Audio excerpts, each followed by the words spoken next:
Shangyuan city riots. The divine capital sent troops to quell the rebellion, and the defending general died.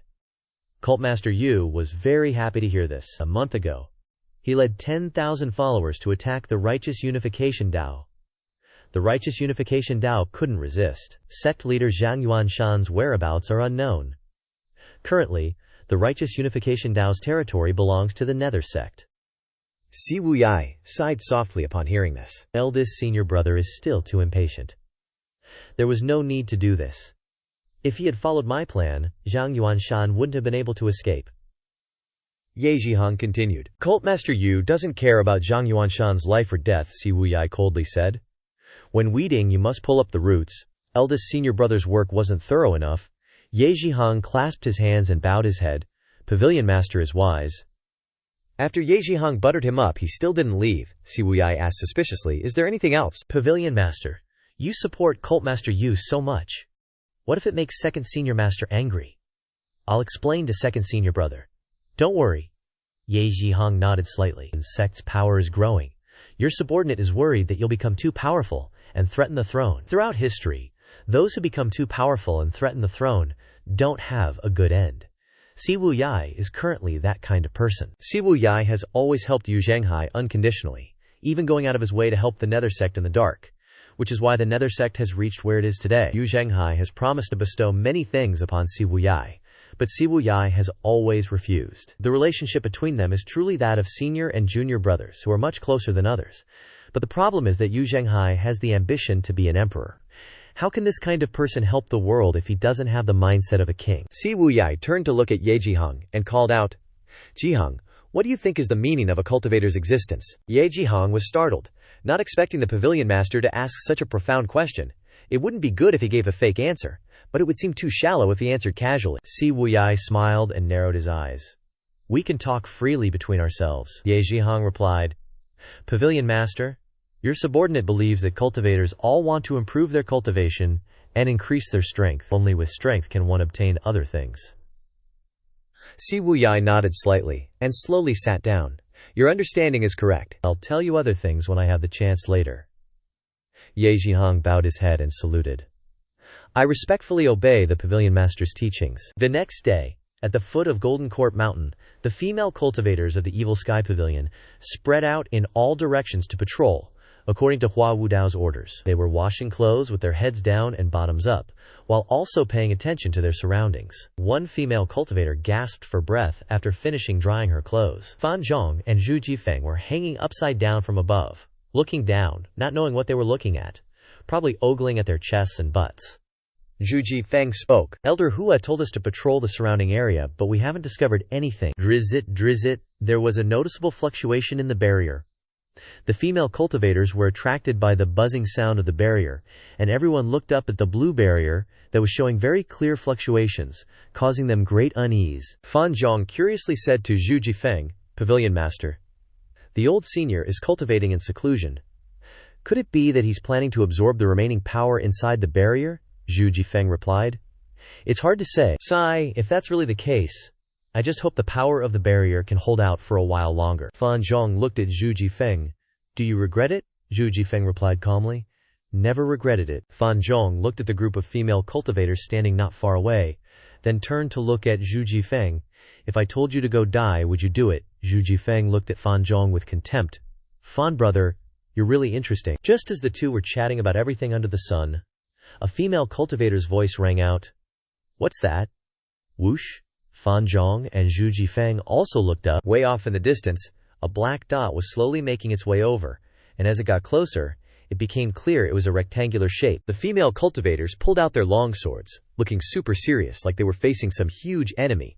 All eyes on that black dot in the distance. Zhu Jifeng's eyes went wide. Dude, Fan, I'm a grown-ass man, and this is the first time I've seen someone fly like that.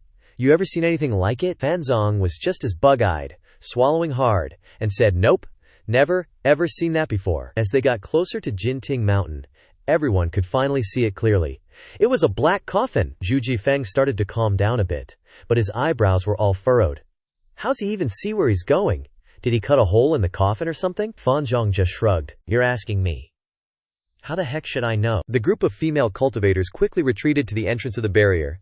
Standing in a line, Zhu Jifeng jumped down from the tree branch, stood in front of them, and turning his head he ordered, "Ya, go back and report to the elder." The female cultivator immediately replied, "Yes," and ran off like the wind.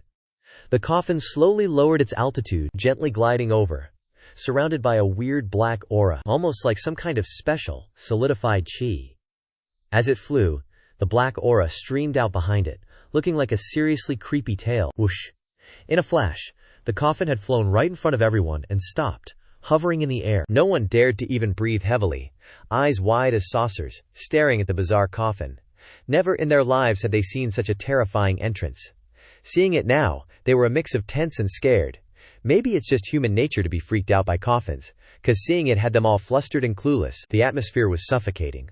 Who knows how long it had been, when the coffin finally rasped out in a hoarse voice, "Jinting Mountain, it's kinda tough for me right now, please support my work everyone." Out of nowhere a cultivator with a square head came running, clutching a pair of undies.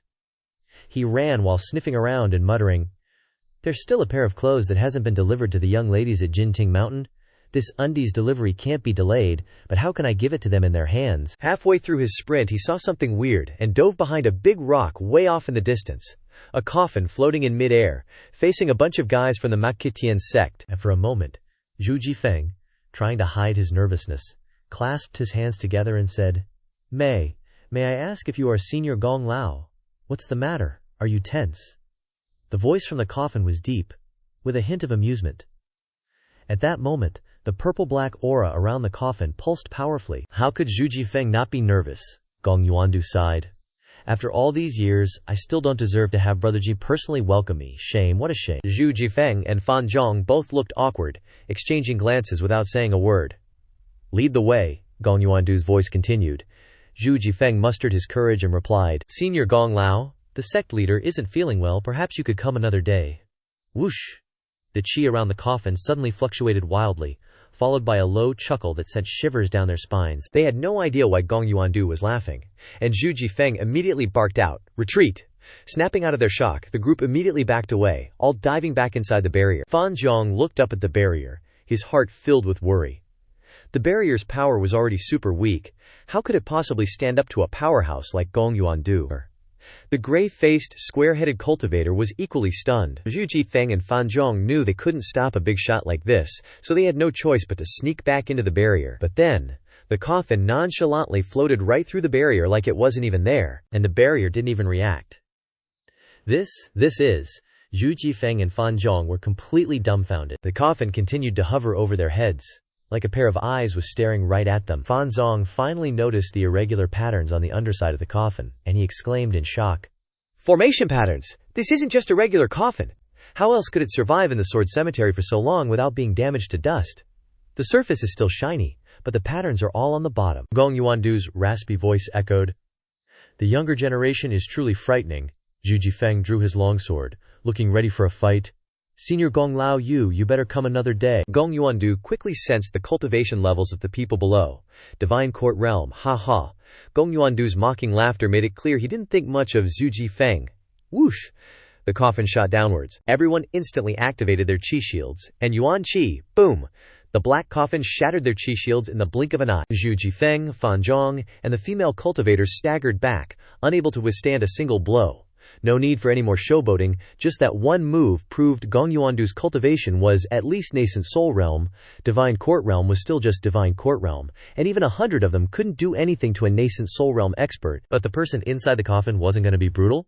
After shattering their shields, the coffin hovered and let out a low voice. "Lead the way." Fan Zhong and Zhu Jifeng were in a bind. They couldn't stop him, and they couldn't fight him. Just then, a female cultivator flew down from the mountain, calling out, "Elder Hua has ordered that Senior Gong Lao be invited up the mountain." Wait, what? All that effort to stop him? And now Elder Hua's inviting him? Zhu Jifeng and Fan Zhong were steamed. They gritted their teeth, but what could they do? They had to obey the order. They forced a smile and pointed towards the Matian sect. "This way, please." Outside the main hall of the Matian sect, Leng Luo, Fan Litian, and Hua Wudao stood in front. Duanmu Sheng and Xiaoyan He stood to the left and right, and everyone else stood behind. The coffin hovered in front of everyone. The two sides were at a stalemate. Seeing the coffin with their own eyes, Leng Luo and Fan Litian exchanged glances, secretly shaking their heads. The world was full of surprises. Even though they were both old fogies with vast knowledge, this was the first time they'd ever seen anything like it. Haha, a coffin flying here looking for someone, can you freaking believe it? After a long silence, the coffin finally spoke. Where's Brother Ji? Leng Luo glanced sideways and nonchalantly replied, the sect leader is currently in secluded cultivation.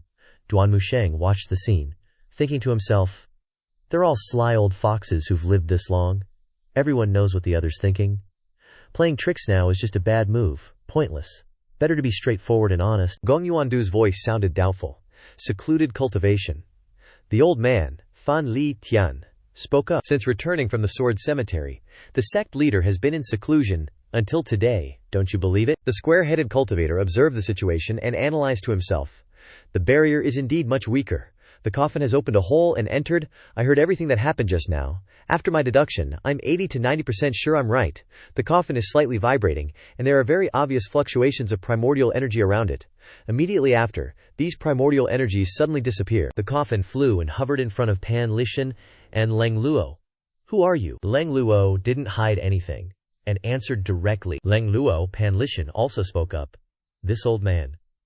He originally intended to call himself Pan Lishan, but suddenly recalled the events at Jingming Dao, so he changed his words. This old man is just a beggar, not worth mentioning. Gong Yuandu laughed. Leng Luo must be a top expert on the blacklist from 300 years ago. As for you, haha, since when has senior brother Ji become so benevolent that he even takes in an old beggar? Pan Lishan immediately replied to him. The sect leader is kind-hearted. This old man willingly stays here. How amusing, how amusing. This was the first time Gong Yuandu had heard someone praise Ji Tiandao in front of him. It really was a rare event under the heavens. He was so used to hearing people curse him, condemn him. Suddenly someone praising him. It just felt so weird. The square-headed cultivator thought confidently. I guessed it right. Must be spot on. Leng Luo spoke up. Gong Yuandu, you want to challenge the sect leader? I'm afraid you'll be disappointed this time. Everyone looked at Leng Luo. Indeed, Leng Luo was qualified to call Gong Yuandu by his name directly. Even Pan Lishan standing beside him was too. A voice from the coffin rang out. HMPH. Leng Luo calmly continued. I've joined the Demon Heaven Pavilion. Gong Yuandu was silent. Although he was hiding in the coffin, everyone could tell he was deep in thought. After a moment, Gong Yuandu's voice came out gloomily. Leng Luo, you're injured. Don't try to scare me. As for the old beggar, although the flow of Q on your body is quite weak, you've also experienced the 1,000 chases and 100 refinements. Pity. With your current cultivation, there's no way you can defeat me. Leng Luo and Pan Lishan exchanged glances. The others were surprised. Theoretically, when experts spar, they usually deliberately conceal their cultivation and aura. How could Gong Yuandu see through them? Leng Luo recalled the fluctuations of primordial energy that had radiated from around the coffin earlier, and said, You certainly have many tricks up your sleeve. The voice from the coffin replied confidently. You flatter me, Leng Luo continued to probe. The sword genius of Beidou, Gong Yuandu. You must be 900 years old already. If you're not afraid of death, then why bring a coffin with you?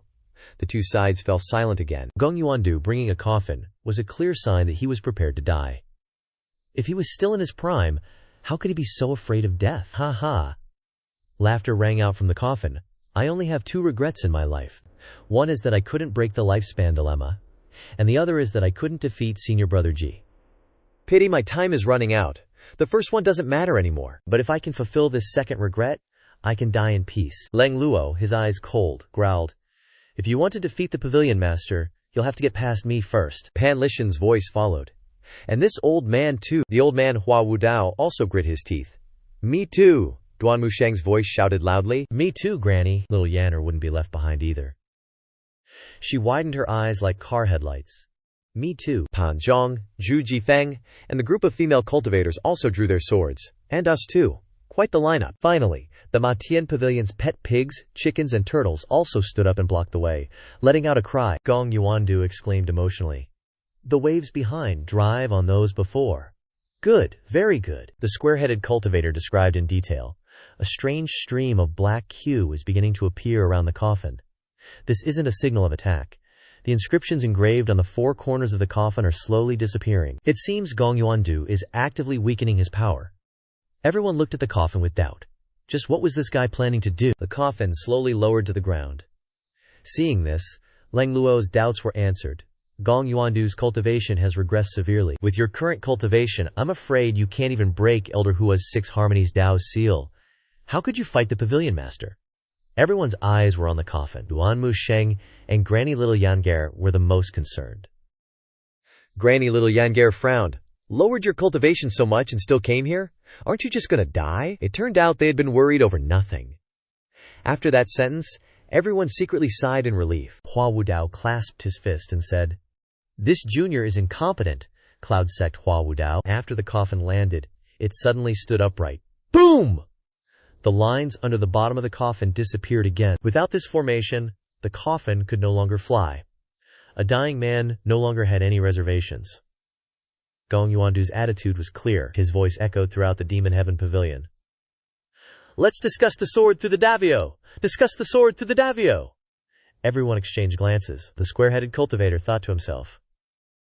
In the cultivation world, the cultivation methods of 100 schools all flow into one sea. Basically, they all involve mobilizing the primordial energy in the QA, or around the body, to condense it into energy. Only the theoretical concepts between the schools are different, thereby creating many cultivation methods. The Taoist school has the highest achievements in swordsmanship.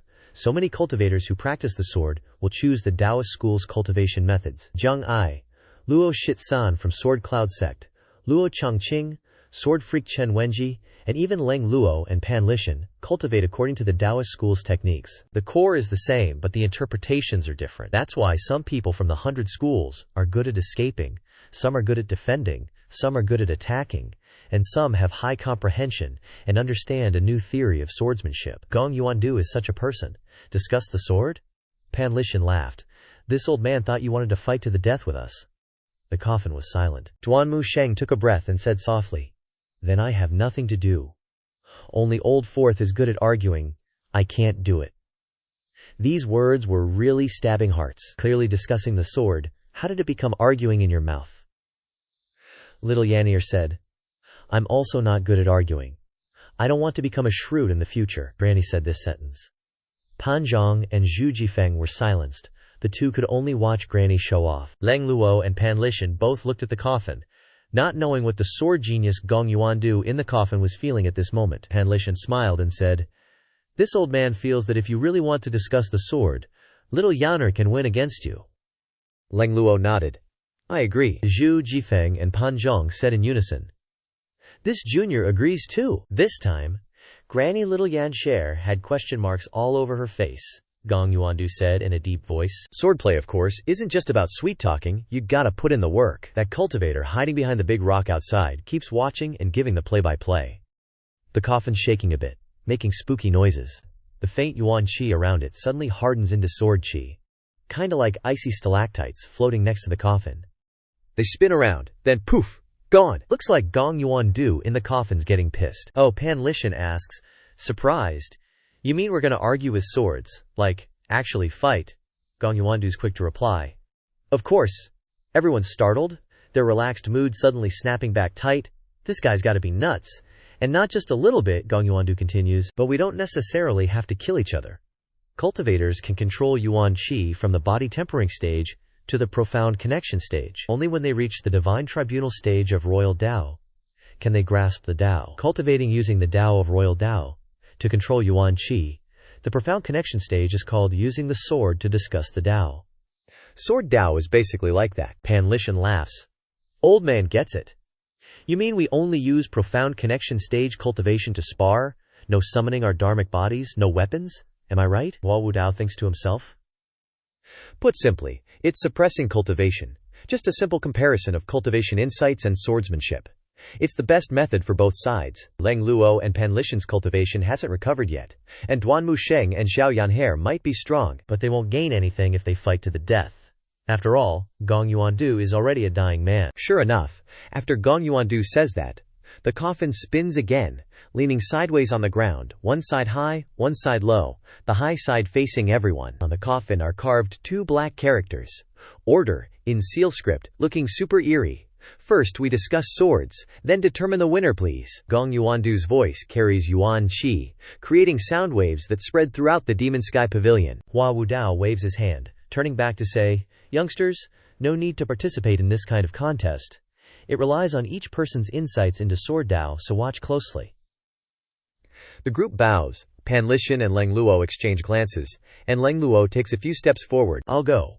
As Leng Luo steps into the center of the arena, several streams of sword qi, looking like icy stalactites, appear around the coffin, incredibly strange. The origin of Sword Dao guides Yuan Qi, condensing into qi. The profound connection stage. Yuan Qi can only condense 2 streams of sword qi. With that, the other streams of sword qi immediately dissipate, leaving only 2. Leng Luo slightly raises his right hand, palm open. Quality over quantity. Note. It means only good is needed. More or less doesn't matter. In Leng Luo's palm, a massive stream of sword qi appears, its power only at the profound connection stage. Seeing this, Hua Wudao hurriedly says, "This is the difference in Sword Dao philosophy. We must see how the victory and defeat will be." A second later, the coffin's 2 streams of sword qi fly towards Leng Luo, spinning around him, while the massive stream of sword qi in Leng Luo's hand also flies out. At this moment, everyone sees the difference. The square-headed guy continues to gossip. Since there are no specific shape rules, Gong Yuandu's stream of sword qi flying in the air suddenly changes trajectory, attacking Leng Luo. The coffin also spins 360 degrees, just using profound connection stage cultivation to dodge that massive stream of sword qi. Leng Luo's figure flashes, dodging one of Gong Yuandu's streams of sword qi. Boom! The remaining stream of sword qi suddenly changes trajectory, exceeding Leng Luo's expectations. Leng Luo raises his hand, index and middle fingers clamping the stream of sword qi. The sword qi dissipates, and everything becomes quiet. The group stares blankly at the scene, unsure of who won or lost. There are no flashy fighting moves, no violent yuan qi fluctuations, no conspiracies, just an understanding of swordsmanship. Leng Luo clasps his hands and says, "I lost." He doesn't want to explain, nor does he need to. Actually, everyone can see that Leng Luo was a little careless, but sparring is like that. Being subjective and underestimating your opponent are fatal weaknesses. When Leng Luo reached out to clamp that stream of sword qi, he knew that even if he took it seriously, he would only last a few moves before admitting defeat, so the result was the same. Might as well admit defeat straightforwardly. Hua Wudao once again takes on the role of the reluctant announcer. Senior Leng used his bare hands to catch the sword qi, a proper way to handle it.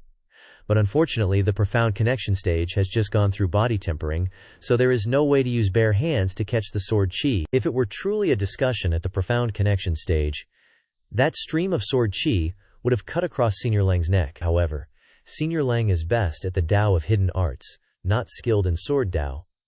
Everyone nods. Leng Luo retreats, exclaiming in admiration, "Worthy of being the #1 sword Dao genius of the northern capital. Condensing irregular sword qi. Admirable. Admirable." Pan Lishan steps forward first. He takes a swig of wine, then tosses the wine gourd for Pan Zhong to catch.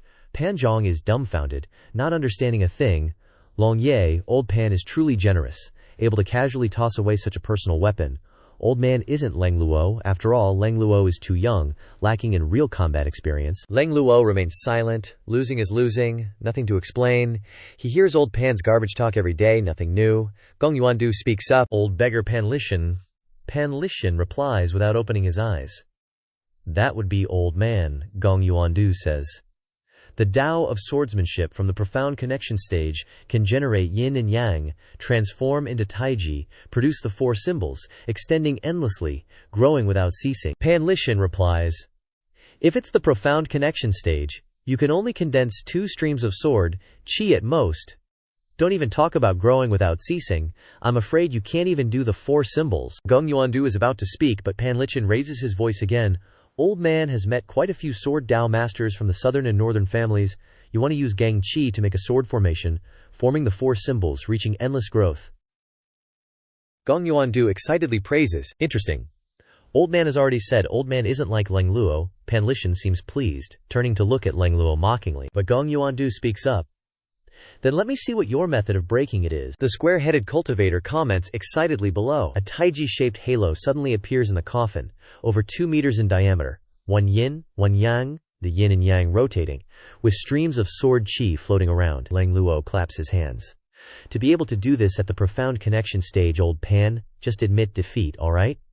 Pan Lishan stares in shock at the halo on the ground. Although his knowledge is vast, and he knows of this method, all the sword Dakyo geniuses he knows, can't do it. There are many theories on this. The study of sword dako has lost its original purpose and value. How many sword cultivators in the world don't care about power and the ability to kill enemies?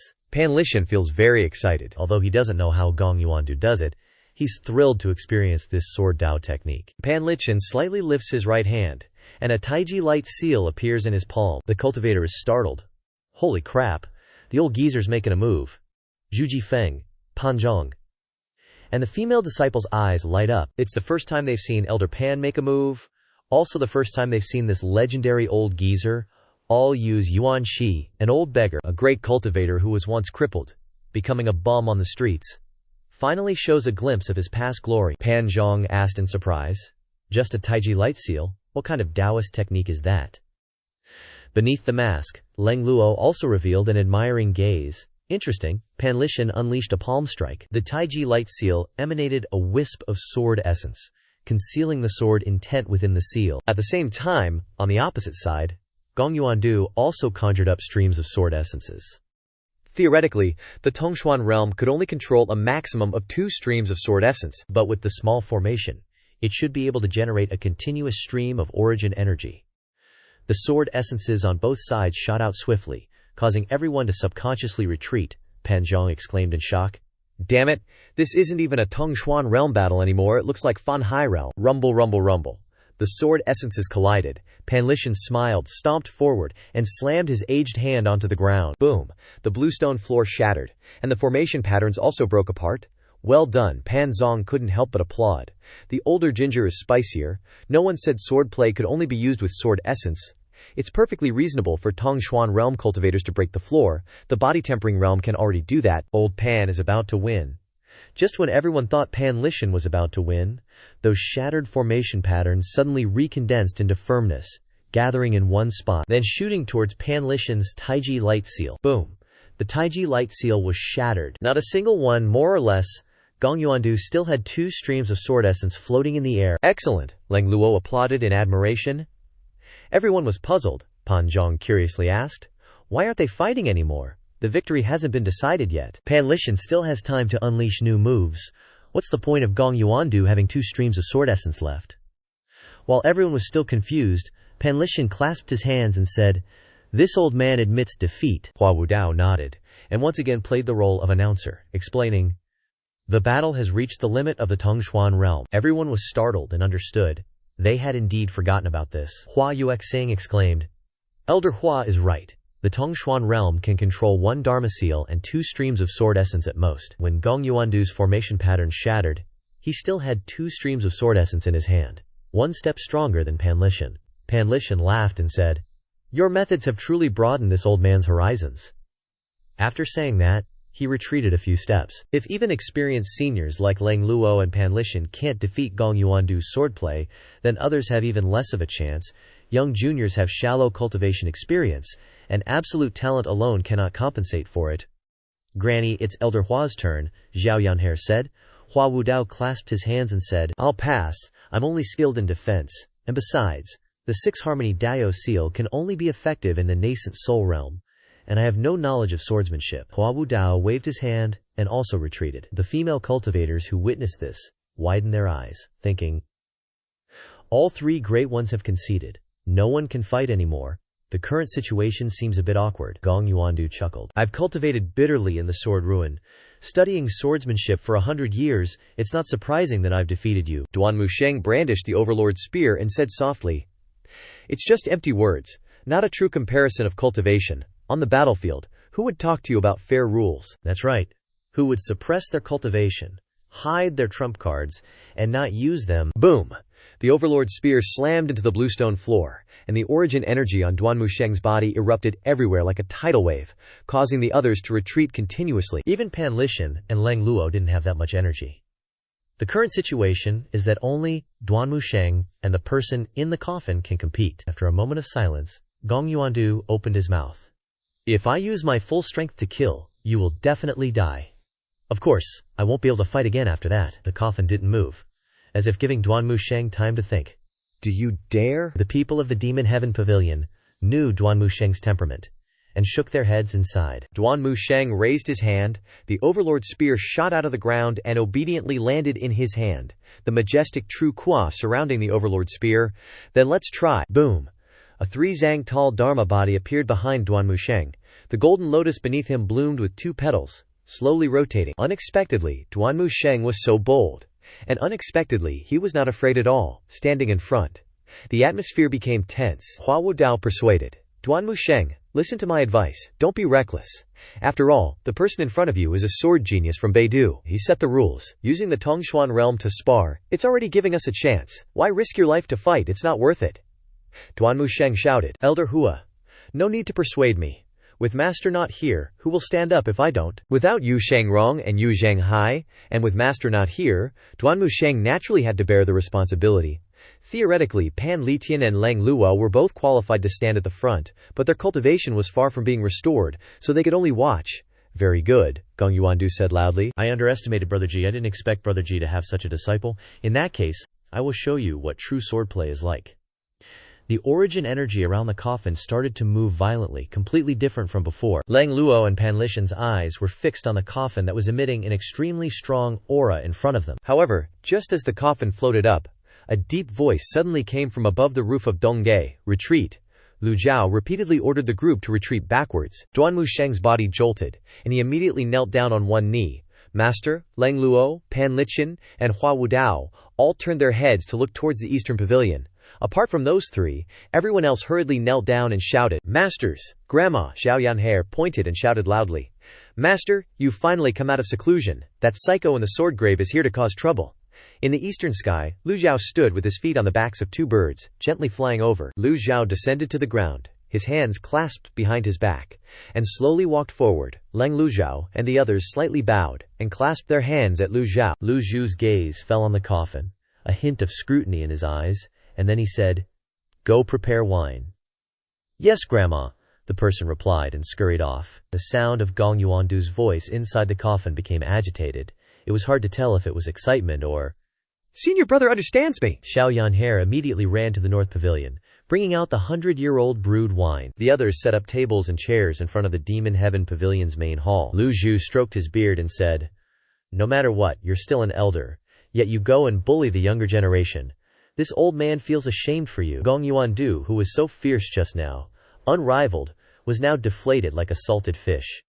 This kind of aura, I'm afraid only a character like Master can suppress it. The coffin slowly lowered. Old Bro Ji isn't one to break his promises. Lu Zhao's expression remained natural. As for the reason why he had been in seclusion for so long, even he didn't know. What was strange was that he felt like he had only been in seclusion for a few days. And when he opened his eyes, he was shocked to realize that a month had passed. Lu Zhou didn't dwell on this topic, and lightly waved his hand, a cup of wine flying into his hand. Lu Zhou asked aloud, Are you planning to just hide in that coffin forever? The aroma of the wine wafted out, and seeing this, Pan Lishan couldn't help but feel an unbearable itch in his heart, and burst out laughing. Unexpectedly, a fellow Taoist. If I had known earlier, this old man would have dueled you in drinking rather than swords. Pan Lishan laughed a long and hearty laugh. Wine is inherently something that makes people happy. Since ancient times, scholars writing poetry over wine have needed wine, and soldiers discussing and wielding weapons even more so cannot do without wine. Lu Zhou slowly sat down, lifting the cup of wine to his lips and taking a small sip. Pan Lishan's saliva was already about to drip onto the ground. If it weren't for knowing that the person who came was not friendly, he might have rushed up and drank a bowl for satisfaction. Being a corpse devil like me, I can deeply feel that Gong Yuandu's level of drinking isn't much worse than mine. Lu Zhou didn't swallow the mouthful of wine, but lightly spat it out. The wine shot out sharp as a sword, instantly splitting into 3 paths, left, right, and center, shooting towards the coffin. Clang, clang, clang. 3 streaks of sword qui plunged into the coffin. Pan Zhong couldn't believe what he was seeing. Hua Wudao immediately praised, I almost forgot about the pavilion master's creation in swordplay. I remember that Yunzong's Luo Changqing praised Yu Shangrong's sword techniques more than once that day. But wasn't Yu Shangrong's learning personally taught by the pavilion master? The square-headed cultivator in the distance also stared intently at the scene. If the disciple is so terrifying, how can the master be worse? Gong Yuandu said hoarsely. Admirable. Admirable. Ordinary sword experts can only condense qui into strength, but true sword experts can transform all things into swords. Facing the flattering words of those around him, Lu Zhou didn't waver. only stroking his beard and saying, "A small trick, not worth mentioning. You can still withstand this move." Hearing this sentence, Lang Luo and Pan Lishan wondered inwardly. Then why didn't Gong Yuandu stop it? Creak! The coffin lid suddenly opened a crack. From the gap, 4 fingers with very long nails, uncut for a long time, were revealed. The coffin's inner queue dissipated in all directions, and a bizarre figure slowly appeared, a terrifying sight. Whoosh! Gong Yuandu appeared clearly before everyone's eyes, filthy, dirty like a primitive man, his face covered in stubble, his whole body wrapped in rags, his arms covered in dirt to the point where you couldn't see his skin. This was the true face of the northern capital's #1 swordplay genius, Gong Yuandu, no different from a mummy. Everyone was shocked, and took a step back. This was clearly the result of living in a coffin for too long. The square-headed cultivator was sweating cold, just from looking. Ordinary cultivators, when entering the profound connection realm, can already eat little food. Entering the Brahma Sea realm, they usually only eat 1 meal every 3 to 5 days. Entering the divine court realm, they only need to eat and drink once every 10 days, or half a month. Once entering the primordial spirit realm, they only need to inhale the primordial qi of heaven and earth. But even then, they still need to eat and drink once in a long while. It was hard to imagine how Gong Yuandu had lived in the coffin all this time, eating, drinking, and sleeping in just 1 square foot. Could it be that he ate rats and bugs in the tomb? It was best not to think about this. Just thinking about it made one feel uncomfortable all over. Fortunately, all kinds of unpleasant odors were blocked by his body-protecting qi. Everyone's eyes focused on Gong Yuandu. At this moment he slowly opened his eyes, seemingly unaccustomed to the blinding sunlight. His eyes blinked for a while before he saw the pile of wine on the table. Then Gong Yuandu slowly sat down on the chair, his eyes looking at Lu Zhou. "Old bro Ji, you've changed." Lu Zhou only made an "oh" sound, not knowing what to say. Gong Yuandu's right hand lightly lifted the entire wine jar. Floating above his head, Gong Yuandu tilted his head back and opened his mouth, the wine pouring down like a waterfall. Glug, glug, glug, refreshing. After drinking the wine, Gong Yuandu felt extremely comfortable. Compared to him, Lu Zhou only holding a small cup and drinking in small sips didn't seem very satisfying. Gong Yuandu finished drinking a jar, then waved his hand, the wine jar landing on the ground accurately. "Old bro Ji, my cultivation is no longer what it once was. If we were to truly exchange blows, I would definitely lose, without a doubt." Lu Zhou sighed. "Knowing that great calamity is coming, why hold on to your obsession?" Gong Yuandu continued to take a sip of wine. Then he also sighed and said, "Old bro Ji, you're not as good as me." Lu Zhou again made an "oh" sound. Gong Yuandu excitedly said, "You're not as ruthless as me, not as decisive and cold-blooded as me. Being kind to the enemy is being cruel to yourself. Back when I was defeated by you, if you had killed me right away, I wouldn't have kept coming to challenge you, and there wouldn't be the situation like today." Lu Zhou cast a cold glance and said, "You don't understand." Gong Yuandu was puzzled. Lu Zhou continued to coldly say, "If you died, this old man wouldn't have an opponent anymore. Sitting in a high place is inevitably cold, and being alone is no longer interesting." Hearing this sentence, Gong Yuandu felt delighted. "Old bro Ji thinks highly of me." The square-headed cultivator outside was narrating very enthusiastically. Being appreciated by the #1 devil who rampaged through the world like this, Gong Yuandu's heart secretly bloomed. Gong Yuandu waved his hand. "Bring the wine." The female disciple standing nearby quickly brought over dozens of jars of 100-year-old wine, making Pan Lishan look on with envy and jealousy. Pan Lishan spoke up. "No matter how much 100-year-old wine the Demon Heaven Pavilion has, it can't withstand Gong Yuandu's alcohol tolerance." Gong Yuandu didn't bother to pay attention to Pan Lishan's feelings, and again picked up the jars one by one, drinking them all very quickly. Quickly, Gong Yuandu had drunk nearly 10 jars of wine. After that, Gong Yuandu cupped his hands and bowed, saying, "Please, old bro Ji, satisfy the last regret of a dying man like me." Lu Zhou nonchalantly replied, "Since that's the case, this old one will grant your wish." Gong Yuandu continued, "Old rules? We'll discuss the Tao with swords." Gong Yuandu glanced at the group of Lang Luo, Pan Lishan, and Hua Wu Dao. Hua Wu Dao stood up and explained the situation again, saying, "This is the rule, and that is the rule." Although he didn't say it, Lu Zhou understood the meaning of Gong Yuandu. In the sword cemetery he said that his cultivation had severely declined, and it was impossible to have a heaven-destroying battle with Lu Zhou. Gong Yuandu reached out his hand, and a wine jar flew from the ground into his palm. Bang! Gong Yuandu flipped his hand and released a palm strike. The wine jar in front of him flew up, scattering wine. The square-headed cultivator seized the opportunity to show off his super pro VIP commentary. The wine falls and turns into sword key. A taiji imprint appears on the ground. Then it transforms into a 4 symbols formation. A sword key appears in front of him. How will this move be dealt with by the #1 demonic cultivator who has roamed the world? Pan Litian, who had just failed under this move, immediately widened his eyes and stared intently at Lu Zhou, not wanting to miss a single detail.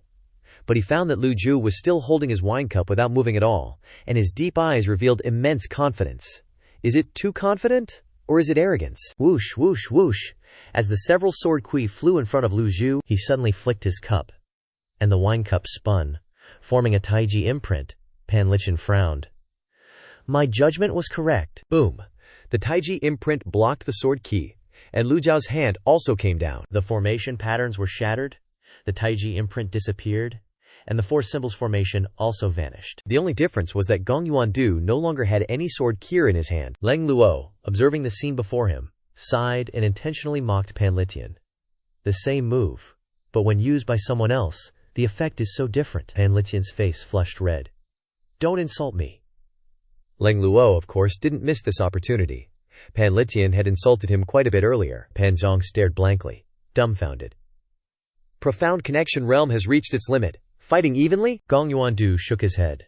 Not yet. I have lost today. He looked at the group of Leng Luo and slowly explained. The 4 symbols formation consumes 4 times more energy than the taiji imprint. A palm strike from senior brother consumes much less energy than mine. Using the least amount of energy to create the greatest power, I am sincerely convinced. Lu Zhou remained indifferent, not paying attention to Gong Yuandu's flattery. This was just a small part of Ji Tiandao's experience and knowledge of the sword Dao over the years. It was just unexpected that it would be useful in this situation. Gong Yuandu grabbed the wine jar and crushed it. Whoosh! The wine inside splashed out again. The wine inside condensed into sharp swords. Heading towards Lu Zhou remained calm, sitting still and observing. The square-headed cultivator was once again horrified. Each sharp sword had an irregular shape, shooting towards Lu Zhou. Lu Zhou tightened his right hand and raised it. Boom! With Lu Zhou's palm as the center, ripples of primordial energy appeared all around. When the swords approached Lu Zhou, they all turned back into wine and fell to the ground. Lu Zhao's protective kira prevented the wine from wetting his clothes. Drip! Drip! Gong Yuandu was stunned, unable to believe his eyes. Another move ended. The result was obvious. Gong Yuandu's eyelids twitched. Meanwhile, Lu Zhou was extremely calm, as if nothing had happened. Gong Yuandu pondered silently for a long time.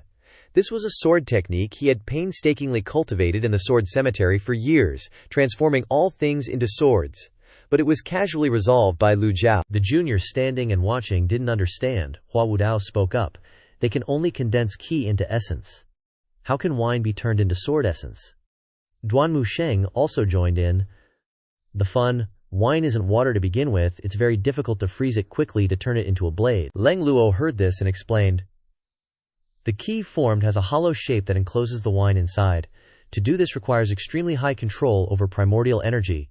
Duan Musheng nodded upon hearing the answer. So that's how it is. Pan Litian also contributed with his knowledge. He explained that cultivators who want to use heaven-grade weapons to attack their opponents must also wrap the entire weapon in essence Q to create a tremendous force. For liquids like wine and water, the hardness is insufficient, making them unsuitable for attacking, so most cultivators don't even consider using them in this way. He was surprised that Gong Yuandu could do it so easily, and even more surprised that Geizhu could resolve it so easily. For the third move, Gong Yuandu took a few steps back, opened his hands, and instantly, several sword qi appeared around him. Seeing this, Zhao Yanhair pouted and pointed, shouting loudly, "Didn't you say that the profound connection realm can only control 2 sword qi? Cheating?"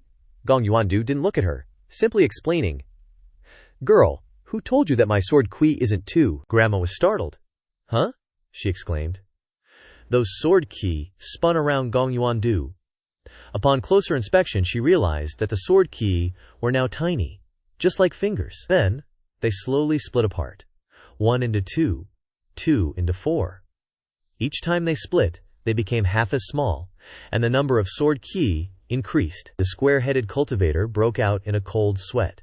Narrating, Leng Luo shook his head and said, "I still think quality is more important than quantity. Having a lot of them is meaningless." Gong Yuandu disdainfully replied, "Many will become a formation. Countless sword qi fill the sky. too many to count, like needles forming a sword formation. The square-headed cultivator was completely speechless. That's allowed too, so magical. This was beyond their understanding of the profound connection realm. Strictly speaking, this was not something a profound connection realm cultivator was capable of doing. After all, Gong Yuandu's insights, experience, and ability to control primordial energy were all at their peak. With few who could match him, Gong Yuandu proudly announced, "This sword formation was created by me. After observing the 7 absolute sword formation in the sword cemetery day and night, I wonder if senior brother Ji can break this formation." The people listening were even more speechless, Leng Luo wondered. The 7 absolute sword formation, Pan Zhong gaped, his eyes wide with surprise. Damn it, he doesn't care about saving face at all. He's taking something that he spent years understanding and asking Gale Zhu to break it in a short amount of time. The big-hearted girl couldn't help but say, "Is this even how you discuss the Dabio? Isn't a fair Dabio discussion supposed to be a fight between two people?" This time, it was Hua Wudao's face that flushed red. This situation was extremely similar to his own before, when he spent 20 years researching the head-shrinking great art, only to run to Ge Zhu and ask him to break it. Now that he thought about it, he realized how foolish and childish he was back then. To think that even a sword genius from North Capital would have such childish moments. The sword key fell to the ground, forming a 7-star constellation, emitting a faint golden light. If someone used their nascent soul realm cultivation to stomp their foot, it would be enough to shatter this sword formation. But to break the formation with profound connection realm cultivation was very difficult. Leng Luo shook his head slightly upon seeing this. Pan Lishan looked at him. "Quality is indeed more important than quantity, but if you have both quality and quantity, it would be terrifying, old Leng. What do you say?" Leng Luo was speechless. Did this old beggar not feel uncomfortable if he didn't argue with him every day? The old beggar kept urging, "Hurry up!" But Lu Zhou remained unmoved. Then, Lu Zhou walked to the wine table, his right hand twirling slightly, and grasped it. Seeing this, Gong Yuandu asked, "What in the world is this old geezer doing?" Unbeknownst to him, Lu Zhou moved all the tables and chairs back about half a meter, away from the sword formation area. Lu Zhou nonchalantly tossed out an evaluation. "A chicken rib sword formation, Gong Yuandu." "Huh," Lu Zhou calmly explained. "I'm not in the formation, but I can attack you any time." With that, Lu Zhao's palm flipped, and 2 sword energies immediately floated in his palm, looking extremely strange and dazzling. Gong Yuandu staggered back, clutching his chest. The qi and blood in his chest were surging uncontrollably. He was suddenly struck by Lu Zhao's merciless words, and he couldn't accept it. The 7 absolute sword formation that he had painstakingly researched for so long, from the ingenious idea to the unparalleled sword formation, he had done it all. The only truth he hadn't considered was that the opponent wasn't inside the sword formation. He researched everything, based on the assumption that the opponent was already in the formation. With the current situation, no matter how exquisite and profound the sword formation was, it was just a chicken rib, meaningless. Seeing his appearance, the onlookers all shook their heads and sighed incessantly. Leng Luo frowned, while Pan Zhong exclaimed, "Looking at his state, it's really pitiful." Leng Luhao thought to himself, in the cultivation world, there's no shortage of geniuses like Gong Yuandu who are obsessed with research. But no matter how solid the theory is, without combat to test and verify it, it's ultimately a waste of effort. Duan Musheng, seeing Lu Zhao easily break the sword formation, chuckled. Gong Yuandu clenched his fist, and with a whoosh, the small 7 absolute sword formation on the ground dissipated with the wind. Gong Yuandu closed his eyes tightly, silent. Everyone was puzzled. Not knowing what he was planning to do, Lu Zhangzhu, with his hands behind his back, said, "Let go of your attachments. Your tribulation is still far away. I'm older than you, and I'm not afraid of the tribulation. I can give you a chance." "A chance?" Gong Yuandu opened his eyes, now filled with bloodshot veins. Lu Zhao calmly said, "I can guarantee you'll live through these last 100 years. As for breaking through the tribulation, I can't guarantee it." In the entire cultivation world, no one can guarantee they can overcome the tribulation. The lifespan of this closed-door cultivation, he still has a lot. Questions want to quickly clarify, no need. Gong Yuandu replied, much to everyone's surprise. One last move. Gong Yuandu's eyes stared straight at Lu Zhao. Suddenly, the surrounding Yuan Qi surged, no longer at the Tongshuan realm, but rising to the Ning Shi realm, breaking through the Fan Hai realm, the Divine Court realm, and finally reaching the Yuan Shen realm. Leng Luo and Pan Li Tian couldn't believe their eyes. This weird old man actually still had a final trick. Hua Wudao exclaimed in shock.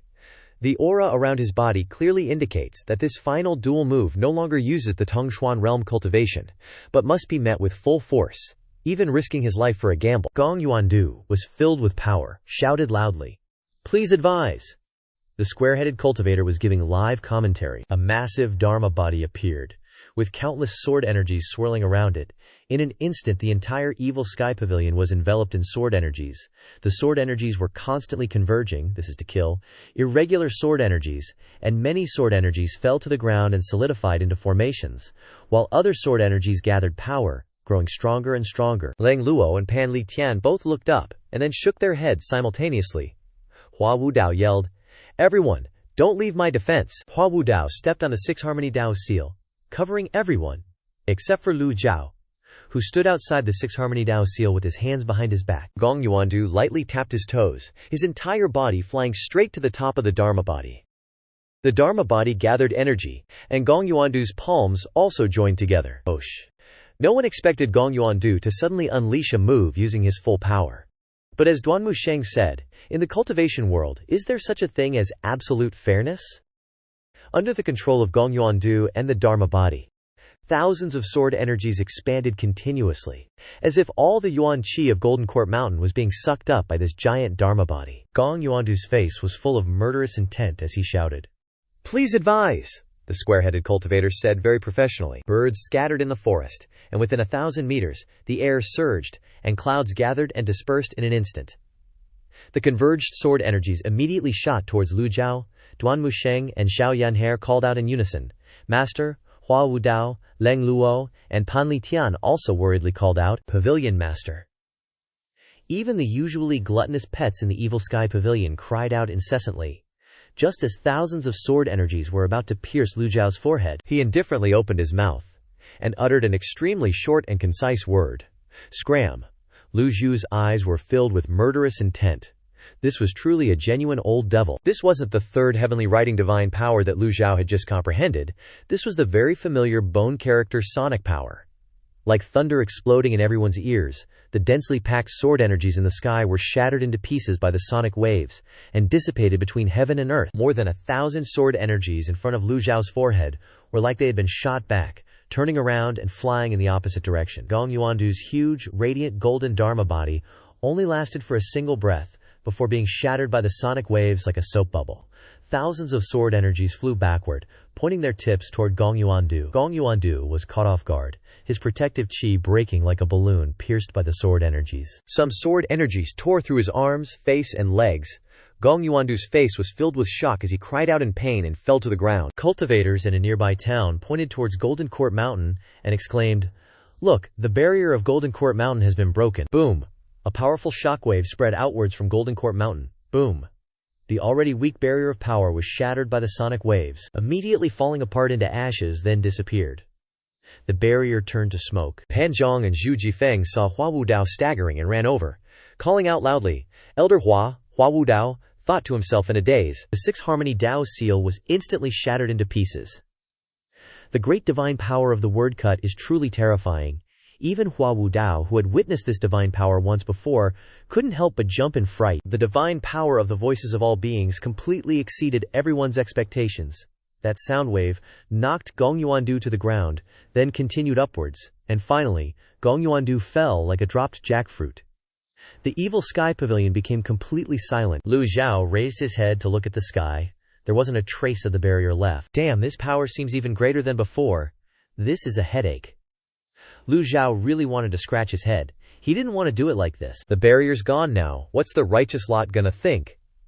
The barrier's power, even though it was weak, was still stronger than a nascent Soul Realm expert's defense. Pan Zhong and Zhu Jifeng's eyes were wide and vacant. They couldn't find the words to explain what just happened. They were speechless.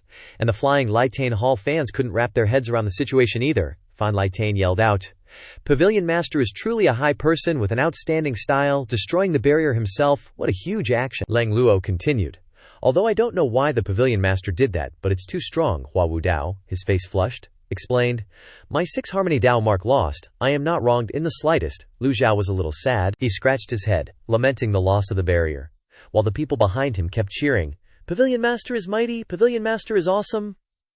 Everyone looked towards Gong Yuandu. Lu Zhou looked over as well, Gong Yuandu wasn't dead yet. The divine power of the word cut shattered the barrier in an instant. Yet it couldn't kill Gong Yuandu. How did he survive? At this moment, Gong Yuandu lay still on the ground for a moment before struggling to sit up. He was crying and laughing at the same time, looking down at the ground. I've failed, utterly failed. Gong Yuandu is a grown man. Why is he crying in front of everyone? So he laughed like a maniac. Ha ha. He laughed for a while, ignoring the pain in his body, just muttering, I lost. Lu Zhou sat at the nearby wine table looking at Gong Yuandu, thinking, got it yet?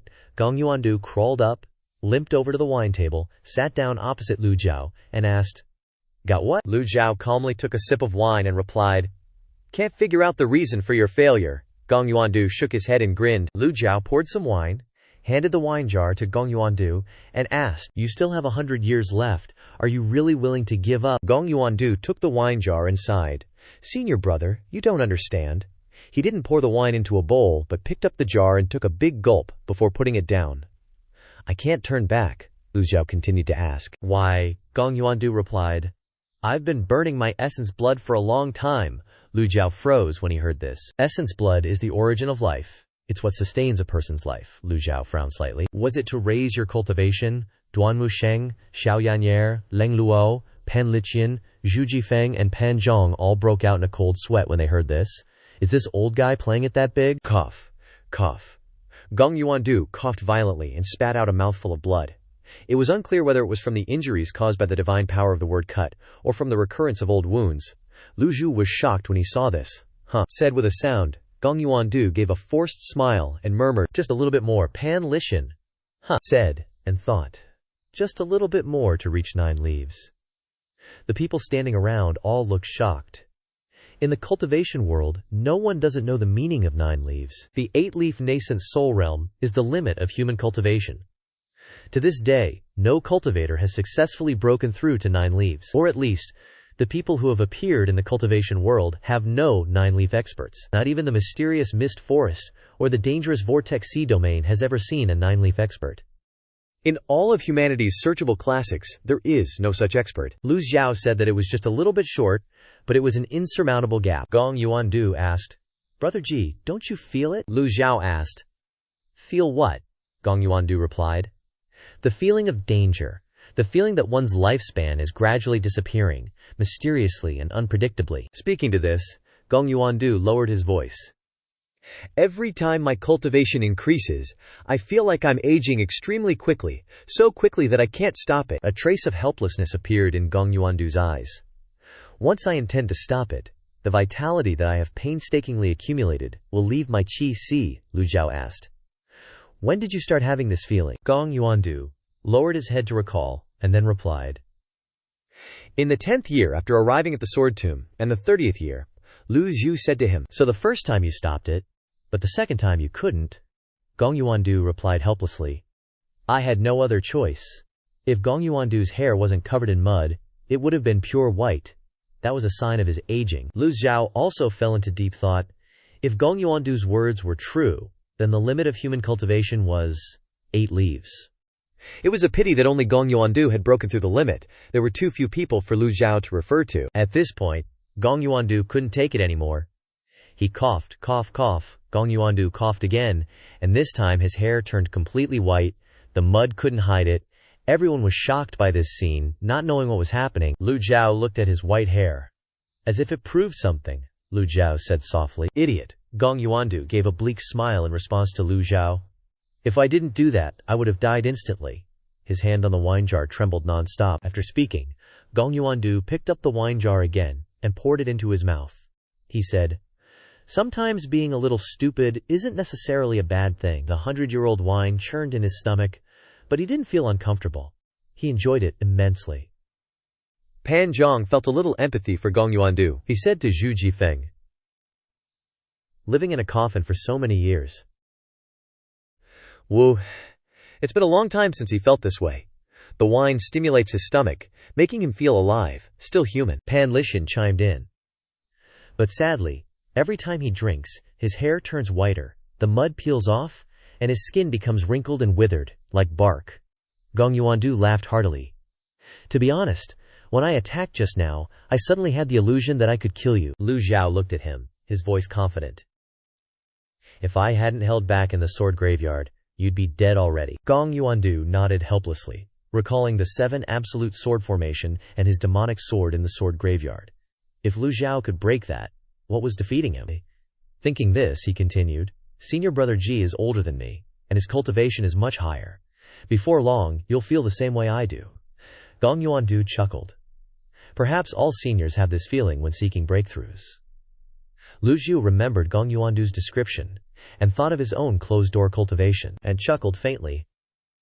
Ordinary people only live for 100 years at most. Cultivators are probably just another type of ordinary person. Gong Yuandu looked at Lu Zhou, then at his white hair, and exclaimed, This is new, Senior Brother Ji.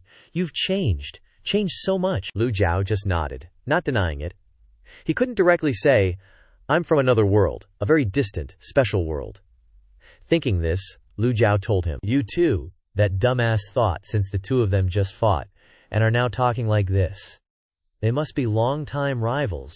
In a way, long-time rivals understand each other better than friends. Lu Zhou traced back to the memories in his mind. In Ji Tiandao's memories, Gong Yuandu wasn't a good person either. A mountain couldn't contain 2 tigers. Gong Yuandu was born with a sinister nature, both patient and cunning. He could live for hundreds of years in the sword graveyard, enduring what others couldn't. How could someone like him submit to anyone? Lu Zhou looked at Gong Yuandu's benevolent expression, guessing, perhaps people on the verge of death become more virtuous. At this moment, Gong Yuandu no longer had any trace of his previous sinister self. After 3 rounds of wine, the sun slowly set, and the dazzling sunlight happened to shine on Gong Yuandu. He thoroughly enjoyed this feeling. Gong Yuandu turned his head to look at Leng Luo, Pan Litian, and Hua Wudao. His gaze also swept over the younger generation, Duan Musheng, and Zhao Yanhe. Then he turned his head to look at the great hall of the Evil Sky Pavilion, and said softly, You two, spar with me. Leng Luo reported his name again. Leng Luo sensed that Gong Yuandu's mental state was abnormal. Like an old man with amnesia, his memory was short. As for Pan Litian, he originally wanted to say he was old beggar, but after thinking for a moment, he decided to report his real name, Pan Litian. Gong Yuandu was a little surprised. The number 1 hand of the Pure Bright sect, I remember you. Pan Litian smiled and replied, You flatter me. The former sect leader of the Pure Bright sect just died, and you fought a great battle with the 8 great elders. I heard you were seriously injured. Saved by the 4th prince and sent to guard the border, Gong Yuandu looked at Pan Litian with suspicion. Everyone also looked at the old man, thinking that this was the reason why Pan Litian left the Pure Bright sect. He waved his hand and said, Those are all things of the past, not worth mentioning. As for how Gong Yuandu knew, it didn't matter. Gong Yuandu leaned back and praised Lu Zhou. Senior brother Ji is truly talented. Even someone like Leng Lu Sao and Pan Litian have been subdued. I admire you. Gong Yuandu seemed to be experiencing a final burst of energy, sitting up straight. After saying these words, he coughed violently again, the sound chilling, making everyone feel like he was about to kick the bucket. Hua Wudao cleverly thought to himself. This time he didn't cough up blood, and his hair didn't turn whiter either. Perhaps he doesn't have any blood left. This time he completely transformed into an old man. Someone who burned their essence in blood was no different from consuming their lifespan long ago, using extraordinary means to briefly increase their cultivation. Now it's hard to save him. The others, Pan Zhong and Zhu Jifeng, also stared at Gong Yuandu's pale face, his whole body green as a banana leaf, unable to find an ounce of fat. Lu Zhou looked at him, feeling a little pity. Even using Nirvana Rebirth wouldn't be able to save him, especially since Gong Yuandu had just unleashed an earth-shattering move with the intention to kill. Gong Yuandu seemed to understand that he couldn't live much longer, and even immortals descending wouldn't be able to save him. Gong Yuandu's eyes looked towards Lu Zhou, his tone changing. My time has come. Lu Zhou had originally intended to give him a chance to stay at the Evil Sky Pavilion, but after hearing his insights in the sword graveyard, that opportunity was gone. Lu Zhou glanced at the black coffin and asked, Aren't you going into the coffin? No. Gong Yuandu shook his head. I suddenly remembered a type of witchcraft. If someone wants to use and control my corpse, this old man will be very unhappy. He didn't want to be used even in death. The quiet atmosphere was suddenly disturbed by a strong gust of wind, attracting the attention of Pan Zhong and Zhu Jifeng. Pan Zhong looked up at the sky and said, The wind is starting to blow. Without the protective barrier of the Evil Sky Pavilion, the wind rustles the grass, making the feeling very clear. Even the crimson glow of the sunset looked like it had been stained with countless immortal blood. A loud voice said, Look! A shocking scene suddenly appeared. Gong Yuandu's feet were like sand, bit by bit, falling apart and dissipating in the wind, as if his whole body was sculpted from sand. Lu Zhou was very calm, nodding slightly, picking up his wine cup and sighing, "Indeed." Hearing these words, Gong Yuandu was startled. He didn't expect Lu Zhou to be so cold. The corners of Gong Yuandu's mouth curled up, and he shouted, "Old man, can't you say something nice?" Gong Yuandu stared at Lu Zhou, seeing Lu Zhou preparing to raise his wine cup, and said, "This is the wine you like. Drink 2 more cups." Gong Yuandu looked at Lu Zhou with vacant, slightly surprised eyes, but only a few seconds later he quickly regained his composure. He knew that no matter how depressed he was, when his time came he couldn't escape it. Gong Yuandu unconsciously gave the brightest smile he had ever given. He reached out to take the wine cup. "Okay." Gong Yuandu's hoarse voice disappeared, replaced by a voice full of vitality, youthful and lively. He used his Dantian Qi Si to block the shrink word divine power, sealing the energy within the Qi Si. Finally, unable to bear it anymore, a cup of wine poured into his stomach. His left hand had completely disappeared, the sand flying with the wind. Next was his left foot. The wind grew stronger, and everyone's eyes were focused on Gong Yuandu. Energy returned to heaven and earth. Yuan Qi returned to its natural state, dissipating in the wind. However, he still smiled and praised the wine. Gong Yuandu put down the wine cup. His hands had disappeared, and the speed of dissipation was getting faster and faster. Lu Zhou asked him, "You're about to kick the bucket. Any last words?" He replied contentedly, "Not really. The wine's still flowing from the gourd, but sadly, this old man won't be around for much longer." Lu Zhou thought to himself, "What nice things could I even say?" After all, he was from another world, and his connection with Gong Yuandu was limited to familiar memories. Recalling everything since transmigrating, remembering the battles against the 10 great sects for survival, and thinking of his homeland, a poem suddenly popped into his head, seemingly perfectly encapsulating his complex emotions at this moment. Lu Zhou took a sip of wine and recited a poem. "I urge you to drink 1 more cup of wine. Going west out of Yangguan, you'll find no old friends." These are the last 2 lines of the Wei Cheng song, meaning I advise you to finish this cup of wine. Once you leave Yangguan to the west, I'm afraid you won't have any more friends. Lu Zhou raised his wine cup and drained it in one go. Gong Yuandu gazed into the distance, his body beginning to dissolve rapidly. When only his head remained, Gong Yuandu muttered, "Yang Pass, where is that?" Gong Yuandu didn't get to drink the last cup of wine in his life. A strong gust of wind swept through. Alas, he didn't wait for Lu Zhao's answer, and the question vanished with the wind on Golden Court Mountain. The energy dissipated, leaving nothing in front of Lu Zhao. Silence returned to the entrance of the Demon Heaven Pavilion. Lu Zhao was silent for a moment, then clasped his hands behind his back and stood up. His eyes swept over the black coffin and the floor scarred from the battle. Everyone sighed inwardly. A mortal enemy had now vanished. Gong Yuandu exhausted his essence and lost a century of lifespan.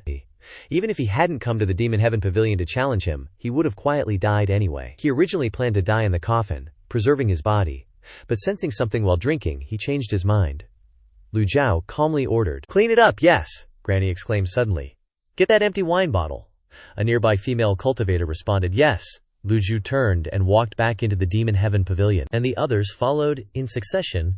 Pavilion Master Lu Zhou, looked around and asked suspiciously, "Where are Ming Xiyin and Zhao Yu?" Duan Musheng cupped his fist and reported, "When Master went into seclusion, 4th child sent a flying letter, saying he was in the divine capital, waiting for junior sister Zhao Yu to finish her business, before bringing her back to the Demon Heaven Pavilion."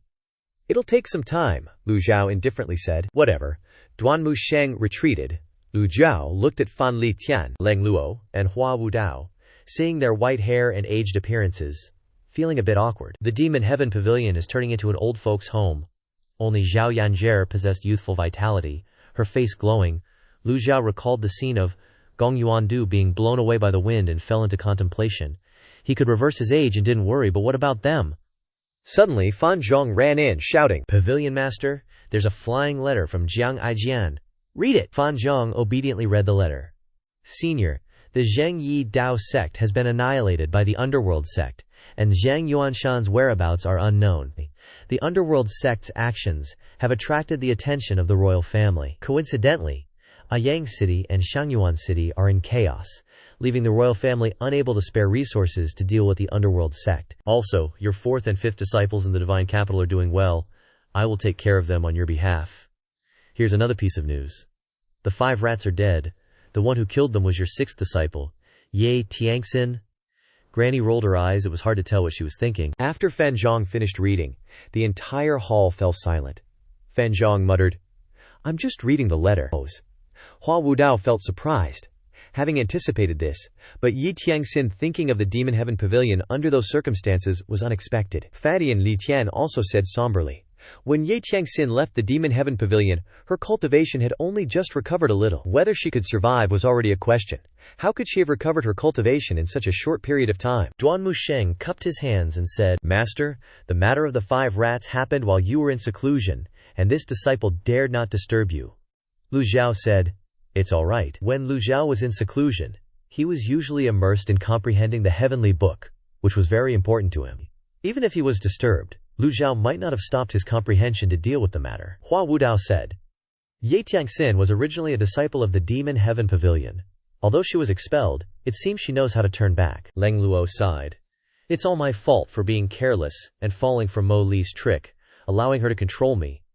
Everyone turned to look at Leng Luo, surprised that such a big shot who once topped the blacklist would actually offer a self-criticism. Truly a rare sight.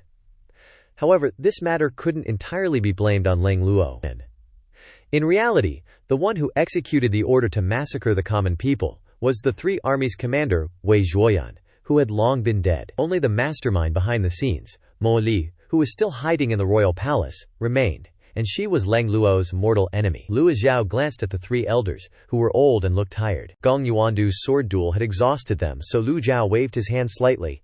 The 3 elders should go back and rest, yes. The 3 of them cupped their hands to Lu Zhou, then quietly left the Demon Heaven Pavilion.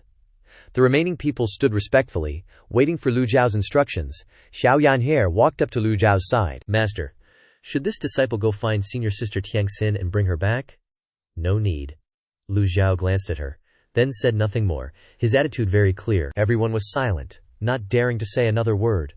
Just killing 5 rats, and she wants to come back to the Demon Heaven Pavilion. Did Ye Tiangxin ask this old man's permission when dealing with the 5 rats? Does she think I would personally welcome an unfilial and rebellious wretch back? Dream on. Duan Musheng bowed and said, "Master, this disciple is a little worried about 4th child. After all, that's the divine capital." Lu Zhou waved his hand. "There's probably no place safer than inside the palace, don't worry." Duan Musheng understood. If it wasn't safe there, Lu Zhou would have already controlled Bai Zan to fly into the palace and take Mo Shangli's dog life, and it wouldn't have been up to her to repeatedly plot and scheme. Moreover, with Jiang Aijian providing cover inside, there shouldn't be any problems. Lu Zhou originally intended to research the 3rd type of divine power from the heavenly book, but thinking of Gong Yuandu's death, he sighed inwardly. Lu Zhou looked at the system interface.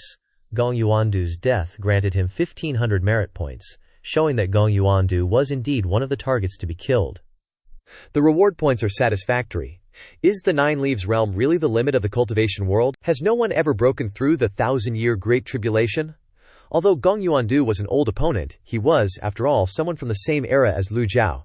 To say that he felt no emotion would be a lie. Lu Zhou suddenly thought, could it be that Ji Tiandao also failed to break through the 9 Leaves and died? The common people, the Chenghuang, Jiangsheng's secret, salvaging corpses and the crossing Heaven River. Quote, he wasn't the only one in the world seeking the secret of longevity. At first, Lu Zhou hadn't thought about this at all, because he could reverse his age. But now that he thought about it, Ji Tiandao had a system, and still died. So he might not be able to avoid repeating the same mistake. Moreover, his disciples were a constant source of worry, and he couldn't reverse their age, so they would eventually grow old.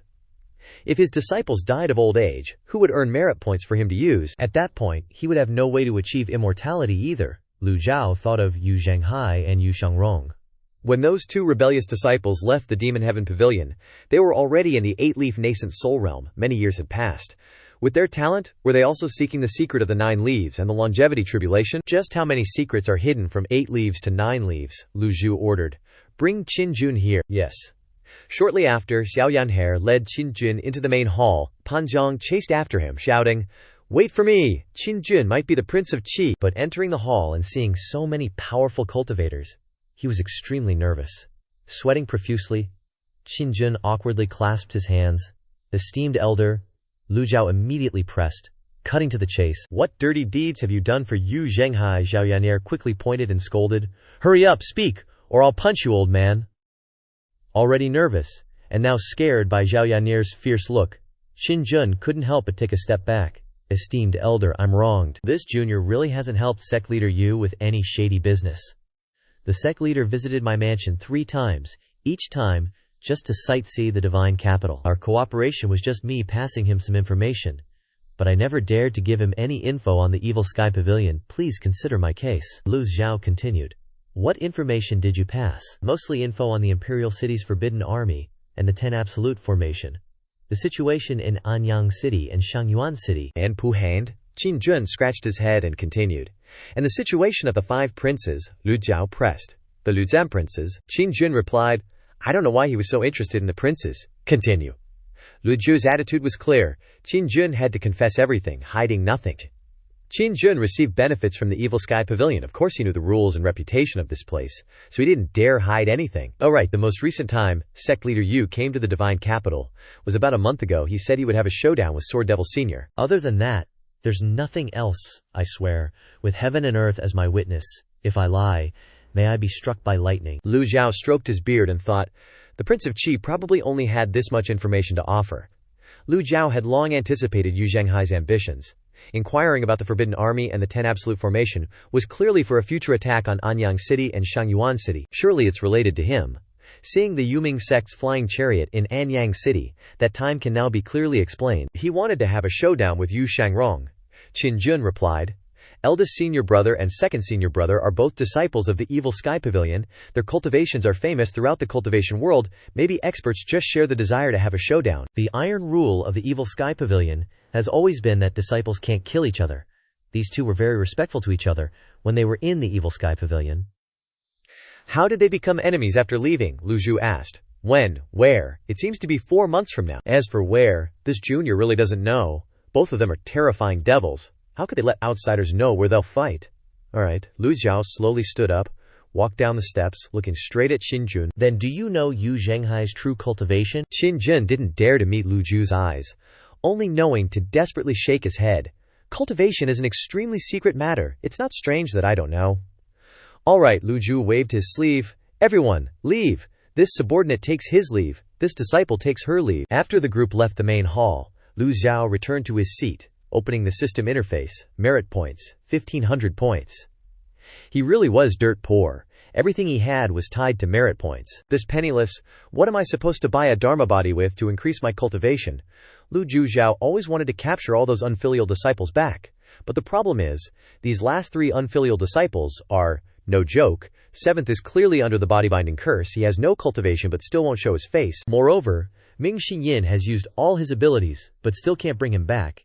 You can see how difficult this is. Lu Zhao's current cultivation is inferior to everyone.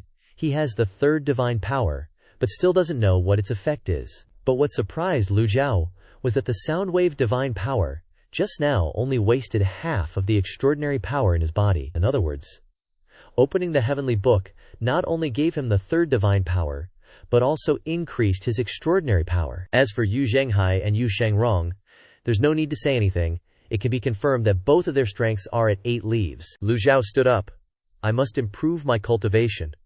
Not only my cultivation but also the cultivation of my disciples. Only with enough strength can he capture these unfilial disciples back and touch the secret of 9 leaves.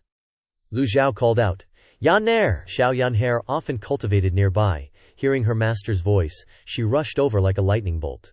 In the blink of an eye, she appeared in the main hall. Master, this disciple is here. She wasn't mischievous, but jumped around playfully, smiling mischievously. Lu Zhou said calmly, You're so old, yet so immature. Xiao Yan'er pouted, feeling wronged, and said, Master, I haven't done anything wrong recently, have I? In the past, she couldn't distinguish right from wrong. Her actions had no restraint. She would kill entire families at the slightest provocation. Lu Zhou clasped his hands and said, The past is different from the present. You've grown up. You can't always be like a child. Eventually, there will be a day when you have to handle everything yourself. Things aren't like before. People's hearts are unpredictable. Everywhere is filled with treacherous schemes. If you continue to live like a child, you'll die without a burial place. Xiao Yan'er was stunned. call your third senior brother here, this disciple will go immediately. Shortly after, Duanmu Sheng and Zhao Yanhe entered the main hall together. Currently, the only disciples present at the Evil Sky Pavilion are the two of them. As for eighth, just let him stay in the cave, facing the wall, cultivating his mind and character. Duanmu Sheng bowed and saluted. Master. Lu Zhou looked at Duanmu Sheng and said, "How is the Heavenly One technique training going?" Duanmu Sheng clasped his hands and reported. The training speed has become faster than before, but this disciple feels it's still a bit slow. What about you, Yanshi? Master, I feel great. It seems like I'm about to sprout another leaf. Zhao Yanhe put on a puppy dog face, hoping to be praised. Lu Zhou was speechless with this girl, feeling like he was being presumptuous.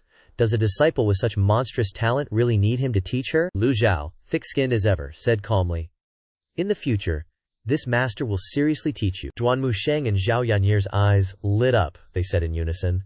"Thank you, master." The next morning, in the pavilion outside the Evil Sky Pavilion's main hall, beneath the pavilion was a spacious, beautifully scenic clearing, very suitable for cultivation. Lu Zhou stood with his arms crossed, watching Duanmu Sheng and Zhao Yanhe, who were ready to practice. Lu Zhou looked at Duanmu Sheng and said, "You go first." Lu Zhou said to Duanmu Sheng, "Perform the Heavenly One technique again, without using primal qi." At this time, everyone looked towards Lu Zhou, their eyes curious. The Evil Sky Pavilion's 9 great disciples were extremely famous in the cultivation world. People always wondered how this ancestor trained his disciples. Hearing that Lu Zhou suddenly wanted to seriously teach his disciples, they all ran over to watch from a distance. They were all very curious, whispering to each other, "Shh, keep it down. Pavilion Master isn't chasing us away, so he's allowing it." Duanmu Sheng clasped his hands and bowed respectfully. "As you command." This disciple obeys. Duanmu Sheng gently raised his hand, beginning to demonstrate the Heavenly One technique. Lu Zhou slightly waved his hand, signaling the 3 elders to enter the pavilion. "Come on in, you're all elders of the Evil Sky Pavilion anyway." The 3 elders of the Evil Sky Pavilion wanted to watch, but, relying on their status, didn't want to stand with the younger generation. So they stood separately to the side. The 3 of them then clasped their hands in respect. "Many thanks, Lu Zhou." "Many thanks, Pavilion Master." Lang Luo, Pan Lichen, and Hua Wudao entered the pavilion and observed Duanmu Sheng. Duanmu Sheng's aura was fierce and domineering, and every move he made was carefully watched by the elders. Lu Zhou thought to himself, "They're elders of the Evil Sky Pavilion after all, it's fine to let them watch a bit." A moment later, Duanmu Sheng finished demonstrating his spear technique, and said somewhat smugly, "Master, I've finished demonstrating." Lu Zhou looked towards the 3 elders. "What do you all think?" Hua Wudao frantically waved his hand. "Pavilion Master, we're just elders of the Evil Sky Pavilion. We wouldn't dare overstep our bounds." Lu Zhou thought to himself. Normally pointing out a few things is fine, but in this case you need to be a little humble. After all, Duanmu Sheng isn't their disciple. Actually, Lu Zhou didn't care much about these things, but if they didn't want to speak, then so be it. Lu Zhou stood up and walked forward, striking out with a palm. Duanmu Sheng was startled, and broke out in a cold sweat, wondering if his master wanted to hit him. A small, golden, glittering patriarch seal struck towards Duanmu Sheng. Lu Zhou said, "Don't dodge, bang," a sound that surprised everyone. However, Duanmu Sheng obeyed and didn't dodge, the seal striking his thigh. Duanmu Sheng didn't dare move, taking the hit head-on. Lu Zhao's palm wasn't strong at all, purely to test it. As soon as it was over, Lu Zhou turned away, with his hands behind his back, meaning not bad.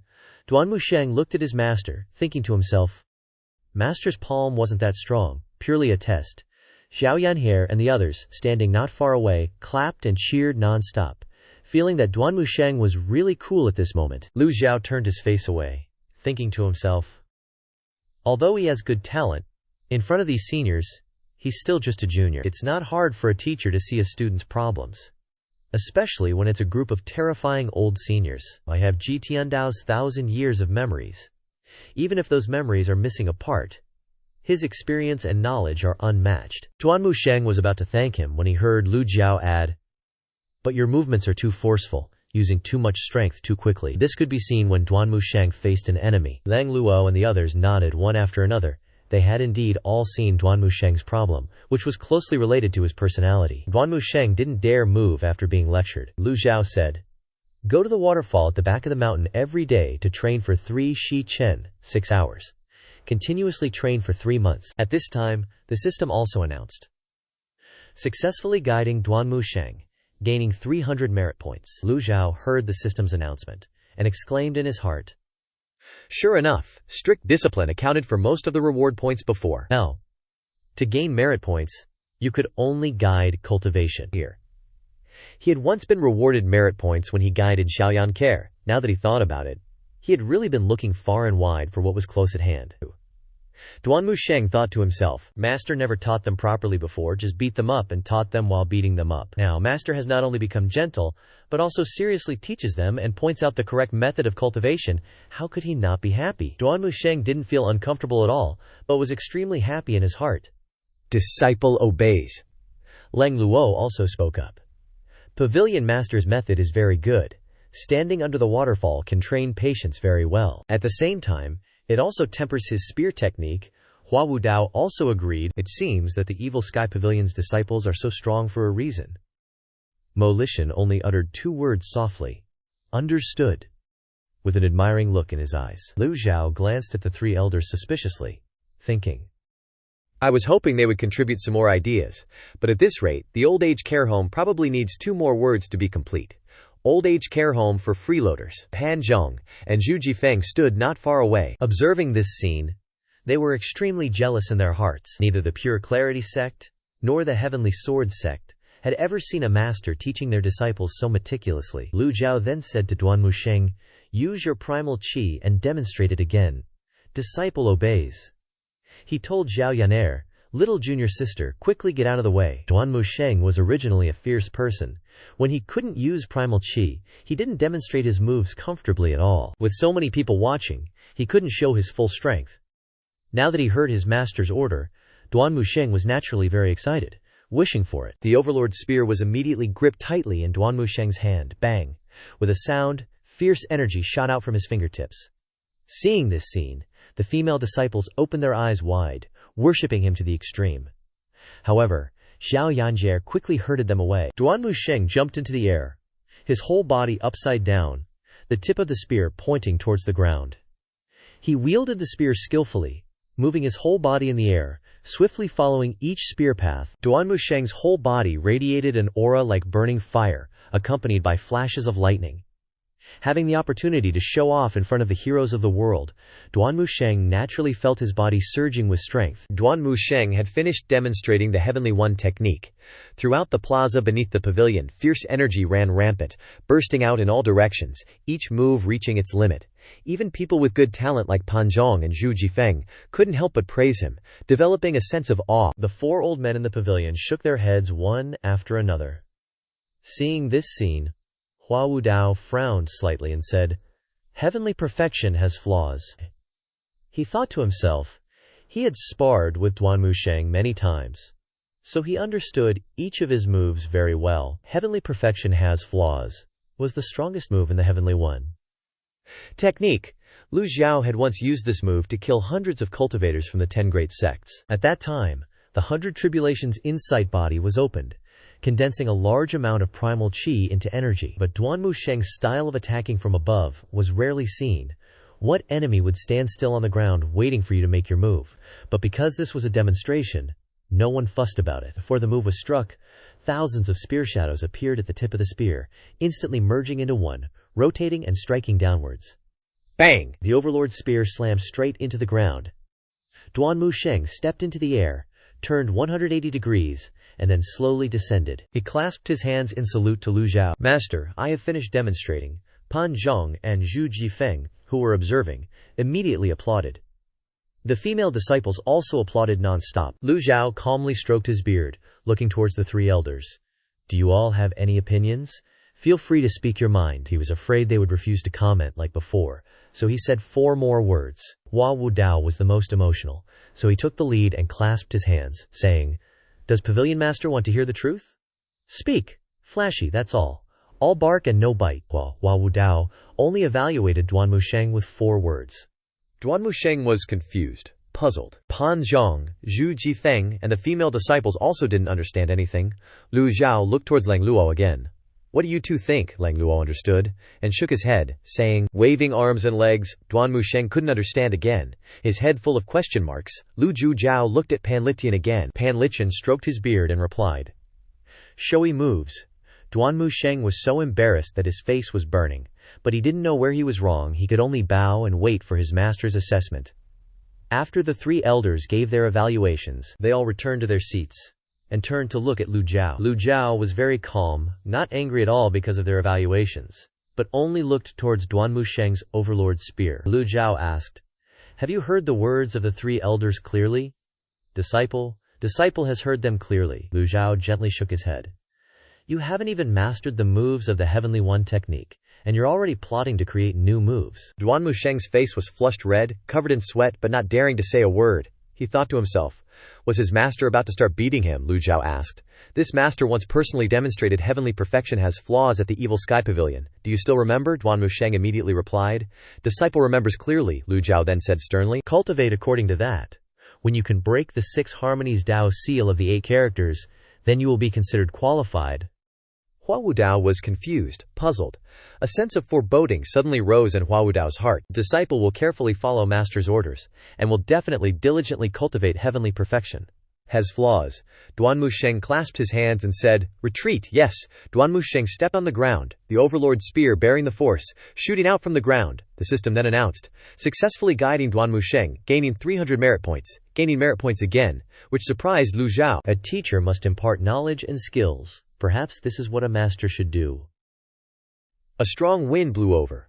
Brushing through the pavilion, Lu Zhou raised his head and looked at the sky. The wind was much stronger than before. Hua Wudao then reported. Pavilion Master, the barrier of Golden Court Mountain has disappeared. If it continues like this, I'm afraid those righteous sects will not sit still.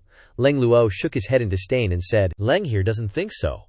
Hua Wudao was startled and exclaimed, Huh? Leng Luo continued his analysis. Pavilion Master once defeated the Heavenly Sword sect on Lotus Platform, saving many cultivators. This must have spread throughout the cultivation world. The righteous sects covet the treasures of the Evil Sky Pavilion, making many mistakes and tasting defeat every time. Now that there's no barrier, if you were them, would you charge straight up the mountain? Pan Lishan chuckled. Old Hua, you come from the Cloud sect. You should understand the ways of those righteous guys better. Hua Wudao nodded, sighing softly.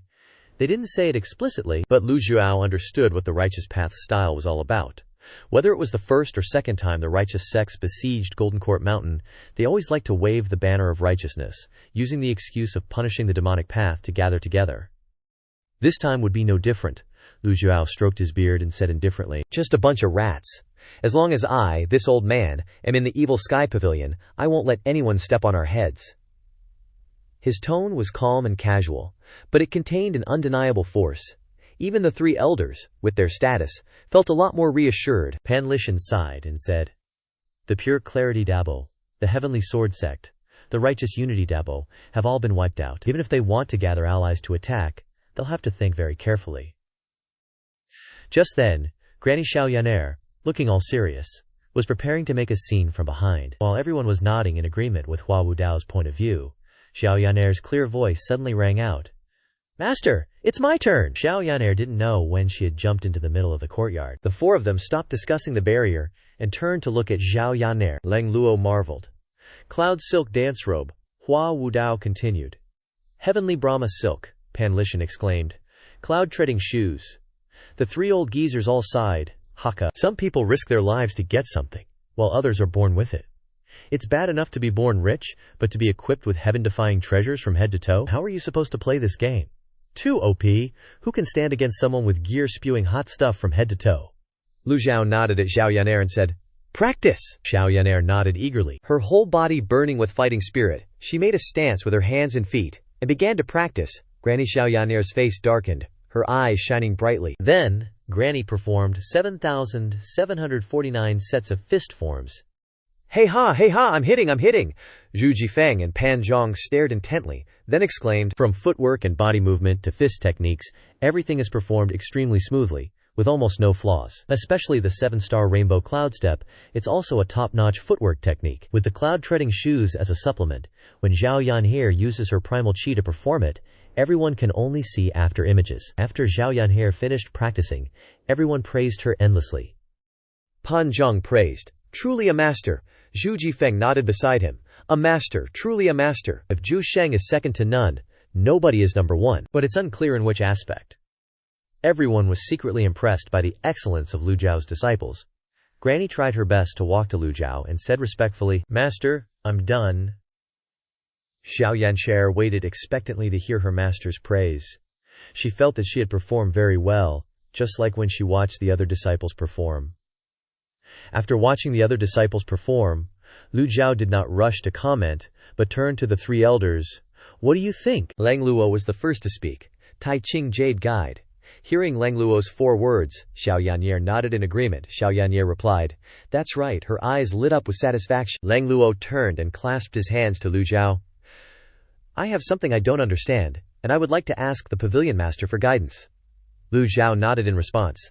"Speak." Lu Zhou was a little surprised by Lang Luo's request for guidance. It was normal for the disciples to ask Lu Zhou for guidance, but even the 3 great elders wanted to ask for guidance, which suddenly made Lu Zhou feel like he wanted to show off and lecture them. Lang Luo asked, "If the Tai Ching Jade Guide mainly focuses on body movement and fist techniques, then why doesn't the pavilion master let Xiao Yan'er cultivate the Dao concealment art?" When fighting the Tenvu immortals, the pavilion master was able to use the 9-syllable true word hand seal of the Taoist sect. Such a small Taoist concealment art shouldn't be difficult for the pavilion master. As soon as Lang Luo finished speaking, the other 2 elders nodded in agreement, their faces waiting for Lu Zhao's answer. Lang Luo's question was also a question in their hearts. However, Pan Lishan said, "Cultivators usually become more mixed up as they cultivate more types of techniques, and the progress of cultivation is also prolonged, so that many cultivators can only master 2 or 3 types of cultivation methods at the end of their lives." Lu Zhou thought to himself, "It's true that what you don't want will always come." At this time, the 3 old geezers were extremely looking forward to Lu Zhao's answer. Lu Zhou stood calmly with his hands behind his back and said, "What you say is very accurate, but it depends on who the cultivator is." Lu Zhou paused for a moment, and then explained to everyone. "The Dao concealment art is just an escape technique. The Taoist sect has hundreds and thousands of cultivation methods, and the yang is mixed up. However, none of them can compare with the 100 schools cultivation techniques. It's true that every cultivator has limited energy, and being able to cultivate one type of technique to the extreme in their lifetime is considered a great cultivator, but my disciple is definitely not the same as ordinary people." Granny was now very proud, and raised her head high in the sky. Lu Zhou didn't need to say it too bluntly. The 3 elders could already understand his meaning. If it were a cultivator from another sect, they would naturally choose to go on one path of cultivation. But Xiao Yan'er in front of them was the 9th disciple of the Evil Sky Pavilion, and her talent was probably unmatched. If there was still extra ability, it would be good to learn a few other cultivation methods. Lang Luo didn't consider it to have broadened his horizons, and he clasped his hands and uttered the 2 words, "Receive teaching." Pan Lishan said again, "Old Leng, you've been learning Dao concealment all your life as escape techniques, but haven't you also secretly learned various killing techniques? Otherwise, how could you have gotten to where you are today?" Being seen through by Pan Lishan, Yifu Lang Luo remained silent. After all, he was in front of Lu Zhou, so he was also very respectful. Lang Luo didn't even look at Pan Lishan. He cursed inwardly. At the crucial moment, "You pour cold water. You really are an old man with no good intentions." Pan Lishan continued to say to Lu Zhou, "This old man thinks that the Tai Ching Jade Guide is indeed one of the most suitable cultivation methods for Xiao Yan'er. But Xiao Yan'er's cultivation time is too short, and the foundation needs to be slowly tempered. Nothing can be rushed, especially when practicing cultivation methods." After saying that, he raised the wine gourd in his hand to signal. This reminded Xiao Yan'er of when everyone went to the Pure Clarity Dao together. Pan Lishan had asked her to use the heavenly Brahma silk to cover the lid of the bottle. Her control was indeed far behind, but this kind of ability cannot be learned in a day or two. Hua Wu Dao, who had been listening to everyone's discussion for a long time, finally echoed, "Hua Wu Dao agrees," Lang Luo said disdainfully. "You also said that Xiao Yan'er's entry time is too short. How can she have time to temper her foundation? You reluctantly want the little girl to have more than 100 years of control. Leng here is really ashamed for you." Pan Lishan's face turned red, and he thought to himself, "At that time, I asked Xiao Yan'er to use the heavenly Brahma silk to take the cork, and she was really still far behind in terms of basic control, but this kind of ability cannot be cultivated in a day or two." The bald Hua Wu Dao continued to smile and said, "Hua Wu Dao agrees." Several question marks appeared on Pan Lishan's head before Hua Wu Dao's sentence, "Hua Wu Dao agrees." Pan Zhong, Zhu Jifeng, Hua Yuexing, and the group of female disciples also felt confused. Lu Zhou shook his head helplessly. "It's really difficult for these old guys. It's a bit difficult to find fault with them." Lu Zhou put his hands behind his back and looked at Xiao Yan'er. "You must remember the instructions of the 3 elders. And besides, you rely too much on external objects. From today onwards, the heavenly Brahma silk, cloud-treading shoes, and cloud silk dance robe must all be put away. If it's not a special situation, you don't need to wear these things on your body. Zhao Yanhe immediately felt a little unwilling, and ahhed. Lu Zhou added, "Wait until you open 5 leaves, then we'll talk." Although Zhao Yanhe was unwilling, she still nodded obediently. Disciple obeys. At this time, the system sent a notification, successfully guided Zhao Yanhe, gaining 300 merit points. The 3 elders nodded. This is indeed Xiao Yanche's biggest problem. But they were embarrassed to say it directly. It's certainly good to wear a body of treasures, but it's also a double-edged sword, hindering her basic cultivation. It's inevitable that others will criticize her, coveting other people's treasures. So it's best for her master to point it out himself. Lu Zhou received the system notification and thought, "It's only been a short time and I've earned 900 merit points. The path of teaching disciples is indeed bright." Lu Zhou felt a little excited to pick up merit points so easily. Could it be that he should bring all the disciples out to teach? Lu Zhou waved his hand and told Xiao Yan'er to leave. Xiao Yan'er bowed and left the practice yard. The 3 elders were full of emotion. Hua Wudao sighed. "If I hadn't witnessed it with my own eyes, I would have found it hard to believe that the pavilion master would guide his disciples like this. It's completely different from the rumors outside." Lu Zhou naturally knew what the rumors were, but he was too lazy to pay attention to them.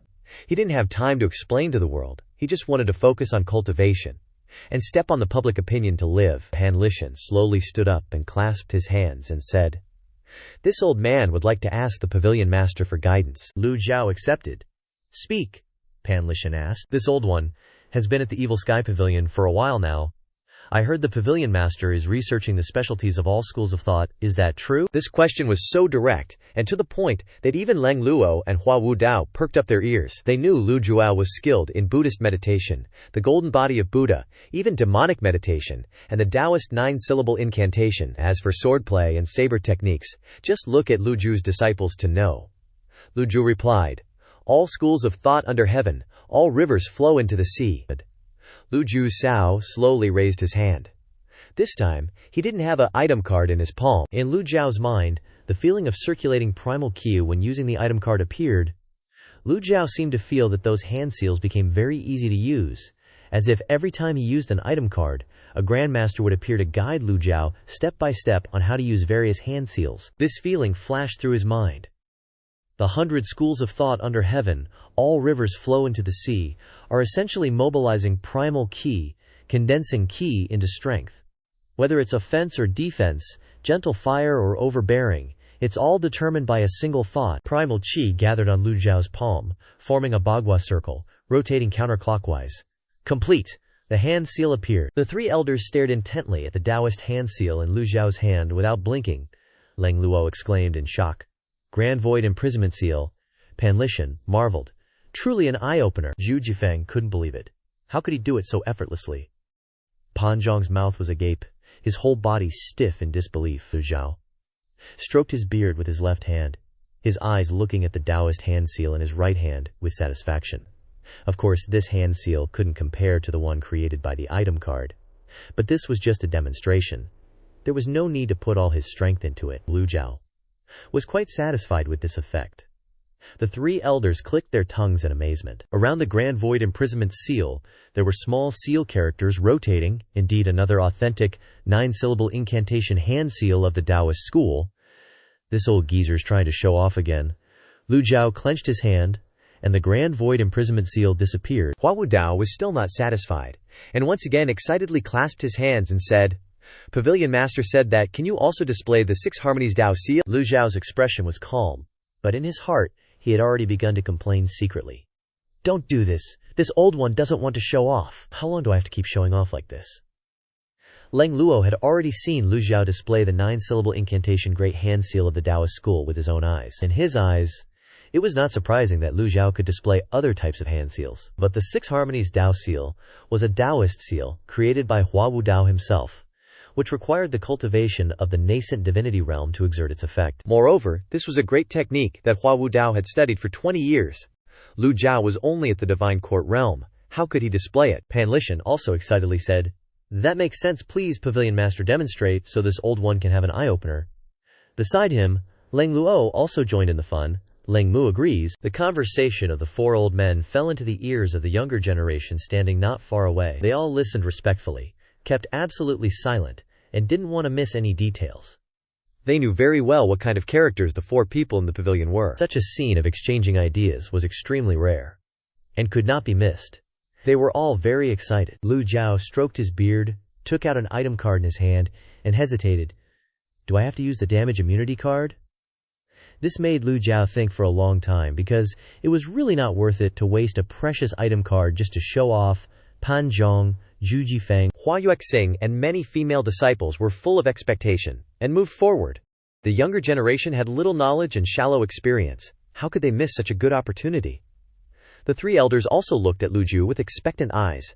Lu Zhou stroked his beard and fell into deep thought. Hua Wudao waved his hand and said, "The 6 Harmonies Dao Seal is a move that I spent 20 years researching.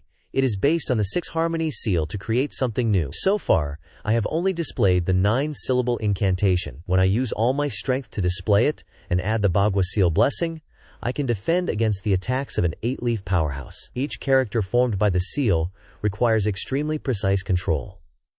It is even more difficult to add another character. You must not underestimate the 6 Harmonies Dao Seal. When I first entered the Evil Sky Pavilion, I was able to block Duanmu Sheng's attack with only 6 characters." Everyone had witnessed Duanmu Sheng's sure-kill move, Zhu Jifeng thought to himself as he watched this scene. Such a terrifying and powerful move could be blocked by just the 6 Harmonies Dao Seal's 6 characters. Pan Lichin asked curiously, "Elder Hua, how many characters can the 6 Harmonies Dao Seal display at most?" Hua Wudao immediately put 2 fingers together to form a cross and replied, "When I first created the 6 Harmonies Dao Seal, there were at most 10 characters, but with my cultivation and understanding, I have only been able to display the 9-syllable incantation so far." Pan Lichin persistently asked, "There is still a 10th character?" Hua Wudao affirmed, "That's right." Pan Zhong, Zhu Jifeng, and the others worshipped endlessly. Elder Hua's skill with the 6 Harmonies Dao Seal is unparalleled in the world, no matter what kind of cultivation method it is. To reach the level where one can create something new, one must first be extremely proficient in the basic techniques. Duanmu Sheng is only at the 2-leaf nascent divinity realm, and wants to create fighting techniques is a bit too hasty. At least one must reach the 5-leaf nascent divinity realm before one can begin to create something new, Pan Zhong said helplessly. "Elder Hua, how can others display the results of your 20 years of hard work?" The others nodded in agreement. "That's right, you spent 20 years thinking about the 6 Harmonies Dao Seal. Even if others see the principle, they can't display it just once." The girl behind nodded repeatedly. That's right, that's right." At this time, the 3 elders had also thought of this, and immediately struggled to find a way for Lu Zhou to step down. To put it bluntly, Lang Luo thought about how to find a way out for the pavilion master. Hua Wudao lowered his face with great regret. Why did he talk so much just now, and ask the pavilion master to demonstrate the 6 Harmonies Dao Seal? What if he offends the pavilion master because of this? Hua Wudao secretly glanced at the pavilion master. Seeing that Lu Zhou was still thinking deeply, "This step is not big enough. We must find a bigger step to maintain the pavilion master's face," Pan Lichin asked. "Old Hua, your 6 Harmonies Dao Seal has at most 10 characters, Hua Wudao immediately replied. "That's right," Pan Lichin continued to ask. "How many characters can others do at most when they display it for the first time?" Old Pan is really interesting. This question is extremely professional. Finding a way for the pavilion master to climb down, Hua Wudao hurriedly said. "When I was still researching the 6 Harmonies Dao Seal in the Cloud sect, the sect leader spent 3 days to display the first character, 10 days to display the second character, a month to display the third character, and then he still couldn't display any more characters after a year, so the sect leader completely gave up." Leng Luo stared and asked, "Hua Wudao, does that mean that apart from you no one can display the 4th character or more?" "That's really the case. Others only tried to study this kind of shrinking technique out of curiosity. How could they spend 20 years studying it like him?" In other words, no one can display the am character? What is the 10th character in the 6 Harmonies Dao Seal? Hua Wudao replied concisely, "Harmony." Anyway, no one can display it, so there's nothing to be afraid of saying it.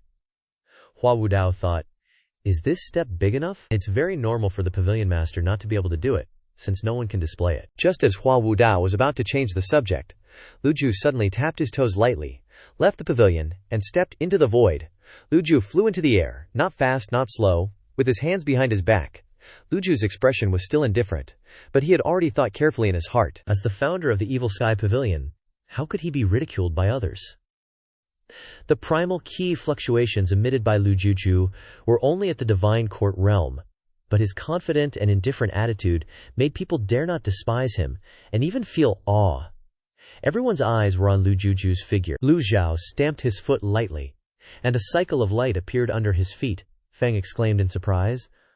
Bagua seal? It's the Bagua seal. Lu Zhou stamped his foot again. The circle of light bloomed, and the 6 harmonies Dao seal appeared. As the holder of Ji Tiandao's 1,000-year memory, Lu Zhou possessed unparalleled experience and background. At this moment, this was displayed extremely delicately. The 3 elders stared at this scene without blinking. The next step was to condense the seal characters. After all, Lu Zhou was not Hua Wu Dao. Relying only on experience and background to estimate the techniques, the speed of display could not be too fast. At this time, Lu Zhou turned around and looked down at the crowd from above. The character Qian shimmered with golden light, written in seal script, and floated beside Lu Zhou. It was the first character of the 6-harmony Dao seal.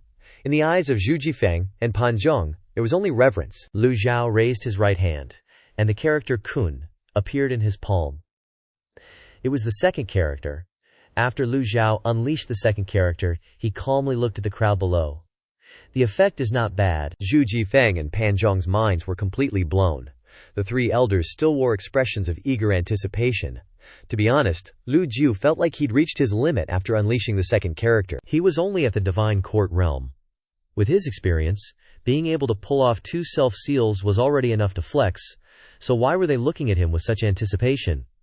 Shouldn't they be telling old man here to step down already? Lu Zhou flicked his left hand. The primal qi appeared, its fluctuations clearly not as stable as before. The character Sheng materialized and floated around Lu Zhou. Finally, the third character took shape. To be able to unleash the third character of the 6-harmony Dao seal in such a short period of time, without any research, relying solely on his own experience, this kind of talent was enough to crush the Yun sect's sect leader. He probably couldn't conjure the fourth, but it seemed the 3 elders had forgotten to offer a way for their sect leader to gracefully exit, everyone eagerly observing Lu Zhou, waiting for his next move. Oh well, even if the 4th character failed, displaying 3 was enough to prove his abilities. Lu Zhou stepped into the void, mobilizing all the primal qi in his dantian. As the primal qi surged, he suddenly felt the surrounding primal qi trembling incessantly. Could this actually go sideways? It was almost impossible for a divine court realm cultivator to condense the 4th character of the 6-harmony Dao seal. Lu Zhou frowned inwardly. What to do now? Hua Wu Dao frowned, seemingly realizing something was amiss. Hua Wu Dao finally noticed it, startled awake, and hurriedly said, "The sect leader's abilities are truly astonishing.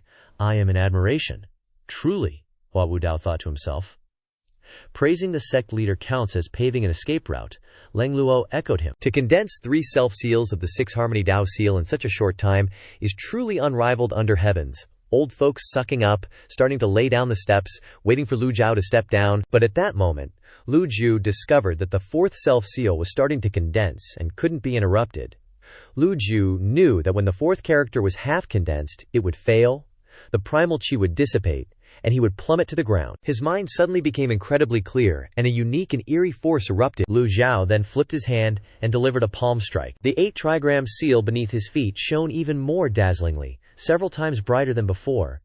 The 3 seal characters, Qian, Kun, and Sheng, which had originally shimmered with golden light, suddenly turned completely blue. The elders were shocked. Blue. The 3 seal characters that were originally shimmering with golden light turned blue. Everyone was used to seeing sparkling golden energy.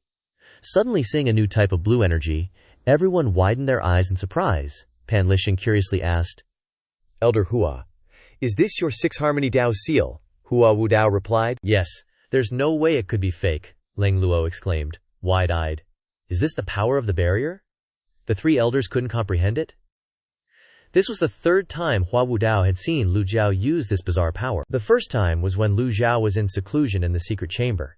The second time was on the Lotus platform, when Lu Zhou used a palm to eliminate the Great Witch Curse. Normally, when condensing qi into solid form, it would be golden, regardless of whose cultivation method it was. Formations would be blue, and all kinds of auxiliary formations that increase power were similar.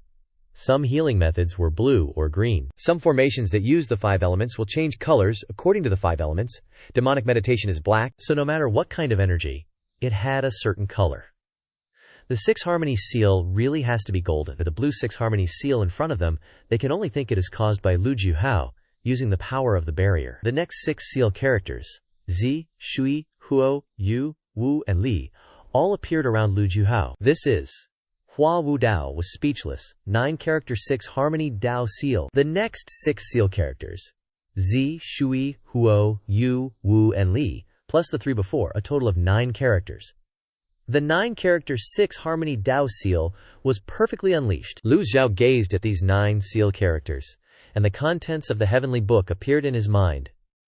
This was the third divine power of the opened heavenly book. So could the third divine power help Lu Zhou unleash all kinds of cultivation methods he knew from nothing at will? Of all things, to be reborn and reincarnated, everyone knew that was, according to thoughts, divine power. The Liang Pavilion was now deathly silent. Hua Wu Dao was flustered, his old face filled with disbelief. Finally, he cupped his hands and bowed, saying, Hua Wu Dao admits defeat. Lang Luo cupped his hands slightly. Pan Lishan, who had been lazy, also cupped his hands in respect. Sect leader's divine might is unmatched. Lu Zhou no longer needed steps to descend. He felt extremely satisfied with the scene before him. The 9 seal characters spun endlessly around Lu Zhou, and the 8 trigrams formation beneath his feet shone even brighter, its powerful defensive power beyond doubt. Lu Zhou still had extraordinary power within him. Rise! Lu Zhou waved his hand, and the 10th character, he, of the 6 Harmony Dao seal, shot out of his palm, joining the group of 9 characters around him. The self-seals merged into one, forming a complete circle. Hua Wu Dao froze in disbelief. When the 10 characters he became one, the 8 trigrams seal floating beneath Lu Zhao's feet suddenly bloomed. The radiating range grew larger and larger, with Lu Zhou as the center. The defensive circle has covered the entire Liang Pavilion, covering almost half of Golden Court Mountain, including the towering Demon Sky Pavilion hidden in the clouds. With just one more character, the defensive power has increased dozens of times. Hua Wu Dao widened his eyes and choked out, 10-character 6 Harmony Dao seal. Everyone looked up at the blue glowing 6 Harmony Dao seal in the sky, and for a moment, no one could speak. The appearance of 9 characters had already convinced them, and now the sudden appearance of the 10th character scared them beyond belief. Lu Zhou was scared stiff, shouting, 10-character 6 Harmony Dao seal, only in a flash has it dissipated into smoke. Those old geezers were staring with their jaws dropped. The female cultivators, along with Zhu Jinfeng and Pan Zhong, were praising him non-stop. Even the pets of the Evil Sky Pavilion couldn't take their eyes off Lu Zhou, squeaking and oinking like crazy. They were all cheering for the old man. Lu Zhou slowly descended, secretly thinking he totally nailed that show-off moment. What he thought inside didn't matter, but on the outside, he still had to maintain that Grandmaster vibe. Lu Zhao's aged face remained as calm as ever, gently stroking his beard. The effect is not bad, quite satisfactory, but at the same time, Lu Zhou made a silent decision. He should try to show off less in front of these people in the future. The extraordinary power he had painstakingly accumulated was all used up. Instead of wasting time showing off, he should seriously teach his disciples. Nevertheless, this display of power did have some gains. Through the experiment just now, Lu Zhou was able to determine the third divine power of the celestial book, instantaneous arrival. The phrase instantaneous arrival meant that this divine power could cast the moves of others. Lu Zhou felt very strange. Did the system's deadly strike card have a similar effect? If so, wouldn't the third divine power of the celestial book 3 scrolls be a permanent combination of the deadly strike card and the damage immunity card? But thinking back, when Lu Zhou used various divine powers before, the celestial book had never allowed him to kill an opponent in an instant. In other words, the power of the celestial book's divine power that he possessed was not yet strong enough to compare with the one-hit kill and damage immunity item cards. Lu Zhou stepped forward, heading towards the 3 old men, one kneeling, one standing stunned. After a while, the group finally regained their senses. Everyone bowed. Not even daring to breathe loudly, Lu Zhou indifferently looked at them and asked, Elder Hua, do you still have any questions? Hua Wu Dao's heart had long been shattered. The 6 Harmony Dao seal that he had painstakingly researched for 20 years was casually cast by the pavilion master in its entirety. How could he possibly be calm? Absolutely not. He really wanted to say, I have a lot of questions regarding the 6 Harmony Dao seal, but he didn't have the courage to continue asking Lu Zhou. Elder Hua, Pan Lishan, and Lang Luo, who were standing not far from him, repeatedly called him. Startled, Hua Wu Dao regained his senses, wiped the sweat from his face, and said, I I have no more questions. At this moment, Lang Luo spoke in silence. The 10th Six Harmony Dao Seal. I'm afraid it has never appeared before, Pan Lishan praised. It's not just that it's never existed before, I'm afraid no one will be able to create the 6 Harmony Dao Seal in the future either. Even if it remains the same, no one can cast the 10th seal. If I hadn't seen it with my own eyes, you could beat me to death, and I wouldn't believe that anyone could do what the Pavilion Master did. After saying these words, Pan Lishan bowed slightly to Lu Zhou. This was truly the first time the Pavilion Master had cast the 6 Harmony Dao Seal. Lu Zhou nodded. This was originally the truth, regardless of whether they believed it or not. The 6 Harmony Dao Seal was something that Hua Wudao was still proud of, but now he was so shocked that he just stood there like a wooden statue. Lang Luo then comforted him. Hey old fool, Elder Hua, you should cheer up a bit. After that, Lang Luo also curiously asked, Is it the power of the barrier? Lu Zhou didn't answer immediately, because he knew that to cast the 10th Six Harmony Dao Seal, one needed to have at least 1,000 realms whirling cultivation base. He couldn't say that he had the Celestial Book's divine power, so Lu Zhou vaguely said, to cast the 10th word of the 6 Harmony Dao Seal, one must have a powerful force to support it. Hua Wudao's eyes widened when he heard this, as if he had been frozen for 3 seconds. After being stunned, Hua Wudao immediately knelt down. Hua Wudao has such moral depravity that he dared to make such an impudent request to the Pavilion Master, forcing the Pavilion Master to use the power of the barrier. Please punish me severely, Pavilion Master. Things had developed to this point, and Hua Wudao was the main reason. Golden Court Mountain no longer had a barrier, and Lu Zhou had used up all the power of the barrier just to demonstrate to him how would they deal with strong enemies in the future. Therefore, Hua Wudao immediately pleaded guilty. The others exchanged glances. Lu Zhou looked at Hua Wudao and saw that his loyalty had increased a lot, so he comfortably said, Stand up. Thank you, Pavilion Master, Lu Zhou continued to say. The power of the barrier is just an external force after all. What really determines victory or defeat isn't the barrier. Lu Zhou shifted his gaze and looked at Pan Lishan. Pan Lishan, when you first came to Golden Court Mountain, how did you break the barrier? Pan Lishan laughed heartily, the wine gourd in his hand swirling. This is very simple. This old man knows a little about formations. Although the Golden Court Mountain barrier is strong, it has been consumed year after year, and now it has become extremely weak. This old man could see that the formation of the barrier had undergone several additions and repairs, and the original energy of the formation runes had been damaged quite a bit. Lifting the wine gourd, Pan Lishan cheerfully continued. Besides, this old man's wine gourd is not an ordinary item. After speaking, Pan Lishan tossed the wine gourd into the air, letting it spin in the sky, emitting a golden light, and the space seemed to be distorted. Lu Zhou had long known that this wine gourd was not an ordinary object, so he was not surprised. But the others, especially Pan Zhong, saw this, and their eyes lit up, their mouths clicking in wonder. Before, Pan Lishan had lost all his cultivation, so there was no way to mobilize his energy. But now that he could use the wine gourd, he became much more energetic. Hua Wudao also asked in surprise, Is it a treasure from the Blackwood Forest? Old Pan chuckled and replied, Just lucky to get it. Lu Zhou and Lang Luo had heard Pan Lishan tell the story of the wine gourd, knowing that this thing was from the Blackwood Forest, and after being tempered by a great fire, it had become a special weapon, no less than a heaven-grade weapon. Everyone knew that the weapons of mortals were mortal grade, which were ordinary weapons used by non-cultivators. Higher grades included yellow grade, Xuan grade, earth grade, and finally the strongest, heaven grade.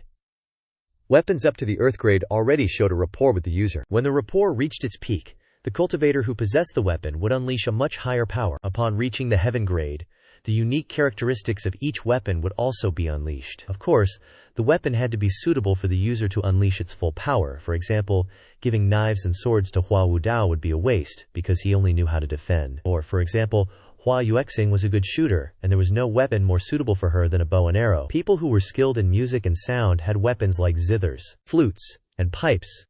But these cultivation methods were often very difficult, so not many people mastered them. No matter what kind of weapon it was, after a long period of accumulating energy and being used frequently, it would gradually show its aura and effect. Only this wine gourd, at first glance, was difficult to associate with it being a heaven-grade weapon. Using a wine gourd as a weapon was indeed rare. Lang Luo curiously continued to ask, Old Pan, what does your gourd do? It was still Lang Luo who bluntly asked about such secret matters. Pan Lishan held out his hand, and the wine gourd flew into his palm. Pan Lishan proudly said, Very useful. You'll get used to it with more use. You can use it to smash people to death. You can use it as a pillow when you sleep, making your whole body feel refreshed. And you can also make people confused and dazed. Don't look at me like that. I'm telling the truth. Leng Luo's expression clearly showed his attitude.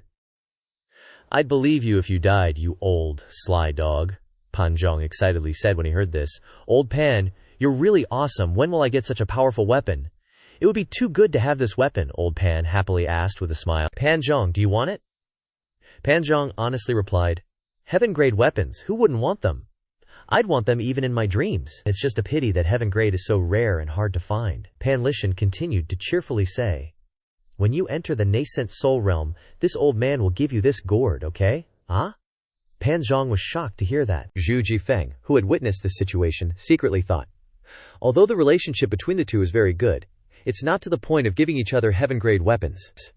How important heaven-grade weapons were was something that every novice cultivator knew. Pan Lishan continued to say, to control a heaven-grade weapon you must have at least a nascent soul realm cultivation base, so work hard to cultivate. Pan Zhong thought. The old man is just kidding, and replied, Don't joke around, old Pan, I won't take your weapon. The relationship between the two was clearly different from others. The old fogies in Liangting all understood this, but no one said it. At this moment, Hua Wudao couldn't hold back any longer. He went up to Lu Zhou, bowed, and said, Master, please enlighten me. How can I unleash the 10th character of the 6 Harmony Dao seal? Lu Zhou stroked his beard. As long as he didn't have to demonstrate it again, everything would be easy. Just now, when he was using that move, Lu Zhou really did have some insights. The Dao follows nature, originating from heaven and earth. Therefore, you must return to heaven and earth. Ugh. Hua Wudao was totally lost, his face a blank stare that was kinda hilarious. Lu Zhou repeated each word slowly and clearly, then asked, Do you understand? Hua Wudao's face flushed red. He thought to himself, I was once a cultivation genius in the Yun sect. If I say I don't understand, I'll lose all face. Hua Wudao stammered and nodded. I think I understand a little. Lu Zhou put his hands behind his back and walked towards the Demon Heaven Pavilion. The more you comprehend, the more you will understand later. Finally, the cramming from my past life comes in handy. This kind of statement works in any situation. Who dares to say it doesn't? Of course you don't understand it. It's gotta create that feeling of, even though I don't understand what you're saying, it sounds really impressive. What a joke. Not to mention that Lu Zhou didn't get any merit points at all, which shows that if the person you're giving guidance to isn't your disciple, it's useless. Just a bunch of old guys with little future or hope. He should focus his energy on teaching his useless disciples instead. Respectfully seeing off, Pavilion Master. Everyone bowed, their eyes following Lu Zhao's figure. Back in the East Pavilion, Lu Zhou began to count the number of heavenly writing scrolls he had. Heavenly writing scroll number 1. The sounds of all living beings is a type of sonic divine power. Heavenly writing scroll number 2. The law of annihilation is a wide area attack divine power. Heavenly writing scroll number 3. Instantaneous teleportation can unleash the cultivation powers of all schools. Plus, the heavenly writing itself already has the ability to suppress all kinds of witchcraft, Sanskrit chants, and mind control. Now, Lu Zhou could confirm one thing. The heavenly writing scrolls are related to something, and that's the heavenly writing unveiling. Now that he had 3 types of divine power, there'd be a 4th. So where was the 4th heavenly writing unveiling fragment? Lu Zhou thought as he walked to the table, looking at the ancient sheepskin map. He noticed that the location of the sword graveyard had appeared clearly on the map. Sure enough, this map showed the location of the heavenly writing unveiling. Lu Zhou carefully observed the entire map again. Apart from Divine Capital and the Sword Graveyard, the other areas were blurry. The 4th heavenly writing unveiling fragment could only be waited for to appear. With this ancient sheepskin map, Lu Zhou wasn't afraid of not being able to find the heavenly writing unveiling. Thinking of this, he didn't continue to observe the map, but stepped behind the screen and sat cross-legged to comprehend the heavenly writing. At the same time, in the small bamboo serenity dwelling, Si Wuyai coughed violently, as if he would vomit blood. He took off his clothes, revealing his strong body. The body-binding curse was fainter than before, but his cultivation was still not restored. He was extremely puzzled. Is this really a Taoist curse? What the hell is this? Why is it so difficult to dispel? Si Wuyai slowly stood up, becoming a little more spirited. He had a feeling that this curse would always bind his cultivation. Ye Zhihang appeared nearby, and when he saw Si Wuyai's complexion, he hurriedly asked, "Sect leader?" Si Wuyai waved his hand and said, "I'm fine, report the situation." Ye Zhihang immediately reported. The spies near Golden Court Mountain report that Golden Court Mountain has completely disappeared. Si Wuyai immediately raised his eyebrows upon hearing this. He was annoyed in his heart. What happened to the Demon Heaven Pavilion? Sect leader, the old senior, just returned from the sword graveyard, and our people discovered that the demon sword was taken away by someone else. Ye Zhihong paused slightly and continued. The demon sword has fallen into the hands of Jiang Aijian. Si Wuyai was very smart. He understood the problem as soon as he heard it, and said, with Master's personality, it's impossible for him to casually give the demon sword to someone else. It seems that the one still standing in the shadows, helping the Demon Heaven Pavilion, is Jiang Aijian. Ye Zhihong felt strange and asked, Jiang Aijian is one of the 3 great sword maniacs. This guy is timid and afraid of trouble. How could it be him? As soon as he finished asking, Ye Zhihong felt embarrassed again. The sect leader had ordered him to investigate Jiang Aijian's background, but unfortunately he still hadn't found out anything about it. Si Wuyai shook his head and replied, you can know the things in the palace like the back of your hand. It can only be him. Ye Zhihong froze. Si Wuyai continued to say, the current 3rd prince of the great Yan royal family, Liu Chen. Hearing this, Ye Zhihong was shocked. His eyes widened in disbelief. Si Wuyai had always been cautious. Even if there were many things he guessed, he would still wait for conclusive evidence. But Jiang Aijian's matter was different. Now that things had come to this, Si Wuyai could confirm that Jiang Aijian was Liu Chen. Si Wuyai continued to say, back then there was chaos in the palace. The 2nd prince wanted to eliminate the opposing faction, so he used a great fire to burn down the Harmony Palace. More than 1,000 people were burned alive, and only Liu Chen's body was not found, so he must have escaped, Ye Zhihong guessed. Maybe he was burned to ashes. Si Wuyai didn't say anything. This possibility existed, but it was too small. Liu Chen was also a cultivator in the Harmony Palace. If he hadn't been deliberately murdered, then why would he have met such an end? Continue the investigation. Understood. Ye Zhihong bowed. Sect leader, 5th senior, is still in the palace taking care of the Empress Dowager, and hasn't returned to the Demon Heaven Pavilion. This subordinate is worried that Mo Li will attack her, Si Wuyai ordered. Find a way to persuade her to return, Ye Zhihong stammered. But, Si Wuyai frowned. Don't stammer. When he doesn't have enough information, his judgment will be greatly affected. Ye Zhihong bowed and said, the 4th prince, Liu Ping, returned in triumph. The 2nd prince held a cleansing feast, and welcomed him to the hunting grounds in Ruber. And this subordinate is worried that the Empress Dowager and 5th senior will also go to Ruber. The emperor has approved the Empress Dowager to go out to relax and recuperate. And Ruber is a good place. Si Wuyai turned to look towards Ruber, then looked up at the sky again, and continued. The 2nd prince has great ambitions and always wants to control the situation. With the exception of Liu Ping, who has military achievements, he also makes connections everywhere. How can the 2nd prince not be wary of him? Ye Zhihong said nothing. Si Wuyai sighed softly. 5th senior sister is also a member of the royal family. Hearing this, Ye Zhihong quickly continued. What this subordinate is most worried about is this. Si Wuyai continued to ask. When is the hunting trip taking place? Ye Zhihong respectfully reported. When the weather turns cold, in about 3 months, the 4th prince, the 3rd prince, the 2nd prince, and a princess who suddenly appeared, are all gathering together. Speaking of the upcoming winter, Si Wuyai was also a little touched. After cultivators reach the vast sea realm and open the 8 meridians, they no longer feel hot or cold, so they have almost lost their sense of the weather. But now, Si Wuyai's cultivation was gone, and the approaching winter allowed him to feel the coldness of the world. If Jiang Aijian was really the 3rd prince, he would definitely take care of 5th senior sister for safety reasons, and arrange for hidden forces to help him. This subordinate obeys.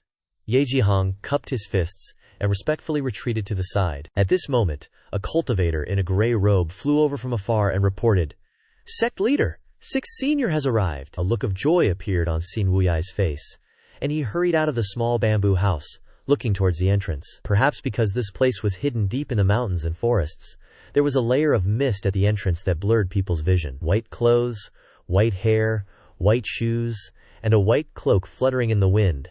5 jade-white fingers holding the hilt of a sword. She walked forward, step by step, slowly, just like an ordinary person walking across a meadow, stepping through the mist.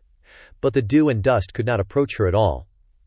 This was Si Wuyai's 6th senior sister, Ye Tiangxin, who was also the 6th disciple of the Demon Heaven Pavilion. Si Wuyai's eyes widened in shock as he saw her, and he hurried over to Ye Tiangxin. Si Wuyai cupped his hands and bowed respectfully. Si Wuyai greets, Senior Sister 6. Ye Tiangxin glanced at Si Wuyai, then said, 7th junior brother, your cultivations.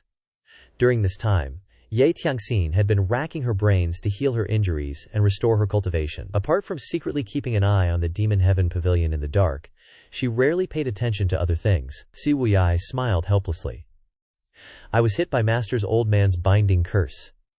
Ye Tiangxin frowned in surprise. Si Wuyai explained, it's all a misunderstanding.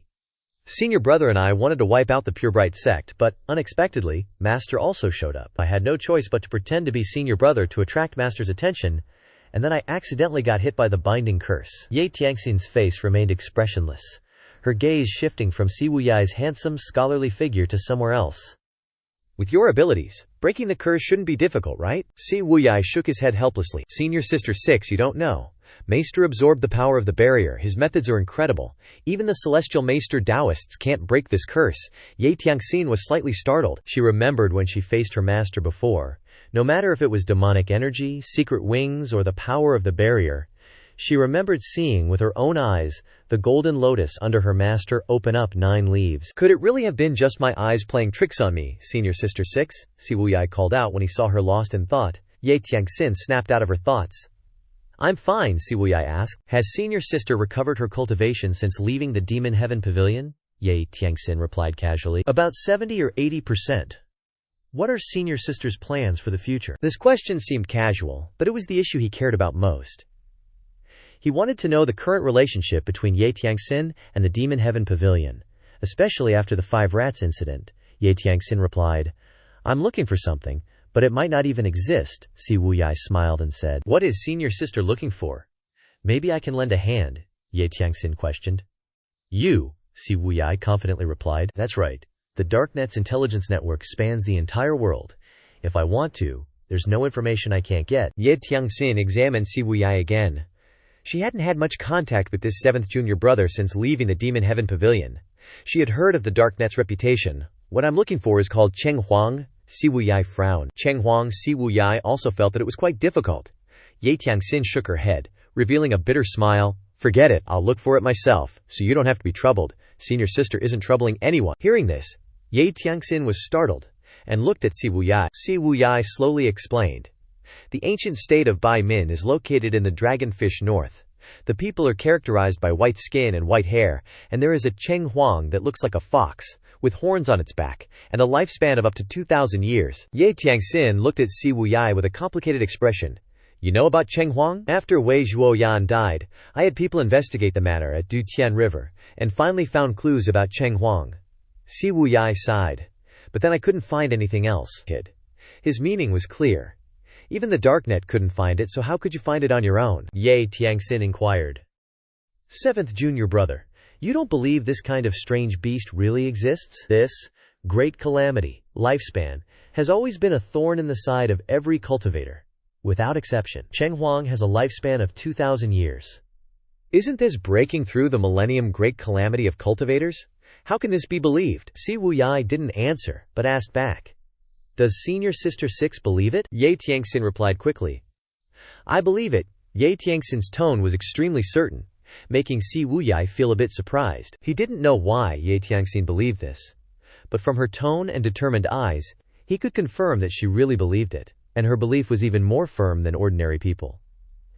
Si Wuyai suddenly remembered Ye Tiangxin saying that her cultivation had recovered 70 to 80%. Remembering how she had joined forces with the righteous sect to besiege Master, and then had her cultivation completely destroyed, and that she had only been expelled from the sect for a short period of time, how could Ye Tiangxin have recovered 80% of her cultivation? Could this be the special talent of the Baimin people? Si Wuyai replied, I will help Senior Sister continue to search. Ye Tiangxin slowly turned around and looked around. Seeing the simple and quiet bamboo hut used as her base, she asked.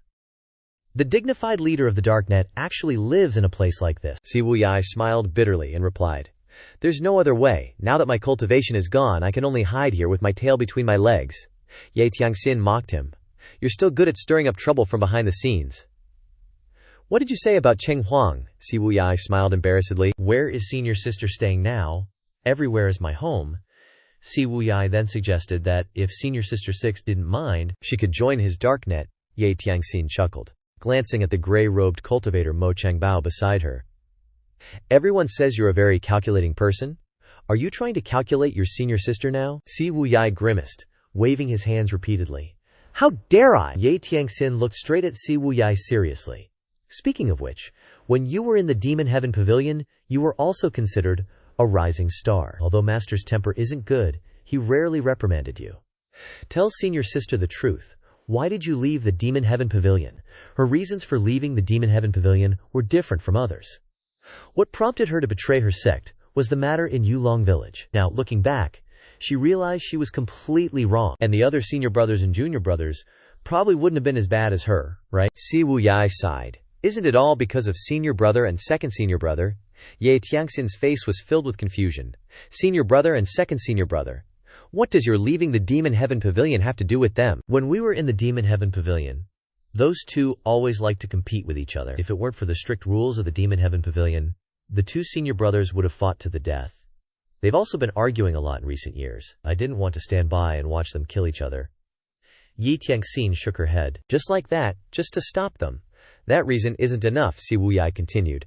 As for the rest, senior sister will have to ask senior brother and second senior brother, Ye Tiangxin asked strangely. Why ask them? Si Wuyai didn't directly answer her question but asked back. What does senior sister 6 think of second senior brother? Ye Tiangxin replied frankly. Humble, polite, and treats everyone kindly. He's 1,000 times more righteous than those hypocritical bastards of the righteous sects. Si Wuyai nodded.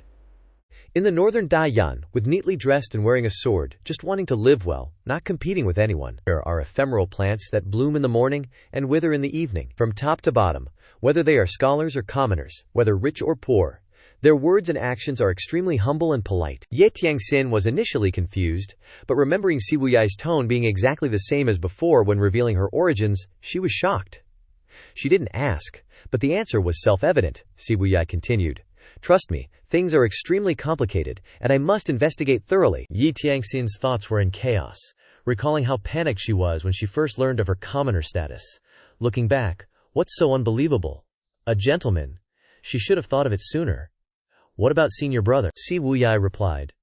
To be honest, I don't know. I originally planned to return to the Maotiange to investigate this, after Master's lifespan calamity arrived. Unfortunately, the old geezer master refuses to admit he's old. Sixth senior sister should have experienced that firsthand. Ye Tiangxin was speechless upon hearing this. It's not just that he refuses to admit he's old.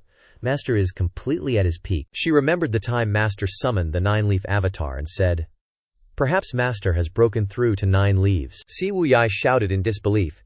Impossible, I saw it with my own eyes. Si Wuyai fell silent at this point, probably thinking, Senior sister, you gotta take responsibility for sensationalizing like that. But before he could speak, Ye Tiangxin shook her head. Maybe I was seeing things. Si Wuyai immediately breathed a sigh of relief. This senior sister is trying to kill me with these words. Just thinking about it is illogical. If Master had really broken through to 9 leaves, would he let them run amok everywhere? He would have already opened his avatar and dealt with that righteous scum. Although I don't approve of your methods, but because you're the smartest among us, I trust you. Give my regards to first senior brother and second senior brother. With that, she turned and headed towards the exit. Si Wuyai asked, Senior sister, are you really not considering joining the dark net? Look at the state you're in. Take good care of yourself. After saying this, Ye Tiangxin's figure disappeared into the mist. Ye Jihang hurriedly bowed to see off Lu Xiansheng. Feeling much relieved, Si Wuyai smiled and said, Speaking of which, you're also surnamed Yi. Why are you so afraid of sixth senior sister? Yi Jihang waved his hands repeatedly. Who would dare to claim kinship with Lu Xiansheng? He looked pitiful. Si Wuyai asked, How has first senior brother been lately? Ye Jihang reported seriously. After the Yu Mingjiao took control of the righteous path, they began to reorganize their ranks. Currently, the Yu Mingjiao has tens of thousands of members. I fear it won't be long before they target their next goal. Si Wuyai shook his head and sighed. In that case, first senior brother won't have time to pay attention to matters in the palace. Does the sect leader mean the Rubei hunting grounds? I want to go there personally, sect leader. Your cultivation is gone. Absolutely not. Si Wuyai calmly replied. With you by my side, I am very reassured. Ye Jihang froze for a few seconds, surprised by Si Wuyai's trust in him. Then Ye Jihang shouted, This subordinate swears to protect the sect leader with my life, in Shendu within the imperial city, at Jingyang Palace. Mo Li looked at her face in the mirror, feeling very happy. Mo Li slowly stood up and said to the tall man standing outside the screen, Senior brother, luckily, you healed me this time. Bao Ma replied, Don't mention it, we are fellow disciples, no need to be so polite. Mo Li smiled gently. His Highness said that once we achieve our great ambition, senior brother will be second only to one. Bama cupped his hands and shook his head, saying, I fear things are not as simple as you think, Moi Lai continued. Senior brother, you are always so indecisive, don't worry. This plan is extremely thorough. The fifth disciple of the Ma Tiange is in the palace, and the Empress Dowager will also be at Roubaix. So many people have died, how can I let them off? Babama recalled the scene at the Lotus Dais and shook his head, saying, It's not that I don't trust you, but I always feel that old devil is not simple. Mo Lai's eyes were full of confidence. I'm afraid he won't dare to come. Senior brother, to tell you the truth, the second prince has given me the blueprints for the 10 absolute formation. Balima's eyes widened behind his mask. Moali continued. I was ordered by the second prince to set up the 10 absolute formation in all 4 cities of Dalian. She smiled eerily, her voice filled with smugness. One of them was Shangyuan City, but it has been changed to Roubaix. Only the second prince and I know about this. Senior brother, you are the third. Moli smiled as she walked to Baoma's side. Baoma sighed and said, Be careful of playing with fire and getting burned. With senior brother here, I am very reassured. Moli smiled, revealing her endearing dimples. Seeing this, Baoma frowned secretly. Whatever. Baoma didn't want to look at Moli anymore, so he turned and walked to the window. That's right. My junior sister has spent so many years hiding in the imperial palace of Great Yan. Only she knows how many difficulties she's faced. No matter if it's cultivation or intelligence, I, your senior brother, am much better than you. As long as we unite and work together, everything will be fine. Basma looked at the scenery outside Jingyang Palace, remembering Lu Lan, and sighed. Is the second prince cruel enough? Mo Li smiled and said, Among the 5 princes, if we're talking about being ruthless, the second prince is definitely number 1. Back then, the third prince was favored by His Majesty, and there were plans to make him the crown prince. The second prince just used a little trickery to solve everything with a fire. He even dared to harm the third prince. Haha, the fourth prince is just a paper tiger. Baoma nodded. Junior brother, Mo Li kept calling him junior sister. Baoma was about to lose it.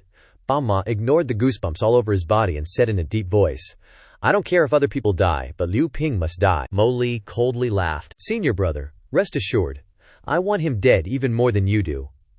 The fourth prince, Liu Ping, has been stationed at the border for many years and has repeatedly sent troops to conquer Lu Lan, leaving corpses strewn across the fields, with countless casualties. The most humiliating thing was when Liu Ping led the 10 great Yan generals to capture the king of Lu Lan as a prisoner. In that battle, the great cultivators from both sides fought for 3 days and 3 nights, with countless soldiers killed and wounded. Later, this was recorded in the history books, where no birds flew and no beasts ran.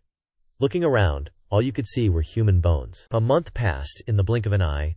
Lu Zhou comprehended the celestial book for a whole month, and his extraordinary power had reached a state of saturation.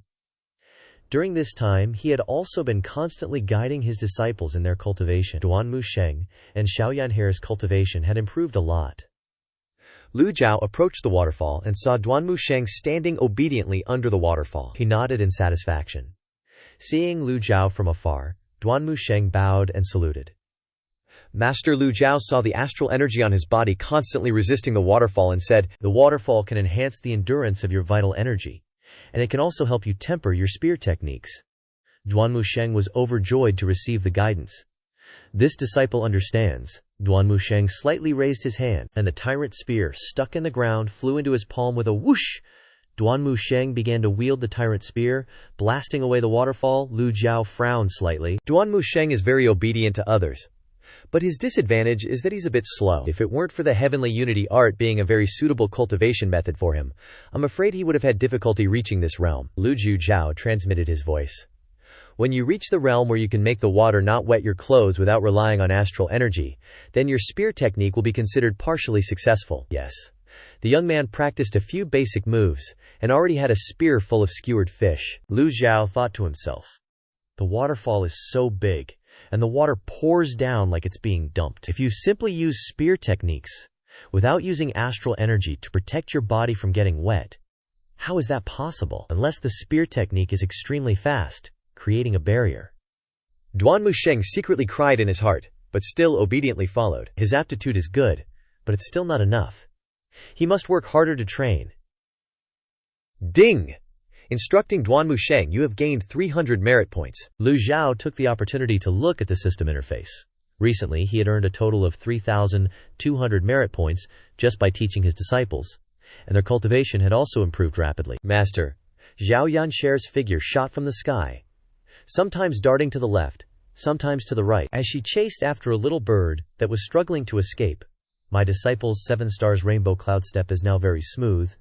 Zhao Yanhare caught the little bird and then released it. Then she landed next to Lu Zhou, waiting to hear her master's praise. Lu Zhou said, "The 7 stars rainbow cloud step has indeed improved a lot, but little birds are not humans. If you continue to use them as targets, it will be difficult to improve further, Grandma." Hearing this, her eyes widened like car headlights. Lu Zhou hinted towards Duan Musheng. You should learn more from your third senior brother. 2 female cultivators carrying a basket full of fish that Duan Musheng had just skewered said, "Third young master, that's enough for tonight's dinner. Don't skewer any more fish today." "Over here." Xiao Yange responded to Lu Zhou with a yes. Xiao Yange looked at the pouring waterfall and shuddered inwardly. Asking her to stand under the waterfall was no different from torturing her. Her eyes darted around and she said, Master, how about you teach me something else? Lu Zhou was a little surprised. Xiao Yanhe rarely took the initiative to make suggestions like this. She had always been the type of disciple who listened to everything she was told. Lu Zhou then asked, "What do you want to learn?" Xiao Yanhe said. "How about calligraphy? Master's calligraphy is so beautiful, I want to learn it." "Don't be ridiculous," Lu Zhou said sternly.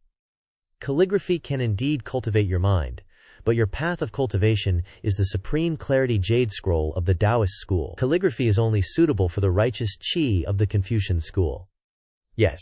Zhao Yanhe was a little disappointed. Lu Zhou looked up at the sky and saw that it was still early, so he stroked his beard and said, "Perform your fist techniques once for me to see." "Yes." Xiao Yanhe nodded and stood next to the big tree to practice her fist techniques.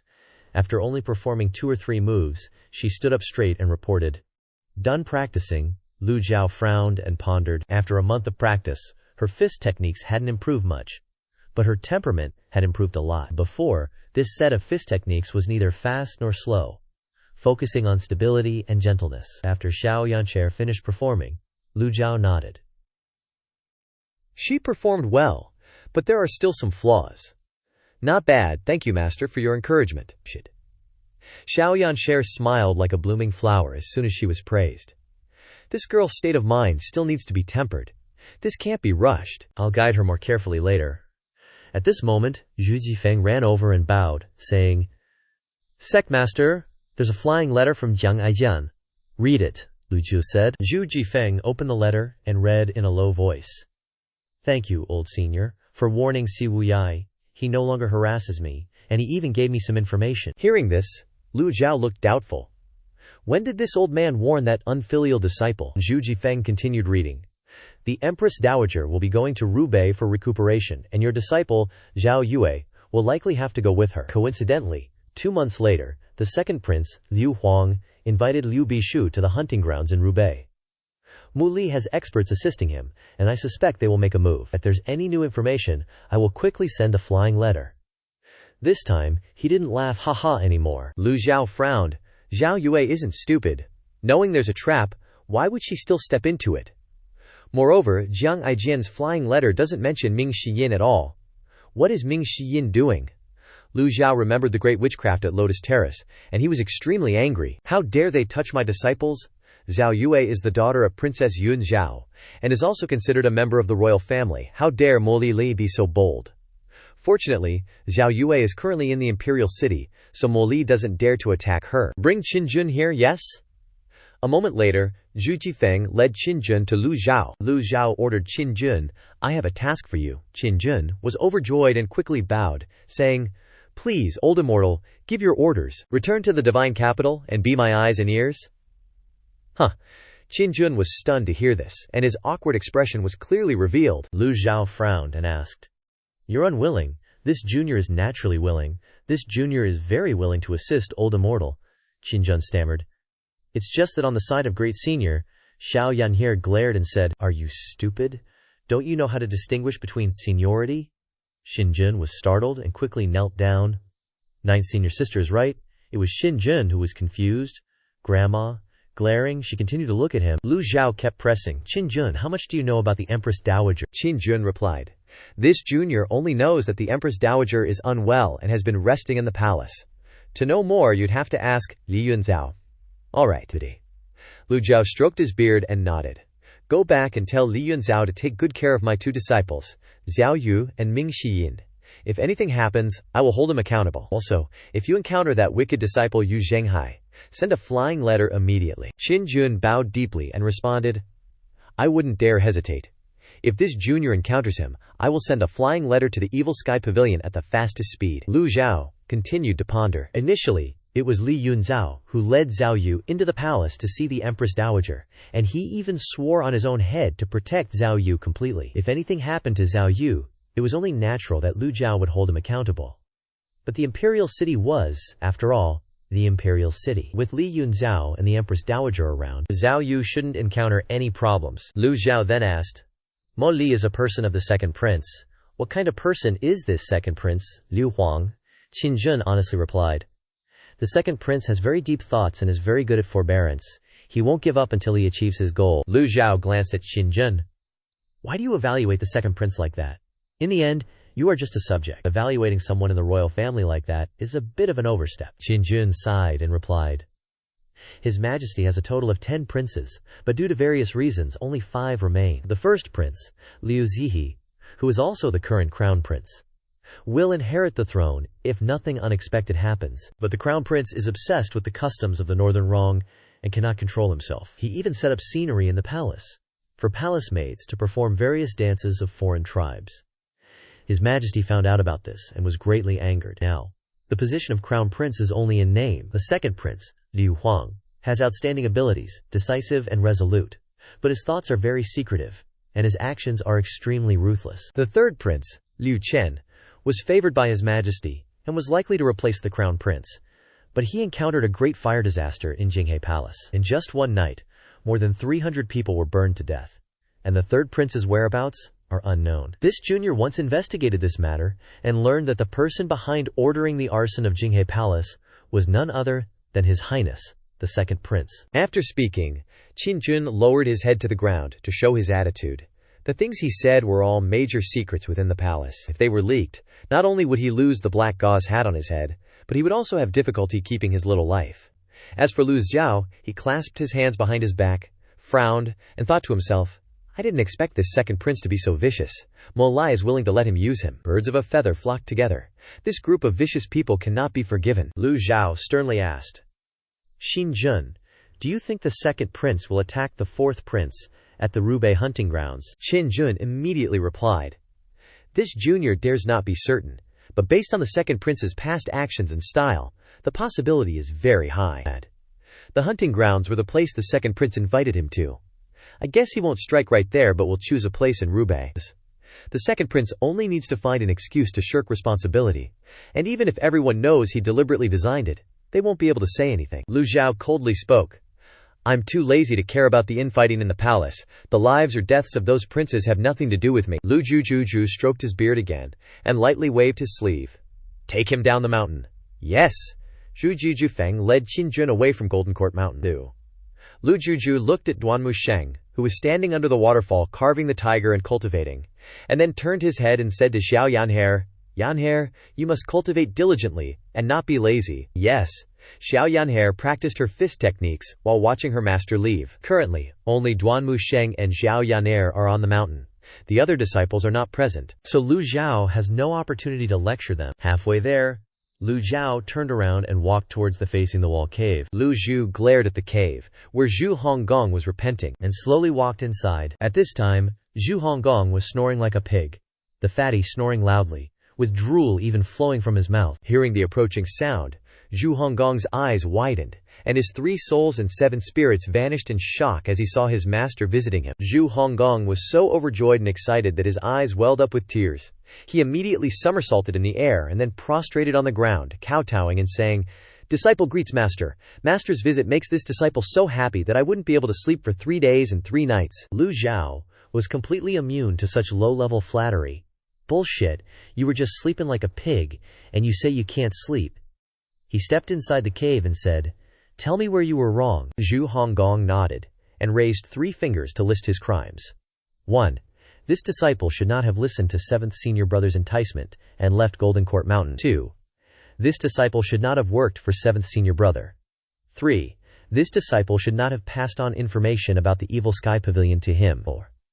4. This disciple should never have arbitrarily modified the 9 tribulation thunderclap originally taught by Master. Lu Zhou was a bit surprised that this fatty consciously confessed to as many as 4 reasons. Lu Zhou pressed. Not making excuses anymore? Hearing this, Zhu Honggong was startled and panicked. This disciple dares not make excuses. Zhu Honggong lay prostrate on the ground, his body trembling slightly. Lu Zhou noticed that behind his buttocks were all wounds, probably from the beating he received last time, coupled with the backlash from cultivating the 9 tribulation thunderclap technique. He had been tortured a lot during this period. Moreover, he was tormented by the cold in the facing the wall cave. Now Zhu Honggong had become listless and lifeless. But his loyalty had increased a lot. It seemed that the precious chariot seal was more important to Zhu Honggong than Lu Zhou thought. "Stand up," he said. "Thank you, Master." Lu Zhou asked. "How long have you been a disciple?" "This disciple has been a disciple for 20 years. Lu Zhou looked at the dejected fatty for a long time. He didn't say much, and clasped his hands and walked out of the facing the wall cave again. Zhu Honggong dared not ask much, and immediately knelt down, clasping his hands and respectfully seeing off his master. When he reached the outside of the cave, Lu Zhou stopped, and said indifferently, "The 9 tribulation thunderclap originates from the 8th layer of thunderclap.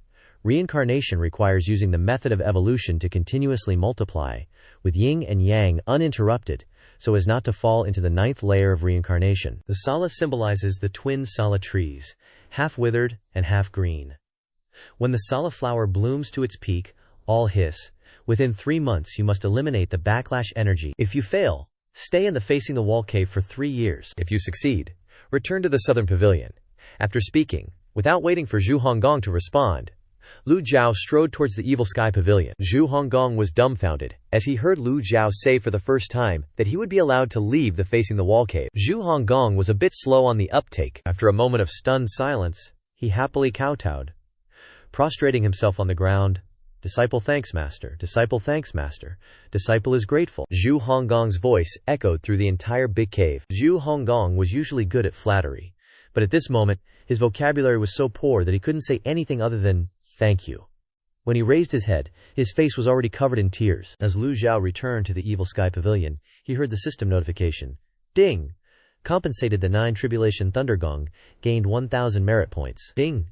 Guided Zhu Honggong, gained 300 merit points. Lu Zhou originally intended to give Zhu Honggong a little guidance, but he forgot that compensating the cultivation method would also be rewarded with merit points. He searched through his memories, reviewing them once more. Among his 9 disciples, those whose cultivation methods were incomplete had all been supplemented. Yu Zhenghai, Yu Shengrong, Si Wuyai, and Ye Tiangxin all cultivated complete cultivation methods, so their cultivation levels were clearly much higher than the other disciples. Lu Zhou opened the system interface and looked at his merit points. 4,500 points.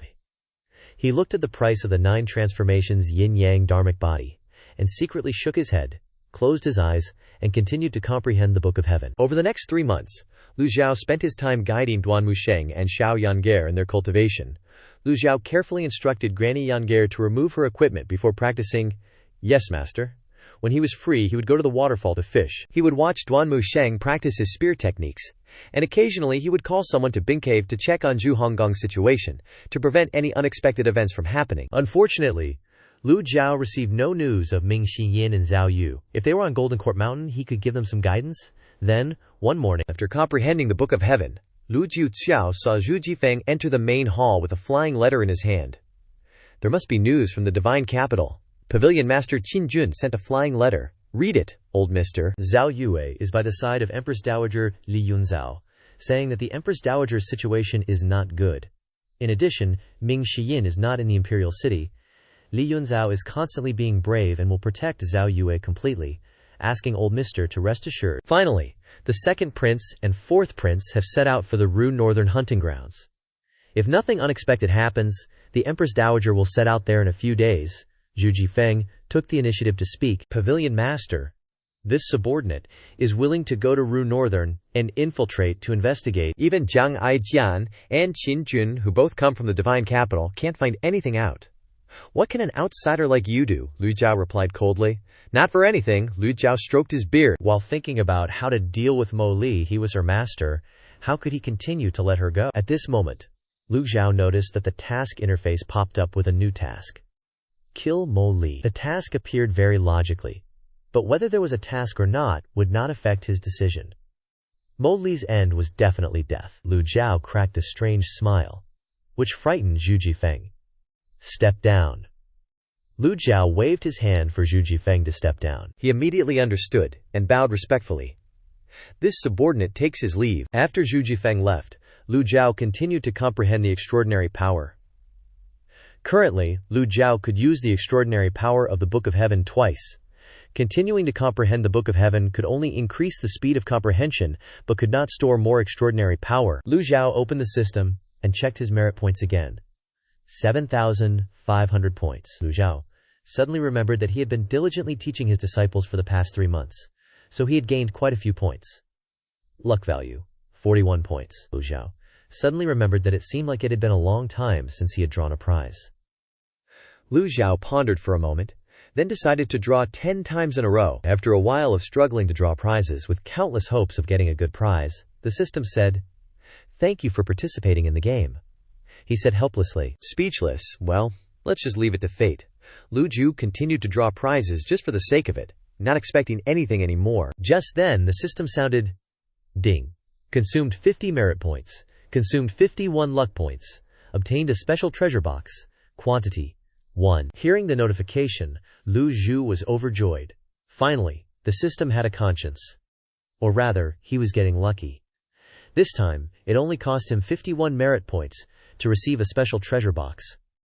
Finally, a sparrow had turned into a phoenix. While Lu Zhou was still thinking wildly, a special treasure box appeared on the table. The treasure box wasn't big, only about the size of a small drawer.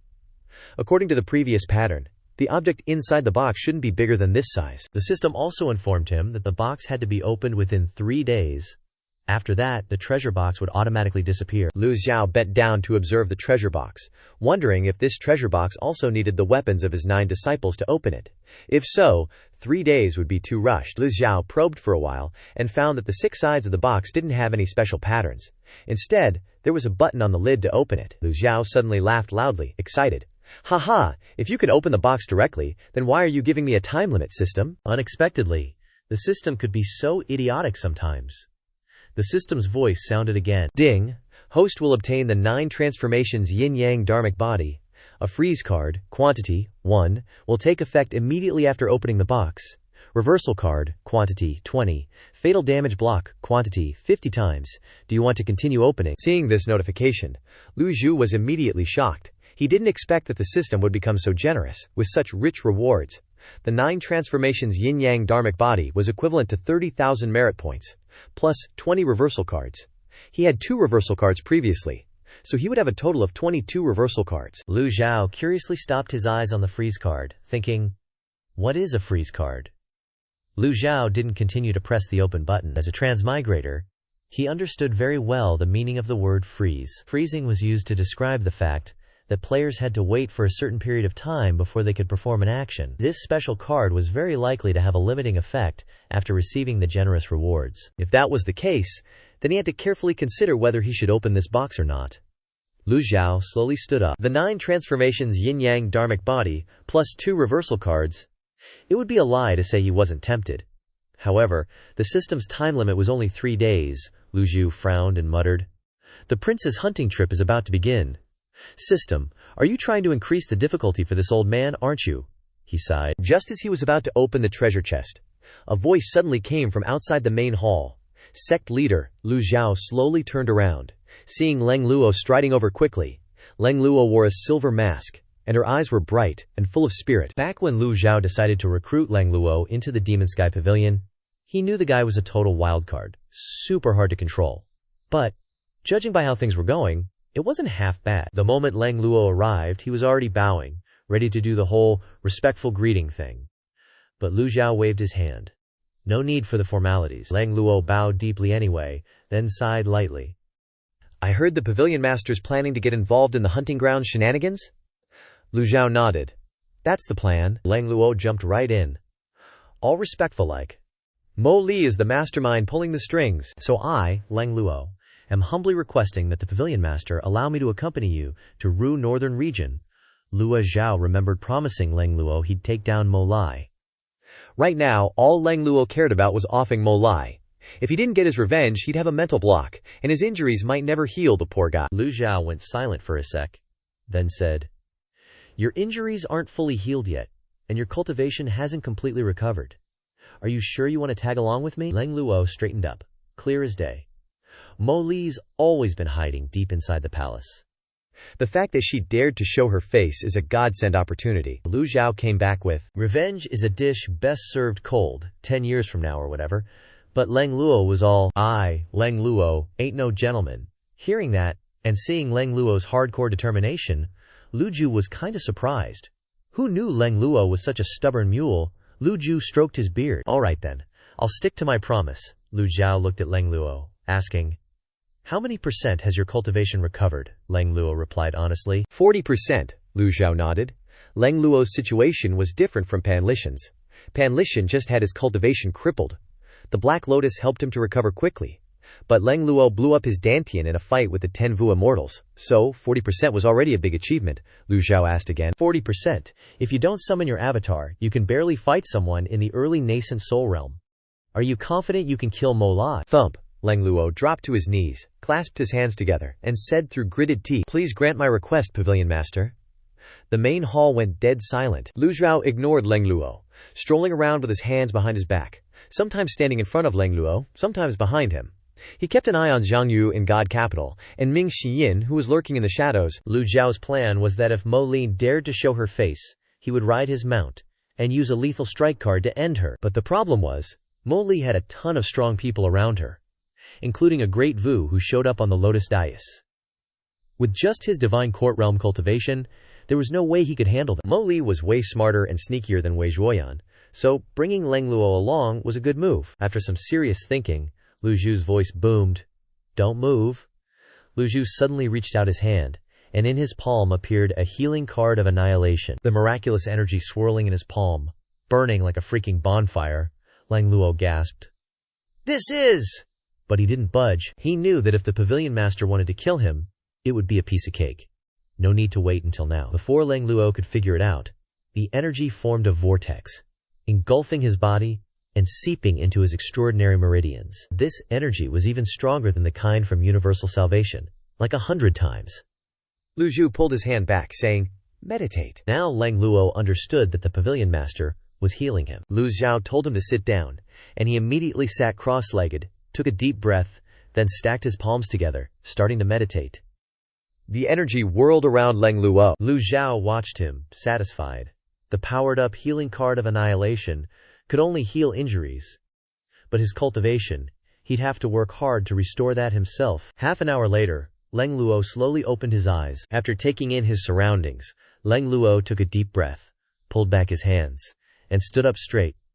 Lu Zhou noticed Lang Luo's loyalty had gone up a few notches. Lu Zhou asked, "How's your injury?" Lang Luo respectfully clasped his hands, saying, "My injuries have recovered by 90%. Lang Luo respectfully told Lu Zhou, "If nothing unexpected happens, in 3 months, my cultivation will be fully restored." Lu Zhou was a bit surprised to hear that, but he didn't say anything, just thought for a moment. A few seconds later, Lu Zhou nodded.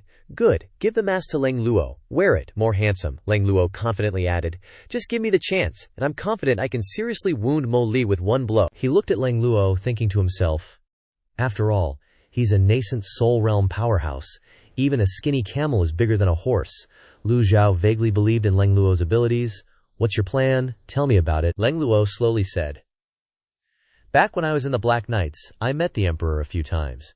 No matter how much the 4th Prince and 2nd Prince fight, they're still just princes. The one you can actually grasp is still the Emperor." Lu Zhou raised his head, pondering. Lang Luo made a good point. Before, Lu Zhou was always thinking about how to deal with Mo Li, who was under the 2nd Prince. If that's the case, Lu Zhou could make a move on the Emperor first. Lu Zhou asked, "The Black Knights are under the Emperor's command. When you were the leader of the Black Knights, you only met the Emperor a few times," Lang Luo replied.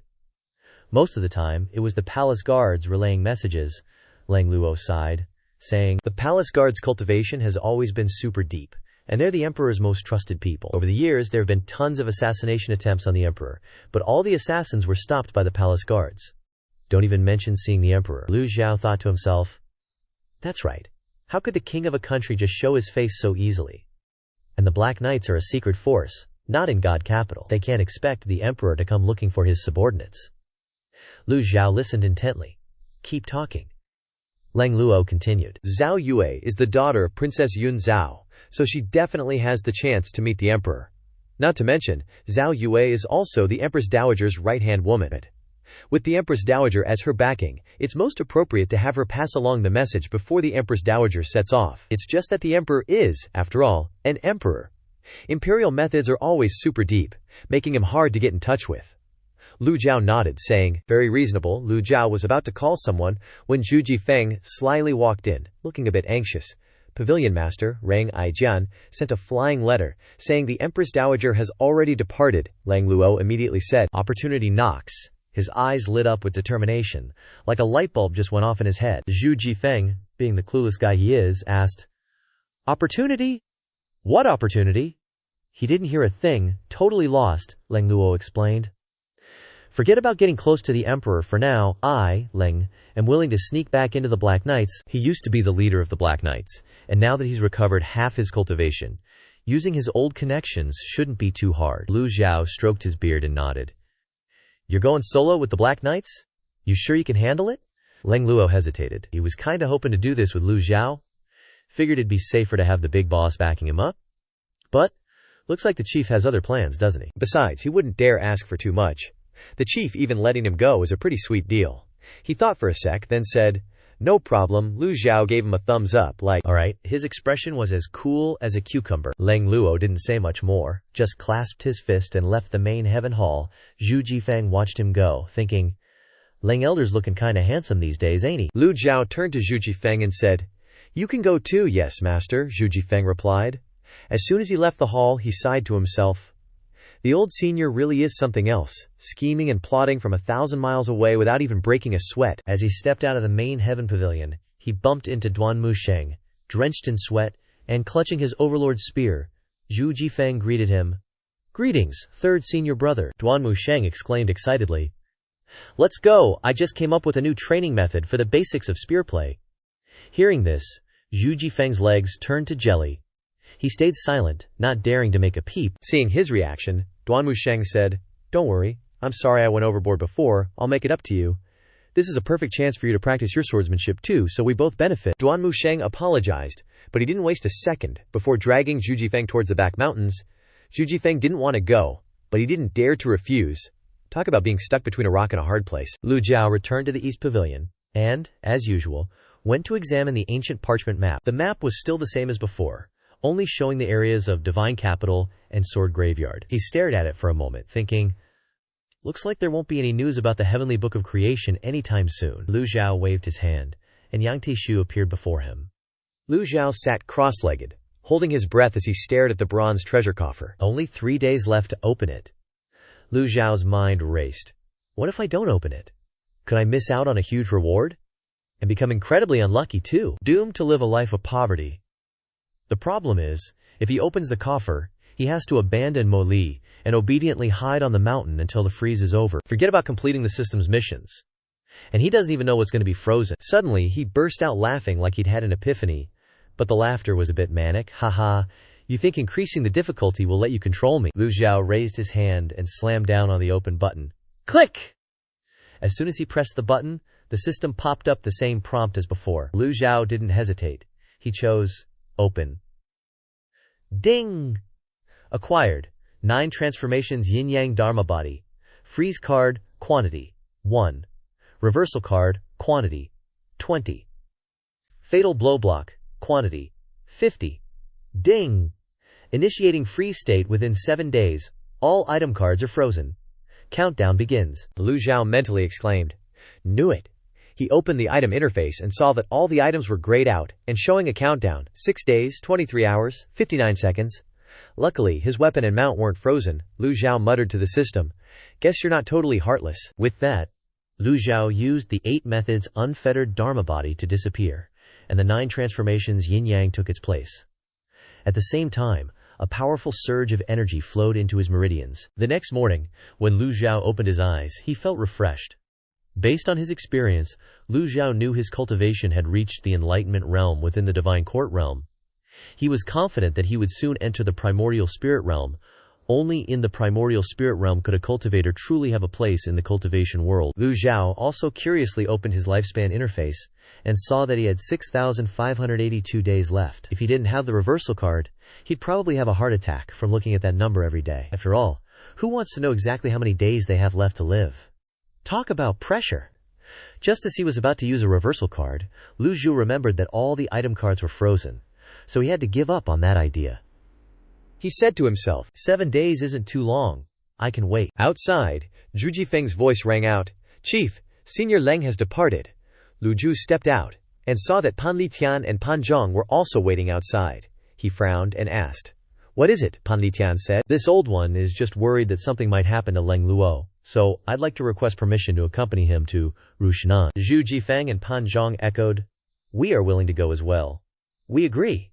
It seemed like the two of them were determined to go. Lu Zhou clasped his hands behind his back and said calmly, "Golden Court Mountain has disappeared. There will be plenty of useless people trying to sneak into it. If you all leave, who will guard Golden Court Mountain?"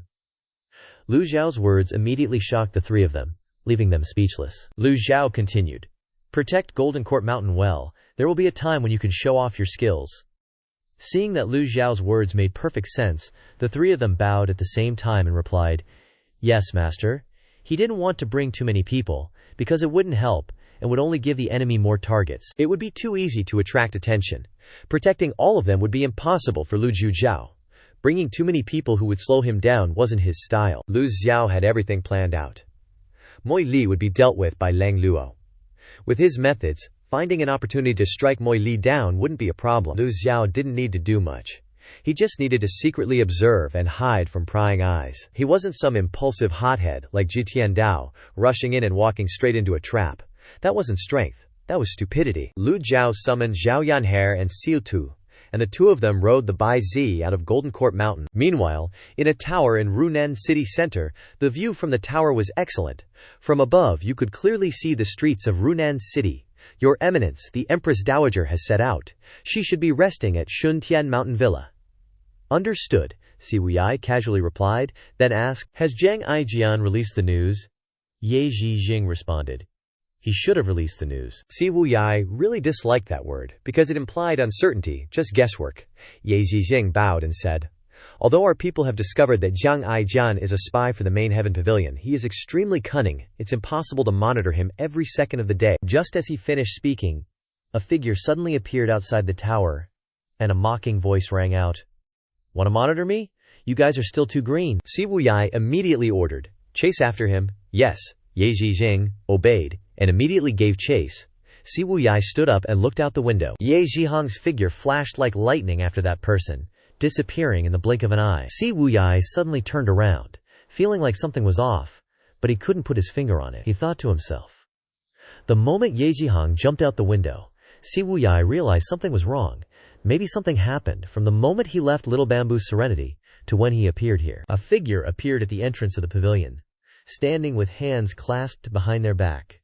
Facing away from him, Si Wuyai looked at the straight figure outside the door and softly said, "Luring the tiger away from the mountain, E.H." A voice rang out, "Si Wuyai." The figure slowly turned around, their left eye covered by a black patch. Who knows if they were really blind or just pretending. Their mustache was thick, their expression weathered, wearing a saber at their waist, their back straight. The one-eyed man spoke, his voice neat and crisp. "Greetings." Si Wuyai looked around. More than a dozen people in plain clothes were lurking around, staring at him intently. Si Wuyai said, "I don't think I know you," Han Yuyuan replied. "That's all right, I'll make sure you remember me." With that, Han Yuyuan clapped his hands, and more than a dozen people rushed forward, tying Si Wuyai up tightly. Si Wuyai didn't resist, just smiled faintly and asked, "Not going to kill me?" Han Yuyuan calmly replied, "Not in a hurry, we'll take Si Wuyai away first." Downstairs from the pavilion, Han Yuyuan and two subordinates stepped into a carriage, which immediately sped off towards Nanru Northern City. After a long journey of about half an hour, the carriage stopped, and Han Yuyuan gestured. After you, Si Wuyai jumped off the carriage, and the surrounding scenery made him quickly realize, Shield Heaven Manor, are you royalty? Han Yuyuan neither confirmed nor denied, only waved his hand slightly. Then two subordinates immediately escorted Si Wuyai to the second floor of a detached courtyard. Han Yuyuan said with a smile, The environment here is much better than that pavilion, and the view isn't bad either. My name is Han Yuyuan. At this time, Si Wuyai continued, Han Yuyuan, one of the 8 great generals, leader of the Imperial Guards, also known as General Han, with 10 lieutenant generals under your command. Si Wuyai didn't hesitate to reveal his information. Han Yuyuan sighed. As expected of the leader of Dark Web, even my information is so clearly investigated. However, Han Yuyuan paused and continued, I doubt Leader Si knows that I have a good-for-nothing younger brother. Si Wuyai frowned. Younger brother. A huge piece of news flashed through his mind. Han Yuyuan nodded slightly, not denying it. Si Wuyai finally understood. So the boss of the 5 rats is actually your younger brother, so you want to avenge him. Hearing Si Wuyai's words, it was clear that he had investigated this matter before, and even had suspicions, but Si Wuyai didn't think Han Yuyuan would cover up for Han Yufeng so much. Han Yuyuan said, Let's just say that's the case, it's really just an excuse. Si Wuyai nodded. The imposter Jiang Aijian is also your man, Han Yuyuan replied. That's right, Si Wuyai continued to ask. You deliberately leaked the information to lure me here, smart? Han Yuyuan smiled slightly, and then added, Smart people like you always have weaknesses. You think you are always right. You like to exploit the weaknesses of others, so I'm using your own tricks against you, Si Wuyai said leisurely. It seems I underestimated the Imperial Guards. Those who walk by the river often, how can they not get their shoes wet? To be honest, I've used this plan more than 10 times targeting Leader Sai, but only this time was successful. The other times all failed, no need to mention them. But many failures don't matter, as long as one success is enough. Si Wuyai replied. The matter involving Jiang Aijian. It's true that I was careless, Han Yuyuan continued. What His Highness the Third Prince wants to do, we as servants can only cooperate in acting. Does he think he can plant a spy next to me and I wouldn't know? It's just that if it weren't for Leader Xia wanting to investigate Jiang Aijian, I wouldn't have had the opportunity to catch you. Si Wuyai smiled faintly and said, Who wants to eliminate me? Han Yuyuan shook his head, his tone as calm as old friends chatting. After you die, I'll order someone to burn paper money to tell you clearly. Si Wuyai's voice was still calm as if nothing had happened. Why not just do it now? However, Han Yuyuan said, Of course it's because I want to invite Leader Si to watch a good show. Si Wuyai was curious. A good show, Han Yuyuan said indifferently. Leader Sil comes from the Demon Sky Pavilion? Try looking at this manor. Is the scenery beautiful? It would be a pity if such a beautiful place wasn't used to kill people. Han Yuyuan's subordinates stood around. Although they had followed the general for a long time, but when they heard the general say this, they still couldn't help but shiver. Han Yuyuan continued. I've already had someone impersonate Jiang Aijian to send a flying letter to the Demon Sky Pavilion, hoping your master will also come and watch the good show. Si Wuyai was very surprised and snorted. He said unceremoniously, Even my senior brother doesn't dare to provoke the Demon Sky Pavilion. You're really courting death. Han Yuyuan confidently laughed loudly. I always knew that smart people always think they are right. It's really true. But it doesn't matter anyway, you won't live much longer. Si Wuyai also laughed. What makes you so sure you will succeed? Han Yuyuan smiled, his confidence almost overflowing. Your cultivation has been completely lost. My 10 lieutenant generals are guarding this place at all times. Any abnormal movement and your head will immediately fall. The result is so clear. Do I need to say more? Si Wuyai exclaimed 2 words. Admirable. Perhaps it was admiration from the bottom of his heart. Han Yuyuan ordered his subordinates. Quickly prepare wine. 2 subordinates brought up fine wine. Han Yuyuan enthusiastically filled the wine. Just when everyone thought he was going to drink and chat about everything under the sky, Han Yuyuan suddenly picked up the wine cup and splashed it forward, the wine splattering all over Si Wuyai's face. Han Yuyuan turned his head and said to his subordinates with a smile, This is the leader of Dark Web, with intelligence forces spread all over the world. This is the 7th disciple of the Demon Sky Pavilion. Aren't you very capable? Didn't you think I wouldn't succeed? Try resisting. The subordinate next to him echoed, General, why don't we beat him up first? Just looking at his face makes me annoyed. Han Yuyuan waved his hand slightly. This general is doing his job, and I said I wouldn't touch a hair on his head, and I won't, but no one said I couldn't splash him with wine. Si Wuyai chuckled. If that's all you've got, I think you're going to be disappointed. Si Wuyai had picked up some intel. Clearly, Han Yuyuan was acting under someone's orders. The imperial guards always followed the emperor's orders, so is the emperor behind this? Or was someone in the palace colluding with Han Yuyuan to drag Si Wuyai down? Han Yuyuan replied, "Of course. That's not all. You're about to see a really good show. One that'll be the most unforgettable moment before your demise." At the same time, an old man and a young girl appeared in Rubei City. Zhao Yanshi asked, "Master, why are we going straight to the hunting grounds?" Lu Zhou replied, "No need. Some knife salesman already demonstrated his knife, advertising it as Old Devil Ji's knife, encouraging tourists to get a good knife like this for cooking." Zhao Yanshi curiously asked, "So where are we going now? Let's find a place to stay first. Let me handle it. I'm the best at this." Just as Zhao Yanhe was about to dash off to find an inn, Lu Zhou called her back. "Yanhe, what is it, master?" Lu Zhou said. "Don't wander too far from master, people are treacherous." "Yes, master." Zhao Yanhe nodded solemnly, secretly touched. Master is so good to her. The old devil even ruffled her hair, making her grin from ear to ear. The two found an inn and stayed there. Night fell. Lu Zhou looked at the pile of frozen time-limited item cards. The wait was still over 5 days. This time, he'd have to rely on Leng Luo, Xi Yin, and Jiang Aijian. If necessary, he could only use the great divine power of riding Bai Zi to escape. Lu Zhou shook his head. "No, that's wrong. I'm spouting nonsense again. This old master is the #1 devil under the heavens. With divine powers and disciples to protect me, why should I run away?" Lu Zhou and Xiao Yanhe stayed at an inn in Rubei City. While the sun hadn't set, Lu Zhou said to Xiao Yanhe, "Send a letter to Jiang Aijian. Tell him to come here." Xiao Yanhe couldn't help but ask curiously, "Master, do you think he'll come?" Lu Zhou didn't answer her but instructed, "Go to the nearest post station and find a mortal to deliver the message." Xiao Yanhe exclaimed in surprise, feeling her master was a little strange. Wouldn't sending a flying letter be much faster? Why ask a mortal to deliver the message? Seeing Yanhe standing there without moving, Lu Zhou urged, "Go quickly." She startled and replied, "Yes." Xiao Yanhe left the inn. Lu Zhou stroked his beard and went to the window to observe the entire street of Rubei City. Rubei and Runan were originally in the same city, not far apart. With Jiang Aijian's personality, he probably wouldn't stay in the divine capital. He looked around, calculating some things in his head. Xiao Yanhe returned to the inn after completing her master's task. "Master, I'm done." Lu Zhou told her, "Okay, go rest. You're dismissed. You were quite tired today." The night sky was filled with stars, but perhaps because he was in an unfamiliar place, Lu Zhou couldn't sleep, comprehending the heavenly book throughout the long night. Early the next morning, the sound of a goose crowing served as an alarm. Just then, there was a loud knocking on the door. "Senior, it's me. Come in." Jiang Aijian, wearing a mask like he wasn't wearing one, pushed the door open and scurried in like a monkey, then poked his head out again to look around. Seeing that no one was following him, he carefully closed the door. Finally, he leaned against the door, patted his chest, and sighed. "Phew, that was close. Luckily, no one was following me. I'm such a genius," Lu Zhou said in a slightly louder voice. Jiang Aijian, old senior, Jiang Aijian immediately bowed and meekly walked to Lu Zhou's desk. "Please calm your anger," Lu Zhou impatiently urged him. "Speak, what happened?" Jiang Aijian replied, "What else? The second prince wants to take action against the fourth prince, so he set a trap that has nothing to do with the Evil Sky Pavilion.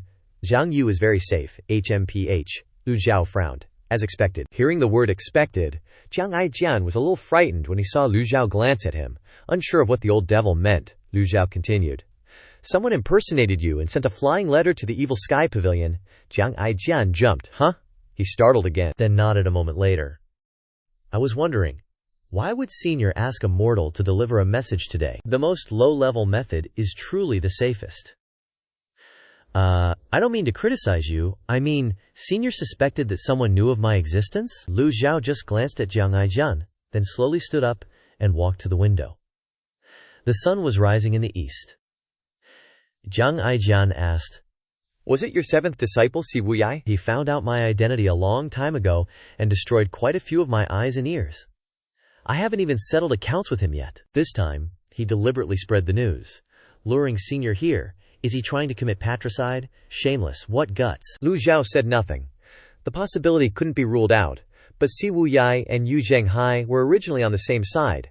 How could they help the royal family deal with the Evil Sky Pavilion? This didn't make sense, and there was no solid evidence, so the possibility was very low. Lu Zhou looked directly at Jiang Aijian.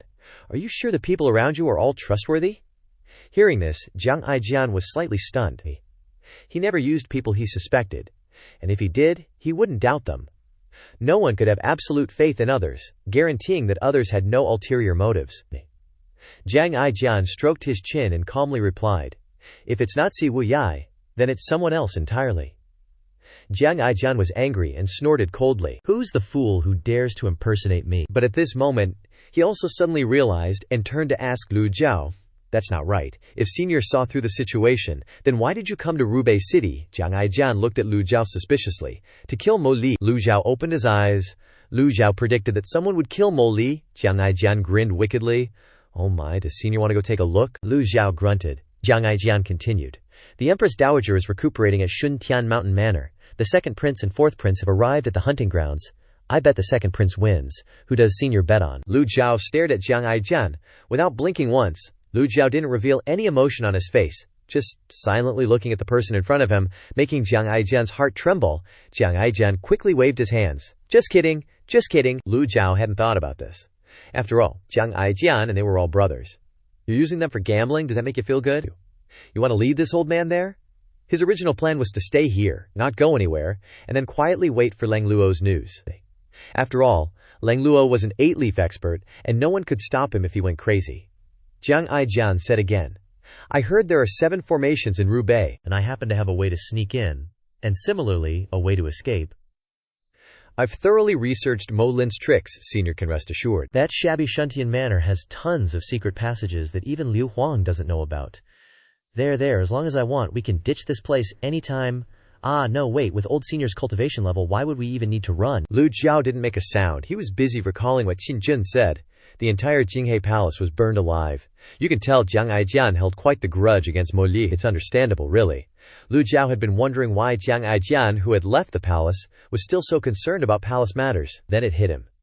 He probably wanted to avenge the 1,000+ souls who perished in the Jinghe Palace fire back then. Lu Zhou sized up Jiang Aijian again, thinking to himself, this dude is always joking around, but who knew he had such a painful past? As the saying goes, don't hit a man when he's down. Lu Zhou didn't plan to bring up the Jinghe Palace incident to avoid upsetting him. After carefully considering it, Lu Zhou said calmly, "Lead the way." That afternoon, 2 troops of soldiers entered the entrance of Rubei City side by side, and the city folks immediately cleared the way. Second Prince Liu Huang, riding his horse, chuckled. "My 4th brother has been cooped up in the palace for too long. Nothing beats an experienced general on the battlefield." 4th Prince Liu Bi replied with a smile. "Your Highness is too kind. This is just a little trickery, enough to kill a few ordinary wild beasts." He implied that the real battlefield was much more brutal than these wild animals. Liu Huang nodded. 4th brother is right. We're just hunting for fun. Royal grandmother wants to recuperate at Shuntian Manor for a few days, so we brothers can only find amusement in this. But we mustn't be so engrossed as to lose our ambition, Liu Ping then asked curiously. "Brother, I heard you've prepared some interesting toys for royal grandmother." Liu Huang acted mysterious. "4th brother, don't be so impatient, you'll find out when we get to Shuntian." Seeing this, Liu Ping could only nod. The 2 brothers rode their steeds towards Shuntian Manor. At Shuntian Manor, on the 2nd floor of a pavilion, Han Yuyuan stepped forward to report.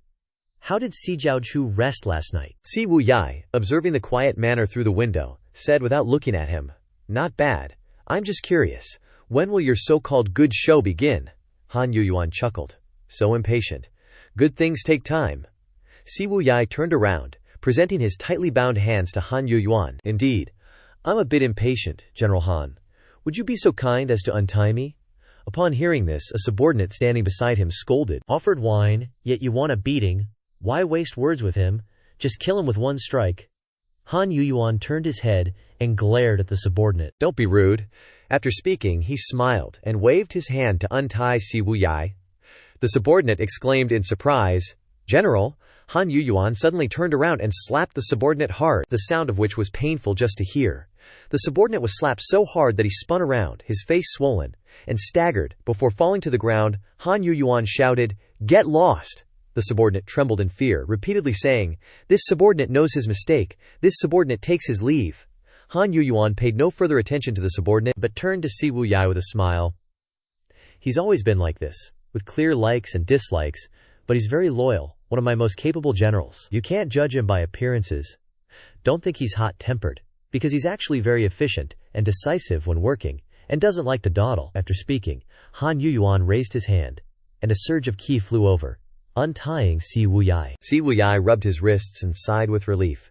"It's truly admirable to be the commanding officer of General Han. I want to know who captured me. Can you tell me?" Han Yuyuan still didn't want to reveal the truth and changed the subject. "Knowing these things is meaningless. I can guarantee that before you die, no one will dare to touch a hair on your head." Si Wuyai wasn't angry, his demeanor was quite gentle at this moment. "Really can't say," Han Yuyuan affirmed. "Entrusted by someone, I can't reveal it until the time comes." Si Wuyai smiled with interest. Han Yuyuan sighed softly. "You killed my good-for-nothing younger brother. Logically, I should immediately kill you to bury with him, but the big picture is more important, and my personal vengeance can be postponed for now." Si Wuyai said, "Han Yufeng is the leader of the 5 rats of Shangyuan City. They were the ones who started the chaos. You are one of the 8 great generals of the Imperial Guards, and you should put righteousness before family." If it came to arguing, Si Wuyai wouldn't lose to anyone. After all, Han Yuyuan was just a martial brute. Han Yuyuan laughed. "I receive the court's salary, so of course I must exert myself for the court. An eye for an eye. If I capture Han Yufeng, I will personally deal with him." Si Wuyai nodded. "Is that so? I'm really curious how Han Yufeng managed to evade capture in the imperial capital for so long. At first, I thought he had extraordinary means, but now it seems things aren't so simple." A loud bang echoed as Han Yuyuan slammed his hand heavily on the table. Perhaps Si Wuyai's words had reached his limit. After all, he was facing the enemy who killed his brother, and enduring this much was already quite impressive. He gnashed his teeth and said, "Si Jiaozhu, don't think that just because someone is protecting you I won't dare to act against you. My patience has its limits. If not for the big picture, he might have killed Si Wuyai in one strike." Just then, a subordinate approached and whispered something in Han Yuyuan's ear, and he smiled. A flash of anger suddenly appeared in Han Yuyuan's eyes, but it quickly vanished without a trace, replaced by a smile on his face. "Si Jiaozhu, the good show is about to begin." Han Yuyuan pointed towards the entrance of Shuntian Manor on the other side of the river. Looking from the pavilion to the other side of the river, the view was extremely clear, making it easy to observe. Clop clop rang out, as a large troop of people and horses slowly entered the manor, led by a large carriage with red curtains, on which were embroidered beautiful flying dragon dancing phoenix patterns that fluttered in the wind. On both sides of the carriage, several palace maids followed in droves. The person riding the horse in front of the carriage was none other than the expert beside the current Empress Dowager, Li Yunzhao, whose eyes were fixed straight ahead, filled with murderous intent, and her face was full of vigilance. This was the carriage of Empress Dowager Li Yunzhao. "Halt!" As the carriage entered the manor, Li Yunzhao's voice immediately rang out, telling them to stop. Li Yunzhao lightly tapped her toes and leapt into the air, looking around in all directions before slowly descending and approaching the carriage, whispering, "Empress Dowager, the princess has arrived." At this moment, 2 troops of soldiers rapidly approached from another side of the manor, each and every one of them burly and strong, with agile movements. Li Yunzhao wasn't worried, as she knew who they were. The 2 troops arrived in front of the carriage. "Royal grandmother, royal grandmother." The carriage curtain was lifted, and a dignified and elegant old woman appeared in everyone's sight. She slowly stood up, preparing to step down from the carriage. Although her complexion was slightly pale, she didn't appear dispirited at all. Zhao Yue also stood up to support the Empress Dowager, Grandma. The Empress Dowager turned her head and gently stroked her hand. "My good granddaughter." Zhao Yu was dressed in luxurious finery, making it hard to imagine she was the 5th lord of the Demon Sky Pavilion if you didn't look closely. When Si Wuyai saw Zhao Yue in the opposite pavilion, a look of surprise flashed in his eyes. Si Wuyai thought to himself, although I already knew Zhao Yue was the daughter of Princess Yunzhao, seeing her wearing royal garments in person still caught me a bit off guard. Han Yuyuan chuckled. Zhao Yue, the 5th disciple of the Demon Sky Pavilion, the lost daughter of Princess Yunzhao. The Empress Dowager even suggested the emperor bestowed upon her the title of Princess Zhao Yue. A pity she only got to be a princess for a few days. Si Wuyai furrowed his brow and asked, "The one you want to kill, is her?" Han Yuyuan glared, then smiled triumphantly. "Not only her, but you too." He really loved the feeling of holding the life and death of those self-proclaimed smart people in his hands, a feeling that made him feel even more accomplished than chopping off enemies' heads on the battlefield. Si Wuyai remained silent. The Empress Dowager's eyes swept over the 2nd prince and 4th prince. Then she said gently, Stand up, you two. This isn't the palace, is it? The fourth prince, Liu Bi, spoke up.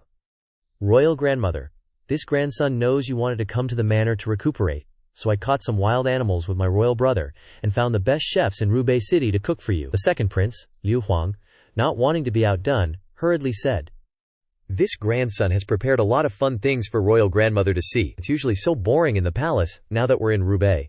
Whatever tunes royal grandmother wants to hear, this grandson can find someone to perform for you. Li Yunzhao, upon hearing this, bowed and said, Your Highnesses, I have the responsibility of ensuring the safety of the Empress Dowager.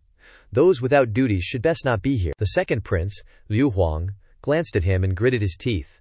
Eunuch Li, the people this prince has brought are naturally trustworthy. Li Yunzhao frowned, thinking to himself, You trust them, but I don't. The Empress Dowager immediately waved her hand. It took so much effort for me to get out of the palace for some peace and quiet. Don't argue. Yes. Hearing the Empress Dowager's words, everyone bowed and remained silent. Zhao Yu supported the Empress Dowager as she walked into the manor. The manor was surrounded by layers of soldiers, not allowing anyone to enter. Li Yunzhao observed for a while before turning around and walking in. At the same time, 2 pig carts were chugging towards the manor. Inside one of the pig carts, Lu Zhou and Zhao Yanhe were wearing damn outfits. Looking at Jiang Aijian, who was wearing a hilarious frog suit, each as ridiculous as the other, Jiang Aijian said awkwardly, Don't look at me like that, I have to go on stage to perform later. Lu Zhou pressed. Performing for your royal grandmother? If Lu Zhou couldn't see through this, he'd have wasted 1,000 years of his life. Using borrowed flowers to present to Buddha, huh? Jiang Aijian scratched his head embarrassedly. It had indeed been a long time since he had seen his royal grandmother. Jiang Aijian had many grudges against those in the palace. Only this old woman he still loved and respected. Lu Zhou stroked his beard and said, I truly underestimated you, Jiang Aijian retorted. Is this anything? Compared to your 7th disciple, I'm far behind. You probably don't know, but to eliminate the Jingning Dao, Si Wuyai planted over 20 spies in there. I'm completely impressed. Lu Zhou leaned back calmly and asked, Then how many people have you planted beside Liu Huang? Little brat Zhao Yanjie sat curled up, her sharp eyes still glued to Jiang Aijian. Jiang Aijian grimaced awkwardly. I have. A few? A few? How many, exactly? Jiang Aijian still didn't want to tell Lu Zhou. Lu Zhou frowned again, staring at him intensely. Jiang Aijian helplessly said, That Liu Huang is very cunning. I had arranged some informants before, but some of them were instigated to betray me, and I suspect they were controlled by Mo Li again. Anyway, there aren't many people I can trust anymore. Lu Zhou then said, In the future, when sending correspondence to the Demon Sky Pavilion, do it yourself, Jiang Aijian said. Definitely, that's not a problem. Any gaps must be immediately filled, otherwise things will go wrong. The creaking sound continued. As the carriage entered Shuntian Manor, Zhao Yanxie poked her head out and said, We're not the only ones, Jiang Aijian replied. That's normal. Second prince knows the Empress Dowager's preferences, and has called several performing troops. They mainly want to make the Empress Dowager happy, so it's normal for them to bring a lot of people. Lu Zhou didn't bother looking at the scenery outside. Some soldiers came to inspect. Jiang Aijian said in a low voice, They're here to verify our identities, let me handle it. Lu Zhou wasn't worried about these things. At this moment, he was just thinking about what to do if Leng Luo failed. At that time, he could only use his divine powers to control Bai Ziwa and make a run for it. This image was too unbecoming of the great Demon King ancestor. But once he had failed, what was face worth? So Lu Zhou stroked his beard and asked, Have you prepared an escape route? Jiang Aijian grinned. Of course, a clever rabbit has 3 burrows. But senior, you don't need that. Seeing Jiang Aijian praising him like that, Lu Zhou didn't ask any further. At this moment, a conversation suddenly came from outside. Officers, we were invited by the second prince. Don't be so polite. My name is Ri, just call me boss. Ri, I've been preparing this magic show for a long time. I'll definitely perform it seriously. Thank you, officers, for your trouble. The carriage in front, after verifying its identity, successfully entered the manor. Xiao Yanhe covered her mouth and laughed. Master, that person is really strange. Lu Zhou wasn't as curious as Xiao Yanhe, and didn't pay attention to the situation outside. But sitting in the carriage, he could still hear that the person's voice was a bit strange. But after all, there were no shortage of strange things in the vast world. Before long, it was Lu Zhao's carriage's turn to have its identity checked. During the identity check, Jiang Aijian jumped out and said, Officers, we're all on the same side. This is the second prince's token. The soldiers didn't make things difficult, and immediately allowed the carriage to enter the manor. Go on in. The person surnamed Ri spoke up again. "Goodbye, officers." Jiang Aijian returned to the carriage and whispered, "That person surnamed Ri really knows how to handle things. That's how people should be. When in Rome, do as the Romans do. That's how you live long." Xiao Yanhe glared at him. HMPH. "Neither you nor that person surnamed Ri are good people," Jiang Aijian also retorted smoothly. "I never said I was a good person, did I?" Finally, the carriage stopped. The three of them jumped out of the carriage, and the others also got out one by one. This was a separate small courtyard. Each performing troupe wasn't staying together. Although the living conditions were pretty good, it was extremely restrictive. There were many soldiers guarding outside the courtyard every minute, and there were also quite a few cultivators among the soldiers. After bringing everyone in, the officer said to Jiang Aijian, "Hurry up and get settled. I'll come to call you when it's almost your turn." Jiang Aijian patted his chest and guaranteed, "Don't worry, officer." The group busied themselves arranging the various props for the performance. Seeing the soldiers leave, Jiang Aijian went to Lu Zhou and said, "Old senior, cooperate with my acting later. I guess Mu Liao won't necessarily show up, so we'll secretly make a move."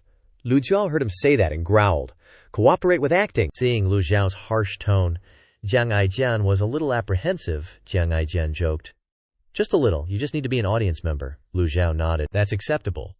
While waiting for his turn, Lu Zhao thought to himself, "This old man is already old. How can I jump around on stage like those young people?" After the Empress Dowager rested for a night in the Shuntian Villa, the second prince was already waiting outside the next morning. Liu Huang said, "Imperial Grandmother, everything has been prepared. All things you like the most." The Empress Dowager smiled and said politely, "Grandson is thoughtful." Zhang Yu looked at Liu Huang and helped the Empress Dowager up, asking, "Grandmother, you used to like watching operas, right?" The Empress Dowager smiled warmly. "The imperial palace is desolate and boring. This old one only has that to find joy." "Zhao Yu, why don't you stay in the palace with this old one?" Zhao Yu replied. "Grandmother, you have so many grandsons. Why do you still need Zhao Yu?" The Empress Dowager sighed. "All of them are ingrates." White-eyed wolf refers to a type of ungrateful and cruel person. This old one loved your third brother the most, but unfortunately he passed away before this old one. While Zhao Yu's eyes curiously uttered third brother, the Empress Dowager interrupted Zhao Yu. "Enough. Don't talk about these things. Let's go watch the opera together." Simply because the Empress Dowager didn't want to mention the painful things of the past. The Empress Dowager had only taken a few steps when she slowed down and softly called out, "Little Li Zi." Li Yunxiao immediately appeared next to the Empress Dowager. "Say you're going to take a look." "Understood." The group went into the garden. In the middle of the spacious courtyard was the stage. All kinds of performing equipment had been prepared, and the opera singers were respectfully waiting on the stage. Led by Li Yunzhao, the Empress Dowager walked to the presiding position with an excellent view. "Everyone here is family. Just sit comfortably," the Empress Dowager said, and pulled Zhao Yu to sit down next to her. Although the Empress Dowager said to be comfortable, but no one really dared to sit down casually. Only the second prince and fourth prince stepped forward and sat down. The people on the stage bowed and began to perform the opera. The square-headed actor performed extremely well, but for those who don't often listen to operas, these things are completely uninteresting. Even though it included the very artistic flying chalk dust, the second prince and fourth prince were sitting here, but their souls were somewhere else entirely. After a long time, the Empress Dowager happily said reward, and the crowd clapped awkwardly. "As long as Imperial Grandmother is happy, there's an extra reward." Liu Huang waved his hand and looked at the fourth prince, Liu Ping. "What do you think, fourth brother?" Liu Ping replied. "Royal brother did the right thing." The square-headed one outside did the familiar job again, which was narration and commentary. Following that was another boring opera scene. The second prince and fourth prince could only shake their heads. When the third performance group came on stage, Zhao Yu's eyes suddenly lit up. She saw a man wearing strange clothes and a tall hat walking onto the stage. Zhao Yu was extremely speechless. The man in the strange clothes performed his knife-throwing act, and the young man shouted, "Hit!" only to see a dark red color opposite, and the target fell down. The Empress Dowager and the fourth prince froze on the spot. How could the actors perform? Halfway through the performance, the second prince, Liu Huang, slammed the table and shouted, "Guards!" Liu Huang ordered to arrest him, drag him down. At this moment, Zhao Yue hurriedly spoke up, "But I think they performed well." Liu Huang looked at Zhao Yue. "Huh," he said, his face, as if he couldn't understand Zhao Yue's strange taste. The Empress Dowager nodded slightly and said, "If Zhao Yu thinks it's not bad, then it's not bad. Who wants to continue watching?" The man in the strange clothes bowed and reported to the Empress Dowager, "Thank you, Empress Dowager." The sound of clanking continued. Suddenly the soldiers behind shouted loudly, "The corpse has risen." The target suddenly stood up, holding up the chipped knife, surprised and disbelieving. "A fake knife. Am I still alive?" The Empress Dowager saw this, pleasantly surprised, and calmly said, "Reward." Liu Huang had no choice but to reluctantly wave his hand. "Reward. Thank you, Empress Dowager." Suddenly, the sound of chaotic horse hooves. Teams of soldiers rushed to the Shuntian mountain villa. Someone shouted, "Shuntian villa is not a public place. Why are so many people coming?" The Empress Dowager said. Little Li Zi Li Yunzhao immediately bowed and put his ear to listen to the Empress Dowager's instructions. "Why is it so noisy?" Li Yunzhao bowed and reported. "Let this subordinate go and take a look." He tapped his toes and soared into the sky, observing the entire Shuntian mountain villa, then exclaimed in surprise, "The entire mountain area is covered with densely packed soldiers. The entire Shuntian villa has been surrounded." Li Yunzhao immediately turned back and landed in front of the Empress Dowager. He knelt on one knee and reported, "Empress Dowager, this matter should probably be asked of the two princes." The Empress Dowager looked at Liu Huang and Liu Ping. Liu Huang waved his sleeve and said, "Imperial grandmother, operas and circus acts are all low-level variety shows. This grandson has prepared a good play for you." The Empress Dowager and Zhao Yu were shocked. "A play?" Liu Ping laughed and said, "Royal brother is so impatient, that's for sure." Finishing speaking, Liu Huang clapped his hands to signal. A seductive woman in red clothes walked in from outside. She gracefully entered the garden. Although the Empress Dowager was old, she wasn't so senile that she couldn't recognize the woman, exclaiming, "Consort Li! Consort Li!"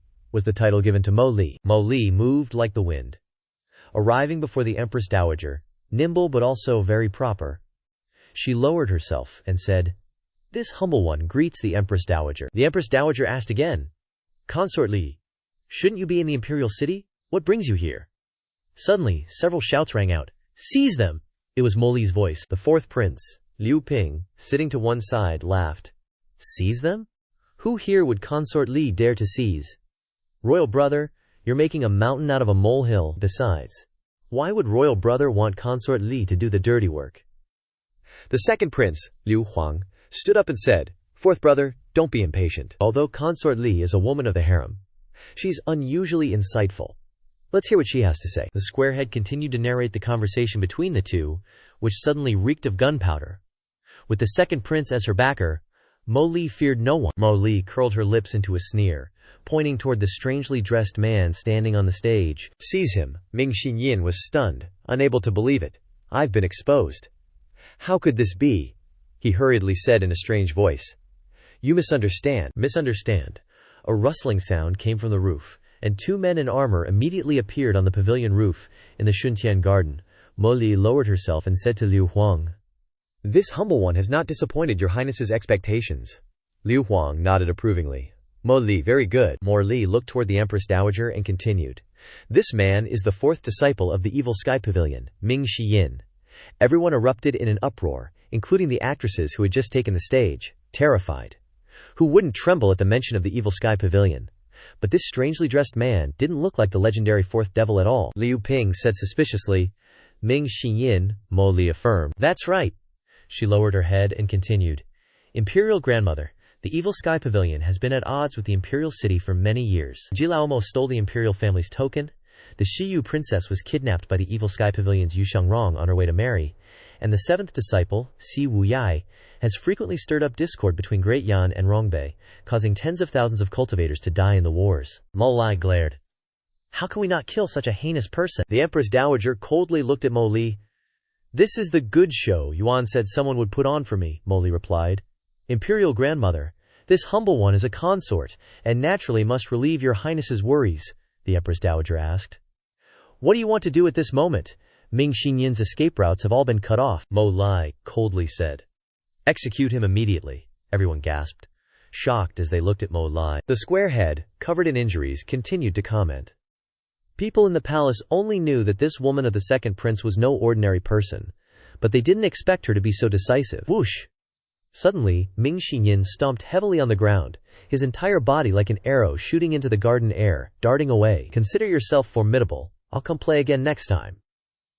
A master on the roof flew toward Ming Xinyin. Ming Xinyin smiled. 5-leaf separation.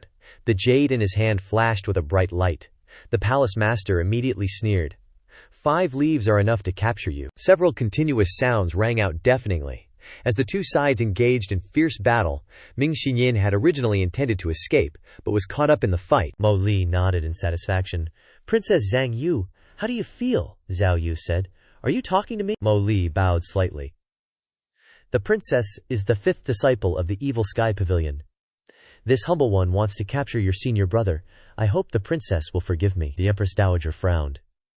She had never cared about worldly affairs, and rarely paid attention to matters in the cultivation world. The squarehead commented again.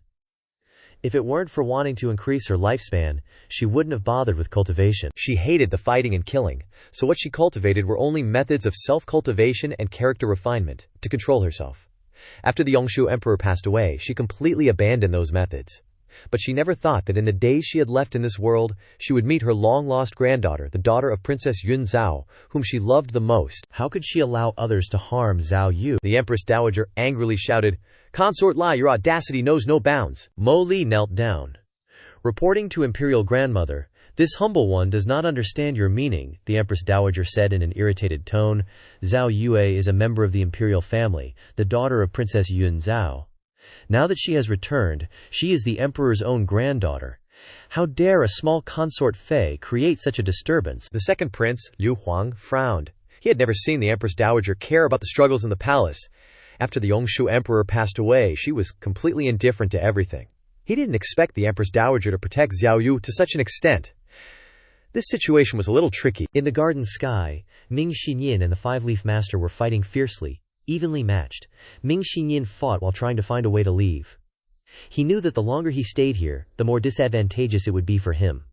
The fourth prince, Liu Ping, spoke up. Imperial Grandmother is right. Zhao Yu is, after all, our younger sister. Liu Huang snorted. Even the emperor is subject to the law, same as the common people.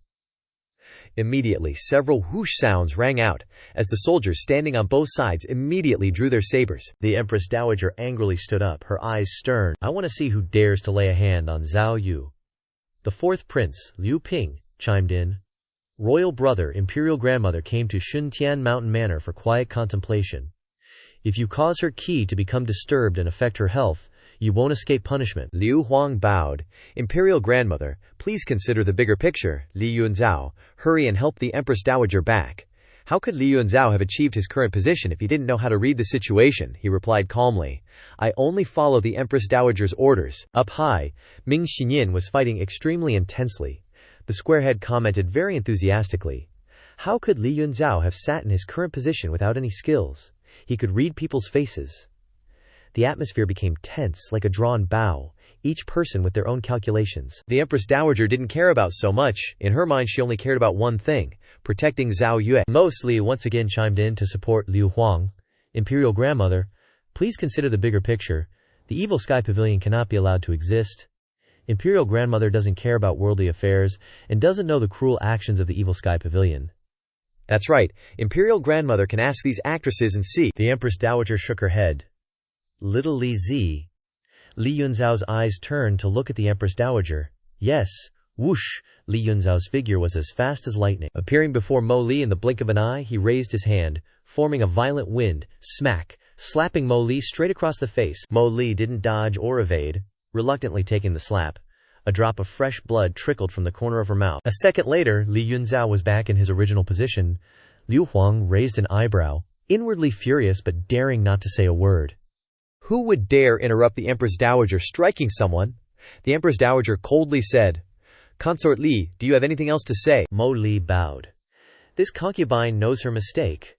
Another day, this concubine will personally visit Zhao Yue to apologize. After being slapped, an almost imperceptible glint of malice flashed in Mo Li's eyes as she continued. Royal Grandmother, are you even protecting him? She pointed toward Ming Xinyin, who was suspended in the sky. The Empress Dowager looked up. Just as Zhang Yu was about to speak, Ming Xinyin burst into laughter. Isn't this the imperial city? You think you can trap this old man? Keep dreaming. Whoosh! The five-leaf avatar slammed down. Boom! Ming Xinyin raised his arms to block it. Under the immense pressure, his entire body lowered. The massive avatar crashed down, and in an instant, a building collapsed with a deafening roar, sending dust flying everywhere. Mo Li sneered. You can't escape. The master carrying the five-leaf avatar continued to descend. raising his voice. So, this is all there is to Ming Xinyin of the Nether sect. Repent. The avatar condensed a sword radiance in its palm, piercing straight down. The surrounding onlookers exclaimed, "That's his famous sword never misses technique." In a courtyard not far away, Jiang Aijian couldn't help but say, "Let's go take a look," as he noticed the commotion outside. When the three of them left the courtyard, they saw an Imperial City Master descending from above, attacking someone below. The Imperial City Master held a sword surrounded by powerful sword radiance. Jiang Aijian suspiciously asked, "Could there be an assassin?" Boom! The sword radiance fell. Lu Zhou frowned and said, "Let's go see." Jiang Aijian sensed the change in the old senior's aura and immediately led Lu Zhou to the Shuntian garden, where they encountered a guard standing outside the gate. Jiang Aijian decisively took out a royal token. The soldier was so excited he couldn't speak. "Sir, are you Jiang Aijian?" Signaling him not to shout, he whispered, "This official is acting under His Majesty's orders, secretly protecting the Empress Dowager." The soldier seemed to understand and nodded repeatedly. Yes, please come in." Seeing the two other people beside Jiang Aijian, the soldier asked suspiciously, "But who are these two?" Jiang Aijian sternly said, "HMPH. You dare question me?" Hearing Jiang Aijian's harsh tone, the soldier was scared witless. "This humble one wouldn't dare. Please come inside." Thanks to Jiang Aijian's flawless acting skills, the three of them smoothly entered the garden. Lu Zhou had almost forgotten about the royal token, and couldn't help but say, "Impressive. This Jiang Aijian is indeed clever." As the three of them approached the area where the battle was taking place, before they could see Zhao Yu and the Empress Dowager, their attention was drawn to the ruined buildings. The buildings were shattered, and all that remained was a cluster of green trees surrounding something. The surrounding cultivators asked curiously, "What happened?" The five-leaf master also seemed to be silent. At this moment, Shuntian Garden was extremely quiet, and everyone's attention was focused on this battle. Had the Nether sect's fourth disciple, Ming Xinyin, survived or died? Boom! Boom!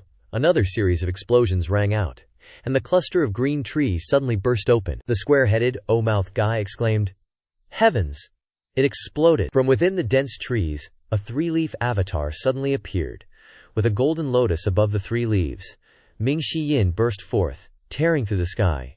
The separation hook radiated a dazzling light, carrying thousands of gang blades that shredded everything. Seeing this scene, Liakong and Li Yunzhao widened their eyes and said, "As expected of a Nether sect disciple, firing gang blades with the avatar, combined with a celestial-grade weapon creating such power. Terrifying." Li Yunzhao didn't dare to be careless, and immediately waved his hand, sending out a burst of qin to block in front of the Empress Dowager, preventing any accidents.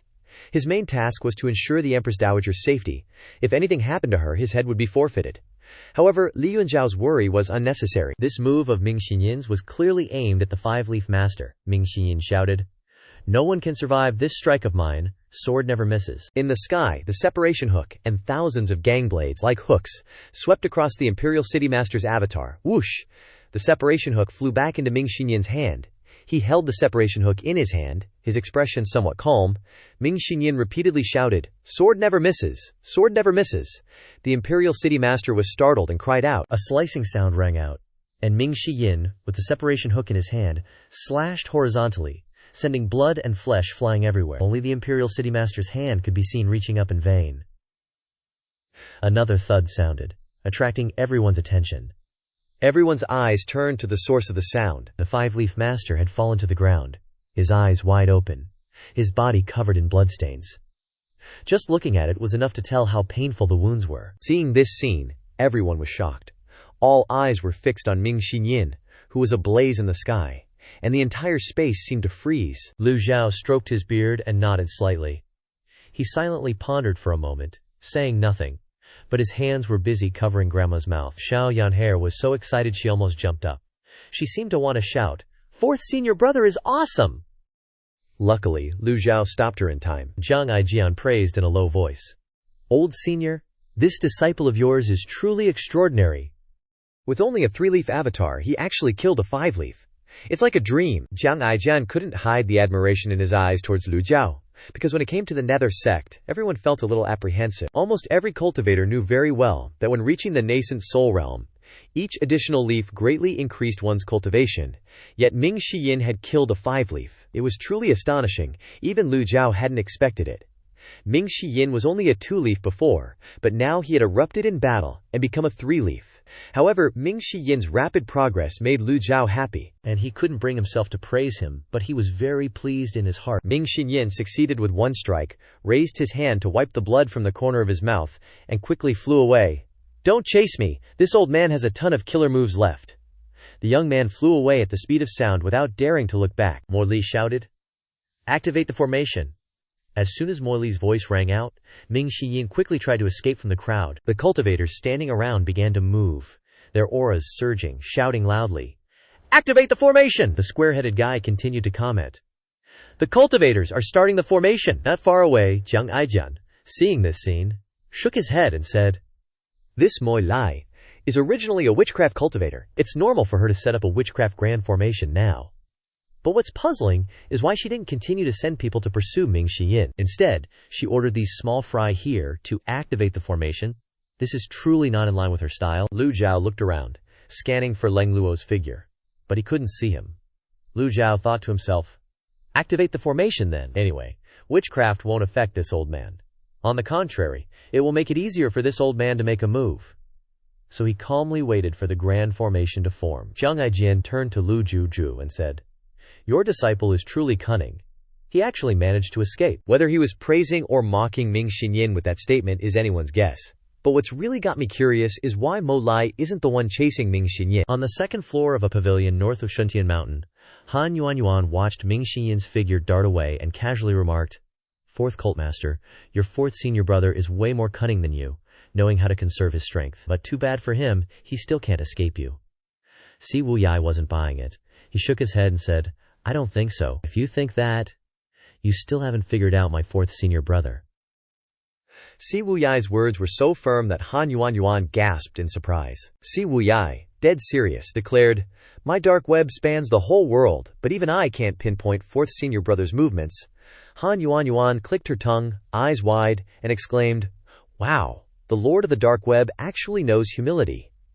But maybe you don't know why the royal family likes to hunt in Ru North." Si Wu Yai was clueless, so he asked, puzzled, "Why?" Han Yuanyuan, with a confident smirk, replied, "Just watch. Ru North City is so big, how can he possibly escape?" Suddenly, a strange sound echoed through the air.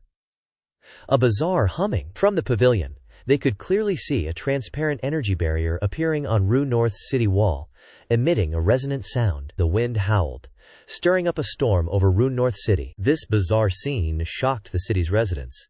Everyone looked up, bewildered. Unlike cultivators, they just figured the weather was getting humid, guessing a downpour was coming.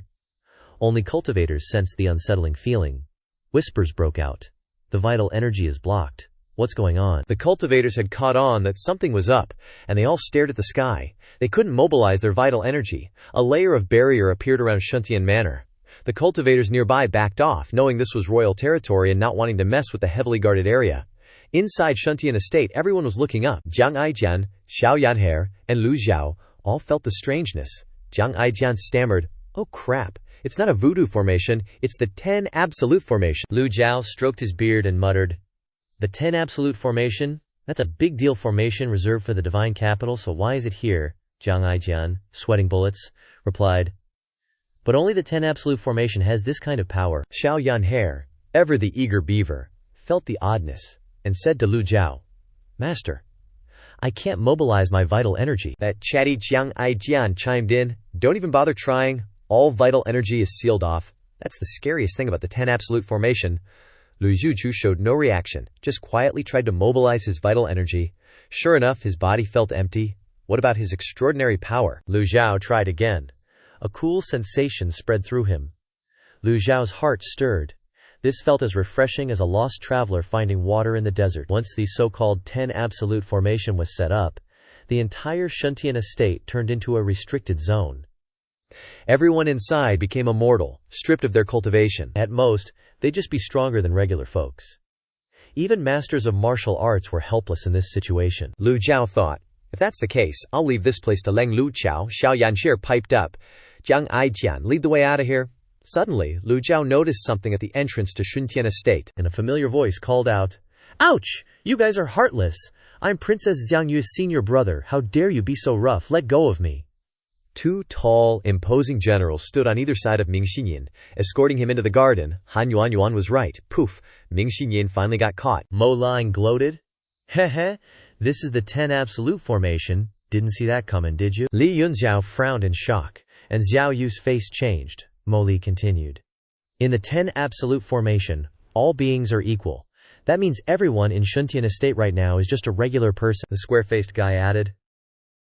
The surrounding generals and soldiers don't seem surprised at all, so they obviously knew about this plan beforehand.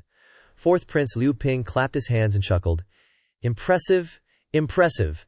As expected, Imperial Brother has some serious skills. Liu Ping thought to himself. Having spent years on the battlefield, he knew how terrifying all kinds of formations could be. Without these formations, why would anyone need regular soldiers when wars could just be fought by cultivators? The common soldiers were the ones who truly determined victory or defeat. Mo Li respectfully reported, Your Highness, I have captured Ming Xinyin. What are your orders? Liu Huang was very pleased. Excellent. Second Prince Liu Huang stepped forward, waving his sleeve with a smug grin. As soon as the command was given, a general standing beside him instantly drew his sword. Swing! Before the blade could reach Ming Xinyin's neck, Zhao Yue's decisive voice rang out. Wait! Zhao Yue stepped forward, drawing everyone's attention. Everyone knew Zhao Yue was the apple of the Empress Dowager's eye, but no one expected her to step out to save a disciple of the Evil Sky Pavilion. Zhao Yu frowned and declared, Anyone who dares touch my fourth senior brother will die. Her voice was more resolute than ever, because the person about to be beheaded was her fourth senior brother. Hearing this, the Empress Dowager glanced at her, then sighed softly. The Empress Dowager pointed at Ming Xiyin. In that case, anyone who lays a hand on him will have to answer to Zhao Yu. Does anyone here want to try? No one is allowed to touch a single hair on his head. Zhao Yu took a gamble, and it paid off. Sure enough, the Empress Dowager loved her dearly. If it was what she wanted, the Empress Dowager would give it to her. Hearing this, Ming Xinyin glared at the executioner and said, Didn't you hear her? Put the sword down. Mo Li slowly turned around, glanced at the Empress Dowager, and then said to Liu Huang, Your Highness, I guessed correctly, didn't I? Liu Huang bowed to the Empress Dowager and said, Royal Grandmother, please return to your chambers to rest. This grandson will explain everything to father. He'd worked so hard to capture a fourth disciple of the Evil Sky Pavilion. How could he let him go so easily? As soon as Liu Huang finished speaking, a faint fragrance wafted through the air. Poison! The square-faced guy, who caught a whiff, shouted out. Cultivators nearby who smelled it weren't affected, but the Empress Dowager instantly looked weary. Zhao Yu called out anxiously. Grandmother, Li Yunzhao, was sweating bullets, worried about the Empress Dowager. Li Yunzhao angrily pointed at Mo Li and roared, You fiendish woman! How dare you attack the Empress Dowager? I'll take your life. Li Yunzhao was responsible for the Empress Dowager's safety, and Mo Li had blatantly attacked her right in front of him. He was absolutely furious. Li Yunzhao lunged forward. Mo Li had anticipated that Li Yunzhao would confront her for the Empress Dowager's sake, so she quickly retreated. However, Mo Li was still confident because the 10 absolute formation was still in effect, preventing Li Yunzhao from channeling his vital energy. Li Yunzhao leaped fiercely, but his body faltered slightly. He hadn't adjusted to the environment without the boost from vital energy. Liu Huang, with his hands clasped behind his back, said menacingly, Imperial eunuch Li should calm down. Li Yunzhao was unwilling to back down. He couldn't believe Liu Huang had brazenly allowed Mo Li to poison the Empress Dowager. If the emperor found out, he'd be in serious trouble. Li Yunzhao couldn't help but blurt out, Your Highness knows. Li Yunzhao couldn't use his vital energy. Liu Huang suddenly spun around and kicked Li Yunzhao in the chest. The kick wasn't that hard, but it still made Li Yunzhao spit out blood on the spot. Liu Huang bellowed, You dog slave! If not for royal grandmother's sake, would this prince tolerate you yapping in front of me? Liu Huang had resented Li Yunzhao for a long time, but because he was a trusted aide of the Empress Dowager, he had to endure it. Today was the perfect opportunity for revenge. After taking the kick, Li Yunzhao stumbled back a few steps, cried out in pain, and vomited another mouthful of blood. Zhao Yunei cried out in alarm, Imperial eunuch Li, are you all right? Zhao Yu's eyes couldn't hide her worry.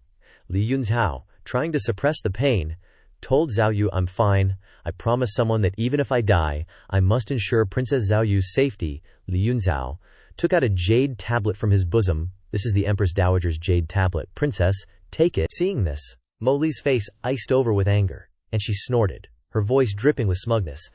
Don't bother wasting your energy. Even if the Heavenly King pops down now, He can't save her. The Empress Dowager has fainted. The 10 deadly formation has taken control. Li Yunzhao has no one left to protect Zhao Yu. With a flick of her hand, the soldier immediately stepped forward. With no one to protect her now, Zhao Yu could only rely on herself. Zhao Yu kicked out to resist, but unfortunately she had no yuan qi. 2 fists are no match for 4 hands. Eventually, one of Liu Huang's subordinates grabbed her fair leg, a cunning smile on his face. Then, the subordinate also grabbed Zhao Yu by the neck. They struck without any tenderness or pity for the fairer sex. Mo Li said smugly, "These are all Imperial guards. You still dare to resist?" The square-faced man continued his lively narration. Because Shendu has the 10 absolutes formation, all the Imperial guards in the Imperial City are experts trained countless times, under conditions without yuan qi. Compared to them, how could those cultivators who completely rely on yuan qi be their opponents? Zhao Yu couldn't resist the Imperial guards, and was quickly captured and brought next to Ming Shiyin. Looking at the 2 devils from the Mo Tiange she had just caught, Mo Li felt extremely pleased. This was something she had longed for. It wasn't originally difficult to achieve, but due to the Empress Dowager, everything had to wait for the right opportunity. 4th Prince Liu Ping finally spoke up. "Imperial brother, what you're doing isn't right," Liu Huang asked in a harsh voice. "4th brother, you have an opinion?" Liu Ping explained. "You created such a scene just to capture these 2 devils? If Imperial Grandmother gets angry, can you bear the responsibility?" Liu Ping knew very well how much the Empress Dowager doted on Zhao Yu. When the Empress Dowager woke up, she would definitely not let this matter slide. He was kindly reminding Liu Huang. Liu Huang laughed heartily and then gently waved his hand.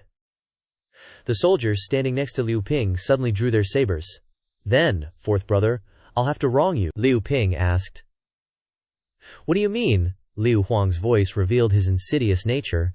"4th brother, don't worry, I will arrange for what happened at Shuntian Garden to be an accident. After you die, your elder brother will guard your tomb for 3 days. When Liu Huang said this, Liu Ping was not surprised, but rather calm. Liu Ping clapped his hands and replied with a smile, "You think I'm not prepared? As long as you dare to lay a hand on me, the Black Cavalry outside Shuntian Mountain Manor and my troops will immediately charge in. All of them are seasoned warriors, experienced on the battlefield. If you don't believe me, you can try." Liu Huang glared. "You're threatening me." He hadn't expected Liu Ping to be prepared before coming here. He had been too careless not to consider this. Liu Ping faced him defiantly and retorted, "Imperial brother, don't push me." Having the chance to witness the princes fighting firsthand, the square-faced man narrated enthusiastically. "Since ancient times, the imperial family has never lacked incidents like killing fathers and brothers to seize the throne. I just didn't expect this scene to happen right here in Shuntian Garden." Just then, Ming Shiyin couldn't help but shout, "Stop your yapping! Jiang Aijian, have you had your fun yet? Hurry up and get out here to save me." Hearing Ming Xiyin's words, everyone was astonished. Both Liu Huang and Liu Ping curiously wondered about Jiang Aijian. Shuntian Garden immediately buzzed with commotion, and the hundreds of soldiers surrounding them simultaneously rushed forward, fearing Ming Xiyin might escape. Jiang Aijian held up the imperial family token in his hand. "You got me? You got me?" "I have the imperial family token here." Jiang Aijian, in his comical green frog outfit, calmly presented the token emblazoned with a shining golden dragon. Jiang Aijian, while humorously advancing, thought to himself, "If I don't save them soon, it'll be too late. In critical moments, I can only use his spies and henchmen." The crowd parted, and everyone's gaze simultaneously shifted towards the newly appeared Jiang Aijian and the token in his hand. Lu Zhou observed the situation and thought to himself, "Is Jiang Aijian crazy? How can he be so bold? Liu Huang dares to defy the Empress Dowager, even daring to kill his own brother. How could he care about something like an imperial family token?" Knowing his disciple had more guts than sense, Lu Zhou stroked his beard while tightly gripping Xiaoyan'er's small hand. Xiaoyan'er asked in confusion, "Master?" She thought to herself, "Why is Master holding my hand?" Lu Zhou said nothing, glancing at Xiaoyan'er to signal her to keep quiet. Lu Zhou frowned, thinking, "This guy Jiang Aijian's life-saving trump card isn't reliable. In critical moments, one can only rely on oneself. Holding an imperial family token is useless. Within the 10 absolutes formation, all yuan qi cannot be mobilized. What can he do by stepping out like this, other than getting beaten up and barely escaping with his life? At the crucial moment, I can only use my divine power to control the guise and leave leisurely." Lu Zhou was indeed having this thought about himself and Xiaoyan'er. Lu Zhou had already made plans before coming here. But Lu Zhou was a little worried about Ming Xiyin and Zhao Yu. Lu Zhou looked at them both. What about these 2 troublesome disciples of this old man? After a moment of thought, Lu Zhou decided to wait and see how the situation developed before making a decision. it wouldn't be too late. After all, Lu Zhou and Xiao Yanhe were currently wearing miscellaneous entertainer outfits, so they hadn't been discovered yet. Jiang Aijian stepped forward holding the token. The two princes weren't blind, and the surrounding soldiers recognized it as an imperial family token at a glance. Having been in the army for so many years, they recognized it instantly. Everyone knew this item could mobilize the imperial guard. Liu Huang was strangely puzzled. Hasn't this thing been missing for a long time? Why has it suddenly appeared in the hands of a variety show performer? Jiang Aijian shouted loudly. Seeing this token is like seeing His Majesty. Kneel for me. The soldiers obediently knelt. Jiang Aijian easily walked forward without any hindrance. As soon as they knelt, they realized something was wrong. The two princes and Mo Li hadn't knelt. Initially surprised, but on second thought, it wasn't unexpected. If Mo Li and Liu Huang even dared to knock out the Empress Dowager, what effect would this token have on them? It seemed Jiang Aijian had made a wrong move, or perhaps he was acting recklessly out of desperation. Liu Huang laughed loudly. Falsely presenting the token! Seize him and execute him! Liu Huang knew whether the token was real or fake at a glance, but he still took this opportunity to deal with Jiang Aijian. Jiang Aijian looked utterly helpless and speechless at this guy, the young man exclaimed with a strained face. Damn it, I knew this thing wouldn't help. Ming Shiyin glared angrily. You talk a big game, are you capable or not? Jiang Aijian, after shouting, was still standing there dumbfounded. What are you waiting for? Lead your men away, swish! Suddenly, a soldier stood up straight and thrust his sword through the one beside him. The situation was too sudden for anyone to anticipate. The impaled soldier only had time to scream, "There's a spy!"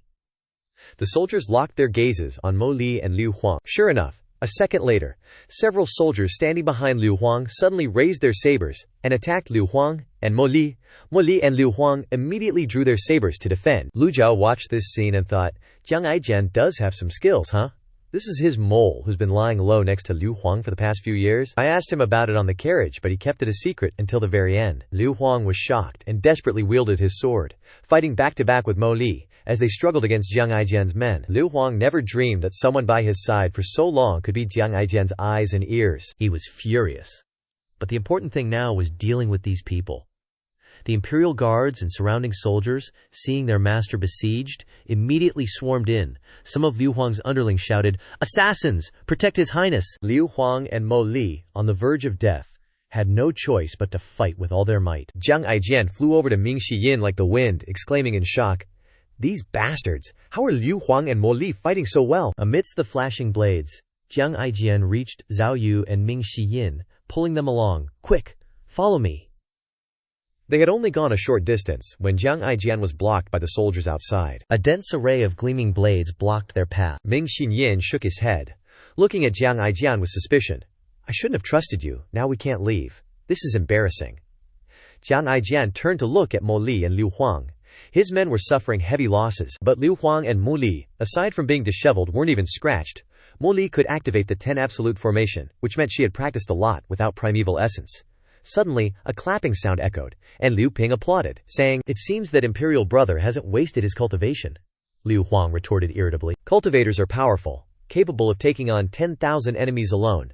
But do you know why they can't rule this world? Because everything in the world is cyclical, with mutual generation and mutual restraint.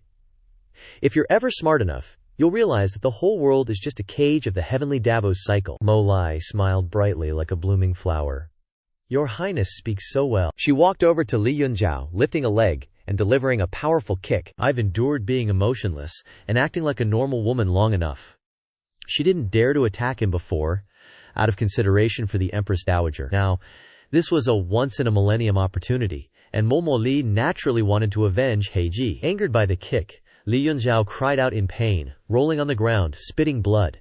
He felt a burning bitterness in his heart. The physical pain was nothing compared to the pain in his heart. Usually he was trusted by the Empress Dowager, and no one dared to touch a hair on his head. Yet today he was humiliated by a woman. A triumphant voice rang out. "See that? Eunuch Li Yunzhao is lying on the ground, spitting blood." Mo Li continued. "If even powerful eunuch Li can't withstand a single kick, how long do you think you can last?" After confirming Mo Li's identity as a Lu Lan alien race using the eyes of truth, Lu Zhou wasn't surprised. He released Xiao Yansher's hand, looked around, still not seeing Lang Luo, and sighed, letting out a sound. "All right." Lu Zhou, who had been waiting, finally made a decision. A rustling sound suddenly rang out. drawing everyone's attention. Startled, they all turned to look at Lu Zhou and Xiao Yanhe. Mo Li angrily shouted, "Irrelevant people!" Suddenly, Mo Li's pupils contracted as she gasped. The more Mo Li looked, the more familiar this person seemed. Recalling the moment when she was controlling others, a unique energy shattered her control, and she had glimpsed this old face. Mo Li exclaimed in horror. "It's you!" Lu Zhou stroked his beard and calmly stepped into the light. "You are Mo Li." At this moment, Mo Li recovered her composure and smiled.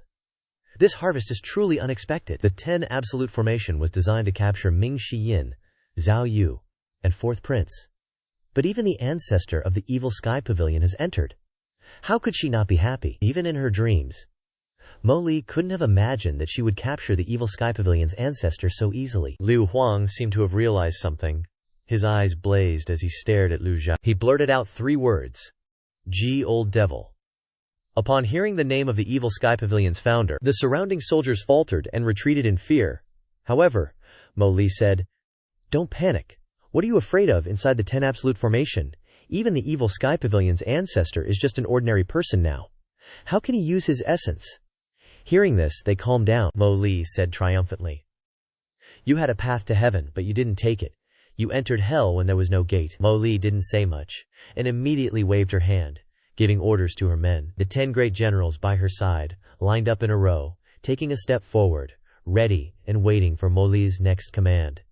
The square-faced commander continued to narrate. In Mo Li's eyes, only cultivators with 5 leaves or more were considered experts, and within the 10 absolute formation, everyone was the same, so she didn't care much.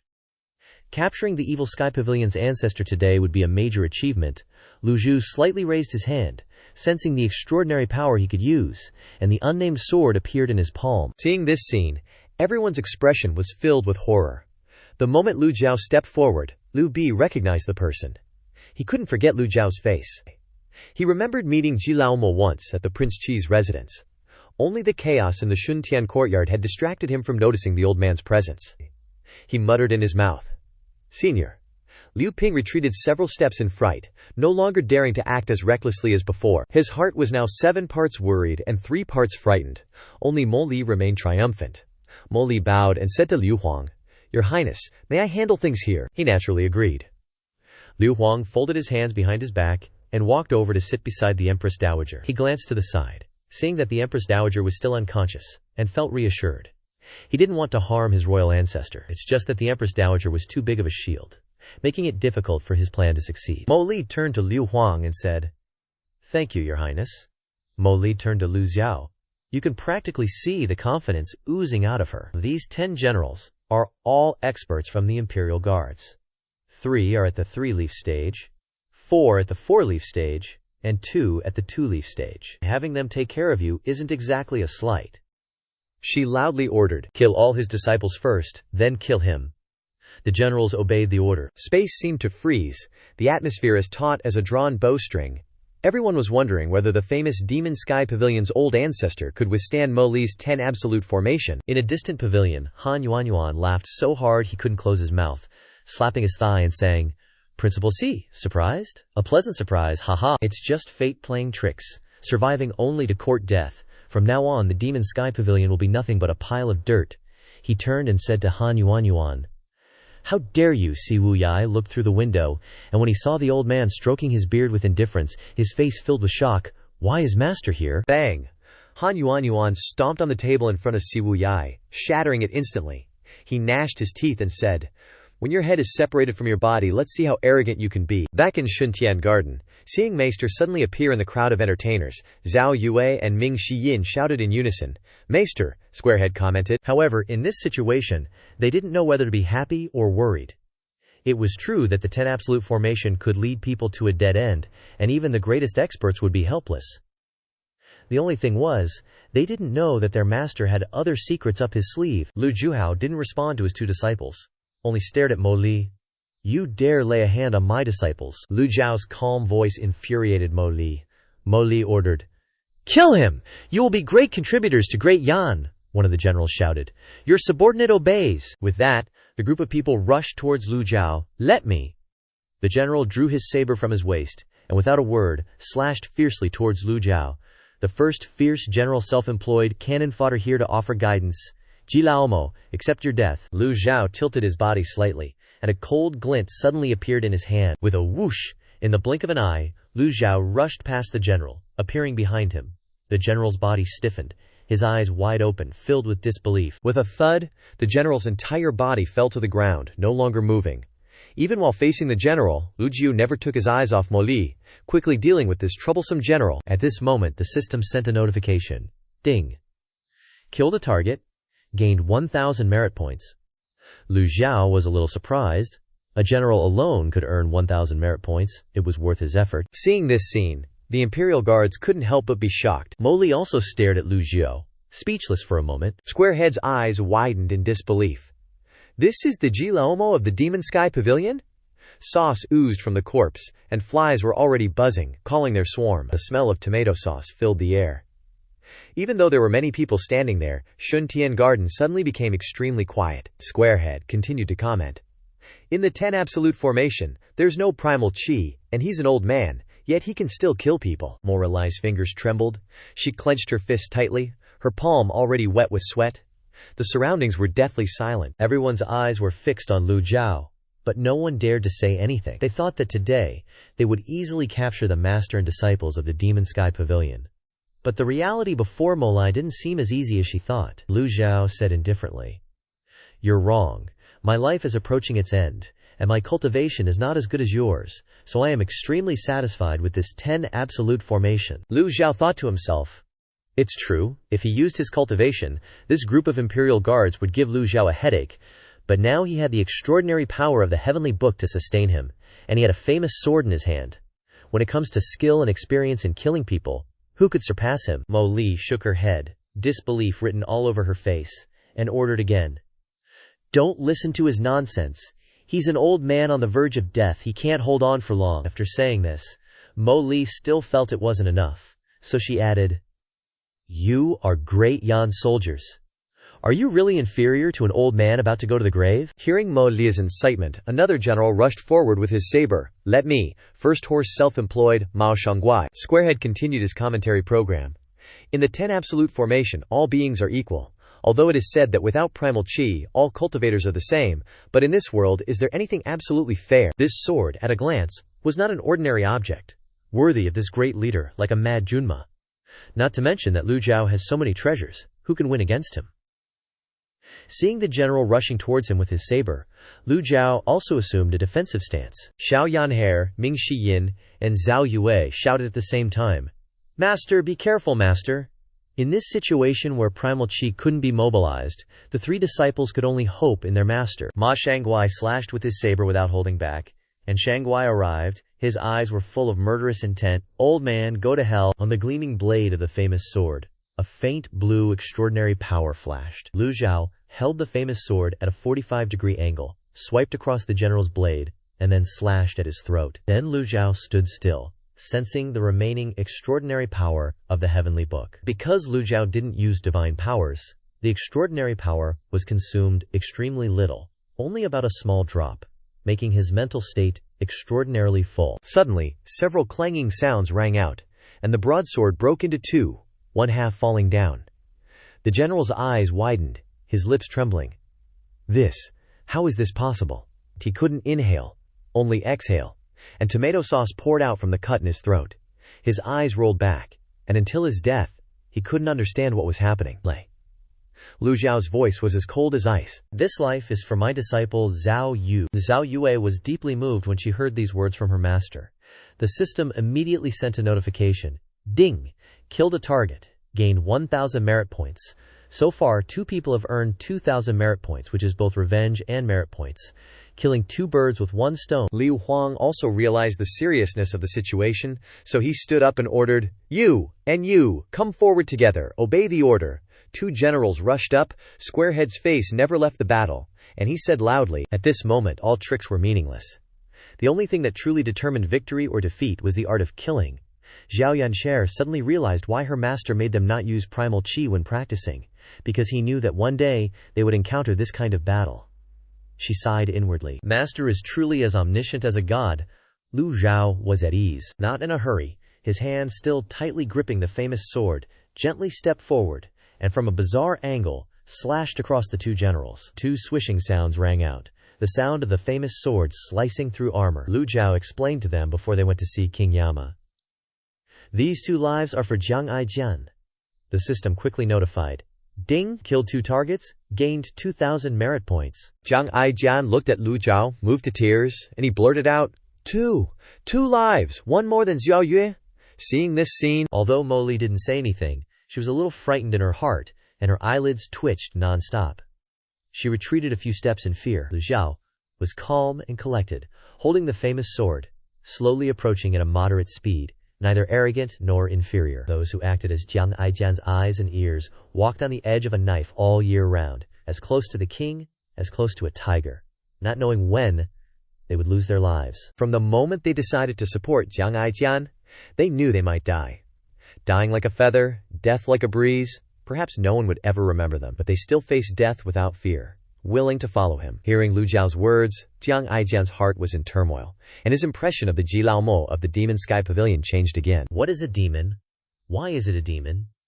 Taking the lives of others, destroying the Taoist law, despising moral scriptures are called demons, so those who live long in the world are all demonic paths. Liu Huang angrily pointed. "You! And you too, I want to see how long he can hold out." This time, the 2 generals are a bit smarter, splitting up to attack from the left and right, forming a pincer movement. Seeing the other 4 generals die before their very eyes, they were scared too, but if they didn't follow orders, they'd be dead anyway. Although the 2 generals couldn't use primal chi, they still managed to create blade winds as they slashed forward. The physique of ordinary people can't compare to cultivators who've gone through chi refining. Lu Zhou stomped his foot and swung his blade. Lu Zhou stood his ground, spun around, and the named sword in his hand also thrust out. The 2 generals cried out in shock. All the moves they unleashed were completely neutralized. They couldn't believe their eyes. It was like an illusion. The named sword dodged the blades and pierced through one of them. Swish! One down! Then he pulled it out, spun, and stabbed again. Swish! The second general vanished too. The 2 generals stood there, frozen, swords still in hand, but motionless. Their mouths were wide open, staring blankly ahead, but their eyes were unfocused. They felt their life draining away. From their breath to their heartbeat, everything became difficult. The area was filled with the smell of blood. You couldn't even tell if it was yours or someone else's. They weren't even thinking about how Ji Lao did all this anymore. It didn't matter as they fell to the ground, the world spinning, everything fading into endless darkness. 2 more down. A nearby soldier wondered, is he ever gonna die? How does he know everything so well? The soldiers stood still, afraid to move. Lu Zhao's voice was cold. "These 2 lives are for my disciple Ming Shiyin." The system notified him of another 2,000 merit points, but Lu Zhou didn't even flinch. Since he started fighting the Imperial Guard generals, Lu Zhou had gained quite a few merit points, but Lu Zhao's hatred for Mo Li and Lu Huang made him care less about merit points right now. Ming Shiyin turned to Jiang Aijian and said, "I got 2 lives too, see?"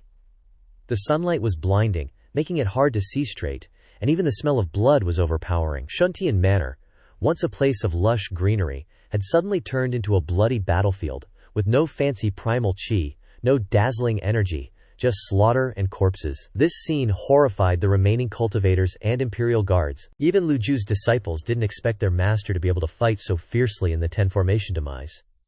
After dealing with the small fries, Lu Zhou stared at Mo Li. The successive deaths of 6 people made her uneasy. What's more, these 6 people were not minor characters, but generals of the Imperial Guard, and their strength was not ordinary, but they were all under Lu Zhuo's hands in a short time. Mo Li woke up like from a dream, and immediately waved her hand.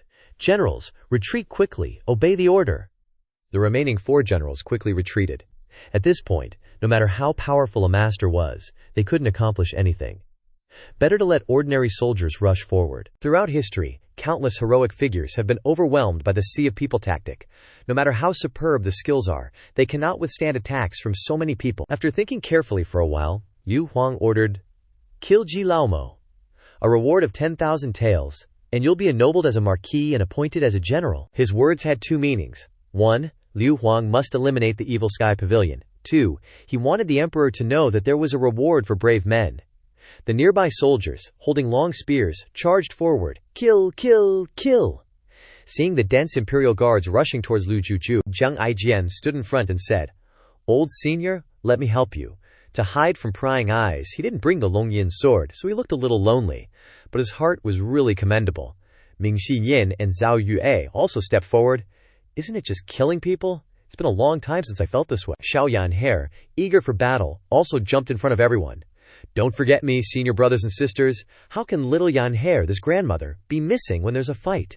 Everyone was there. Lu Zhou looked at them for a moment and said, "Protect yourselves." Liu Huang's eyes darkened, and he waved his arm, signaling the large number of soldiers to rush forward immediately. Of course, they were afraid of death, but thinking of the promise of official positions and the sheer number of them, a glimmer of hope arose in the soldiers' hearts. The named sword in Lu Zhao's hand trembled slightly. His killing skills and thousands of years of experience seemed to merge into one in this moment. A series of swish sounds echoed in Shuntian manner. Each sword strike took a life. Lu Zhao opened a bloody path straight towards Morli. Lu Zhao's figure was like lightning, appearing among the soldiers in a flash, so fast that they didn't even see him before they were meeting their maker. The clanging sounds of metal breaking filled the air as the soldiers' swords shattered and fell to the ground. Wherever the named sword went, only wandering spirits remained. However, the soldiers still surged forward like waves. They were basically fearless of death. The scene before them made people dizzy. Shuntian Manor was now full of the smell of blood. With corpses strewn everywhere and blood splattered all over the place, Lu Zhao went on a killing spree today, dodging like a tumbler toy, sometimes leaning to the left, sometimes leaning to the right, the named sword in his hand constantly waving, the moves extremely neat, without any fancy or lengthy flourishes, until the last person fell. The last of the soldiers were quickly dealt with by Lu Zhao, and Shuntian Manor became quiet again. Despite just going through a one versus many battle, Lu Zhao showed no signs of fatigue. While the other disciples were worried that their master wouldn't be able to withstand the imperial guards, Ming Yin was very clever and perceptive. He thought to himself, "Master is old, how can he still be so powerful in battle?" Glancing at the named sword in his master's hand, Ming Yin immediately realized that this sword was no ordinary weapon. He sighed inwardly. Master is indeed master. With thousands of years of experience in trump cards, how can these greenhorns compare? Ming Yin and Jiang Aijian had great confidence in Lu Zhao. Don't come here. Isn't he tired? No. Even when I die, he still maintains his natural demeanor, cold and detached, holding the named sword, dripping down, the tip of the sword dripping small drops of blood, drip, drip onto the ground. This scene stunned the remaining people. Everyone was afraid. No one dared to continue attacking. Many soldiers holding long spears retreated. Lu Zhao didn't turn around. He continued to move forward, and the soldiers immediately dodged to both sides, leaving a path. At this time, Mo Li staggered back, her face pale. Despite having heard of him for a long time, she never expected Ji Laomo of the Evil Sky Pavilion to be so powerful. Lu Zhao stopped, looking like a mortal old man standing in the middle of the street. Lu Zhao held the named sword, looking around, warning the people standing next to him, "If you want to die, this old man doesn't mind killing a few more, you can try." The soldiers were extremely panicked. Retreating. He's been fighting for so long, and he's not even panting. How? Mo Li knew he was trying to confuse people's minds, and hurriedly said, "Stop him! Everyone stop him for me!" Mo Li's eyes were full of anger, her eyes full of bloodshot. Mo Li's orders were no longer effective for the soldiers. Who doesn't like rewards? But the problem is that you have to have a life to spend it. You have to have a life to wear the official hat. After seeing so many corpses in front of them, they knew that rushing forward now would only lead to death. The soldiers retreated again. Mo Li shouted loudly, scaring them. "Those who desert the battlefield will be dealt with according to military law." Hearing this, the soldiers stopped retreating, took a step back, and prepared to charge forward one after another. Lu Zhao shook his head slightly and said, "Bian." A roar resounded throughout Shuntian Mountain Villa. Bian rushed straight in from the outside. When Bian rushed in, within the 10 formation demise, the clouds under its feet dissipated, and it landed on the ground. Not only cultivators, but even Bian couldn't use primal chi. One of the soldiers wondered, what fell from the sky? But even without primal chi, Bian's fangs and ferocious body were enough to tear apart the soldier's wall of flesh. Bian understood its master's intentions, and immediately rushed into the middle of the soldiers.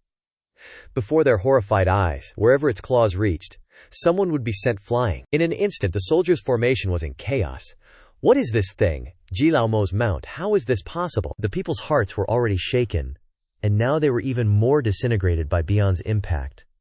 Hundreds of soldiers didn't have time to think, and hurriedly threw down their weapons and ran in all directions. Lu Zhao lazily watched the fleeing soldiers, Bian galloped forward, tossing aside any soldiers who stood in its way.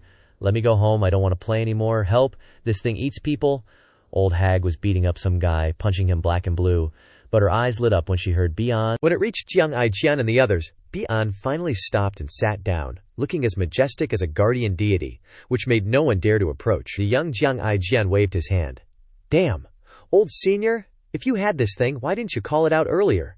Who would dare touch us then?" Jiang Aijian praised, while also reaching out to stroke Bian's fur. Bian growled, scaring Jiang Aijian into retracting his hand. Xiao Yanhair walked up to Bian, scratching its thick fur and saying smugly, "It really hates you." Lu Zhou ordered. "Protect them," Bian obeyed, sitting still and not actively attacking anymore. It knew its inner qi was restricted, so it wanted to conserve its strength. Head Square narrated excitedly. Mu Shuli was stunned, and so was Liu Huang. This had completely exceeded their expectations. However, there were still many soldiers blocking their path. Lu Shuli continued to move forward. He suddenly felt that the lives before him were extremely weak and fragile, no different from a piece of paper. Lu Zhou faced the soldiers alone, holding the unnamed sword, and removed the beast apparel. Lu Zhou said, "This old man has already said, within the 10 absolute formation, this old man is invincible." Mo Lai had schemed in every possible way but still couldn't kill the founder of the Evil Sky Pavilion. She was furious. Glaring, she waved her hand and ordered, "Close the formation! Close the formation now!" While she was freaking out, the young Jiang Aijian laughed heartily. Jiang Aijian shook his head slightly, pretending to know a lot about the 10 absolute formation, and said, "Once the 10 absolute formation is opened, it can't be closed within half an hour. You have the blueprint in your hand, don't you know this?" Hearing this, Mo Li looked at Jiang Aijian suspiciously. "Why are you so familiar with the 10 absolute formation?" Jiang Aijian looked mysterious. Of course, he wouldn't tell Mo Li his secret. He still remembered clearly when Jinghe Palace was burned down. They were still naive teenagers back then. Now, many years have passed, and everyone's appearance has changed a lot. Not to mention that Jiang Aijian looked so carefree and unserious. Who would have thought that he was the current third prince? Granny, Xiao Yanjie stared at the young man with a very different look. But these things are no longer important. Mo Li turned to look at Lu Zhou. The initial confidence in her eyes was now replaced by undisguised panic. She thought to herself that perhaps she had underestimated Lu Zhou too much. While Mo Li was panicking, Liu Huang was no better off. She shouted loudly, "What are you still standing there for? Fourth brother, tell your people to go up." Only then did he remember the person he called his younger brother. The fourth prince's men were all border garrison soldiers. None of them were cowardly and afraid of death. However, Liu Ping was not stupid enough to join the battle at this time. Of course, he could see how strong the Evil Sky Pavilion's founder's pressure was. Liu Ping shrugged his shoulders and said, "Royal brother, this matter has nothing to do with me. I don't have many people, and they're busy protecting me." After saying that, Liu Ping immediately turned to look at Lu Zhou. "Old senior, this matter has nothing to do with me, I'm just protecting myself." Liu Ping's words were meant to affirm to Lu Zhou that they were brothers, but this guy had nothing to do with him. Lu Zhou didn't bother to look at him, only focused on moving forward. Lu Zhao's pace became faster and faster, and the atmosphere around the Ten Heavens Manor became extremely stifling. The soldiers could only watch Lun Qiu's footsteps. Liu Ping chuckled happily. "Haha, Mo Li and Liu Huang are so scared that they're sweating all over. Who would have thought that these two loudmouths would shrink back like this now?" Head Square commented excitedly. "The atmosphere is extremely oppressive.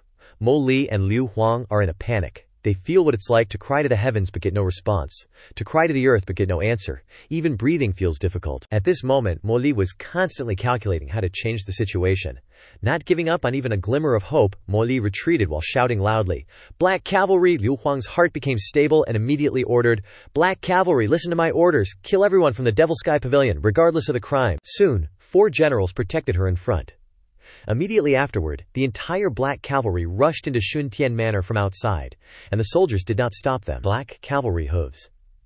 After the Black Cavalry appeared, the leader galloped to Mo Li. "Get out of the way! Fan Xuan has come to the rescue." Upon hearing the 3 words Fan Xuan, the 4 great generals trembled and stood to the side to give way to him. Fan Xuan jumped off his horse and walked forward. Mo Li was extremely happy and smiled with satisfaction. "General Fan has come at the right time." This palace.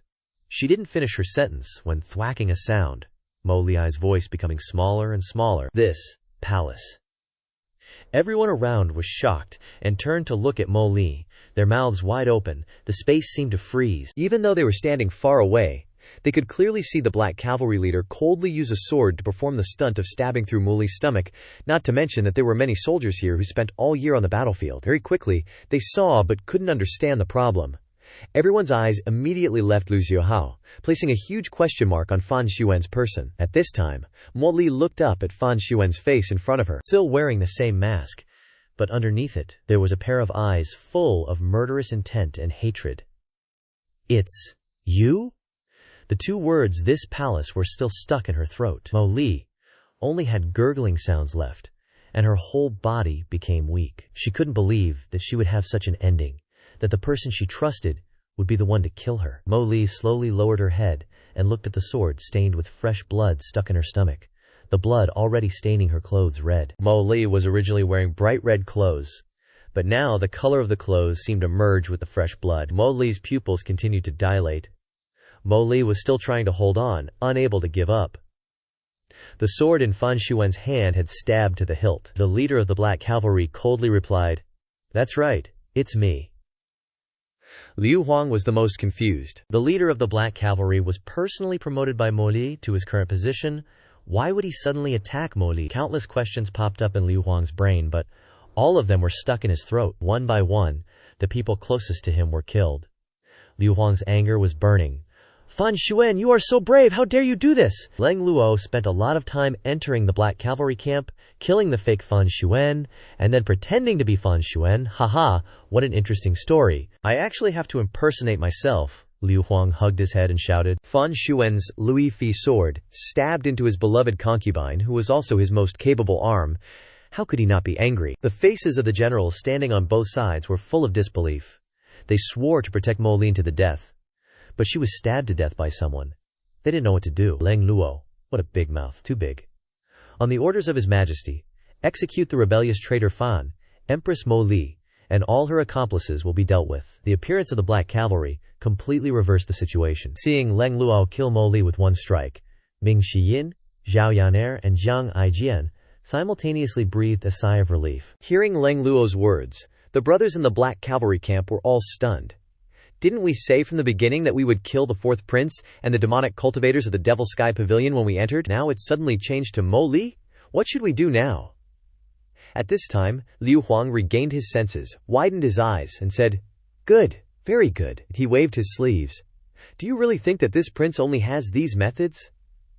Liu Huang's words caused all the generals to look at the second prince. Even Liu Ping was surprised. What methods does Liu Huang still have? Liu Huang pointed to the pavilion on the other side, roaring in a threatening voice, "Lu Zhou, your disciple Si Wu Yai is in that pavilion. As long as you dare to continue to attack, I will have him killed immediately."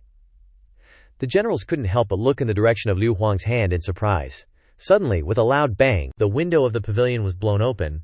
Han Yuanyuan grabbed Si Wu Yai by the collar and stuck his head out, raising his voice and saying, "A bunch of trash in the 10 absolute formation can't even kill an old man." Zhao Yu and Jiang Aijian, upon seeing it was indeed Si Wu Yai, exclaimed in shock, "Seventh junior brother." Although Ming Shiyin and Si Wu Yai weren't exactly close, and Si Wu Yai was known for his cunning and scheming, seeing his fellow disciple captured stirred up anger within Ming Shiyin. Lu Zhou also turned to look at the pavilion, thinking to himself, "It really is Si Wu Yai. Even a troublemaker like him has fallen to this state. Just rescued a few, and now there's another one." Couldn't help but sigh. Han Yuanyuan had been waiting for this opportunity for days. Even without Liu Huang's orders, he knew what to do. He laughed maniacally. "Now I'll kill him right in front of you." Si Wu Yai, being restrained, couldn't resist. Several deputy generals behind Han Yuanyuan immediately drew their sabers, waiting for the second prince to give the order to strike. Leng Luo glared and shouted, "How dare you!" Just as the words left his mouth, Mo Slio, with both hands gripping the sword stabbed into her abdomen, thrust forward. Mo Slio cried out in pain, spitting out a mouthful of fresh blood, bathing the entire space in red. Leng Luo was utterly astonished, never expecting Mo Lai to proactively move forward, to willingly end her life. Mo Lai's weak voice spoke one last time. "Senior brother, please avenge me." Her reddened hand reached out in supplication. Time was of the essence, and Leng Luo didn't have time to think. He coldly drew his sword. Mo Li's body fell backward, blood splattering everywhere. A scream echoed throughout Shuntian Manor. "No, senior sister." Squarehead resumed his familiar routine. The 10 absolute formation enveloped the entire Shuntian Mountain Manor as initially planned. "Senior brother, Mo Lai's 3 squads are ambushing outside, preventing anyone from escaping." But the plan changed too quickly. catching everyone off guard. The three squads never imagined their junior sister would depart like this, let alone die by Leng Luo's hand. In a fit of rage, the three squads' purple energy enveloped the outside of Shuntian Mountain Manor, creating a hazy mist. Liu Huang raised his head and shouted, "Three squads, Li Fei is dead. I, this prince, will avenge her." A hoarse voice echoed from within the mist. "No." These words caused Liu Huang to exclaim in surprise. The three squads' voice was full of hatred. "My junior sister is dead, all of you will be buried with her." The three squads weren't Mo Li. His only goal was the fourth prince, Liu Ping, who had slaughtered countless members of the Lulan clan. Everyone turned to look in the direction of the voice. Han Yuan raised an eyebrow, still tightly gripping Siwu Yai. "Useless, all of you are useless. In the end, I, this general, have to rely on myself." Siwu Yai raised his head and laughed. "Are you celebrating too soon? Still daring to talk big?" Bang! Han Yuan pressed half of Siwu Yai's body down, and with one slash, Siwu Yai's head would roll. Suddenly the voices of soldiers rang out from outside. "The formation is broken." The 10 absolute formation was gone. The heaven and earth's yuan qi vibrated, and the people in Rubei City immediately felt refreshed and mentally at ease. The feeling of oppression had completely disappeared. The air flowed, the sky was clear, and everything returned to its original state. Squarehead continued his familiar routine, immediately updating the situation with extreme urgency. At this moment, everyone realized that the upcoming battle was no longer one of equal footing. At this time, purple energy had already filled the mountain manor. This was the great witchcraft formation within Shuntian Manor. Liu Huang suddenly ordered, "What are you waiting for? Quickly capture that old devil," he thought triumphantly. "Ordinary people can't do anything to him, so let the 4 great generals attack together. Surely they can capture him, right?" The 4 avatars were summoned, and simultaneously lunged towards Lu Zhou. Liu Huang gloated, "Old devil, you're finished this time." Just then, Han Yuan looked at the 4 avatars and coldly sneered, "Give me the blade." The deputy general next to him drew his saber, but unfortunately, the saber didn't reach Han Yuan's hand. Instead, it slashed across his body, spraying fresh blood. Han Yuan froze. Han Yuan turned to look at his most trusted subordinate. His eyes filled with unconcealed shock. But having been slashed, his voice became noticeably weaker. How could it be? His subordinate struck with extreme decisiveness, blood splattering everywhere. The one who was slashed remained intact, while the one who gave the order's coconut head rolled. Siwu Yai tilted his head and smiled faintly. "I told you, were you celebrating too soon?" From a prisoner, he had now become someone in a dominant position. "It ain't over till it's over, baby." The remaining deputy generals turned purple with anger and exclaimed in unison, "General Han!" At this moment, the deputy general who killed Han Yuan walked up to Siwu Yai and bowed. "Cult leader, you've suffered." Han Yuan probably couldn't close his eyes in death. He was usually so cautious, yet he allowed Siwu Yai to plant someone, and a deputy general at that. This was why Siwu Yai could remain calm and confident when he was brought to the pavilion. He endured, waiting for this moment. Han Yuan's subordinates all rushed forward to kill them and avenge their general. Siwu Yai's subordinate desperately tried to stop them. "Cult leader, go quickly."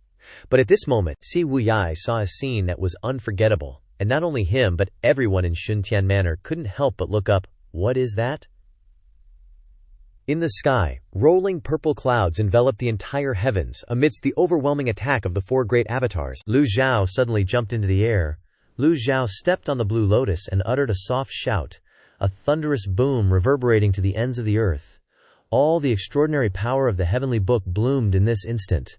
The blue lotus beneath his feet bloomed like fireworks, expanding in all directions. People could no longer see Lu Zhou's figure clearly. Only a blurry silhouette remained, its aura incredibly powerful and terrifying. Continuous booming and clanging sounds rang out. The entire pavilion was filled with Dao Qi and was quickly beaten into a wobbly state. The light of the blue lotus bloomed in the sky like waves, flooding the pavilion, blocking the eardrums. Centered on Lu Zhou, everything around was green, as if in the middle of the ocean, unable to see anything else. A loud bang resounded. Everyone in the tower was sent flying by the blue lotus, friend or foe alike. Even those standing far away were caught off guard by the energy wave. As for the 4 Dharma bodies in Shuntian Garden, they were crushed into paste. Liu Huang was on the verge of tears. His 4 Dharma bodies were his last resort, yet they were all wiped out in an instant by the Demon Heaven Pavilion's ancestor. reacting instinctively. Si Wuyai raised his sleeve to shield his eyes from the blinding light, and stared intently at the base of the tower. Seeing this, Han Yuyuan's lieutenants immediately raised their blades towards Si Wuyai. The guards protecting Si Wuyai desperately fought back, but 2 fists were no match for 4 hands. After a few exchanges, he retreated continuously. The others shouted, "Kill Si Wuyai, and you'll be rewarded!" The extraordinary power of the heavenly writing had shredded Si Wuyai's clothing, and the glaring characters on his chest were cleansed by the Blue Lotus's energy. Si Wuyai fixed them with an icy glare, preparing to fight back. Han Yuyuan's lieutenants soared through the air, their Genki surging, ready to cleave Si Wuyai in 2 from behind. Just then, the corners of Si Wuyai's mouth quirked into a smile, his voice filled with confidence.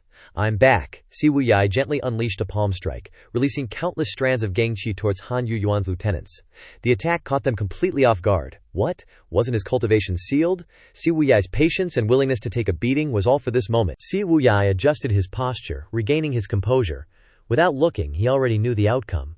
The moment Si Wuyai stood up straight, a figure floated in the air on a tree near the tower. The figure in the blue robe spoke to Si Wuyai in a gentle and courteous tone. "Sorry, I thought you couldn't handle it." It was his second senior brother, Yu Shangrong. Si Wuyai's voice turned urgent. "Second senior brother, I don't have time to explain. Let's go, quick!" To be honest, he wasn't worried about Han Yuyuan at all. But seeing the fully bloomed Blue Lotus, he couldn't help but frown. His heart pounded in his chest, so when he saw Yu Shangrong arrive, he immediately told him to leave. Yu Shangrong smiled calmly. "Don't panic, Master overused his yuanqi, he won't have any strength left." In Yu Shangrong's mind, Lu Zhou was a frail old man on his last legs.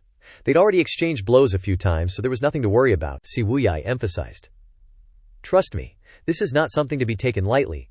Let's go now." The smile on Yu Shangrong's face finally disappeared, replaced by a serious expression. "All right, let's go." In an instant, the 2 figures flashed, darting towards the outer city of Roubaix. They were running for their lives. After unleashing his extraordinary power, Lu Zhou no longer had the energy to ascend higher. He slowly descended, and as his vision cleared, he immediately looked towards the tower across the river. Spotting Yu Shangrong and Si Wuyai speeding away like lightning, Lu Zhou called out, "Bai Zai, Bai Zai!" The cloud stepping stone quickly rushed over to pick up Lu Zhou. Lu Zhou turned to the Demon Heaven Pavilion members and said, "Leave the rest to you." Currently in Shuntian Garden were Ming Shiyin, Leng Luo, Jiang Aijian, Xiao Yanher, and the Mount Bians. With the 10 formation destroyed, and the strength of these disciples, Lu Zhou believed they could handle it. The 10 great generals were dead, and the remaining were not to be feared. Liu Huang was trembling, and Liu Ping was lucky to have survived, due to not participating in the battle. The disciples immediately waved and replied, "Your disciple obeys." Jiang Aijian waved his hand, excitedly thinking. Another legendary mount, Si Wuyai's subordinate, with 2 swords embedded in him, used his last breath to look into the distance and exclaimed, "Master, it's good that you're all right." Riding Bai Zai, Lu Zhou immediately pursued Yu Shangrong and Si Wuyai, who were fleeing. When flying past the tower, Lu Zhou slowed down, glancing at the scene below. Lu Zhou didn't have time to react to Si Wuyai's dying subordinate. He didn't know how Si Wuyai managed to inspire such loyalty in so many people, even to the point of sacrificing their lives for him. Soon after, the subordinate kicked the bucket. Ye Zhihang appeared, carefully observing the situation. He sighed, deeply moved by the loyalty. With a whoosh, Ye Zhihang took the heavily wounded subordinate away. Inside Shuntian Garden, the atmosphere was as silent as a graveyard. The soldiers didn't dare to move an inch. After Bian mobilized its yuanqi, its nostrils flared, exuding an aura of imminent rage. Granny confidently shouted, "Behave yourselves, or you won't even know how powerful it is when it tears you apart." The surrounding soldiers and cultivators, including the Black Knights, didn't dare to underestimate it, all standing ready to defend against Bian's attack. Bit-Turan remained still, very obedient, its head held high with pride, glaring at anyone who dared to move. Leng Luo, Ming Shiyin, and Jiang Aijian summoned their Dharma bodies. The square-headed guy continued his usual commentary. 3-leaf Ming Shiyin, 5-leaf Jiang Aijian. Suddenly, he was extremely excited when he saw the 8-leaf Dharma body. No matter how many Dharma bodies you guys call out, nothing can compare to the 8-leaf Golden Lotus Dharma body. The height and the number of leaves are enough to terrify everyone. Ming Shiyin and Jiang Aijian both regretted showing their Dharma bodies. Ming Shiyin glared at Jiang Aijian. "Don't look at me like that. Is your 5-leaf so impressive? Jiang Aijian nodded. Yes, yes, yes, you're amazing, I give up. He quickly dashed forward, the two of them bickering intensely. After a while, Jiang Aijian thought to himself, that Ming Shiyin wasn't joking. That kind of unexpected attack, using a 3-leaf to kill a 5-leaf like Ming Shiyin? I can't do it. Admitting defeat wasn't shameful, especially with the 8-leaf Lang Luo here. No matter how many leaves the others had, they were just making Lang Luo look better. Although Lang Luo hadn't fully recovered his cultivation, summoning a Dharma body for a moment wasn't difficult at all. Jiang Aijian walked over to Lang Luo, glancing indifferently at Mo Li's corpse on the ground, filled with disgust. How tragic, Lang Luo asked. Tragic? Lang Luo suddenly raised his hand, the sword in his hand still stained with Mo Li's blood. Jiang Aijian didn't understand what Lang Luo was planning to do, so he took a step back. Jiang Aijian lowered his head and replied, yes, very tragic. Yuanqi surged in Lang Luo's hand, condensing into Gangqi. The golden Gangqi swirled around the sword and continuously stabbed into Mo Li's corpse. Jiang Aijian couldn't help but exclaim, holy SHT. It's better not to look at this scene. If I keep watching, my soul will probably freeze. In this whole world, only Lang Luo could do something like this. Zhao Yue covered Granny's eyes, and Zhao Yannier wasn't old enough to see it. Several strands of Gangqi relentlessly tormented Mo Li's corpse, truly hacking her into 8 pieces and grinding her bones to dust, leaving the surrounding crowd completely horrified. Every single hair stood on end. Jiang Aijian thought to himself, indeed, Lang Luo and Mo Li were irreconcilable enemies. Mo Li controlled Lang Luo for many years, doing countless disgusting things. Even chopping her into 8 pieces wouldn't be enough to quell the hatred in her heart. The second prince, Liu Huang's lips trembled slightly. You! Liu Huang was speechless, his face pale, his whole body powerless. After tormenting Mo Li's corpse, Lang Luo didn't bother retracting his sword, just turned around to straighten his clothes, as if nothing had happened, and explained, such a great witch needs to be handled carefully. If she were to be controlled as a puppet or resurrected, it would be a huge headache. Jiang Aijian thought helplessly. Ugh. No need to explain, I believe you, okay? Jiang Aijian nodded repeatedly, then stood a little further away from Lang Luo. Liu Huang couldn't hold back any longer, and threatened, Fan Xuan, if you don't have a satisfactory explanation, Lang Luo replied frankly. Does Lang Mu need to explain himself to you? Liu Huang asked back in bewilderment. Lang Mao? Jiang Aijian bent down to pick up a saber from the ground, gently flicking his finger against the blade. Hearing the crisp sound, he smiled with satisfaction, and then explained. Your Highness the Second Prince?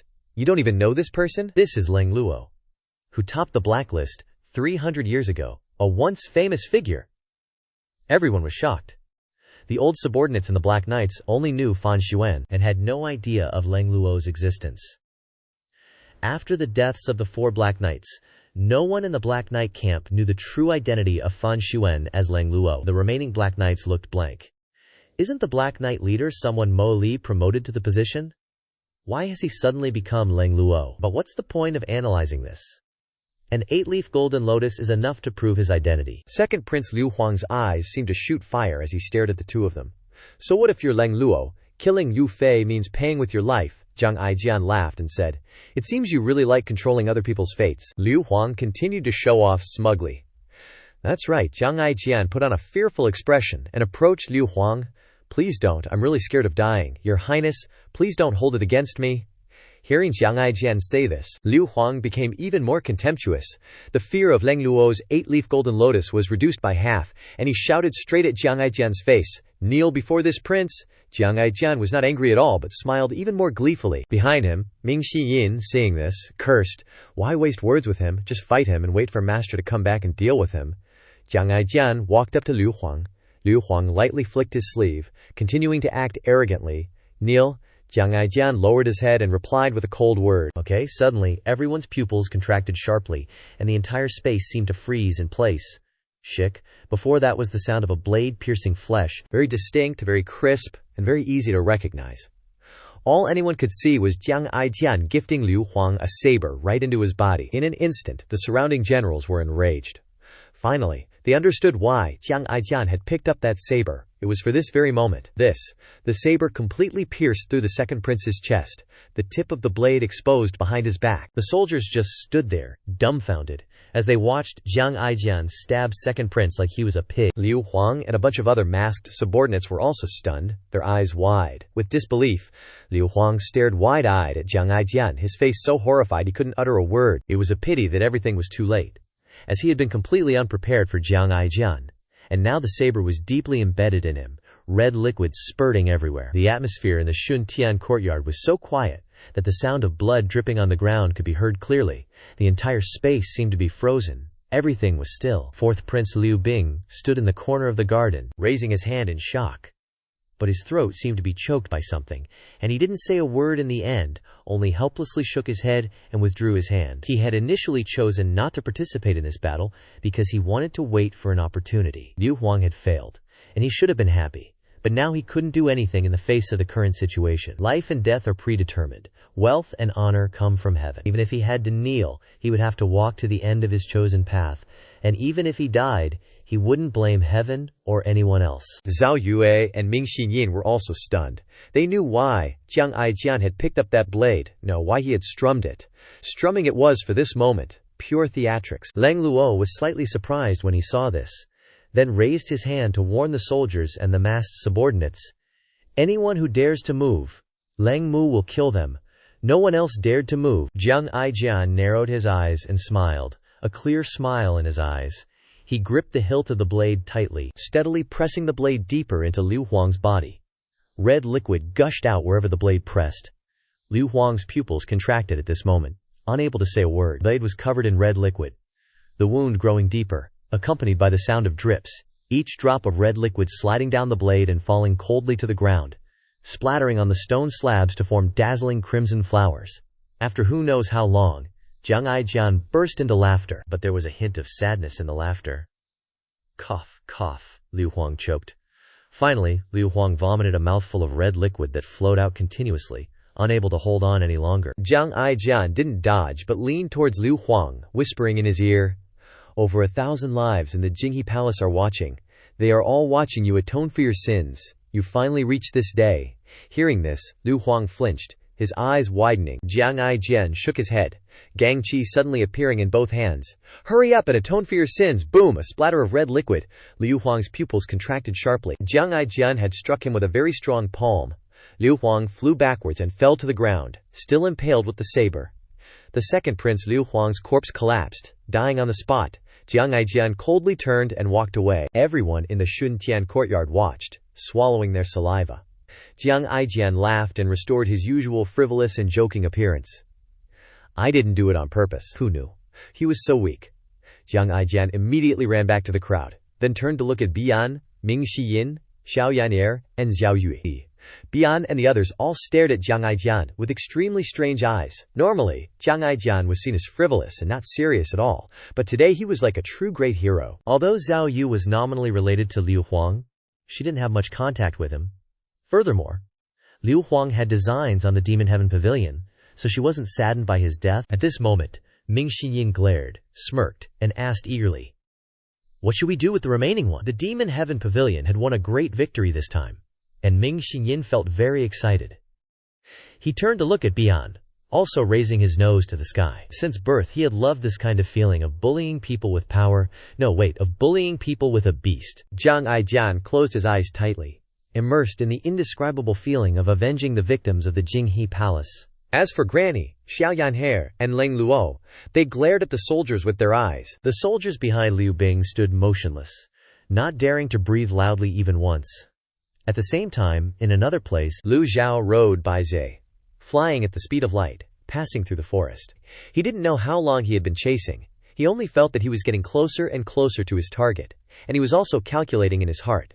The speed of Yu Xiangrong and Si Wuyai was definitely not comparable to Bai Zhe, Lu Zhou thought smugly. Just chase them a little further.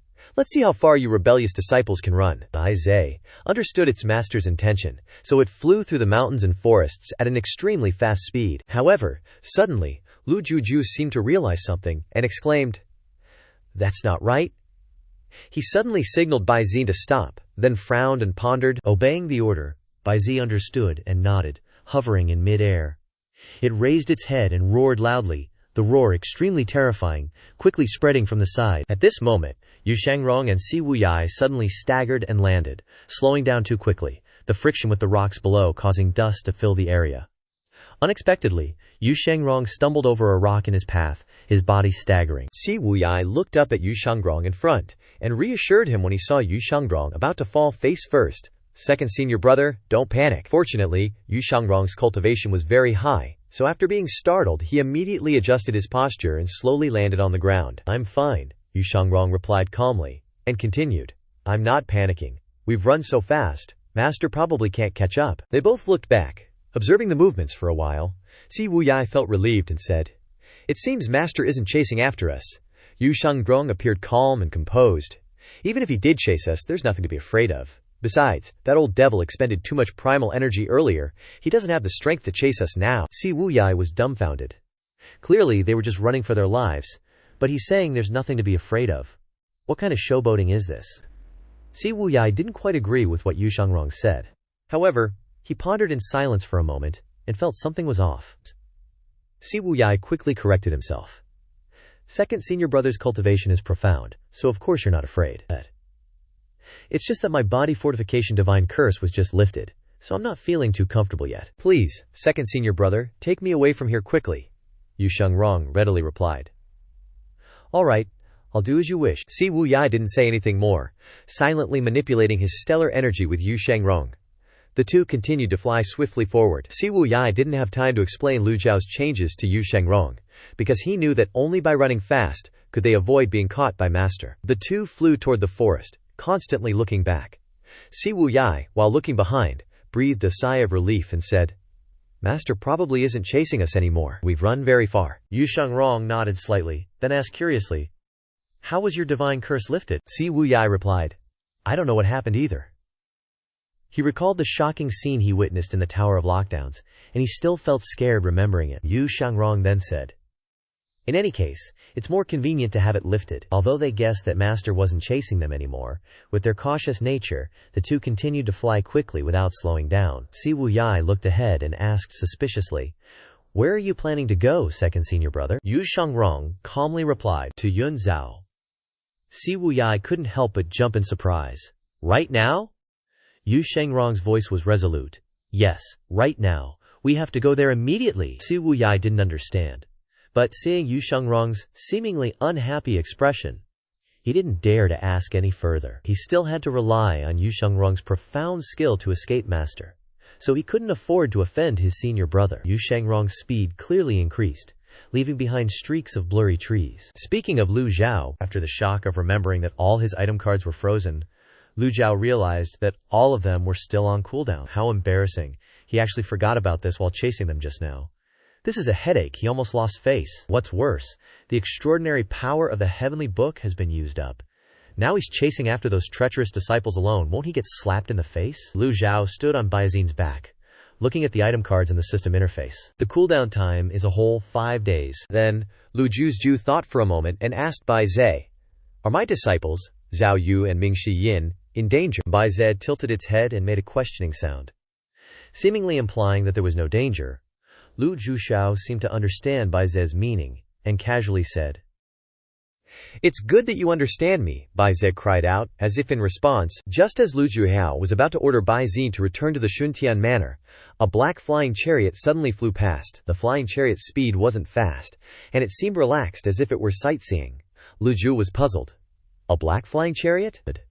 Lu Zhou fell into a state of suspicion again. The primal energy emanating from this flying chariot doesn't seem smooth. It seems to be having some kind of problem. Judging from the direction it was flying, the flying chariot seemed to have just left Rubei City, since there were no other cities nearby. But why is a flying chariot appearing here? Lu Zhou was always suspicious. This place was quite far from the city area, and to the north, there were only forests and towering mountains. Usually, cultivators wouldn't leave the city or sect, because once they entered the forest area, they would encounter some terrifying, fierce beasts. Moreover, if the cultivators went in groups to capture mounts, they wouldn't use a flying chariot at all. This didn't make sense. Lu Zhou controlled Baizi to fly towards the flying chariot, wanting to see who the owner of this flying chariot was. Before he could get close, a voice came from the flying chariot. "You bunch of trash, hurry up and run with all your might."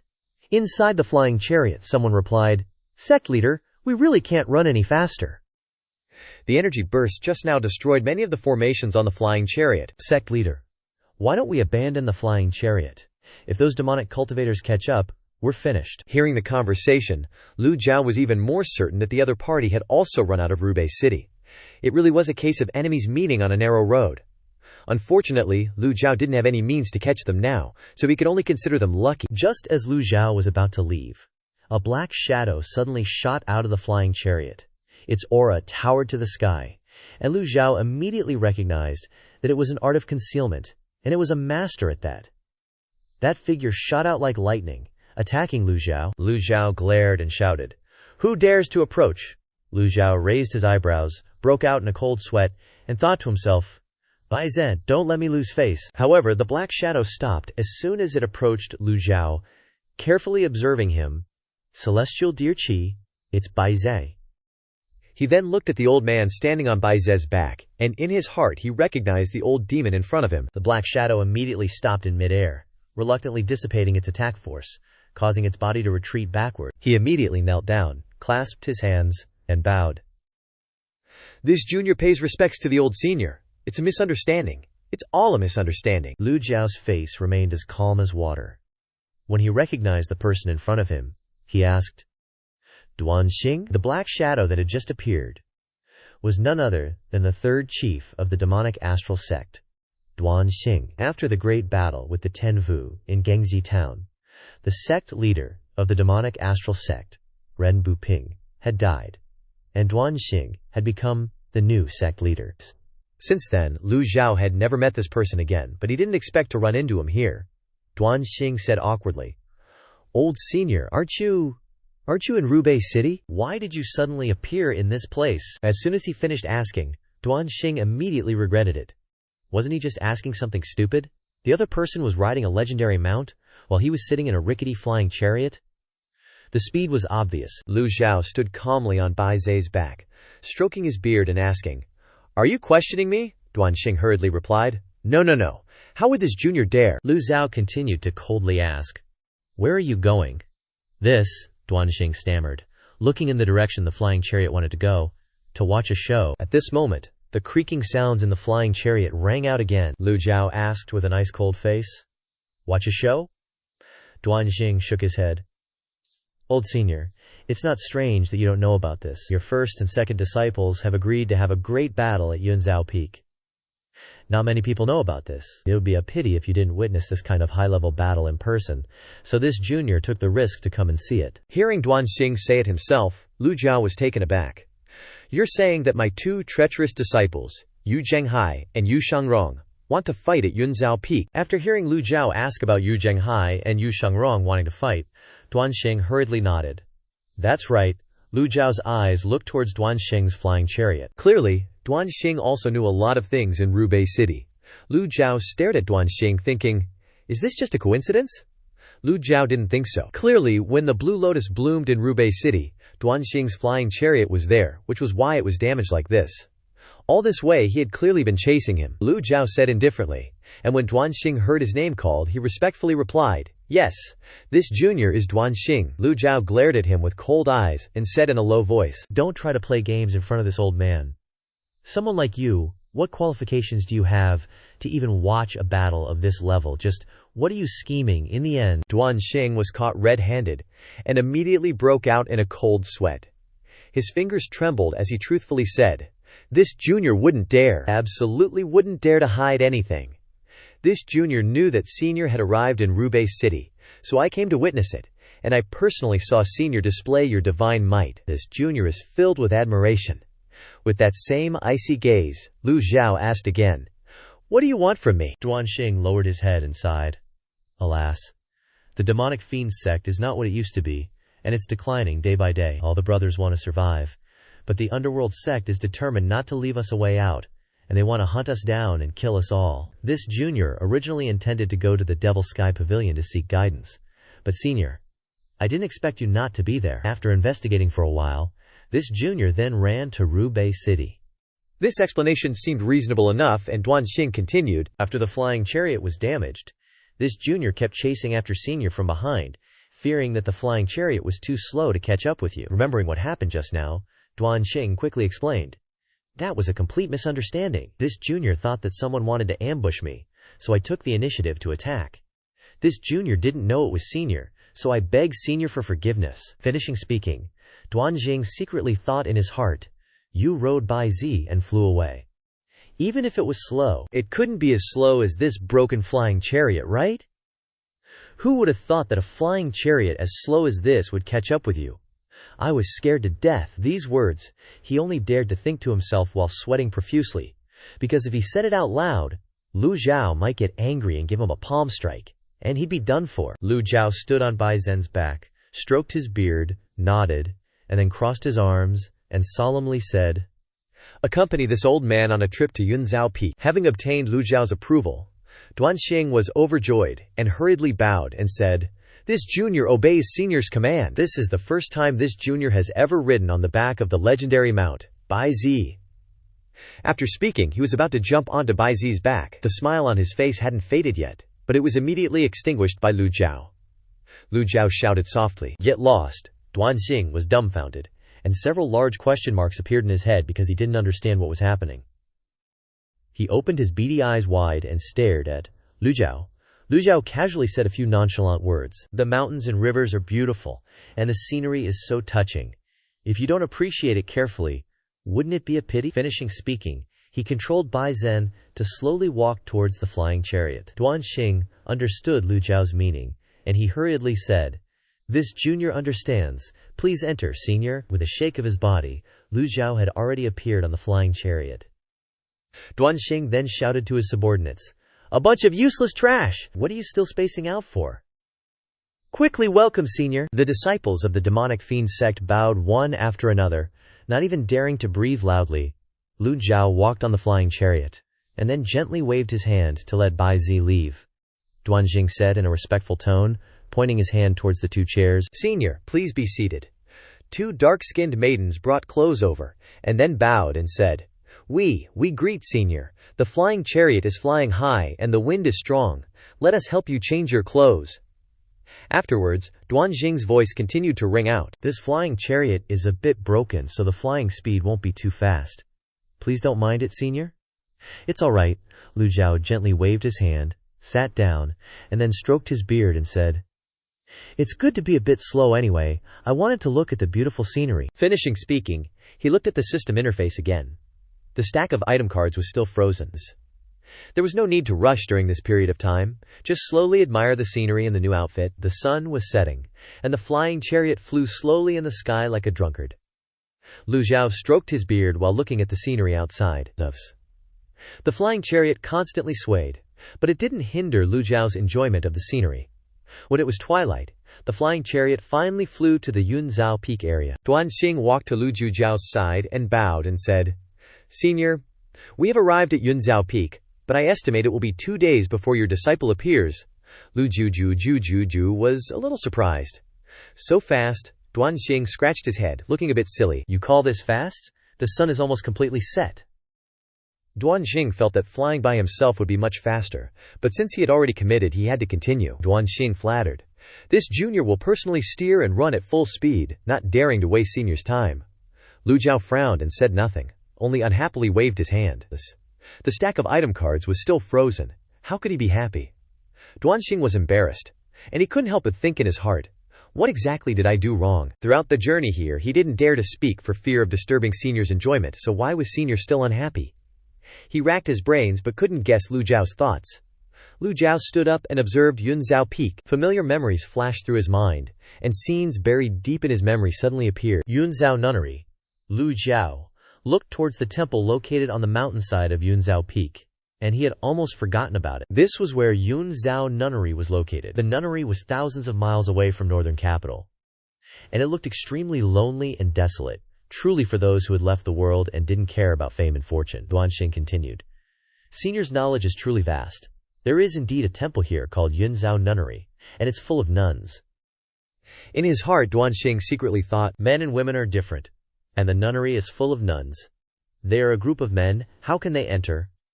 Cultivators can cultivate anywhere, not afraid of heat, not afraid of cold, Even if they hang themselves on the top of a tree, they can still sleep soundly. Lu Zhou hurriedly ordered, "Descend." Duanxing didn't dare to disobey him, and quickly replied, "As you command." He immediately controlled the flying chariot to slowly descend to the ground. Within a radius of 100 miles around Yunzhou Peak, there wasn't a single person. The trees were lush and tall, reaching into the sky, and the cliffs were steep and dangerous. As soon as the flying chariot flew into the dense forest, it was covered by the surrounding dense leaves. During the time he was on the flying chariot, Lu Zhou had recovered some of his energy, so he lightly jumped down at the foot of Yunzhou Peak. The remaining people in the flying chariot also jumped out clumsily, along with Duanxing, leaving only a few people to guard the flying chariot. Not long after, Lu Zhao's group arrived in front of the gate of Yunzhou Nunnery. "Let me go knock on the door." Duanxing's eyes darted around, and then he actively stepped forward to knock on the door, without any politeness. He continued to chatter, and then jumped up to use his foot to knock, kicking the door a few times with a thud, thud sound, and then he returned to Lu Zhao's place. Lu Zhao stared at the large gate of Yunzhou Nunnery, and after waiting for a while the gate slowly opened. Lu Zhao recognized the person who opened the door at a glance, and asked with surprise, "It's you." At this time, an elderly nun appeared before everyone's eyes. Xuanjing was shocked, and immediately put her palms together in front of her chest, bowed and said, "So it's Benefactor Ji. It's truly rude not to welcome you from afar." Finishing speaking, she opened the door wide to welcome Lu Zhao's group. As Lu Zhao stepped inside, he felt puzzled. Could it be that there's no one in Yunzhou Nunnery, and they let Dharma Master Xuanjing open the door herself? His gaze looked into the courtyard, and weeds grew everywhere on the ground, and fallen leaves covered the courtyard, looking extremely dilapidated. Xuanjing led the way. "Please come inside the courtyard, benefactors," Lu Zhao asked. "Are you the only one here?" Xuanjing put her palms together in front of her chest and replied, "Wu Nian left a long time ago, and now only this poor nun is left in Yunzhou Nunnery." Lu Zhao stroked his beard and nodded. "It's good to be alone. There won't be so many rules. This place is big enough for all of you," Lu Zhao said. "This old man wants to stay for a few days." Hearing this, Xuanjing pointed in another direction. "Benefactor Ji, please go this way. As for the others, this old nun doesn't have enough time to entertain you all. After all, there is only this old nun, and I don't have 3 heads and 6 arms, so I can only take good care of Lu Jiu." Duanxing helplessly shrugged his shoulders and glanced at his brothers. "Hey, don't look at me. There are no young nuns here for you to look at. Clean up the rooms yourselves. It's already lucky that there's a place to rest." Lu Zhao followed Dharma Master Xuanjing to a quiet room. The view from the location and the living environment were a step higher than the courtyard just now, Xuanjing said in a respectful voice.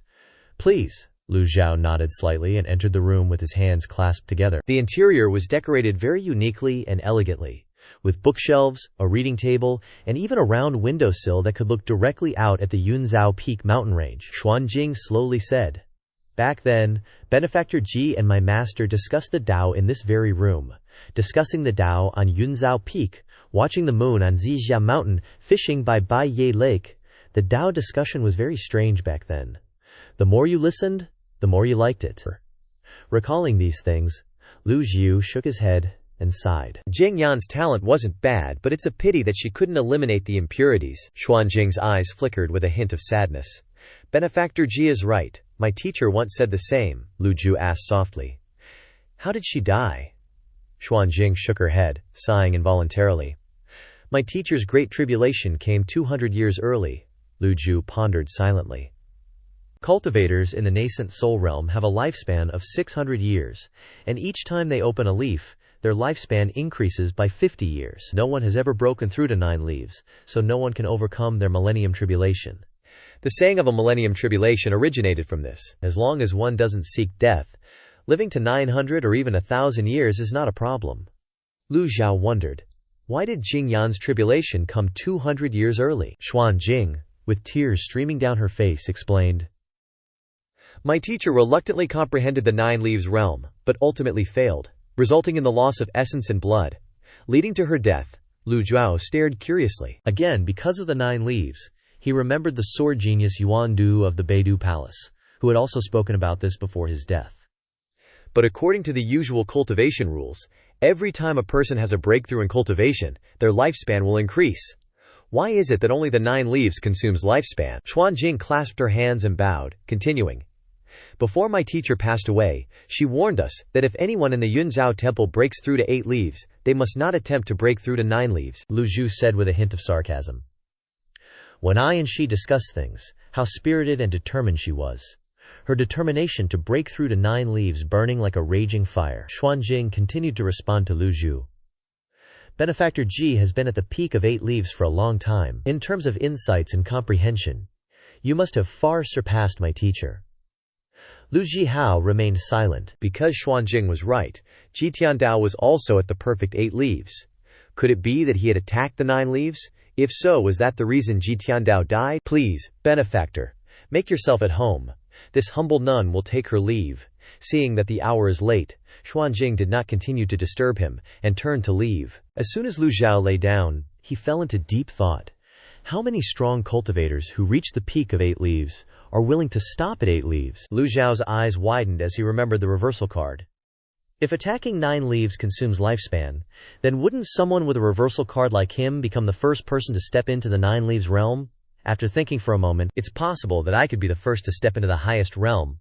But forget it, it's still a long way off. Lu Zhao shook his head again, thinking, there's no point in thinking about these things now. It's just speculation anyway. Lu Zhao muttered to himself. Just calmly improve my cultivation and try attacking it, and I'll know. Right now, I need to worry about how to catch those 3 unfilial disciples. Lu Zhao needed to stay at the Yunzhou temple for 5 days. He just hoped that Yu Zhanghai and Yu Shangrong wouldn't appear too early. The item cards were all frozen, and now he could only rely on the extraordinary power of the heavenly writing. With that thought, Lu Zhou sat cross-legged on the bed, facing the 100 Leaves Lake outside the window, and began to enter a state of comprehending the heavenly writing. And just like that, Lu Zhou snored loudly, sleeping until morning. In the silent night, in a magnificent mountain area near 100 Leaves Lake, 2 of Lu Zhou's unfilial disciples had also arrived. The moonlight reflected off the water. Yu Shangrong, carrying the longevity sword on his back, sighed in anguish. The affairs of the world, after this battle is over, I will go into hiding near 100 Leaves Lake. What do you think, junior brother? Si Wuyai, not far away, heard this, and smiled. This place is indeed not bad, but it's a pity that it's far from that strange peak, especially Yunzhou Peak not far away. His meaning was that it was where the master used to be. Do you dare? In normal times, Si Wuyai wouldn't dare to talk to second senior brother like this, but today was different. Hearing these words, Yu Shangrong was not angry. He released the longevity sword and leisurely walked towards 100 Leaves Lake. Yu Shangrong calmly replied, the most dangerous place is also the safest place. Master would never think that we would hide in this place. Yu Shangrong slowly walked on the surface of the lake, as if walking on land, his whole body not touching a drop of water. He gently waved his hand, commanding the longevity sword. The quiet space suddenly buzzed, and the longevity sword flew out of its sheath. The blade flashed with a red light, appearing extremely dazzling in the night sky. With the sword in hand, 100 Leaves Lake roared, water splashing everywhere before falling down like a waterfall. Yu Shangrong still stood on the surface of the water, not using protective ki. Yu Shangrong's eyes were as cold as ice as he began to wield the longevity sword. The sword shadows were as fast as lightning, shooting out from Yu Shangrong's body. Bang, bang, bang, several sounds, and a dense array of sword shadows appeared. All the splashed water was blown away by Yu Shangrong with incredible speed. The water droplets that were reversed splashed onto the trees around the lake, creating countless holes. In particular, those water droplets turned into sharp ice, quickly piercing through a series of trees around the lake. Si Wuyai couldn't help but gulp when he saw this scene. He didn't expect that Yu Shangrong's swordsmanship had improved so quickly during this time. The nickname Sword Devil was truly deserving. This guy's cultivation speed is unreal. After a while, the surface of the lake became as quiet as if nothing had happened. Yu Shangrong's swordsmanship had reached a peak, and only he could do the feat of not using true essence and relying solely on swordsmanship to prevent water from wetting his body. A rustling sound rang out as the trees around the lake fell completely. The longevity sword returned to its sheath. Yu Shangrong, unable to hide the confidence in his eyes, asked Si Wuyai, 7th junior brother, what do you think of my move in terms of swordsmanship? The scene of the lake, being stirred up by Yu Shangrong, was extremely magical. Si Wuyai looked at it, thought for a moment, and then sincerely replied, in terms of swordsmanship, second senior brother is the best in the world, Yu Shangrong said with confidence. So even if master comes here himself, I don't need to worry. When Yu Shangrong said these words, coupled with the swordsmanship he had just displayed, Si Wuyai naturally believed him. Otherwise, why would he have been constantly informing Yu Shangrong of Master's location all this time? Whether it was Zuo Xinchan, Sword Saint Luo Shi, the three scholars Xiang, or the double swords Zhuo Ping, Yu Shangrong was not afraid to eliminate them. But the past is different from the present. In Si Wuyai's heart, the master now was no longer the old man of the past. Thinking of this old man, Si Wuyai shuddered. After all, he had been tricked by master before, so how could he not be afraid? Si Wuyai said seriously, "Second senior brother, I'm not questioning your strength, but master seems to have really had a breakthrough. I have observed carefully, and there is clearly something different from before." We can't be careless. Senior brother should investigate carefully. Being careless can cost you your life. Don't think of being reckless and biting off more than you can chew. Yu Shangrong raised his eyebrows. His feet were not wet at all.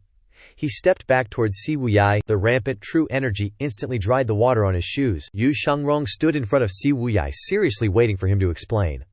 Old Seven's wit and vision were no joke. Hearing Seventh junior brother say this, Yu Shangrong couldn't help but be curious. Wanting to know, Si Wuyai continued, "Outside the Shuntian garden, I saw Master stepping on a blue lotus. At first I thought it was the power of the barrier, but it was clearly not. When the blue lotus blooms, it can undo the curse on me, but the barrier has no such effect." Hearing those words directly from Si Wuyai's mouth, Yu Shangrong impatiently interrupted.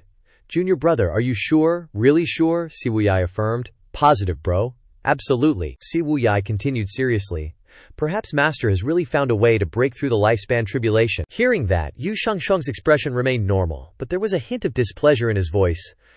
"Junior brother, if you're trying to use this kind of trick to dissuade me and senior brother from fighting, then you'll be disappointed." Although Yu Shangrong was slightly uncertain, he still thought back and concluded that Si Wuyai was trying to stop him. Si Wuyai quickly explained, "Senior brother, you misunderstand. I really didn't mean that. I'm just telling the truth, what I saw." Yu Shangrong replied, "I hope so." Si Wuyai raised 3 fingers to the sky and swore, "I swear to heaven and earth, that's really not what I meant. If I utter half a lie, may I be struck by lightning." As soon as he finished speaking, a bolt of lightning struck, splitting an old tree nearby in two.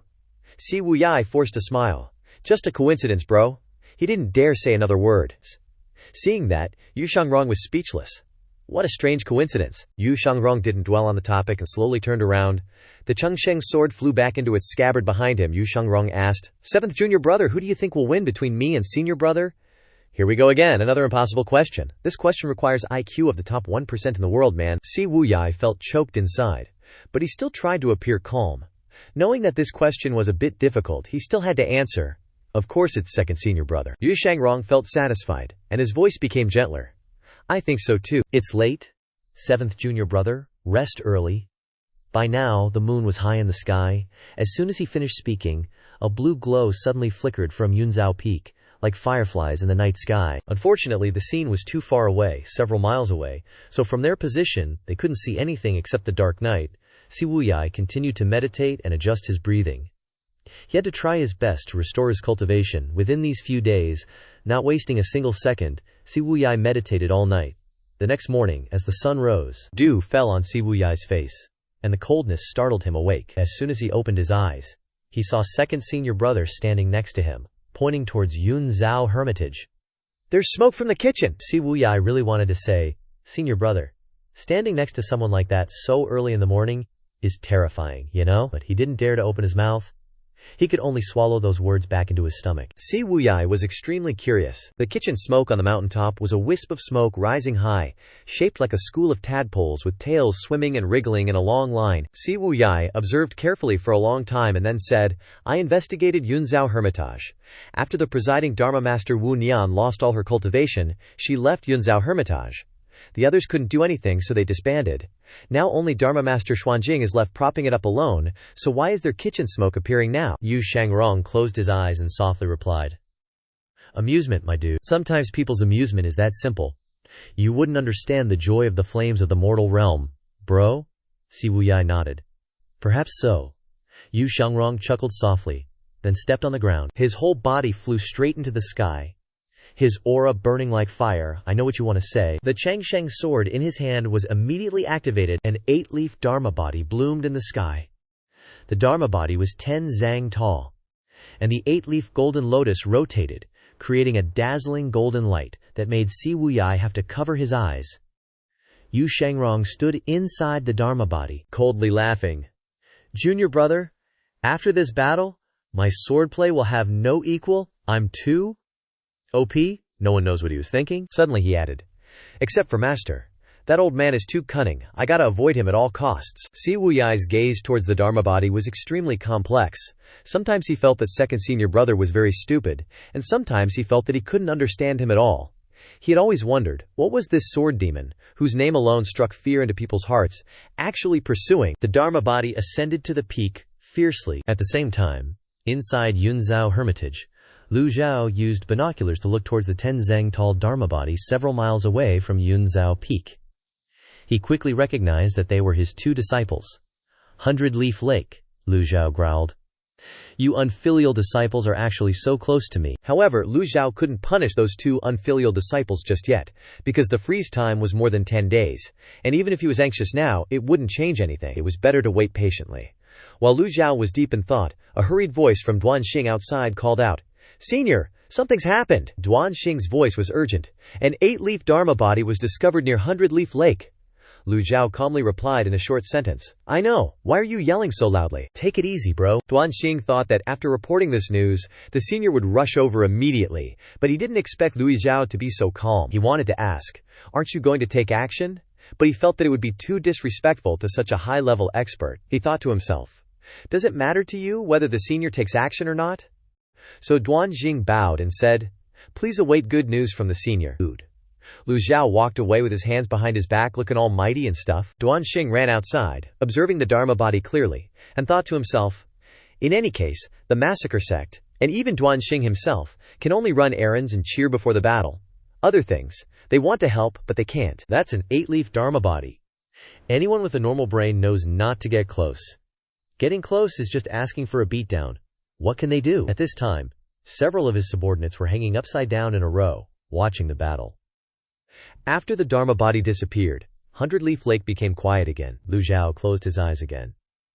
He continued to comprehend the heavenly book, and stall those old Davo cards after being unfrozen for a day. At this time, Duan Xing saw something, and his pupils shrank sharply. He was startled. It was a super-large flying chariot, flying at a speed of over 300 bananas per hour. Duan Xing's mouth dropped open, and he shouted, Senior! The Nether Sect's flying chariot is here. Lu Zhou slowly opened his eyes. After taking a long nap, the old man replied with one word. Good. Then he planned to sleep again because he was still sleepy while yawning. Lu Zhou felt that the extraordinary power of the heavenly book had only recovered 1/5 of its original level. At most, this level of power could only repel experts in the nascent soul realm, which was still not enough for him.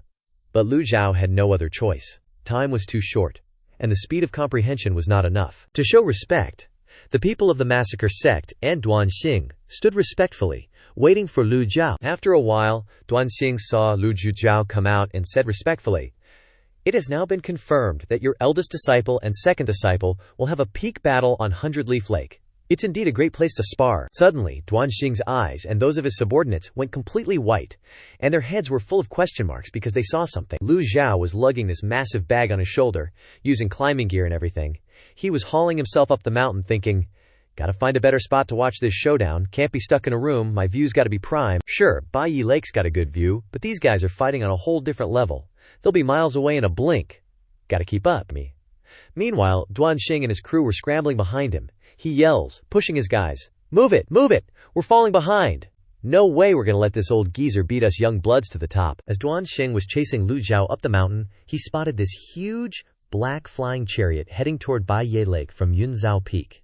This thing was massive, like a giant rectangular black brick flying through the trees. It was covered in formations, and tons of cultivators were zipping alongside it, channeling their QA. The whole thing was just ridiculously over the top. The guys from the Ma Sha sect just stopped dead, mouths hanging open. When the flying chariot arrived in the forest, it began to slow down. Compared to this behemoth, their own flying chariot looked like a kid's toy. Like comparing an ant to an elephant, a girl accidentally slipped and screamed. Nah, Duan Xing continues to climb, still focused on the chariot. Don't worry, we're almost there. I heard that ever since the underworld sect took over the Zhengyi and Jingming schools, their power's gone through the roof, he mused. In less than half a year, their numbers have tripled or quadrupled. They're seriously beefing up their forces. Guess they got a new flying chariot to show for it. Little did Duanxing know that Yu Zhenghai's original flying chariot was wrecked way back at the Lotus Terrace. After a bit, Lu Zhou nearly caught up with him. He thought to himself, this position ain't bad. Then Lu Zhou nonchalantly strolled past the peak towards his next destination. Instead of heading to the summit, he veered towards a spot with a giant boulder and some shady trees. Perfect for a summer day. Seeing Lu Zhou casually strolling along, Duanxing nodded to himself and quietly followed. Not daring to say a word, one of his guys whispered, "You sect leader might be showing off, going all out with the theatrics. But I still think the old geezer's back-to-basics style is way more badass." Hearing this Lu Zhou talk, Duanxing turned and gave the guy a meaningful look that made him jump. Duanxing gave a thumbs up and said, "Makes total sense." This old man, he's all about keeping it real. Every step he takes leaves a solid footprint. None of that showy flexing that those other posers do. Duanxing even said in admiration, "That's how a real expert should be. A real expert doesn't need to show off. It's the moment they reveal themselves that's awesome." Duanxing and the others reached the giant boulder, the rest of the Masa sect staying back, not daring to approach. Duanxing looked far into the distance. The giant flying chariot had stopped. Duanxing bowed and asked, "Lu Zhou, old senior, if you don't make a move now, when will you?" In his heart, and in the hearts of the Mao Shan sect disciples, they were expecting Lu Zhou to punish the evil disciples. But this time, Duanxing was disappointed again. Lu Zhou didn't say anything, he just turned his head and looked at Duanxing meaningfully, before turning back to observing the flying chariot. Lu Zhou's glance made Duanxing break out in a cold sweat. Duanxing's heart immediately trembled, and his palms were also covered in a cold sweat. His words were really stupid. The old senior decided to sit here and watch, obviously wanting to reap the benefits. It was rumored that Yu Zhenghai's and Yu Shangrong's cultivation were comparable to their master, and some even said they were better. Duanxing didn't know if that was true, but he knew that Yu Zhenghai and Yu Shangrong were both top experts of guise. Moreover, the underworld sect had the four great protectors, Hua Zhongyang, Bai Yu Qingyangyan and Di Qing, all top-notch experts. Besides them, the underworld sect also had all kinds of experts scattered everywhere. And then, there's the dark web leader Si Wuya, full of tricks and conspiracies, and hiding somewhere. It was the best strategy for the old senior to remain vigilant and secretly observe to catch them. Lu Zhou walked to a suitable place, put up his tent, and took out his chair to sit down and watch. This view is really beautiful. Watching martial arts is wonderful, and the air is so fresh that it feels like being reborn. Duanxing looked at Lu Zhou, secretly analyzed it, and immediately felt the old senior is indeed a high-ranking person, not an impatient person who only knows how to use force, as in the rumors. At this moment, Yu Shangrong stood with his arms crossed on the water, his eyes closed and waited. The huge flying chariot stopped on the shore of Baiyi Lake. The lake was so clear that you could see the bottom, and it was as transparent as a mirror, reflecting every angle on Yu Shangrong's face. Hua Zhongyang, the chief of the Qinglong Temple, was the first to step forward and said with his hands clasped, "Greetings, Second Master." Baiyi Lake was still completely silent. Yu Shangrong didn't even open his eyes to this greeting, and he stood still, not saying anything. Hua Zhongyang was a little embarrassed that his greeting didn't receive a reply, but he still risked clasping his hands and saluting again. Hua Zhongyang visits Second Master. Similar to before, Yu Shangrong didn't answer him. Bai Yu Qingyangyan and Di Qing stepped out one after another, and the four stood in a horizontal row with Dong Qing and said, "Greetings, Second Master." Yu Shangrong was still standing still, not moving at all. Seeing that Yu Shangrong was still silent as if he were sleeping, the four looked at each other, not knowing what to do. The four thought to themselves, how embarrassing. At this moment, Yu Zhenghai, sitting upright on the flying chariot, suddenly laughed loudly. The laughter was like roaring waves hitting Baiyi Lake. His laughter created a sound that shook all the fish at the bottom of the lake, jumping out of the water and forming waves. At this moment, Yu Shangrong slowly opened his eyes. The four great protectors stood and separated into two rows of people saluting. Sect leader, Yu Zhenghai, clasped his hands and went out to observe Yu Shangrong standing in the middle of the lake. Although Yu Shangrong looked very small standing in the middle of the lake, everyone knew that he had enough power to calm Baiyi Lake. Yu Zhenghai said, "Second junior brother, how long has it been since we've met that you've become so estranged and indifferent? These four protectors of mine are all top experts, and they all want to compete with you. Even knowing in advance that they will fail, why don't you give them what they want once?" Yu Shangrong finally opened his mouth. "I'm really sorry, senior brother." Yu Shangrong's words were not finished, but it was clear that he meant to refuse. On the flying chariot, Yu Zhenghai curiously asked. Why, Yu Shangrong's tone was a little proud. In recent years, a total of 135 people have fought with you, and only one has not become a ghost under my sword, not to mention Hua Zhongyang, Bai Yu Qing Yang Yan, Di Qing. Speaking of this, he intended to dislike Yu Zhenghai's 4 protectors for not being good enough, but he stopped for a moment because he shouldn't say this, and then continued. Sword Madman Chen Wenji, MC North Sword Nuo Wang Hai Chao, the first Sword King and Qingzhou Sword Emperor Viet Tran Van, in the western regions of the Lulan tribe, and a Bestab. No one has died under my sword. Yu Shangrong didn't need to list anymore. Just these names alone were enough to inspire awe in everyone. The 4 great protectors couldn't say a word after hearing these words. Suddenly, Yu Shangrong raised his head and glanced over the 4 great protectors, then smiled faintly. Moreover, I suggest that the 4 of you not stay to observe this battle. It is best to leave. Hearing this, the 4 exchanged glances. They all thought, it's one thing if you say the 4 of us aren't qualified to fight you, we can accept that, but now you're saying we're not even qualified to watch. Are these words a bit too harsh? As if reading the minds of the 4 great protectors, Yu Shangrong bluntly stated, to prevent you from developing psychological trauma later on, I'm doing this for your own good. Hua Zhongyang, Bai Yu Qing, Yang Yandi, and Di Qing were speechless. Yu Shangrong's words were meant to be for their benefit, but the way he put it made the 4 protectors think he was arrogant. Swordmasters are obsessed with swordsmanship, and Yu Shangrong had seen many people with superb sword skills become discouraged and even driven mad after witnessing his own, losing all hope of continuing their cultivation. On the giant flying chariot, Yu Zhenghai laughed heartily. Don't worry about that, junior brother. Those kinds of people are weak. If they can't even accept the difference between themselves and their opponent, they don't deserve to join my underworld sect. Yu Shangshong nodded, sighing. Good then. Yu Zhenghai tapped his toes. His body floated forward as lightly as a feather, emitting an extremely powerful aura, unfolding an earth-shattering scene before their eyes. Yu Zhenghai quickly descended to the surface of the lake. What was frightening was that the water remained calm without a ripple, demonstrating the terrifying control Yu Zhenghai possessed. Yu Shangrong no longer stood with his arms crossed, but cupped his hands in a slight bow. Greetings, senior brother. After all, they were fellow disciples, so even if they were about to fight, the proper etiquette had to be observed. Yu Zhenghai calmly said, Junior brother, please. Yu Shangrong smiled. Senior brother is older, so I invite senior brother. Yu Zhenghai yielded again. Junior brother is younger, please go first. Yu Shangrong's aura surged. He felt that yielding back and forth wasn't the way to go. Let's settle this then. Let's both go together. Neither of us is any better than the other. Yu Zhenghai's gang energy was just as strong, and he replied, right away. All the water in Baiye Lake, within a radius of several miles, shot up into the sky under the resonant force of Yuan Qi, and then fell back down. The water shot up, carrying large quantities of fish and octopuses. The square-headed man sitting and fishing on the lake was startled and fell backward. Luckily, he was a vegetarian and met with good fortune. Si Wuyai's hand grabbed the back of his collar in time. Si Wuyai lifted him into the air, surrounding him with a layer of shield. The square-headed man, having returned from the brink of death, happily thanked him profusely. After regaining his composure with his gossipy nature, he continued his enthusiastic narration. Gang energy fills the sky, enveloping everything. Every falling drop of water transforms into a drill. PFFT sounds are echoing from Baiye Lake.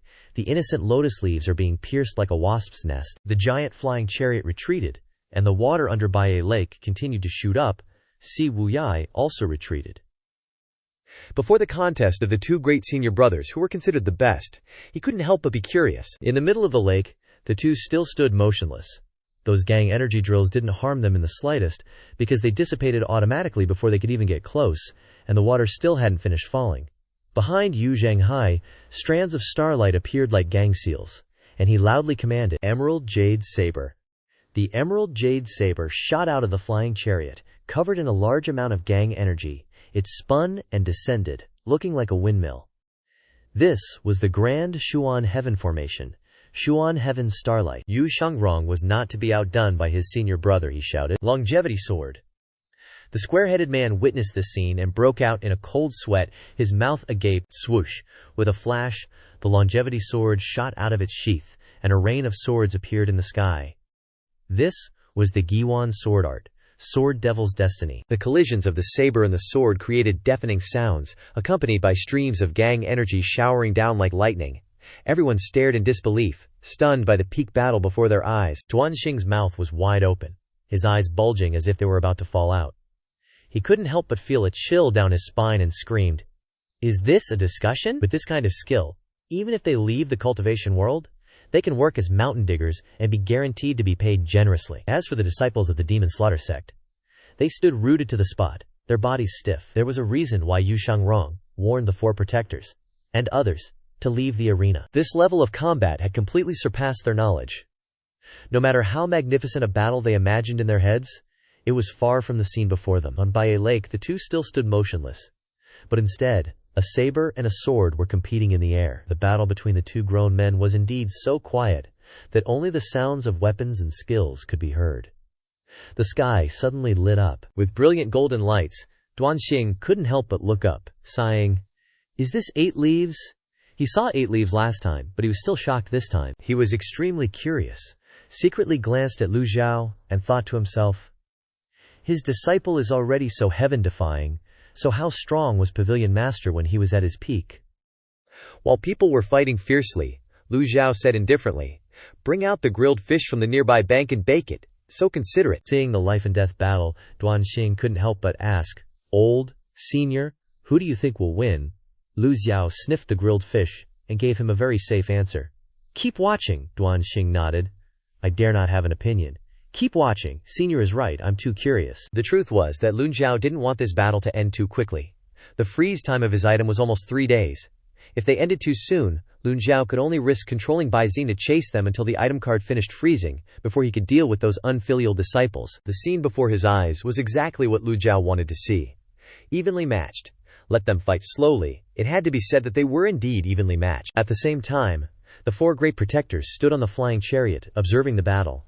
And now they understood what Yu Shangrong had said earlier. Just using Yuan Qi control already created this level of destruction. The difference between them and these two was not just the opening of a few leaves. Even among 8-leaf experts, there's a world of difference. As the last drop of water fell, the emerald jade saber and the everlasting sword separated, returning to their owners. The first exchange was just a probe. The real excitement is yet to come. Yu Zhenghai held his saber, arm extended horizontally. Yu Shangrong gripped his sword, his eyes locked on Yu Zhenghai. Yu Zhenghai chuckled. "It hasn't been long, but Junior Brother's cultivation has improved greatly, catching me by surprise." Yu Shangrong responded with equal ease. "So has Senior Brother." Yu Zhenghai asked with a hint of doubt, "Does this mean your Giwan sword art has successfully entered the 3 souls stage? Once the sword Dao reaches its peak, the person and sword will become one, merging into the very bones?" Yu Shangrong didn't answer directly. "I heard that no one has seen Senior Brother use the Heavenly King Descends technique in the Great Swan Heavenly Palm. I'm quite curious to witness it." They exchanged knowing smirks, hinting at the tricks to come. After the polite banter, their toes started to glide across the water surface, signifying an escalation of the battle as they began to unleash their signature moves. Emerald Jade Saber and Everlasting Sword both emitted their respective Q energy. Hua Zhongyang immediately raised his hand, ordering, "Retreat? Ascend higher? Yes." The members of the Netherworld sect didn't dare to underestimate the situation, knowing that a single misstep could lead to their unseen demise. Duanheng's heart trembled within his chest. He wanted to flee as far as possible, but with the old senior by his side, he couldn't abandon him. Duanheng glanced at Lu Zhou and cautiously asked, "Old senior, should we also retreat?" Lu Zhou merely cast an indifferent glance at him without moving an inch. Only then did Duanheng realize something, and cold sweat drenched his back. This place was several miles away from the 100-leaf lake. The sky was clear. The view was unobstructed. Even if he got affected a little bit, a nascent soul realm cultivator like him could endure it. He mumbled to himself, "Maybe I was overthinking it." Duanheng nodded internally, knowing he needed to perform well. The fate of the Fiend Asura sect depended on this. Lu Zhou sat calmly, leaning back in his chair, observing intently. After all, it was like watching an action movie. Why not enjoy the spectacle? Let the dogs fight. The old man benefits. Si Wu Yai, standing in a corner, watched every detail of the fight, shaking his head helplessly. Why does it have to be like this? Why not sit down and discuss the Tao without using any essence energy? Is that not acceptable? Yu Zhenghai and Yu Shangrong floated in mid-air, facing each other. Both figures vanished simultaneously and collided in the sky above 100-leaf lake a second later. Saber energy and sword energy clashed, causing subtle tremors. Their figures flashed almost simultaneously, each locking eyes with icy resolve, ready to unleash their ultimate techniques. Sword energy and saber energy clashed repeatedly with thunderous explosions, creating thick smoke and dust. Water sprayed everywhere. Si Wuyai swiftly flew away and landed on the nearby lakeshore with the square-faced man, sitting cross-legged to regulate his breathing, occasionally opening his eyes to observe. He murmured to himself, "Fight, fight, and eventually, you'll reconcile." The square-faced man said to Si Wuyai, "Great hero, please sit comfortably in your boat, I will keep watch for you." Si Wuyai gazed into the distance, analyzing the situation. He knew how powerful his two senior brothers were, and that they couldn't determine victory or defeat in a short time. He might as well rest. Wait until they're done fighting. On Hundred-Leaf Lake their energy covered the sky. Hua Zhongyang ordered again. "Everyone, retreat further!" From the point of impact, a vertical column of energy emerged, one end piercing the sky, the other blasting into Hundred-Leaf Lake, instantly splitting the lake in two, sending water spraying everywhere. Immediately afterward, countless saber energies struck the droplets around Yu Zhenghai, propelling them toward Yu Shangrong, while the sword energies were not to be outdone, swirling around Yu Shangrong, forming an incredibly strong defensive layer. Yu Shangrong stood inside, eyes closed, sword energy blocking all attacks from Yu Zhenghai. Hua Zhongyang shared his thoughts. "I have a feeling the battle is about to get even more terrifying." Bai Yu Qing, watching the two in the air, marveled. "Is this what a true eight-leaf is? They're too powerful." Hua Zhongyang, sweating profusely, nodded. "Perhaps." He glanced at the remaining three. "Aren't they summoning their divine forms yet?" The three all nodded. Once they summoned their divine forms and used their great divine powers, how destructive would it be? The sword energy solidified, and the everlasting sword, following his command, began to attack. The escalating sword and saber energies covered the lake's surface, and the intersecting energy diffused from the clash, even affecting the nearby towering trees around Hundred-Leaf Lake. The figures of Yu Shangrong and Yu Zhenghai vanished into the horizon. The observers understood that they hadn't truly disappeared, but their speed was too fast for the naked eye to follow. They could only see the saber energies, the dense sword energies, and the energy that was sprayed around after the occasional collisions. Duan Heng asked suspiciously, "Old senior, you're not watching anymore." With his usual attitude, Lu Zhou didn't bother to respond. Lu Zhou found this type of fighting uninteresting. Everything was within Lu Zhao's expectations. Yu Shangrong and Yu Zhenghai were evenly matched. Their battle would likely last a long time. Instead of waiting for the outcome, it would be more meaningful for him to return to his room and comprehend the heavenly book. Lu Zhou glanced at the remaining time. The freeze was still over 3 days away. Hopefully they wouldn't finish too early. However, before he could enjoy the quiet, the voice of Dharma Master Xuanjing came from outside. "Benefactor Ji," Lu Zhou responded. "What is it?" Xuanjing's voice was worried. "There are experts dueling at Hundred-Leaf Lake. Benefactor Ji, you should move to another location to avoid being affected by the battle." The fight was too intense. With explosions and vivid images and sounds, Lu Zhou asked, "Are you willing to stand by and watch Yunzhao Temple be destroyed?" Xuanjing hesitated. "This, Yunzhao Temple has long lost its former glory. If it's destroyed, then let it be." Xuanjing stood in the courtyard, sighing helplessly. Lu Zhou said, "Then leave." He didn't clarify whether he would move. Dharma Master Xuanjing didn't press further and turned to leave, only to encounter Duan Heng carrying a sack. As he stepped into the courtyard, Duan Heng looked towards Dharma Master Xuanjing and bowed respectfully, then sighed softly. He entered the courtyard and bowed to Lu Zhou, saying, "Senior, this junior has discovered that Yunzhao Temple has a small barrier that can still be used. Although this junior's cultivation is far inferior to the eight-leaf, I am still capable of activating the formation. Would you like me to do so?" Before Duan Heng could finish, Lu Zhou interrupted. "There's no need to activate the barrier." Duan Heng didn't dare to say more, and bowed his head. This junior obeys, Lu Zhou thought to himself. If I activate the barrier, wouldn't that tell those two brats that there's an expert in Yunzhao Temple? What cultivator would dare come here? If he scared them away, all his hard work along the way would be in vain. Lu Zhu closed his eyes. Entering a state of comprehending the heavenly book, Ji Tiandao's thousands of years of experience had accustomed Lu Zhu to such scenes. But for others, it was an opportunity to gain insights into cultivation. So Duan Xing and his crew were posted up on a big rock, watching the brawl all night, just like the 4 guardian disciples of the Nether sect chilling by Hundred Leaves Lake. The earth-shattering sounds of fighting just kept coming, and the spectators were all hyped, chatting like crazy. "How's it going? Quote, they're past the 9,981 millionth exchange. Quote, they're watching the fight while enjoying some tasty grub and sipping on fine wine. Quote, is that roasted chicken done yet? Gimme one. This is too hype. Quote, let's just stay up all night watching this. More chili peppers, please. The folks on the flying chariot had a VIP view that was off the charts. Dinner's over, and this distance is perfect for watching. The next day, Lu Zhou opened his eyes, checked the system interface for the freezing time, then glanced towards 100 Leaves Lake through the window. His eyes were glued to the scene. This place used to be beautiful, with majestic mountains, but now half of the Purple Haze Mountains had been shaved off, the forest around 100 Leaves Lake was flattened, and some small mountains nearby were chopped in half. Only Cloud Reflection Peak remained untouched, perfectly intact, standing tall with its top-tier shape. Lu Zhou thought that if Cloud Reflection Peak was truly affected, he'd have to move somewhere else. Unexpectedly, the destructive power of his disciples didn't wreck the Cloud Reflection Hermitage.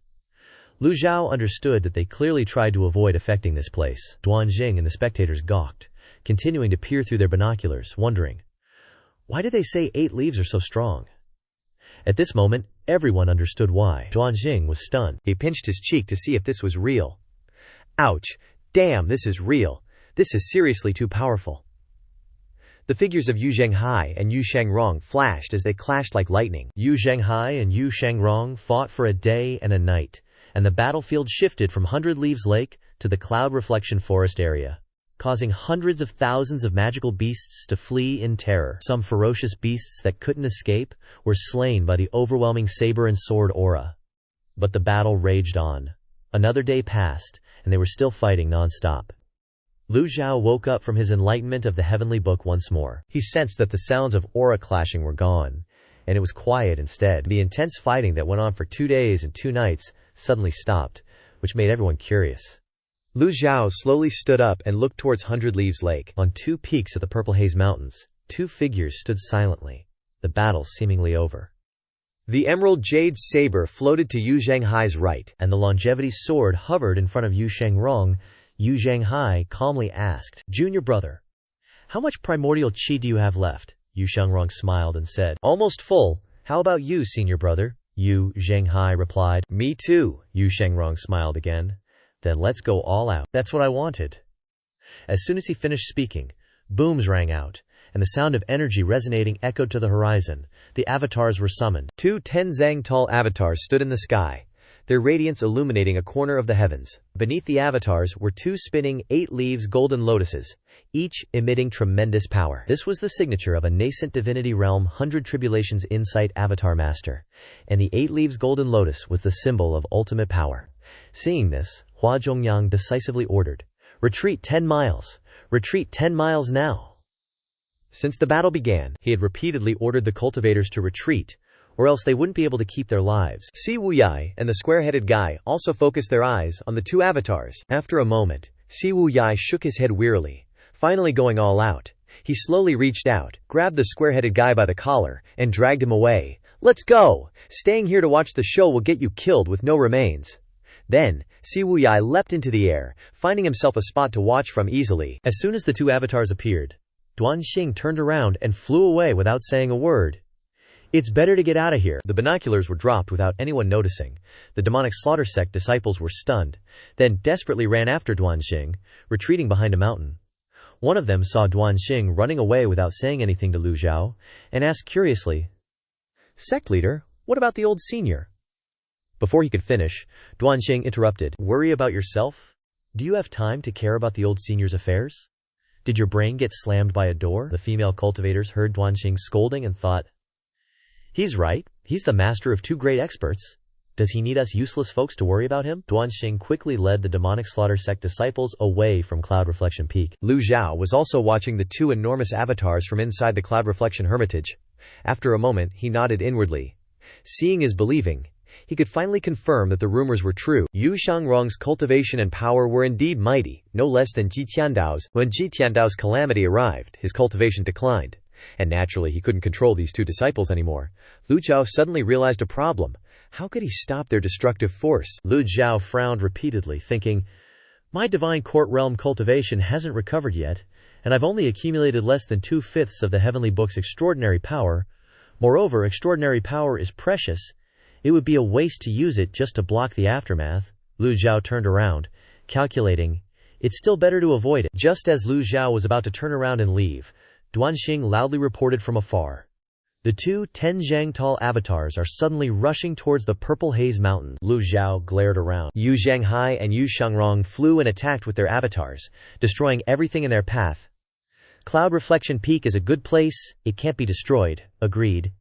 A saber and sword strike shot out like meteors, and the 8 leaves golden lotuses under their feet spun, gathering energy. Yu Zhanghai brought his palms together in front of him. Under the avatar's amplification, the emerald jade saber hovering over his head had grown several times larger, and his decisive voice rang out. Sever! Yu Shangrong's avatar dissipated, and he leaped into the air. The longevity sword unleashed thousands of sword auras that merged into one, colliding with the emerald jade saber. The avatar reappeared. With a bang, the huge saber aura slashed down on the Purple Haze Mountains, creating a huge gap. Looking up from the foot of the mountain, you would see a straight crevice piercing the sky. But the crevice didn't last long, and the sound of cracking rang out. Boulders fell from the Purple Haze Mountains, and the entire mountain range began to collapse completely.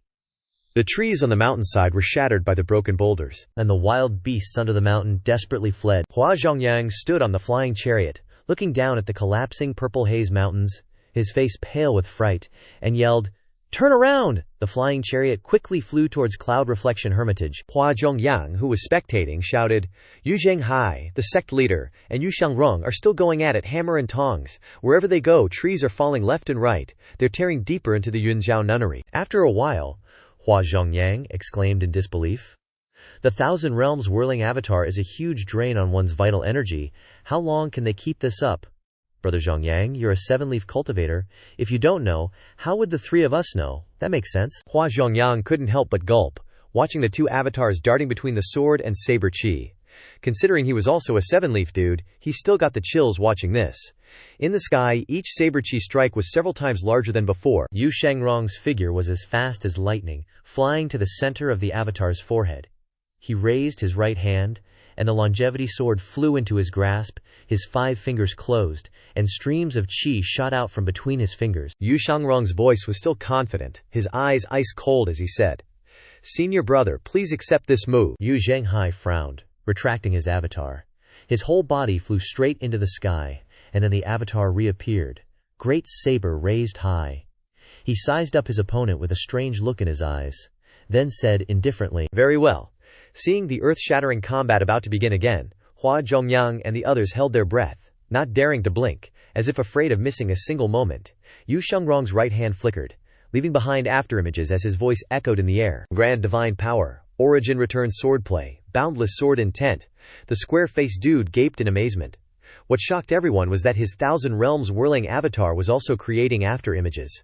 The so-called boundless sword intent meant without trace, invisible to the naked eye. Sword intent fast to the extreme, it is the void. As soon as Yu Shangrong finished speaking, tens of thousands of sword chi converged in one place. He, along with his avatar, stabbed straight ahead. Countless sword chi and the longevity sword simultaneously attacked the great Xuan Heaven Seal. Yu Zhanghai seemed to have anticipated Yu Shangrong's move, as saber chi gathered around the jade green saber, forming an extremely strong defensive layer. At this moment, the sky lit up, shining brightly across the heavens. The light was so dazzling and intense that others didn't dare look directly at it. The square-faced guy continued his commentary. Boom! With a loud crash, the 2 forces collided, creating an earth-shattering sound. Chi and shockwaves spread in all directions, covering a range of thousands of meters. The trees below were caught in the crossfire, and not a single one remained standing. After the clash, the 2 avatars dissipated at the same time.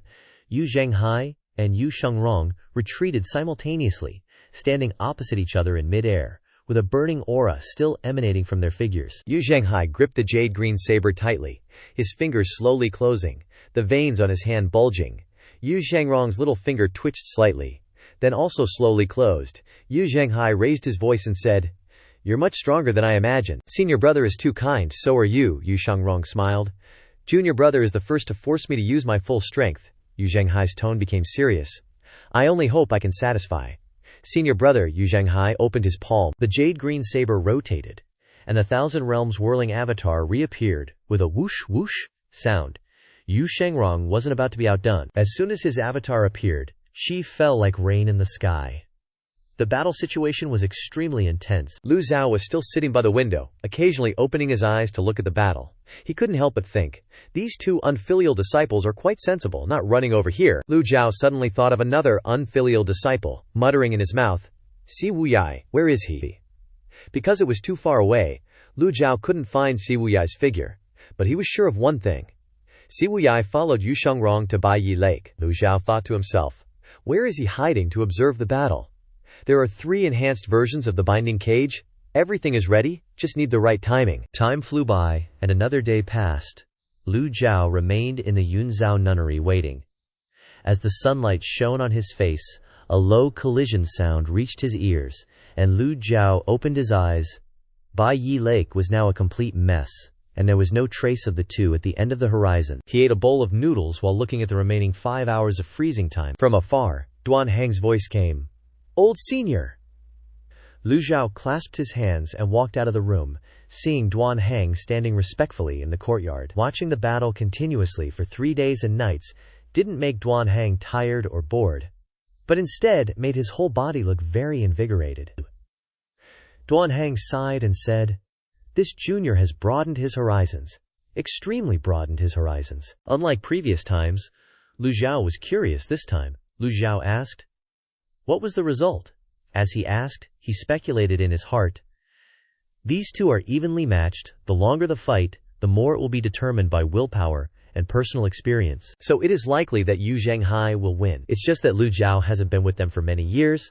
Perhaps Yu Shengrong's experience has become much more mature than before, so saying that Yu Zhenghai will win is still too early. It's hard to tell the winner, but the battle situation is no longer as intense as it was 2 days ago. Lu Zhou frowned. After fighting for so long, they must be tired. Like running. The speed will decrease more and more later. Lu Zhou thought for a moment, then said, go take a look, see what the situation is. Yes, senior. Duan Hang also wanted to stand closer to watch, but he didn't dare. Standing far away, he couldn't see clearly.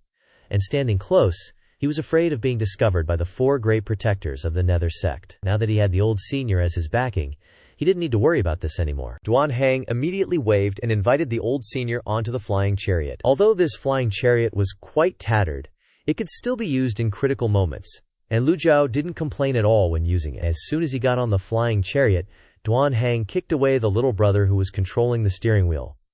Get lost! The old senior is on the flying chariot. This sect leader wants to drive it himself. Lu Zhou glanced at Duan Hang but said nothing. Duan Hang's attitude and way of doing things could only make him a small leader. He couldn't do great things. But these things had nothing to do with Lu Zhou. The flying chariot set off, leaving Yunzhou Peak and flying towards Baiyi Lake. Duan Hang said, old senior, the speed of the flying chariot is a bit slow, please forgive me. Lu Zhou looked at the remaining freezing time, stroked his beard, and nodded. It's good to fly between the trees at this speed. The closer they got to Baiyi Lake, the louder the sound of qi intermingling became.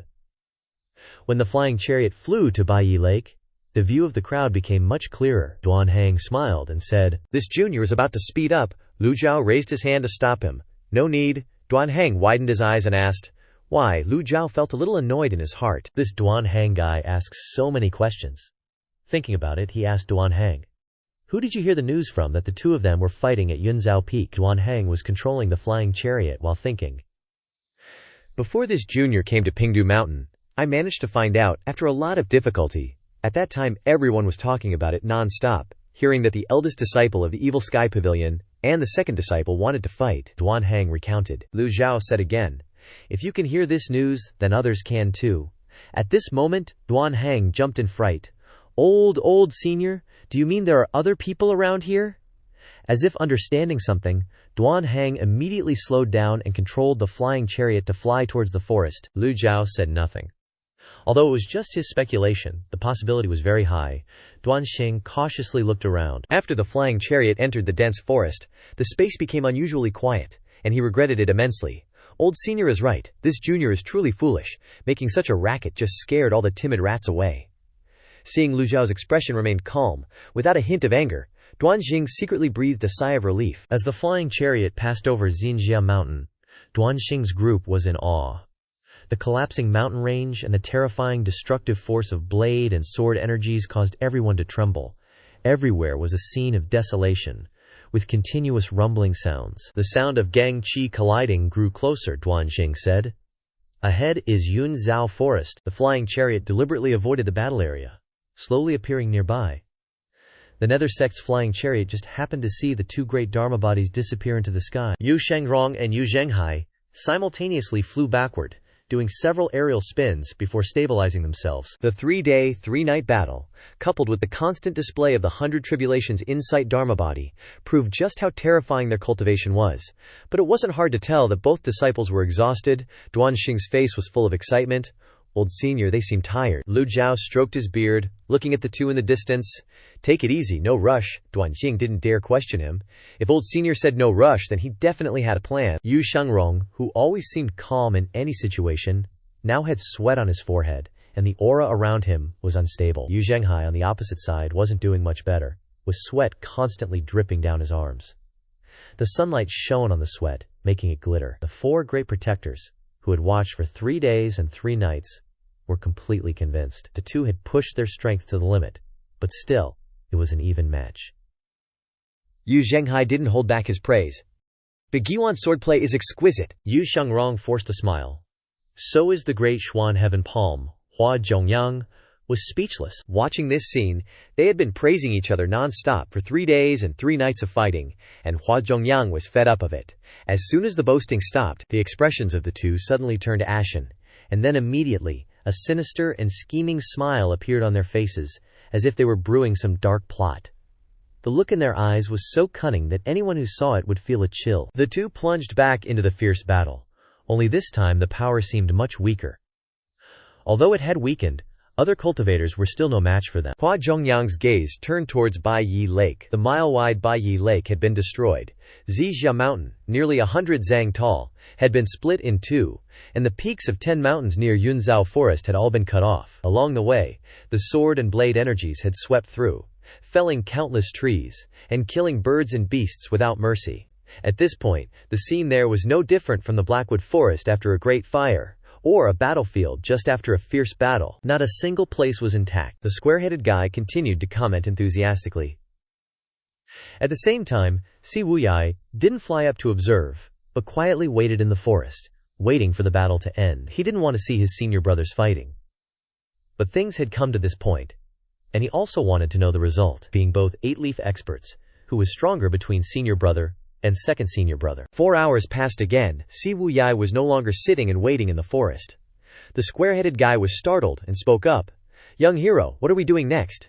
Si Wuyai suddenly widened his eyes, his gaze as sharp as a knife tearing through space, and his ears perked up, concentrating intently on listening to every sound, no matter how small, around him. All his senses were pushed to the limit. The square-headed guy stood rooted to the spot, his mouth agape like a beached fish, his eyes glued to Si Wuyai. He stammered, his words choked in his throat, unable to utter a sound. He looked both foolish and frightened. The fighting was getting quieter, it must be coming to an end. Si Wuyai stood up and walked towards the two fighters. The square-headed guy was suddenly jolted awake. He quickly waved his hands, stammering in a trembling voice. Ah yes, young hero, goodbye, goodbye. The square-headed guy's eyes were red and watery. His voice choked with emotion, and he cried, See you again, young hero. Meanwhile, beneath the nether sect's huge flying chariot, the emerald jade saber was spinning like a windmill, blowing away the surrounding towering trees. Yu Shengrong's figure flickered left, center, and right, with 3 figures constantly switching, like a dreamlike scene that was hard to see clearly. Recognizing that this sword move was Gikua Lai Ji, Ru San Hun, Yu Shengrong's famous technique, Hua Zhongyang stood frozen, his eyes wide, his mouth agape in shock, his face pale, and his whole body stiff as if acupunctured, unable to utter a word. Bai Yu Qing's eyes also widened, her expression no less surprised. She exclaimed in a voice mixed with surprise and worry, Look quickly! That sect leader is using Yu Zhenghai as the center, firing out spheres of gang qi all around. It looks simple, but in fact, this is the most powerful and domineering move in the Great Xuan Heaven Palm. The gang qi released, combined with the Xuan Heaven Star Lightsaber, instantly amplifies all the energy in the Dantian Qi Sea, mobilizing the heaven and earth primordial qi to surge out like a tide, ruling over the world. Yu Zhenghai's eyes were cold as sharp knives, filled with murderous intent. He roared out the word, break, with a powerful force that seemed to shake the surrounding space, Immediately, a huge wave of gang qi shot out, rolling like a tsunami, spreading out with earth-shattering power, distorting the surrounding space, cracking the ground, and felling trees. This attack promised to crush anything that dared to stand in its way. Hua Zhongyang's mouth hung open, and he shouted in a trembling voice, "Open everything! Open the Dharma body to protect the flying chariot!"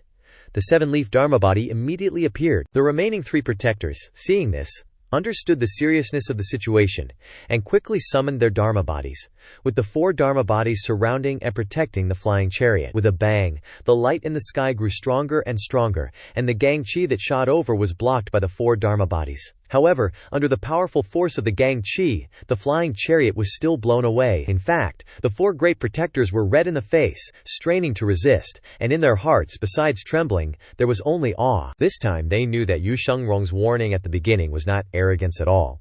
They all shouted in unison, "The power is too great, we can't hold on anymore." Just then, Si Wuyai stepped out of the forest, and his expression suddenly changed. His eyes widening in shock at the scene before him, Si Wuyai raised his eyebrows and exclaimed, "This is bad." The energy swept over like an overflowing river. A cold feeling spread throughout his body. Like a small leaf lost in a storm, Si Wuyai crossed his hands in front of him to block the attack. But a second later, Si Wuyai was blown away. Si Wuyai flew backward, crashing and smashing, his whole body breaking more than 10 trees, before stopping at a large tree. Blood dripping from the corners of his mouth kept gushing out. Squarehead was right there witnessing everything, and his jaw just dropped. All he could manage was, "Young hero, we meet again." Si Wuyai didn't have time for any of this. If he didn't bail now, he'd be toast. Luckily, it was just the aftershock, and he barely managed to block it with everything he had. He wiped the blood from the corner of his mouth like, "Phew, that was close." Si Wuyai kept flying forward at top speed. Squarehead yelled after him, "Young hero, wait for me. Dude's moving like lightning. Now, about Duanxing." Right then, he saw this tidal wave of energy crashing towards him and Lu Zhou. In his heart, he was secretly thrilled to finally have a chance to show off in front of the old geezer. Immediately, he summoned his avatar and roared, "I'll take it!" Lu Zhou was actually planning to use the Heavenly Writings OP power to block the aftershock, but Duanxing jumped in like a hero. Bam! The collision made a huge racket. The avatar got sent tumbling, and the flying chariot was blown backward like a sailboat in a storm. Lu Zhou raised an eyebrow, thinking, "That time freeze ain't over yet. Don't get your face slapped when it matters." At that moment, Yu Shengrong's three avatars instantly dissipated under the attack of Junlin Tianxia and Xuan Tianxingmang. Squarehead continued his professional commentary, yelling, "The play-by-play is pretty exciting. The three avatars merge back into one, and Yu Shengrong gets blown backward. In a flash, Yu Shengrong swung his longevity sword, creating a humming sound in the air. Yu Zhenghai was pouring out all his energy, so he was too weak to resist, and could only tilt his head to dodge, watching helplessly as the longevity sword grazed his shoulder and then stuck into the ground. And just then, the emerald jade saber thwacked and fell down, sticking deep into the ground. Two heaven-grade weapons stood side by side. Even Squarehead's mouth dropped open, drooling over the two treasures. But he didn't forget his duties. "Look, Yu Zhenghai and Yu Shengrong are both falling at the same time." He suddenly raised his hand and went PFFT, and his pupils shrank. After an earth-shattering battle, the scene finally quieted down. After falling to the ground, the two stood up to face each other, no longer fighting. Although they had been fighting for days and nights, both were exhausted. But their pride wouldn't allow them to look pathetic. Even if they were about to kick the bucket, they had to maintain their style. There was a red stain on the corner of Yu Shengrong's mouth, and blood was trickling down Yu Zhenghai's shoulder. It was basically a tie. After a moment of silence, the two of them laughed loudly. Yu Zhenghai spoke first. "My integration of the three souls is still slightly lacking, after all." Yu Shengrong also said with a laugh, "Your Junlin Tianxia still lacks a little bit of the confidence of an emperor." Yu Zhenghai questioned, "You're out of prime essence." Yu Shengrong didn't answer. He could also sense it, so he asked back, "Is Yu Zhenghai the same?" Squarehead became wary, and hid in the distance behind a giant tree, thinking, "So who won, and who lost? It's really hard to tell right now." The four great protectors are from the Nether sect, and they don't have the qualifications to judge the results of this match. Then there's only one person left who's the most suitable. Yu Zhenghai and Yu Shengrong also thought of this person at the same time. As soon as you mention Cao Cao, he arrives. And just then, Si Wuyai flew over, appearing in everyone's sight. Yu Zhenghai excitedly said, "Seventh junior brother, your timing is great. We have something to ask you. You must say something fair." Si Wuyai bowed and greeted his eldest senior brother. Yu Shangrong also immediately spoke. Seventh junior brother, it's lucky you're here. Si Wuyai continued to bow and greet his second senior brother. Yu Zhenghai impatiently urged Si Wuyai. You say it. Who is stronger, me or second senior brother? Yu Shangrong was equally anxious. Seventh junior brother, you just need to honestly judge between me and eldest senior brother, whose strength is higher. Hearing this difficult question, Si Wuyai was immediately stunned, or rather, he was dumbfounded. Si Wuyai thought to himself, holy crap, this question is too hard, it's breaking my heart. Wait, what does this have to do with me? You two can just discuss and decide who wins. I just came to see the result. If you want to decide who wins, the only way is to ask the netizens. Who wins? Who loses? Who's higher? Who's lower? Everyone please comment. So that Si Wuyai doesn't want to offend either of them, even though he knows who's stronger in his heart. He doesn't dare to say. Only the online community can help him get through this crisis. Si Wuyai tried to avoid it, but Yu Shangrong still pressed him. Seventh junior brother, please judge fairly. Between me and eldest senior brother, who is one level higher, he stood in a difficult situation, not knowing how to please both senior brothers. This, Si Wuyai turned his face away, thinking, in hardship, the fat is in the fire, and my heart is really cold. How am I supposed to answer? I can't afford to offend anyone. It's really difficult. But Si Wuyai was a clever guy. He quickly observed the surrounding situation, looked at the injuries of both of them, and finally bowed and said, it's a draw. Si Wuyai's words surprised both Yu Zhenghai and Yu Shangrong. Yu Zhenghai frowned, his eyes sharply staring at Si Wuyai. Yu Shangrong was also surprised. His thick eyebrows furrowed, and neither of them could hide their surprise at Si Wuyai's answer. Both of them asked in unison, a draw? Afterward, Si Wuyai also nervously raised two fingers to explain. Eldest senior brother's Junlin Tianxia injured second senior brother. Second senior brother also injured eldest senior brother. Well, it's clearly a draw, Si Wuyai said calmly, secretly proud of himself for being so smart and witty. However, both Yu Shangrong and Yu Zhenghai were staring at him, seemingly not very happy with this answer. After fighting for days and nights, neither of them wanted to hear the words, a draw. Si Wuyai raised an eyebrow, his heart shouting, oh no, this is bad. Being too smart will be ruined by smartness. He seems to have offended both of them. Yu Zhenghai said unhappily, in that case, let's reschedule for another battle. Yu Shangrong also replied with an even worse sentence. Between me and eldest senior brother, a winner must be determined. When Si Wuyai heard them rescheduling to fight again, he was like, F this. SHT. Yu Zhenghai raised his hand, and the emerald jade saber broke out of the ground, flying back into his palm. The longevity sword also returned to its sheath behind Yu Shangrong. These two really didn't want to give way to anyone. Finally, the earth-shattering battle ended. Yu Zhenghai glanced indifferently at Yu Shangrong, but said nothing, just lightly stepped his foot and flew towards the flying chariot. Si Wuyai felt that something was wrong, but he couldn't persuade anything, and could only blink as he watched eldest senior brother leave. Si Wuyai also felt that Yu Shangrong wasn't doing well, and he asked, second senior brother, are you okay? Yu Shangrong stood still, not saying anything. After a while, Yu Shangrong didn't move, but looked up at the nether sect's flying chariot in the sky, and said with a calm smile, look at it. Si Wuyai also looked up, but didn't find anything strange, not understanding what second senior brother meant. Yu Shangrong continued, eldest senior brother was injured by me, and now he's just trying to endure it.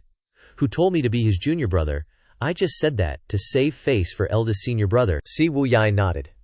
So that's how it is. Whether there were injuries or not, Si Wuyai didn't know, but he still cupped his hands and said that. Clearly, second senior brother was a cut above the rest.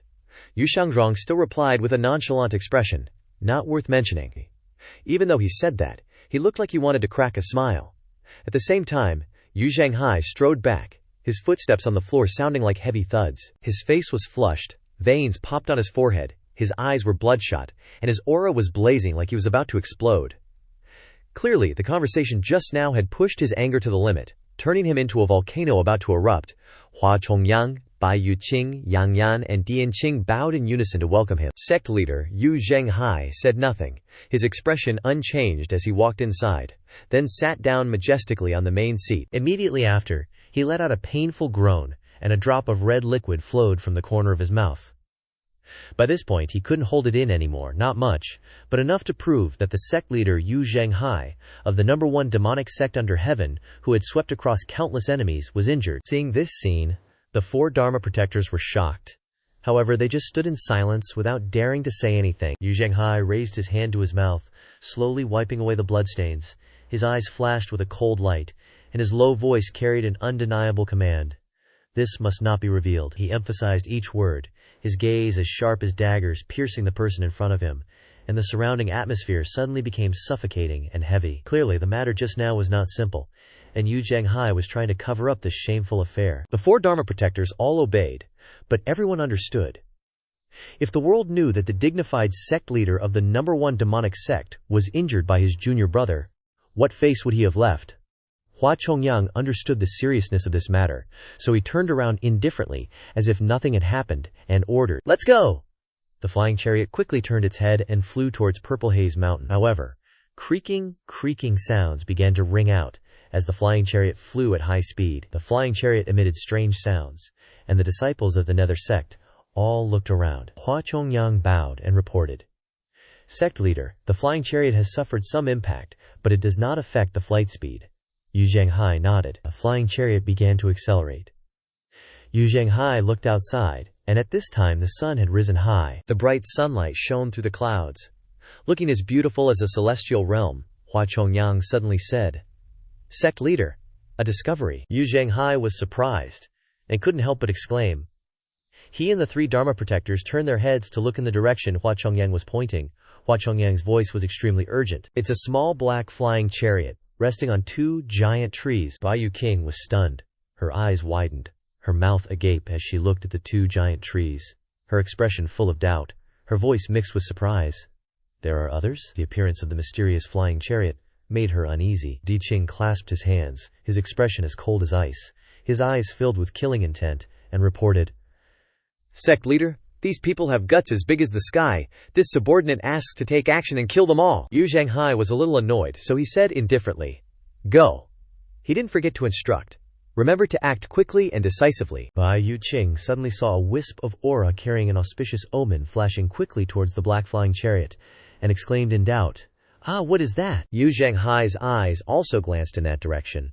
The higher the cultivation level of a cultivator, the stronger their eyesight will be, and he immediately saw that a wisp of auspicious aura swept across the falling flying chariot. Yu Zhenghai sat on the main seat, his sharp eyes watching the rolling auspicious clouds approaching, and he was curious as to where the strange aura suddenly appeared from. His eyelids twitched continuously, and a figure rushed over so fast that it only left a faint afterimage behind.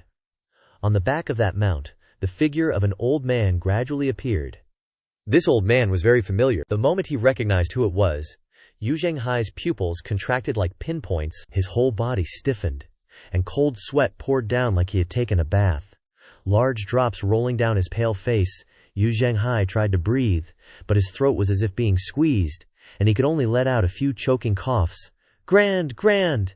He was clearly uneasy when he saw Lu Zhou. The dignified sect leader was now trembling so much that he couldn't sit still. His body staggered and fell off the main seat. The 4 Dharma protectors standing around had lower cultivation levels and hadn't recognized Lu Zhou yet. They were horrified to turn around and see the sect leader staggering, and hurriedly ran over to help him. "Are you all right?" Yu Zhenghai tried to stand up, his face pale. He didn't dare to look up, and only mumbled, "Ah, I'm fine. Quick, let's go." His voice was trembling and unusually weak. Bai Yu Qing, who was standing next to him, was shocked in her heart when she saw this scene. She had never seen Yu Zhenghai so scared. "Fly back with all your strength, faster!" Yu Zhenghai's voice suddenly tightened. Mixed with panic, he almost shouted the order, urging his subordinates to leave this place quickly. The auspicious aura, and the old man riding the mount, clearly had sowed extreme fear in Yu Zhenghai's heart. He was running away from something extremely terrifying. Bai Yu Qing saw that the sect leader's expression was extremely serious, and he was coughing non-stop, and thought to herself. After the battle between the sect leader and Yu Shangrong, he was seriously injured, and the situation is not optimistic of that. Hua Chongyang also jumped into action very quickly, and immediately ordered, "Fly back with all your strength."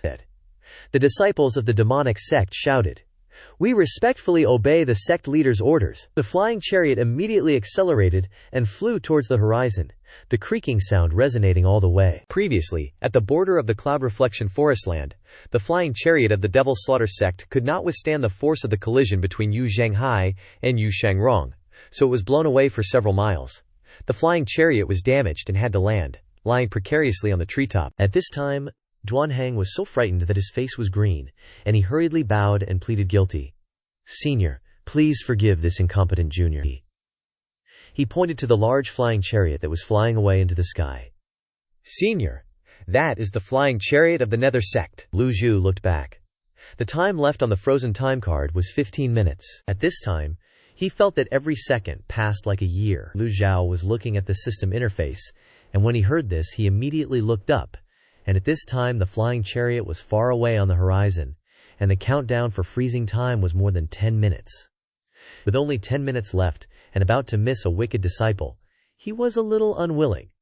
Lu Zhou said to himself, "Then I can only place it on another wicked disciple. There is also Yu Shangrong and Si Wuyai. They do not have the 4 Dharma protectors. Where are they hiding?" "Forget it. There are still 2 wicked disciples, Yu Shangrong and Si Wuyai. Such a fierce battle must have left both of them injured. Si Wuyai must also be affected. Waiting for the freezing time to end is a good opportunity to collect wicked disciples. As for Yu Zhenghai, just leave him be. There will be opportunities eventually." At this moment, somewhere, Yu Shangrong looked into the distance and said softly, "After this battle, I will go into hiding and change my name. Junior brother Wuyai, you go." Si Wuyai couldn't understand why Yu Shangrong made such a decision, so he asked, "Have you thought it through?" Yu Shangrong sighed softly. "In this world, if even 7th junior brother cannot understand my thoughts, then who else can I hope for? My mind is made up. You should understand, after this battle." He seemed to have a realization, and his heart was no longer burdened. Si Wuyai continued to ask, "How should we explain it to senior brother?" Yu Shangrong's tone became indifferent. "He has been injured.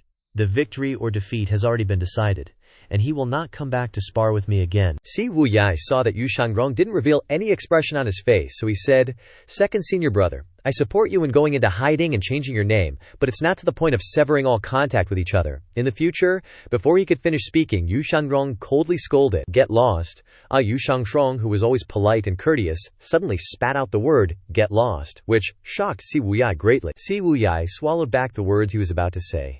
He silently reminded himself, "Second senior brother has always been gentle, humble, and polite to everyone. He has never seen second senior brother talk like this. Something's up, something's up." No matter what he says, he cannot change him. As Yu Shangrong said, who in this world understands Yu Shangrong more than him? No one. So he couldn't persuade him any further. Si Wuyai clasped his hands and bowed to Yu Shangrong. "Take care." As soon as he finished speaking, Si Wuyai immediately turned around and left. The surrounding forest fell silent. Yu Shangrong still hadn't left. After confirming there was no one around, Yu Shangrong staggered back a step, spitting out a mouthful of bright red blood. Though he had tried his best to suppress it until now, he couldn't withstand the surging blood in his chest. He leaned against a large tree, panting. He was also injured in this battle. That's why he wanted to get Si Wuyai to leave quickly. He certainly didn't want his junior brother to see this. Yu Shangrong sat cross-legged on the ground, his hands clasped together, circulating his vital energy to stabilize the scattered blood in his body. After a few breaths, his blood gradually stabilized. Just then, rustling sounds echoed through the forest. Suddenly, a figure with long hair and a sword on their shoulder walked out. Yu Shangrong opened his eyes and looked toward the sound. The dense trees obscured the person's appearance, but Yu Shangrong could still tell this was a master swordsman. The person called out, "Senior Sword Devil." The person stepped out of the dense forest into an area with a clear view. Sunlight shone on his body. He was a middle-aged man with a beard, wearing a brocade robe, his face bearing the marks of time. Yu Shangrong looked at him without responding. The middle-aged man calmly cupped his fist and said to Yu Shangrong, "Luo Chengqing of the Yun sect greets Senior Sword Devil." The square head hiding behind the dense trees continued his familiar job of being nosy and providing commentary. "The one who just arrived is the junior brother of Sword Saint Luo Shisan, one of the 8 great swordsmen, Luo Chengqing of the Yun sect, who is also a rising sword genius in recent years." Yu Shangrong still ignored him, brushed the dust off his body, and prepared to leave. Luo Chengqing, with his chiseled face and furrowed eyebrows which showed his intent, clasped his hands behind his back, took firm steps forward and said, "Since fighting senior in the past, my senior brother Luo Shisan has never forgotten it. Today, I'm here to spar with Senior Sword Devil." Yu Shangrong didn't even turn his head, only stopped, and softly replied, "Sorry, but you're too weak." As if feeling that wasn't enough, he added, "So weak that it's uninteresting." You're no different from your senior brother. Yu Shangrong had said this to Sword Saint Luo Shisan before, and now he said it again in front of Luo Chengqing. But Yu Shangrong wasn't stupid. What impeccable timing. Luo Chengqing appeared right after his fierce battle with Yu Zhenghai, while he was internally injured. How was this sparring? It was just a shameless villain trying to take advantage of someone in a difficult situation. Luo Chengqing used provocative words. Yu Shangrong, a weakling who dares to challenge a strong one is not weak. A strong one who is afraid and wants to hide is the true weakling. Yu Shangrong slowly turned around, facing Luo Chengqing. Fine. Then, 1 month later, at the Yun sect, on the sword platform, I will come to kill you, Yu Shangrong made a firm decision on when and where the showdown would take place. Sorry. No need for a month. I want it right now. Today, you have no chance to escape. Whoosh! The sword was drawn from its sheath in a flash. Luo Chengqing held the sword with both hands. 1 became 2, 2 became 4, 4 became 8. Hundreds of sword energies floated in the air before him, Luo Chengqing's voice brimming with confidence. Now, in the Yunzhou forest, I, Luo Chengqing, will take your life. Stepping on the earth, his whole body shot into the sky. All the sword energies converged and stabbed down towards Yu Shangrong. 1/2, 2/4, 4/8. Hundreds of sword auras hovered, dividing up around Yu Shangrong, who could only watch.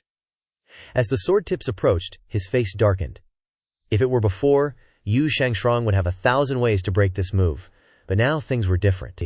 He had just been through a battle that lasted for days and nights, and his vital energy was exhausted. Yu Shangrong drew the pure yang sword, gathered the last bit of vital energy in his body, the blade red hot. The whole body of the pure yang sword trembled and sounded a few boom, boom, and he resolutely slashed out. BOM. In an instant, sword energies intertwined. Luo Chengqing's sword energy was cut off. Both Luo Chengqing and Yu Shangrong took 3 steps back. Luo Chengqing twisted in mid-air and landed on the ground. Although this strike didn't gain an advantage, he saw hope, saw Yu Shangrong take 3 steps back. This was something he would never have dared to think about before. If Yu Shangrong hadn't exhausted his vital energy from the previous battle, he might be meeting his ancestors now. Luo Chengqing was ecstatic, thinking of countless opportunities. If he could successfully behead Yu Shangrong today, then his name, Luo Chengqing, would resound throughout Great Yan. Everyone would know. Luo Chengqing glared and loudly boasted. Senior Sword Devil, now do you feel who is weaker between you and me? Why aren't you saying anything? Yu Shangrong gripped the pure yang sword tightly, feeling the last bit of remaining vital energy in his body, and said nothing. Luo Chengqing went crazy with battle lust and laughed maniacally. Let me experience your return home to embrace the 3 souls. Ha! Yu Shangrong still had a cold look and didn't respond. A smile appeared on the corner of Yu Shangrong's lips. Luo Chengqing was so happy he lost his mind. The sword in his hand trembled, and he began to gather energy. The joyful feeling of being about to pick up someone's head made him feel very delighted and even more arrogant. Just then, an auspicious aura suddenly appeared in the sky. Bai Zi flew by on the clouds. The square head narrated until he was dizzy. After a dozen minutes, I saw this flying goat circling around here a dozen times, as if it was looking for something, but couldn't find it. In fact, Lu Zhou had controlled Bai Zi to appear in this area early on, but the freezing time was still more than 10 minutes, so appearing early was useless. While waiting for the last 10 minutes, Lu Zhou even flew around to search for Si Wuyai's figure, but unfortunately, he couldn't find him. He cursed inwardly. Damn disciple! Then, Lu Zhou saw Luo Chengqing attack Yu Shangrong. Lu Zhou had seen the entire scene just now, so he appeared. Luo Chengqing just looked up and saw Bai Zi appear with an auspicious aura, and he raised his eyebrows slightly. Who is this expert? Why is the power so strong? Yu Shangrong also slowly turned around, looked up. An old man with white hair and beard. This scene looked very familiar to him at first glance. He involuntarily trembled. His mind went blank. Finally, this day had come, although he was the sword devil whose name struck fear into the hearts of people, and he had killed countless sword masters. Although he was someone who feared neither heaven nor earth, when he saw this old man, his heart immediately pounded, as if it would explode in his chest. His lips trembled, and he softly said, Sifu. Luo Chengqing's pupils constricted like crazy, his eyes bugging out. Sifu? Where the heck did a Sifu come from? All these years I've been holed up cultivating in Yun sect. A few years back, I happened to pass by the Evil Sky Pavilion once, and saw Ji Tiandao from a distance. But, since I wasn't facing him directly, I couldn't make out his face. Plus, this old geezer in front of me has one hand behind his back, stroking his beard, looking all immortal and stuff. Not a hint of demonic aura about him. And that Bai Z mount is radiating good vibes. Who would have thought he was from the demonic path? That title? Yu Shangrong Sifu just pushed Luo Chengqing off a cliff. He was internally screaming, "This is the master of the Evil Sky Pavilion, the #1 devil under the heavens right now." Lu Zhou checked his system interface and smirked, his mustache twitching. Not bad. Just a few seconds left till the freeze is over. He stood tall, glaring down at Luo Chengqing with killer eyes, his voice accusatory. Taking advantage of someone in a tight spot and still talking so high and mighty. This old man can't stand for it. Lu Zhou tapped lightly on Bai Zi's back, soaring into the air, flipping his hand and bringing out the unnamed sword. The blade reflected the sunlight, emitting a blinding light. Luo Chengqing and Yu Shangrong both held their breaths. For a moment, they forgot what they were even doing and just stared at Lu Zhao's descending figure, their faces filled with terror. Luo Chengqing stammered, "You, stay away," of terror. Immediately after, the unnamed sword was swung. Although Lu Zhao only has 2/5 of his extraordinary power right now, it was enough for him to unleash this move.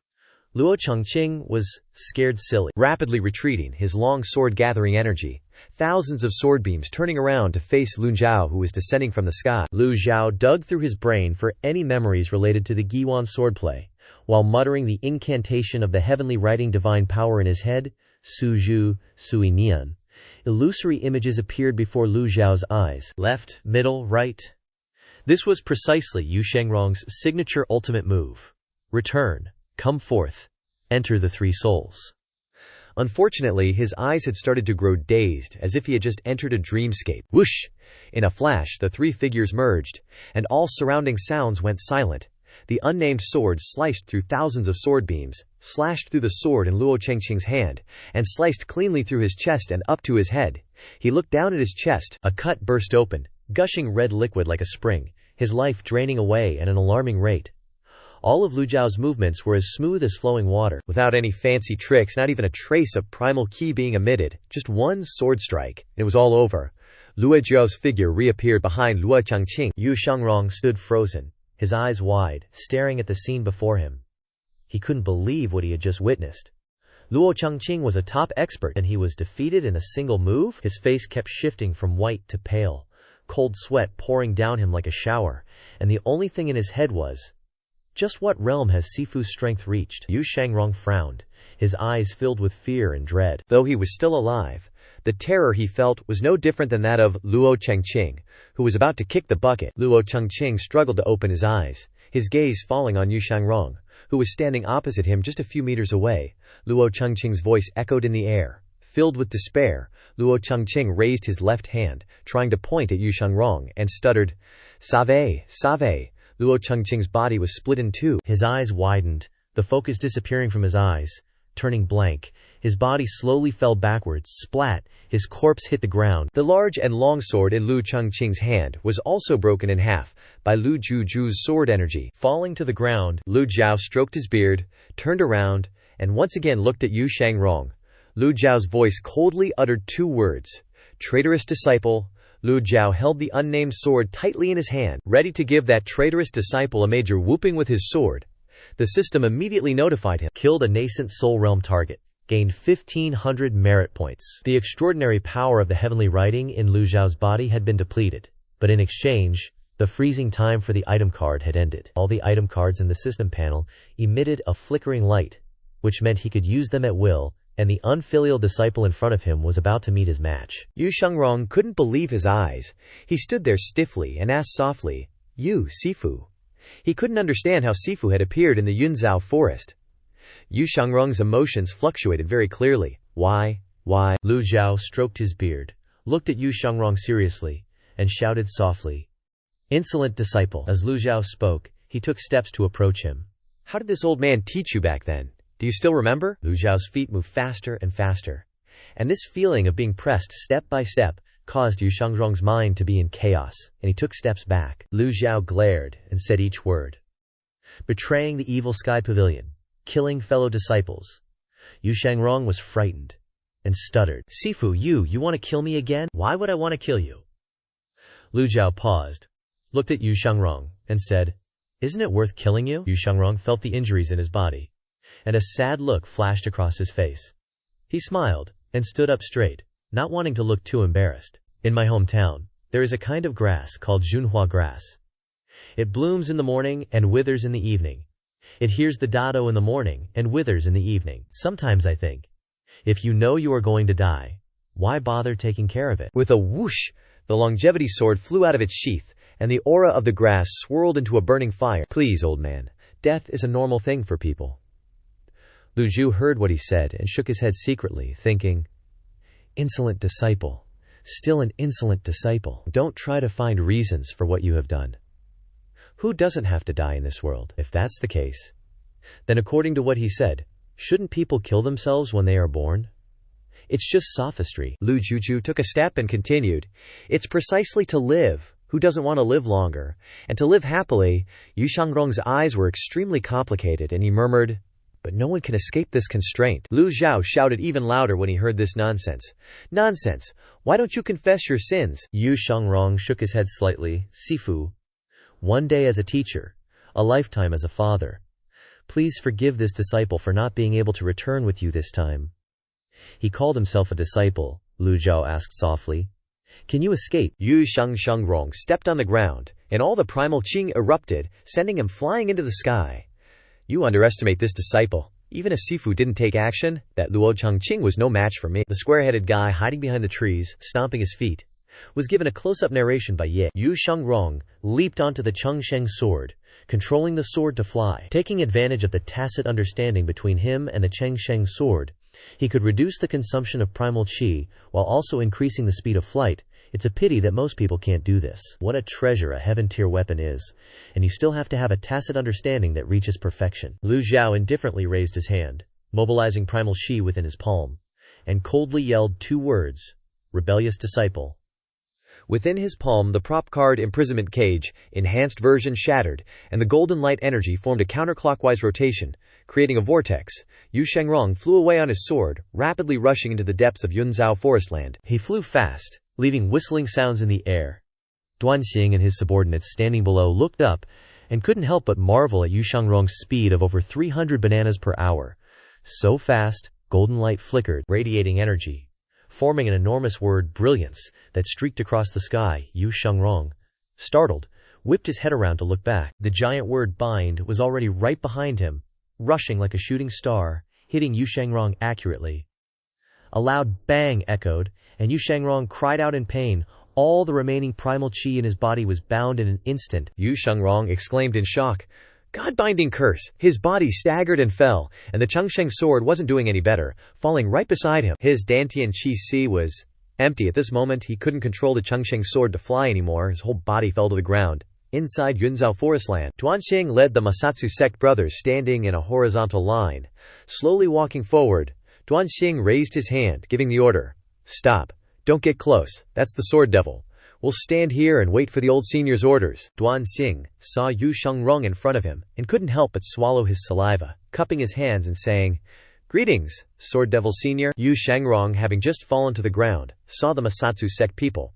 He was both surprised by the eeriness of the god-binding curse, and also stuck the Chengsheng sword into the ground to support his body. Yu Shangrong propped himself up with one hand on the sword, staggering for a while but unable to stand up. Yu Shangrong didn't bother looking at Duanxing's group, even though he was currently captured by Lu Zhou.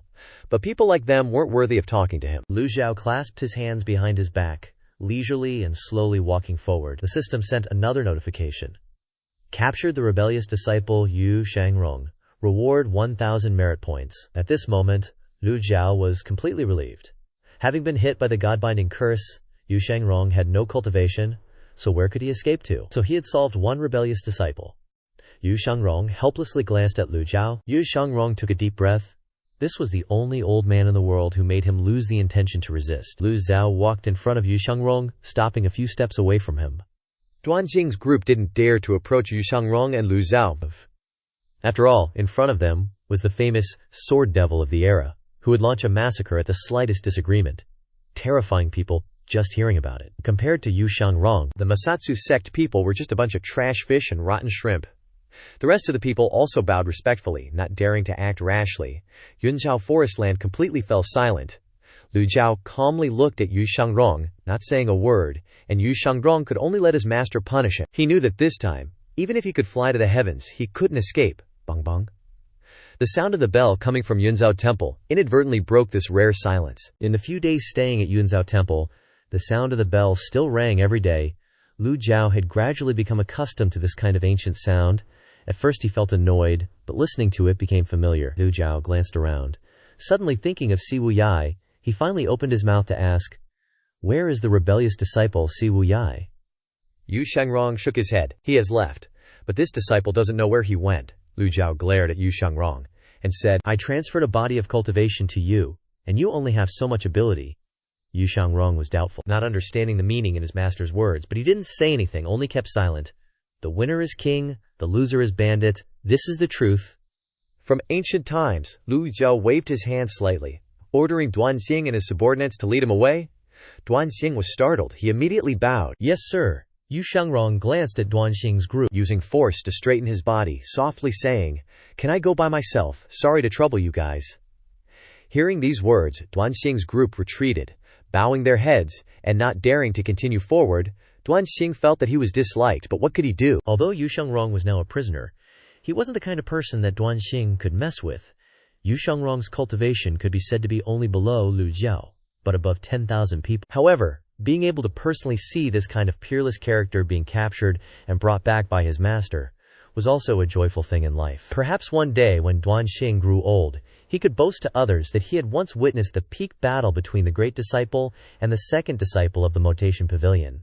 How exciting and magnificent that battle was, something he could never forget in his life. Yu Shangrong pulled out the Chengxing sword, hugged it in his arms, as if nothing had happened. Lu Zhou coldly walked and said to the group, "First, return to Yunzhou Temple." Yu Shangrong heard his master say that, and then thought to himself, "This means that master, old man, has been at Yunzhou Temple for a long time. If so, why didn't he appear sooner? Is he trying to be the fisherman who benefits? I didn't expect such a lofty master to still use this trick." He sighed, muttering to himself that it was a pity that thinking about these things now was meaningless. Yu Shangrong had no choice but to follow Lu Zhou back to Yunzhou Temple. The square-headed guy saw everyone leaving, everything returning to silence. He was delayed for a few seconds and said to himself, "Everyone's gone. Then what should I do? Play with ghosts here. So scary. I hate being haunted the most." What you hate, you get. Suddenly, Si Wuyai poked his head out from the dense canopy, softly letting out a sigh of relief. If he hadn't discovered it in time, he would have been caught too this time. After his breathing gradually stabilized, calming his mind, Si Wuyai muttered, "Poor second senior brother. What's he gonna do now? That blockhead nearly jumped out of his skin, scared witless. Young hero, you were here all along." Si Wuyai thought to himself, feeling kinda helpless. I can barely take care of myself. How am I supposed to help him? Remembering that binding spell from earlier, Si Wuyai frowned. Still using the same old tricks, this made Si Wuyai think back to his previous hunch. Maybe Old Man Master really has found a way to survive the Great Tribulation. Not only is he not sleeping, but his cultivation has even improved significantly. Just thinking about that, Si Wuyai gave a bitter smile and shook his head. Second senior brother? Seriously, even about to die you still so stubborn, clearly already injured. Why you gotta keep showing off? Now look at you. If second senior brother hadn't been so worried about losing face, he could have avoided a disaster. Maybe this is fate. At this moment, inside the cloud reflection shrine, Lu Zhou clasped his hands behind his back, walking to the round window, looking at the shattered Hundred Leaves Lake.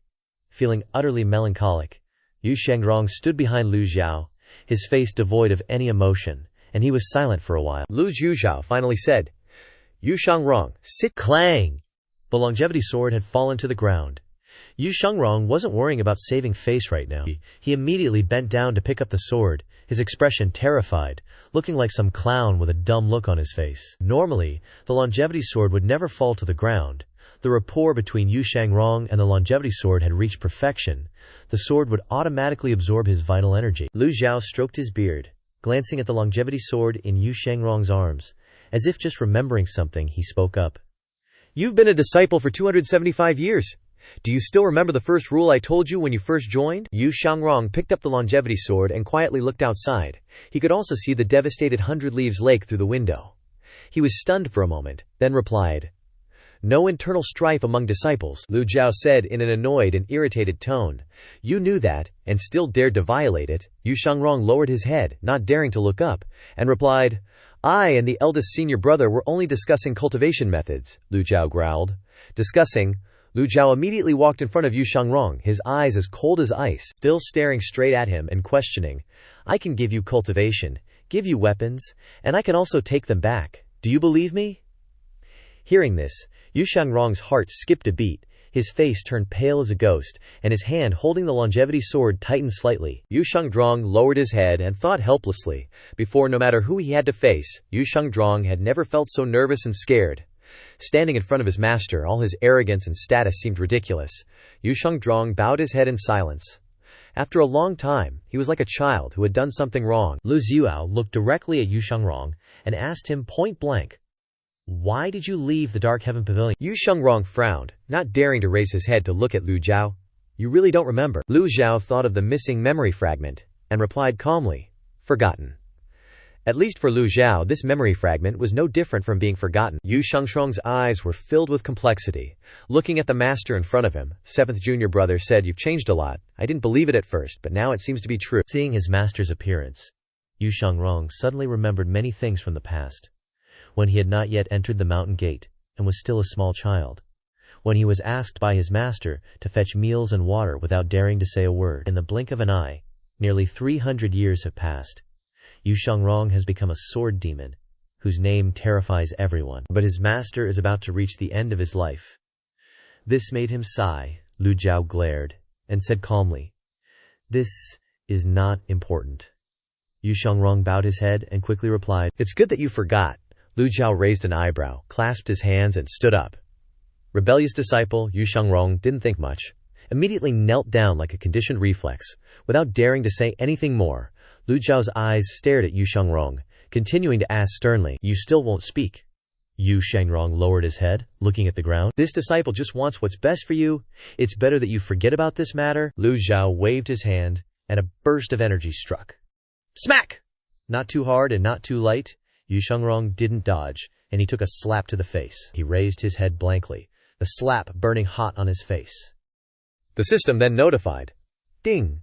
Punishing rebellious disciple Yu Shangrong, rewarding 300 merit points. Lu Zhou turned his head to look into the distance, and said softly, "I still have plenty of time." Guards, Duan Hang, who was always prepared and waiting outside, immediately replied, "Yes."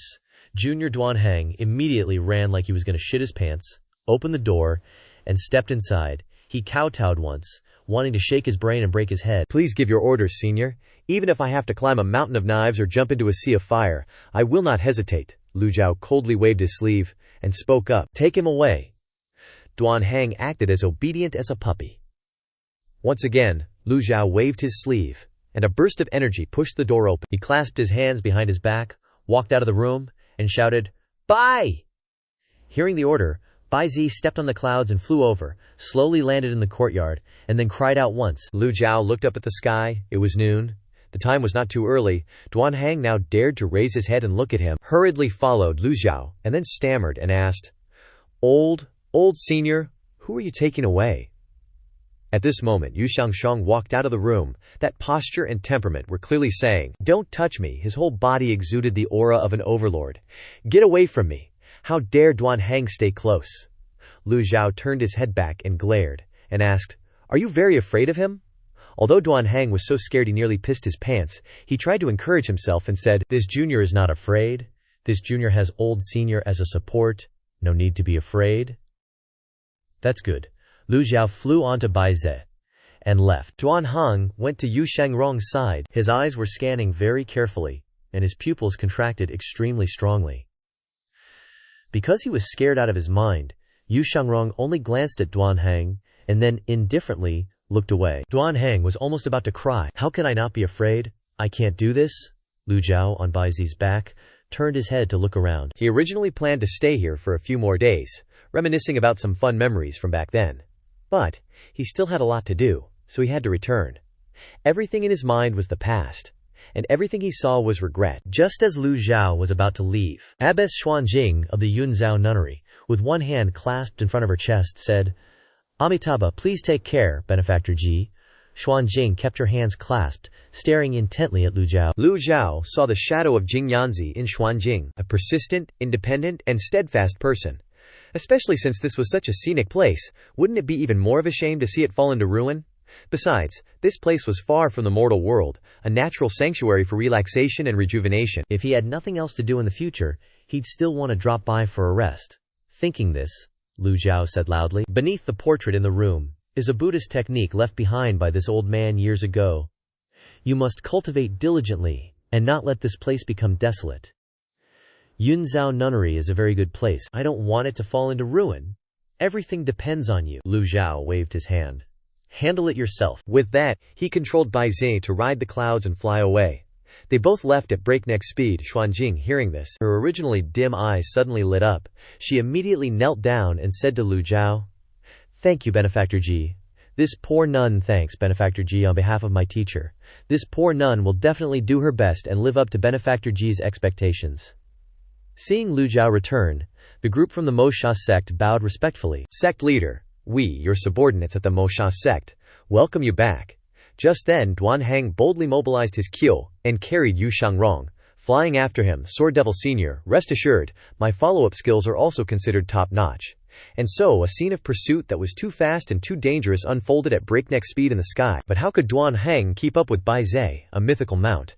At the Matian Pavilion, Zhu Jifeng and Pan Zhong were arguing and debating. "Shall we spar a bit and then stop?" "Alright, that's what I was thinking, knowing when to stop. But I haven't seen any stopping, just the two of them punching each other until their heads are bruised and battered." Zhu Jifeng and Pan Zhong looked up and saw Bai Zi stepping through the clouds. They immediately recognized Lu Juju, Pavilion Master, is back.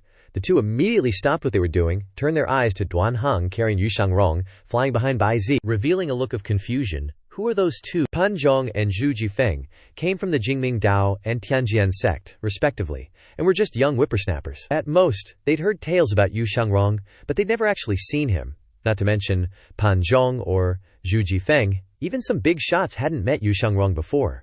So at this moment the two were very curious. Pan Zhong said, "Looks like new arrivals?" "Yeah, probably. Even with two eyes you might not recognize him." "Let alone now that they each have a patch over one eye. How are we supposed to know?" A moment later, Bai Zi slowly descended. As soon as Lu Zhou landed, he saw someone welcoming him.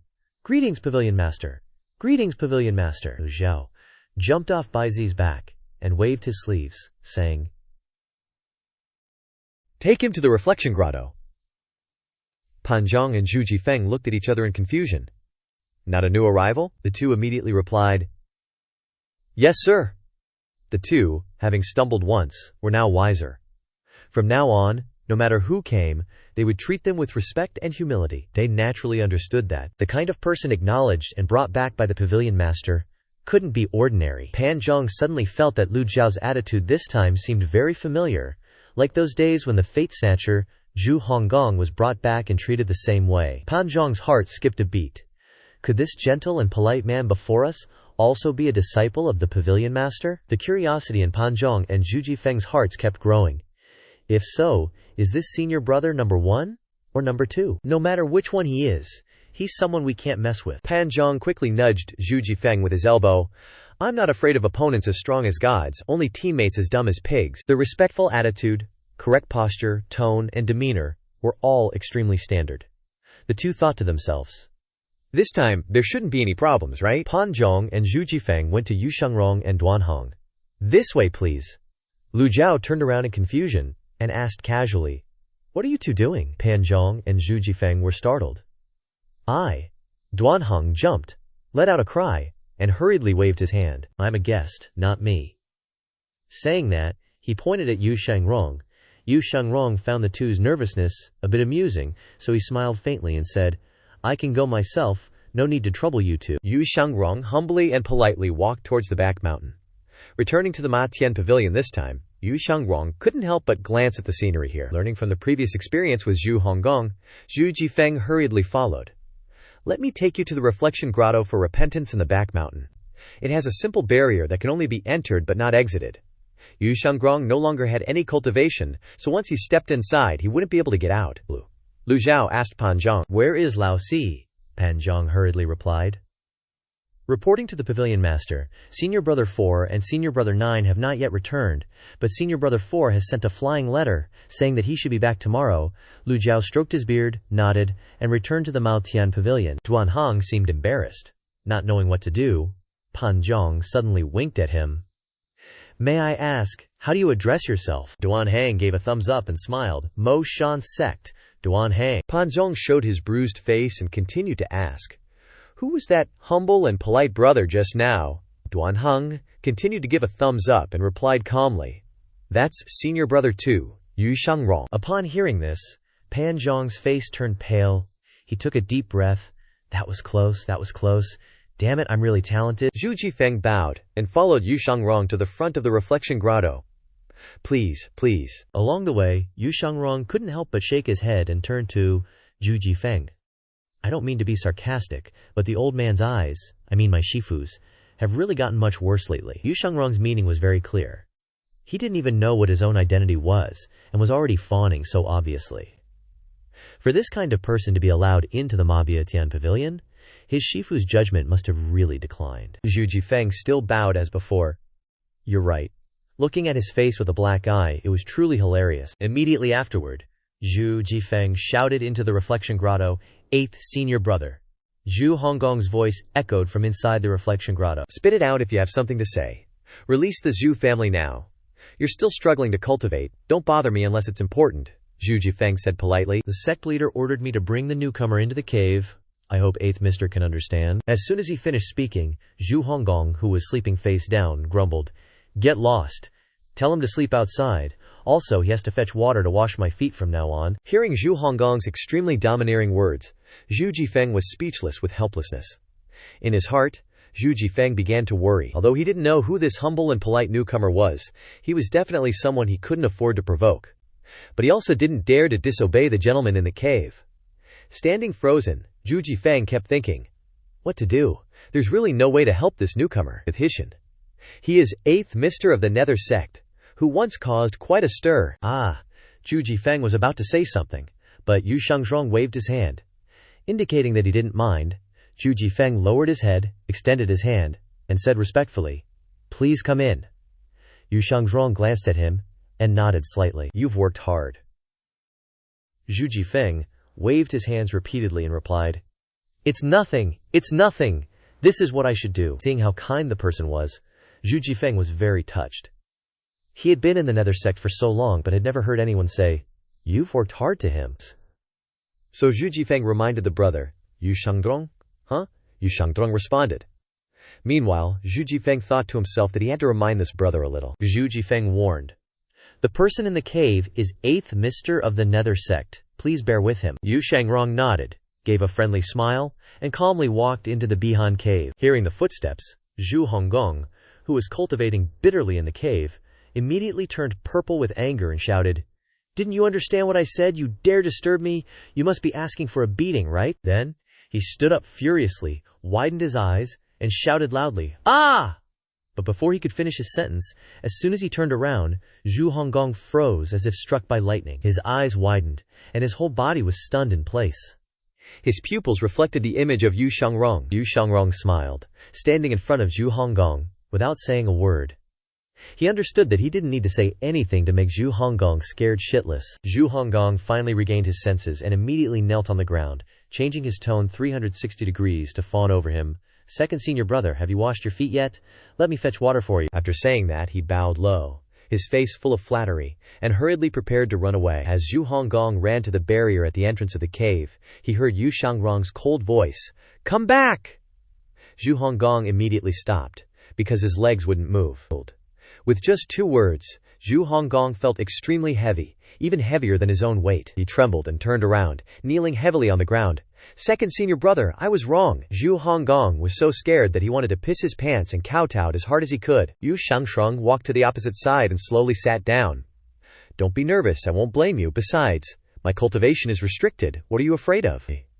In Yu Shangsheng's heart, he didn't really care about these small details. He was just annoyed that his master had forced him back to the Nether sect. Moreover, he was the second Senior Brother. How could he bicker with old 8th? But Zhu Honggong didn't think so.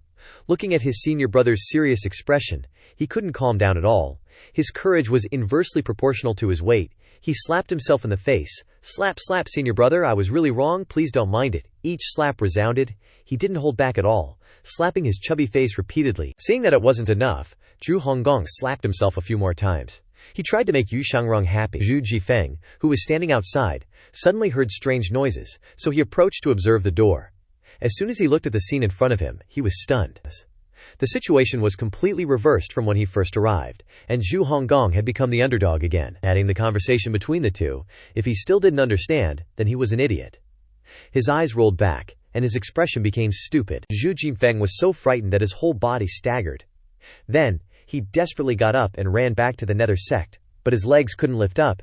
Zhu Jifeng could only crawl in fear. Yu Shangrong frowned, then shook his head and said to Zhu Honggong, "Enough," Zhu Honggong happily said. "Thank you, second senior brother, for your generosity." After saying that, he grinned. "Let me hit myself one more time to remember it for life." Slap. A slap that almost rattled his brain. Yu Shangrong said slowly, "Eighth junior brother, it's been a long time since we've met." After slapping himself, Zhu Honggong stood up, respectfully standing next to Yu Shangrong, as if he were a servant. "Second senior brother, you're always a divine dragon, appearing and disappearing without a trace. How could I have the opportunity to meet you?" Yu Shangrong smiled and pointed to the opposite side. "Sit down." How could Zhu Honggong dare? How could he dare to sit on the same level as Yu Shangrong? Especially since he had just made a big mistake, Zhu Honggong had to hover awkwardly. "I feel more comfortable standing," Yu Shangrong asked. "Have you always been in here?" Zhu Honggong quickly replied.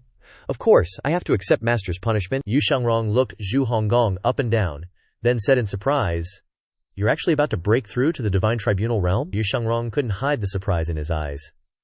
He knew that Zhu Honggong's cultivation technique only had 7 levels, missing the key incantations of the last 2 levels. Under such circumstances, how could Zhu Honggong enter the nascent soul realm? Zhu Honggong scratched his head and explained, "Master has passed on the incantations of the last 2 levels to me.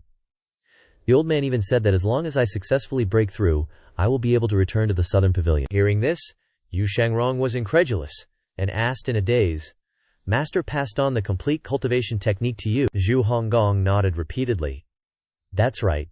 Seeing second senior brother's curious expression, Zhu Honggong asked, "Second senior brother, why did you come back to the nether sect?" Yu Shangrong frowned, looking unbelievable. No matter how he thought about it, he couldn't figure out this situation. Maester imprisons his disciple and then passes on the cultivation technique to break through to the nascent soul realm. Yu Shangrong didn't answer, just looked up at Zhu Honggong. Seeing Yu Shangrong keep pondering, Zhu Honggong broke out in a cold sweat. His back was already soaked, and he thought, "Don't mention things that make people uncomfortable." Zhu Honggong immediately raised his hand and slapped himself, saying decisively, "I was wrong. Asking like that is the same as making things difficult for second senior brother." But in fact, Yu Shangrong didn't feel uncomfortable at all, so he replied casually, "Maybe it's just bad luck." Zhu Honggong scratched his head, not understanding at all. "How is your return to the nether sect related to luck?" At the same time, at the eastern pavilion, Lu Zhou came to the table, looking at the ancient sheepskin map. He exclaimed in surprise. At this time, there was a change on the map. Previously, only the locations of the divine capital and sword cemetery were clearly shown.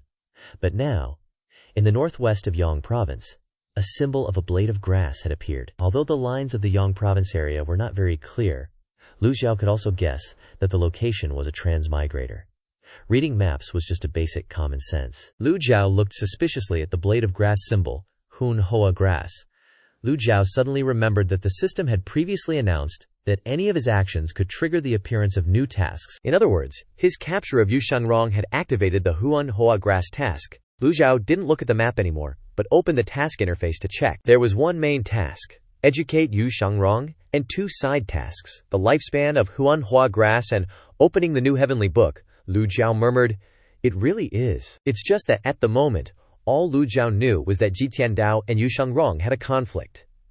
He thought to himself, could it be that Ji Tiandao wants to kill Yu Shangrong? Lu Zhou stroked his beard as he pondered. Ji Tiandao is an educator. His job is to preach and teach. Why would he want to kill his own disciple? System notification. Using strategic methods, Zhu Honggong gains 5 merit points. He cries out in surprise, "What the hell is going on?" Lu Zhou was speechless.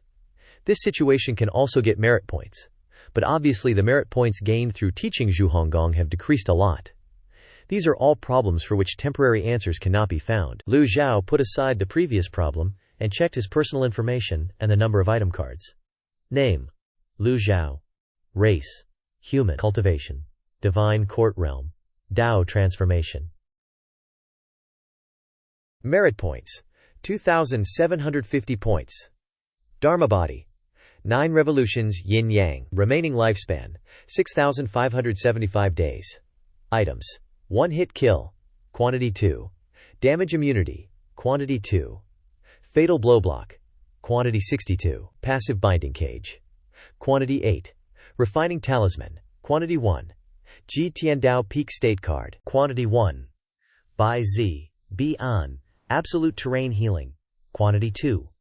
Enhanced binding cage, quantity 2. Enhanced absolute terrain healing, quantity 2. Thunder essence, quantity 2. Reversal card, quantity 22. Weapon, unknown. Sword, Zhanming. Blade, Lihen. Elephant, Biluo seal. Jade whisk. Buddhist prayer beads. Cultivation method: 3 tomes of Heavenly Book. After opening Baoyang at Shuntian Heavenly Garden, he also killed the 10 great generals under Mo Li, so he gained a lot of merit points. His current Dharma body is the 9 revolutions yin-yang. If he wants to step into the nascent soul realm, he must condense the 100 tribulations moving mind Dharma body. Lu Zhou then opened the shop interface. 1 hit kill, 3,000 points. Damage immunity, 2,500 points. Binding cage, 1,500 points. Absolute terrain healing, 1,500 points. Thunder essence, 1,200 points. Lu Zhou raised an eyebrow. Clearly, the system wants him to think carefully when using item cards. Killing a great cultivator only rewards 1,500 points, but buying a card to kill him costs 3,000 points. Who would want to do such a losing business? But this is also good. Lu Zhou will have the motivation to become stronger. It's getting late. Lu Zhou looked at the 2 side missions and closed his eyes, entering a state of comprehension of the Heavenly Book. Lu Zhou was sleeping soundly in a warm bed. According to the previous level of comprehension, when the body has accumulated enough extraordinary power, it can use great divine powers twice, or if it explodes all at once, the power will be greater. If it is combined with a weapon, using nearly half of the extraordinary power is enough to kill people. Moreover, extraordinary power has many uses. If he encounters the 10 absolutes formation again, extraordinary power will be Lu Zhao's greatest help, and item cards will not have much effect. The next morning, the system announced, "Ding! Comprehending the 3 volumes of the Heavenly Book 200 times. Obtaining the Heavenly Book opening volume upper." Lu Zhou opened his eyes. Completely unaware that the whole night had passed, Lu Zhou nodded in satisfaction. According to this rule, every time you comprehend the Heavenly Book 100 times, you will be rewarded with a copy of the Heavenly Book opening volume. But this time the system is quite stingy, only rewarding 1 item. In terms of calculation, it takes a long time to comprehend 100,000 times, and you can't just flip to the end and count it as 1 time. Rumble. A noisy sound suddenly came from outside. Before Lu Zhou could even open his mouth to ask, someone came to report. "Pavilion Master, it seems that 8th senior brother has broken through." Lu Zhou replied, "I know." Lu Zhou slowly stood up, put his hands behind his back, and walked out of the East Pavilion. Yet in my heart, I was a little unhappy. Could it be that they only break through quickly if they are left alone? Zhao Yu has been on the mountain all year round, and after arriving at Motion Pavilion, Lu Zhou has pointed out a lot to her, even got rid of the cold poison in her body. Logically speaking, Zhao Yu has a famous teacher to guide her, so she should break through faster than old 8s, right? At the same time, in the beachy cave, old 8 Zhu Honggong excitedly looked at the 100 tribulations moving Ming Dharma body that he had worked so hard to condense. Although it has not yet opened a leaf, and the Dharma body is even lower than his body, this is still 100 tribulations moving Ming Dharma body. Zhang Honggong clasped his hands and saluted Yu Shangrong. "Thank you, 2nd senior brother, for your guidance." Yu Shangrong sat quietly on the stone bench, his left hand on the longevity sword on the table, and smiled gently. "Your talent is not bad. Although there were shortcomings in the cultivation method before, it helped you store a large amount of vitality. Bao Chanyi also has a great effect." Zhu Honggong immediately patted his butt. Embarrassed, 2nd senior brother is absolutely right. In my heart, 2nd senior brother is always the strongest person. Yu Shangrong glanced at him and said calmly, "Really?" Zhu Honggong quickly replied. "Every word old 8 says is true. From the bottom of my heart, 2nd senior brother, Don't tease me anymore, how can I deceive you with my brain? Just as Zhu Honggong was constantly flattering him, a voice suddenly rang out from outside the cave. Duanmu Sheng pays respects to second senior brother. Duanmu Sheng, holding the overlord's spear, stood outside the beachy cave, clasping his hands in salute. After hearing Pan Zhong's many complaints, the group of Leng Luo, Hua Wudao, Hua Yuexing, and Pan Lishan also curiously approached to observe. Pan Zhong led the crowd excitedly forward with a flag. Everyone followed closely behind to where second senior brother was being held. Duan Xing, as a guest, only dared to watch from a distance. The world-shattering sword genius was in front of him, and it would be a lie to say that he wasn't curious at all. Again, the Mokatian Pavilion is very lively. Everyone saw Duanmu Sheng arrive in front of the cave and salute. Pan Zong was very surprised. What a coincidence, third senior brother is here too. Yu Shangrong saw Duanmu Sheng standing with his hands clasped and greeting him, so he replied, "Third junior brother, you are still the same as before." Duanmu Sheng again clasped his hands and said to Yu Shangrong, "I heard from Pan Zhong that second senior brother was taken aback and imprisoned in the beachy cave by master. How can I not come to pay my respects as a junior brother?" Hearing this, old Pan spoke up and analyzed. There are hidden swords in his words, and on the surface he is respectfully saluting, but everyone can hear the mocking meaning in it. Pan Zhong, who was standing not far away, was stunned when he heard these words. Cold sweat broke out on his forehead, and he thought to himself, "What the hell? Do I know that? I had the good intention to inform you, so why did it turn into gunpowder in third senior brother's mouth?" Seeing this, Pan Lishan taught Pan Zhong, regretting that he couldn't make steel out of iron. "What are you afraid of?" Pan Zhong said weakly. "How can I not be afraid? Old Pan, that's second senior brother." "Old man," Pan Lishan replied calmly. "Old man," Pan Zhong asked, "are you not afraid at all?" Pan Lishan folded his arms and replied frankly, "I'm not afraid, I just respect the strong." He can say it so well even though he's clearly scared. Pan Zhong glared at Pan Lishan and said nothing more. Pan Lishan has traveled north and south, experienced many life-and-death battles, and even passed through the Blackwood Forest. During this time, Pan Zhong had heard Pan Lishan bragging about his past many times. Inside the beachy cave, Yu Shangrong smiled and replied to Duanmu Sheng, "Third junior brother has become a lot stronger than before." Duanmu Sheng replied honestly, "Under master's guidance, I have had some success." Yu Shangrong asked curiously, "How many leaves?" "Just past 3 leaves, congratulations." Duanmu Sheng smiled, and then taunted, "I heard from Pan Zhong that second senior brother's cultivation has been sealed, so I, as a junior brother, would like to spar with second senior brother." A female cultivator immediately realized that there was going to be a earth-shattering battle, and turned to ask Pan Zhong, "Pan Zhong, are you married?" Pan Zhong looked confused, not understanding what was going on. Another purple-haired female cultivator said next to him, "What about you?" Pan Zhong was even more confused. What the hell is going on? Seeing that Pan Zhong didn't reply, the group of female cultivators started chattering. One girl predicted Pan Zhong's fate, saying he definitely wouldn't live for long. Another girl felt sorry for him, exclaiming, "Poor guy." Another girl sarcastically remarked, "But dying at the hands of second senior brother is a kind of happiness." The blue-haired girl in the middle was indifferent to Pan Zhong's fate. Being alone is good. A peaceful departure. Recently, Duanmu Sheng has been diligently cultivating according to his master's instructions, but standing under the waterfall to train, he didn't use any original chi, and was just lacking a training partner. Those old geezers in their twilight years were no match for him. They were just powerless old men without original chi. Practicing a lot without a sparring partner made him feel itchy inside. As soon as he heard that second senior brother was back, and with his cultivation restrained, Duanmu Sheng immediately rushed over. Even knowing he would lose, he still wanted to give it a try. Having seen Duanmu Sheng use people as experiments, Hua Wudao sighed. Duanmu Sheng's temperament is hard to describe. Meanwhile, the female cultivators asked Pan Zhong, "Now do you want to die lighter than a feather, or lighter than chicken feather? Choose one." Old man Pan Lishan reassured the crowd, "Don't be afraid." Hua Yuexing spoke up, "It seems like it's been a while since third senior brother came to you for a discussion." Hearing this, Hua Wudao coughed a few times, his old face stiffened, and he pretended to cough continuously. Hua Yuexing, even though she knew, still asked, "What's wrong with you?" Hua Wudao shook his head. "I'm fine." Yu Shangrong carefully looked at Duanmu Sheng, and then calmly said, "Listen to senior brother's advice. You're still very weak." Duanmu Sheng lifted his overlord spear, his voice determined. "How would I know if I'm weak or not? If I don't try, I won't take advantage of you being restricted in cultivation when sparring. I won't use any original chi. At this time, Zhu Honggong also came out of the cave, waving his hands repeatedly.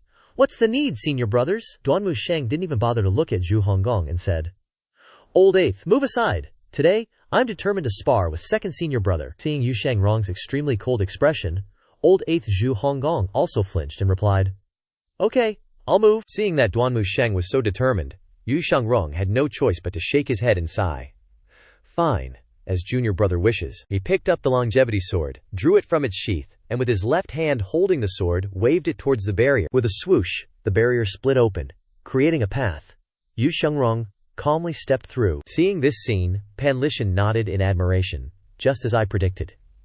Hearing this, Leng Luo was extremely curious, and he asked, "What does that mean?" Pan Lishan began to ramble. When the compatibility between the master and the weapon reaches the perfect level, it can be controlled microscopically.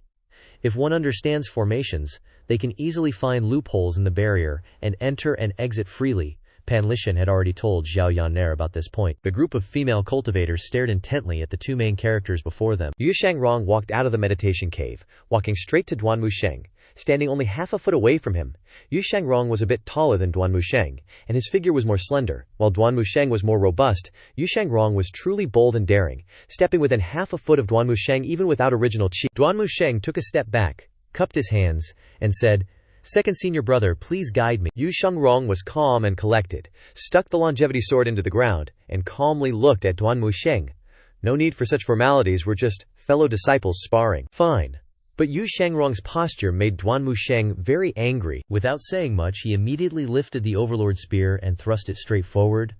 Leng Luo observed the situation for a while and then offered an analysis. Spear techniques and sword techniques have the same origin. All rivers flow into the sea.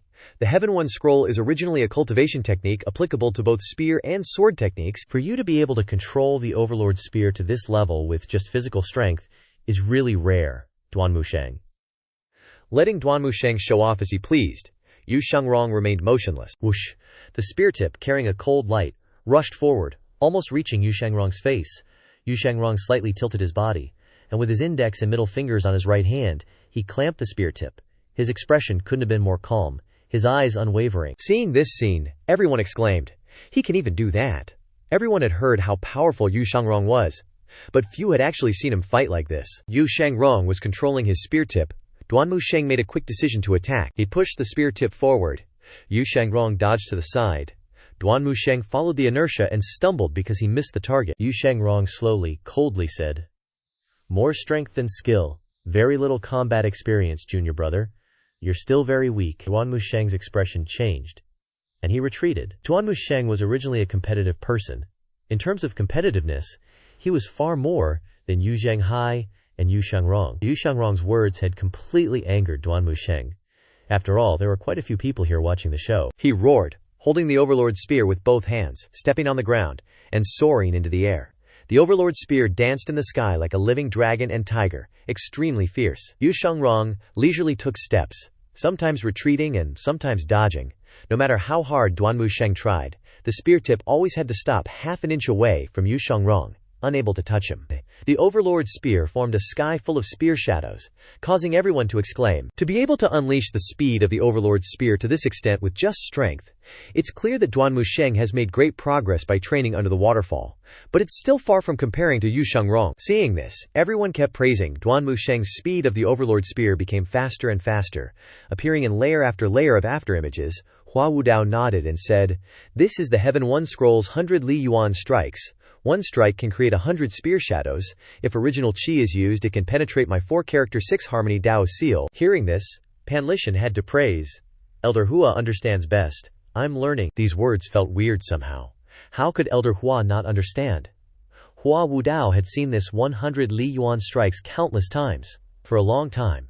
Every time he went to sleep, he dreamed of the Overlord spear stabbing towards him. Hua Wudao continued to say, "The next move, 100 Li Yuan strikes, is the Ripple Wave 1000 weights. It seems that Duanmu Sheng's opponent has been underestimating him." That's. With the Overlord spear in hand, Duanmu Sheng was extremely brave.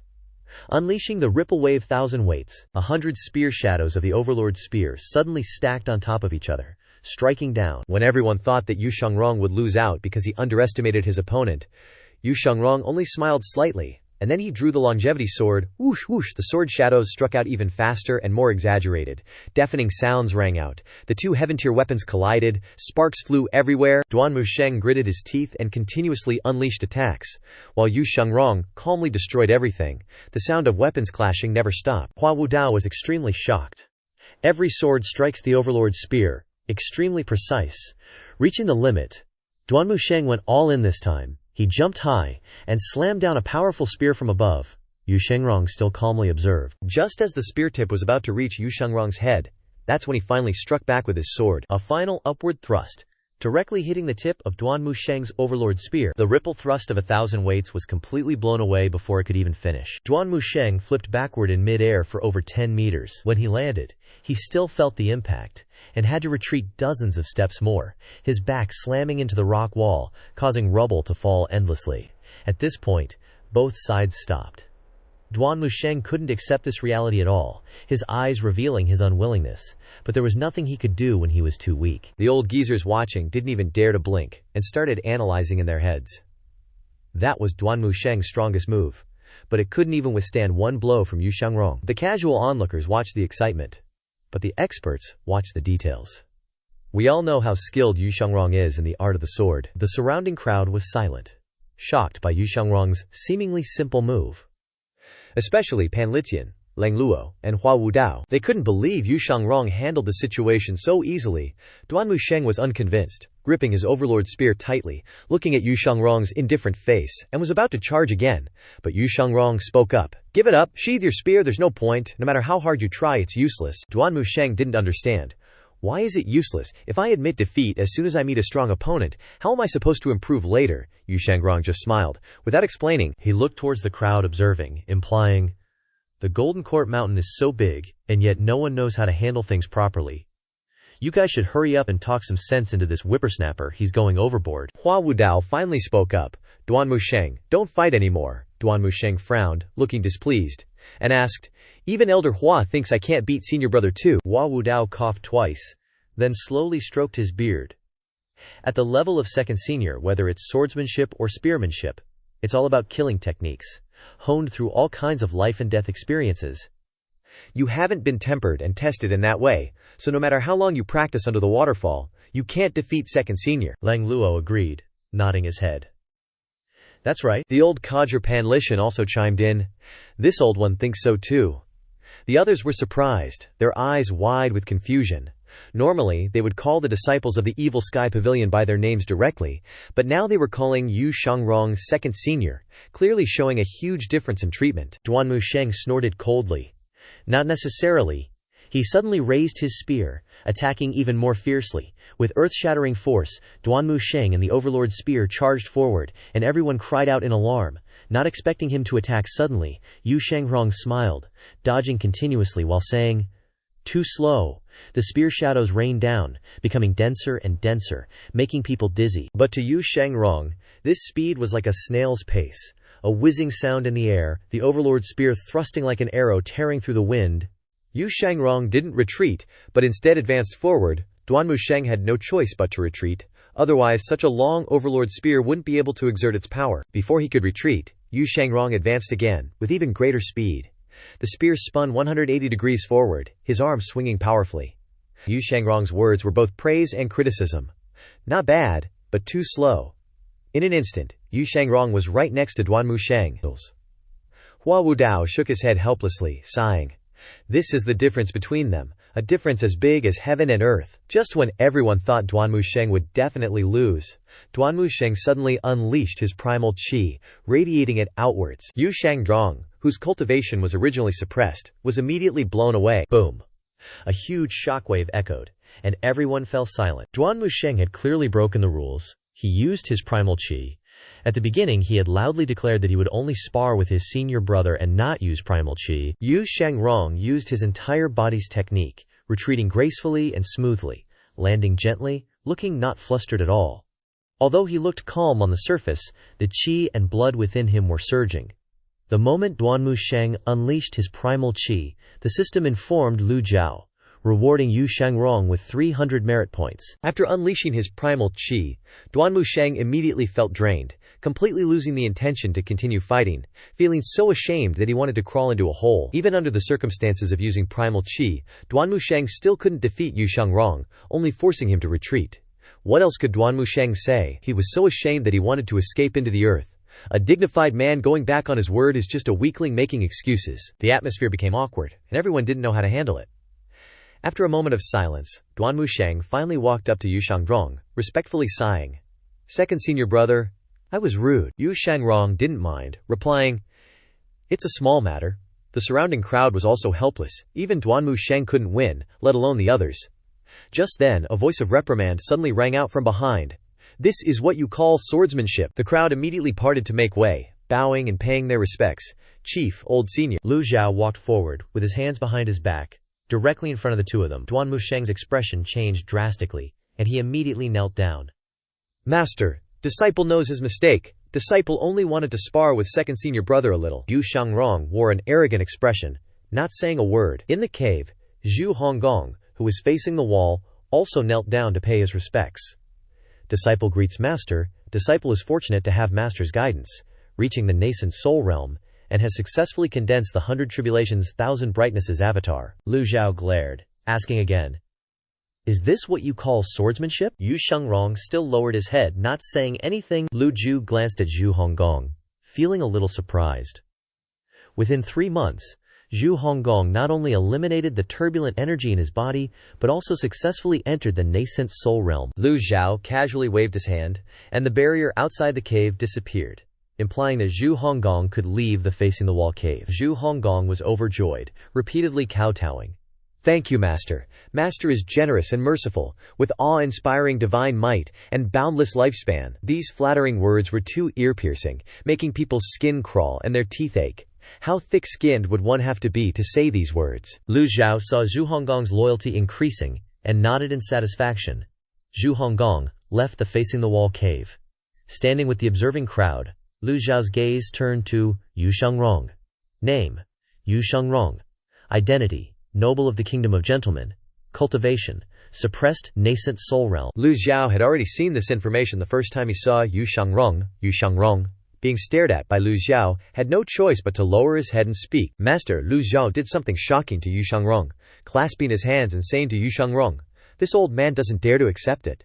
Yu Shangrong was taken aback. He had never seen his master bow like this. For so many years his master had always been high above, looking down on all living beings. How could he say these words? Yu Shangrong immediately knelt down, his hands clenched into fists, and placed on the ground, slightly bowing his head. "For master to bow to me, no matter how arrogant Yu Shangrong is, I cannot bear it." Lu Zhou stood still, looking at Yu Shangrong kneeling on the ground, stroking his beard, and said, "Sometimes arrogance will harm you." Yu Shangrong looked at the ground and said, "A sword should be aloof like this." Lu Zhou casually added a few philosophical sentences. "Excessive self-confidence will turn into conceit. Conceit blinds your eyes. Do you really think your swordsmanship is invincible under the heavens?" Yu Shangrong didn't dare to raise his head, only lowered his voice. "I wouldn't dare." Lu Zhou raised his voice and continued to say, "You dare." Everyone around was terrified, not even daring to breathe loudly. Everyone was curious about how the #1 devil of the era would teach this rebellious disciple, and how he managed to raise such a swordsmanship genius. Yu Shangrong lowered his voice again. "Disciple wouldn't dare," Lu Zhou ordered. "Stand up." Yu Shangrong was shocked because he couldn't believe what he heard. With his master's previous style of work, he should have been punished immediately, right? As he changed his style? He suddenly remembered what 7th junior brother said, and his heart was full of doubts, so he slowly stood up. Lu Zhou continued to say, "Bring the sword over." Lu Zhou wanted to use the famous sword. The crowd exchanged glances. Among them, only Zhu Jifeng was a sword expert. It would be a waste if he had been in the Evil Sky Pavilion for so long without even a little bit of common sense. Hua Yuexing and Pan Zhong looked blankly towards the grove behind them. At this moment, Zhu Jifeng, who was hiding behind the grove watching the excitement, was startled. "Oh crap, I've been discovered." He immediately drew his sword, and obediently presented it to Lu Zhu. "Pavilion master, this is your sword." Lu Zhou took the sword, the blade reflecting light in the sunlight, emitting a dazzling glow. Lu Zhou played with the sword, and coldly said to Yu Shangrong, You have called this old man master, so this old man will use the identity of master to see how much you have improved." Yu Shangrong raised his head in surprise, not daring to take out the longevity sword. Seeing that he didn't move, Lu Zhou shouted and stabbed towards the old guys. Staring intently at them, they secretly admired him. First, Pan Lichen sighed. The pavilion master doesn't use primal chi, but his sword stance is still agile and graceful like a dragon. Then Leng Luo praised. The material of the sword isn't good enough, so it creates a swaying phenomenon when used, but this feeling of swaying makes the sword stance even more complex. Next was the old man with the flower-poked head, Hua Wudao. Yu Shangrong's expression became serious. He could despise anyone, but he would never dare to underestimate his master, and even feared him to the point of shivering. Seeing the danger, Pan Zhang was horrified and shouted a warning. "Yu Shangrong, retreat, retreat quickly!"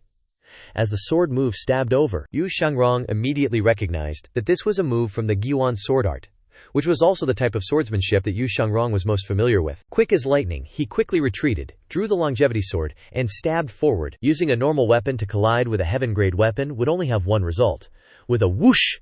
However, the sword in Lu Zhao's hand kept shaking, suddenly dodging the longevity sword at a strange angle, and then flew out of Lu Zhao's hand. Lu Zhao shouted. The sword shot forward. Lu Zhao's sword fluttered around the longevity sword like a soft piece of silk. Yu Shangrong's sword slammed into the wall behind Yu Shangrong with a bang. Before that, the sword brushed past his neck by less than half an inch, splattering red blood. If it were someone else and not Yu Shangrong, they would have fainted on the spot from fear. Yu Shangrong also froze for a long time. Leng Luo praised. One move, just one move. And he defeated his opponent, Hua Wudao, who was standing nearby, nodded in admiration. All in all, the time was no more than a few breaths. Pan Lichen sighed. The difference is unimaginably large, Lu Zhao thought deeply. Defeating him in swordsmanship is to shatter all his arrogance. There is no simpler and more effective way. Seeing Yu Shangrong defeated and convinced like he was now, this was exactly the result that Lu Zhao wanted, Pan Zhang also commented. In terms of experience, the pavilion master completely overwhelms him.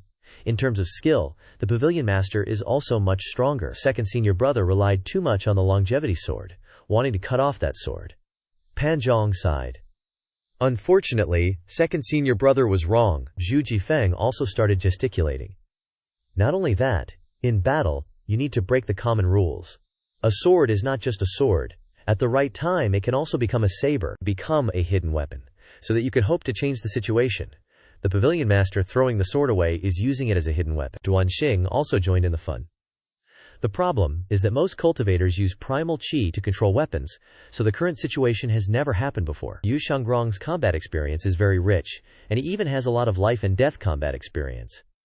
But he has never experienced this kind of fighting before, so it's not surprising that he lost today. The crowd shared the same view. It's reasonable to lose. It's very reasonable to lose. Meanwhile, Old Eighth could only say, without knowing what to say. Lu Zhao, who had just won with one move, coldly said, "Is this your swordsmanship?" Yu Shangrong was speechless. He originally felt that his master's sword just now was full of flaws, and he had hundreds and thousands of ways to break it, but he chose the most foolish method. He knew he would fail, but he didn't expect to lose so simply. Master is old, and he used a very ordinary weapon to defeat Yu Shangrong, while he used the longevity sword. This is not just one level higher, but a whole mountain. Seeing the scene in front of him, Zhu Honggong excitedly clasped his hands, widened his eyes, and opened his mouth. Master is unparalleled in divine might, and his swordsmanship is #1 in the world. Disciple is extremely admired.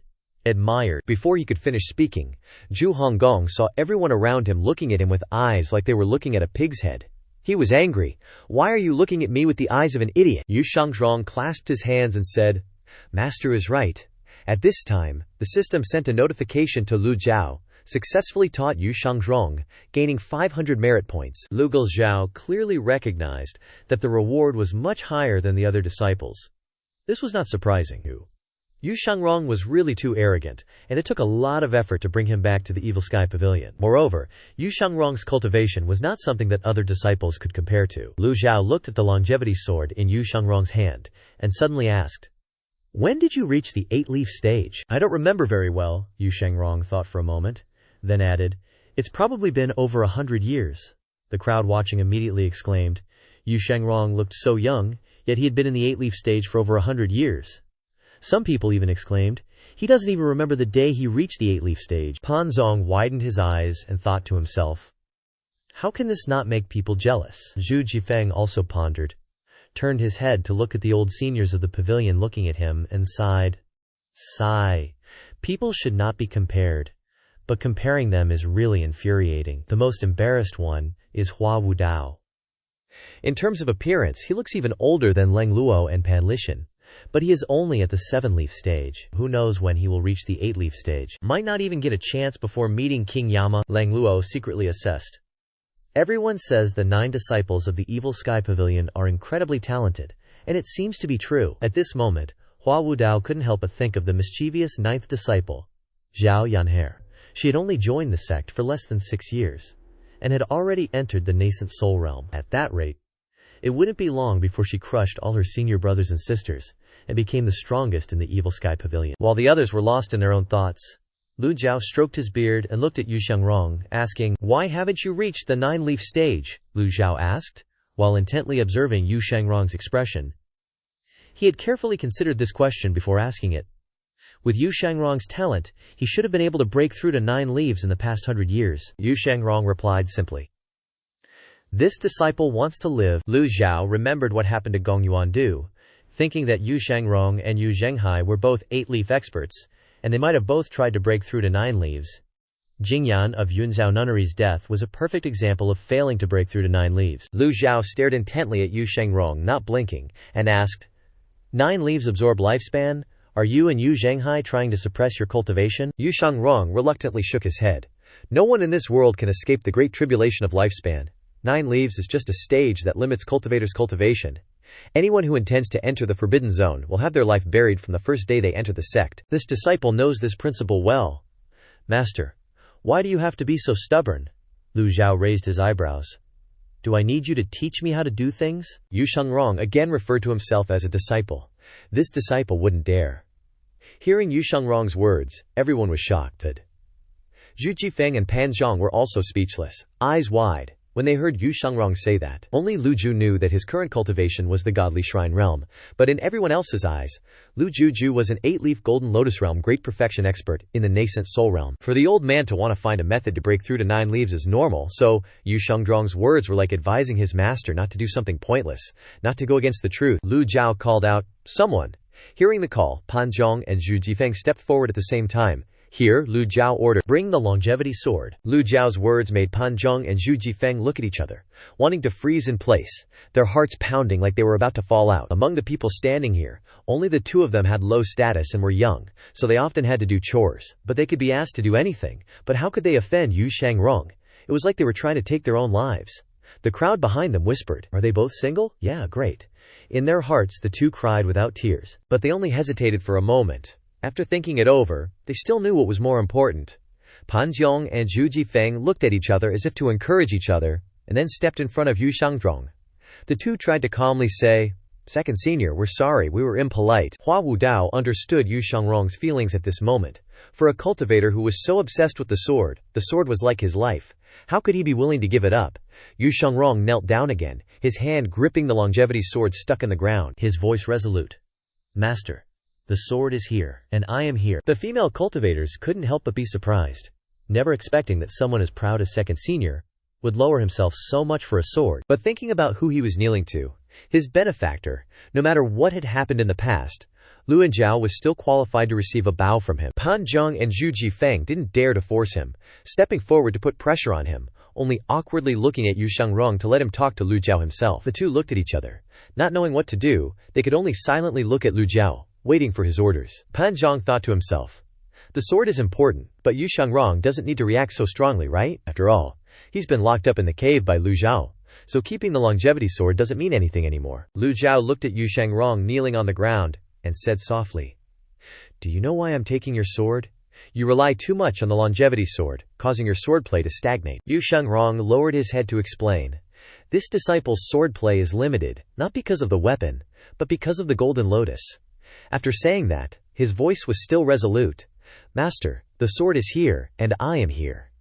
It could be heard that Yu Xiangrong's heart was extremely shaken at this moment. Lu Zhou said, I'll give you a chance. If you defeat me, you can keep the sword. If not, I probably don't need to tell you, you understand? Pan Zhong and Zhu Jifeng shook their heads secretly when they heard this. How could he win?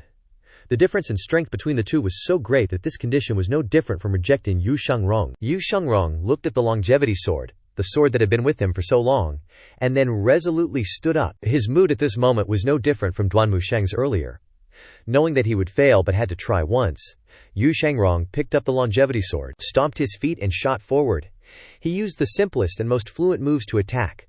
Without primal chi, the swordplay was completely based on swordsmanship and skill. Lu Zhou used one hand to palm the sword's body.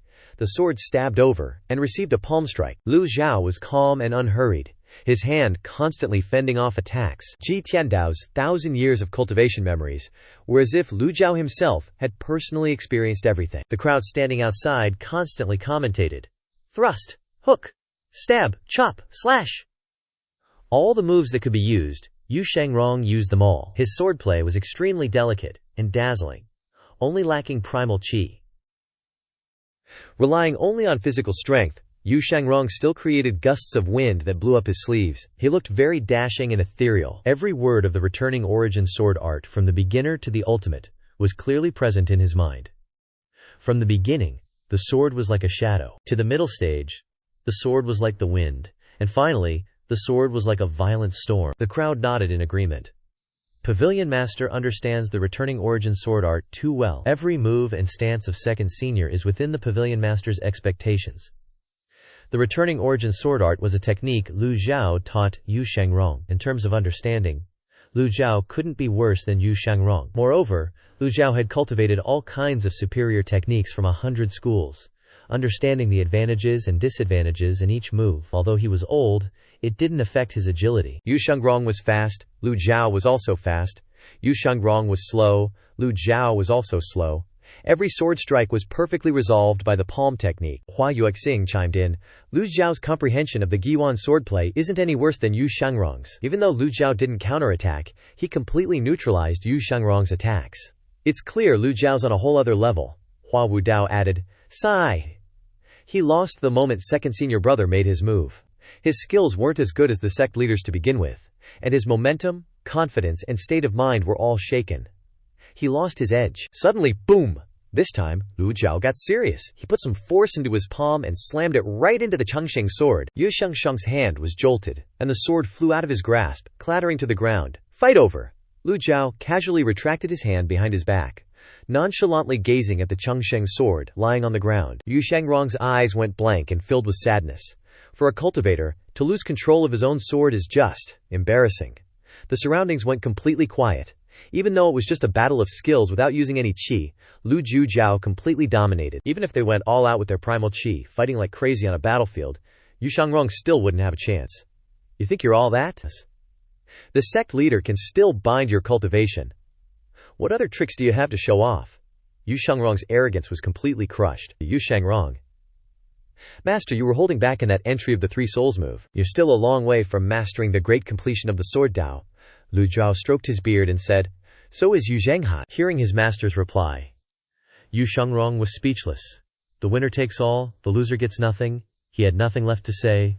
You win, so you can say whatever you want. Lu Zhou looked at Yu Shangrong's face. Seeing that he still seemed unconvinced, he stroked his beard and said, Return to where you came from. Entry of the Three Souls. The Three Souls are fetal light, refreshing spirit, and hidden essence.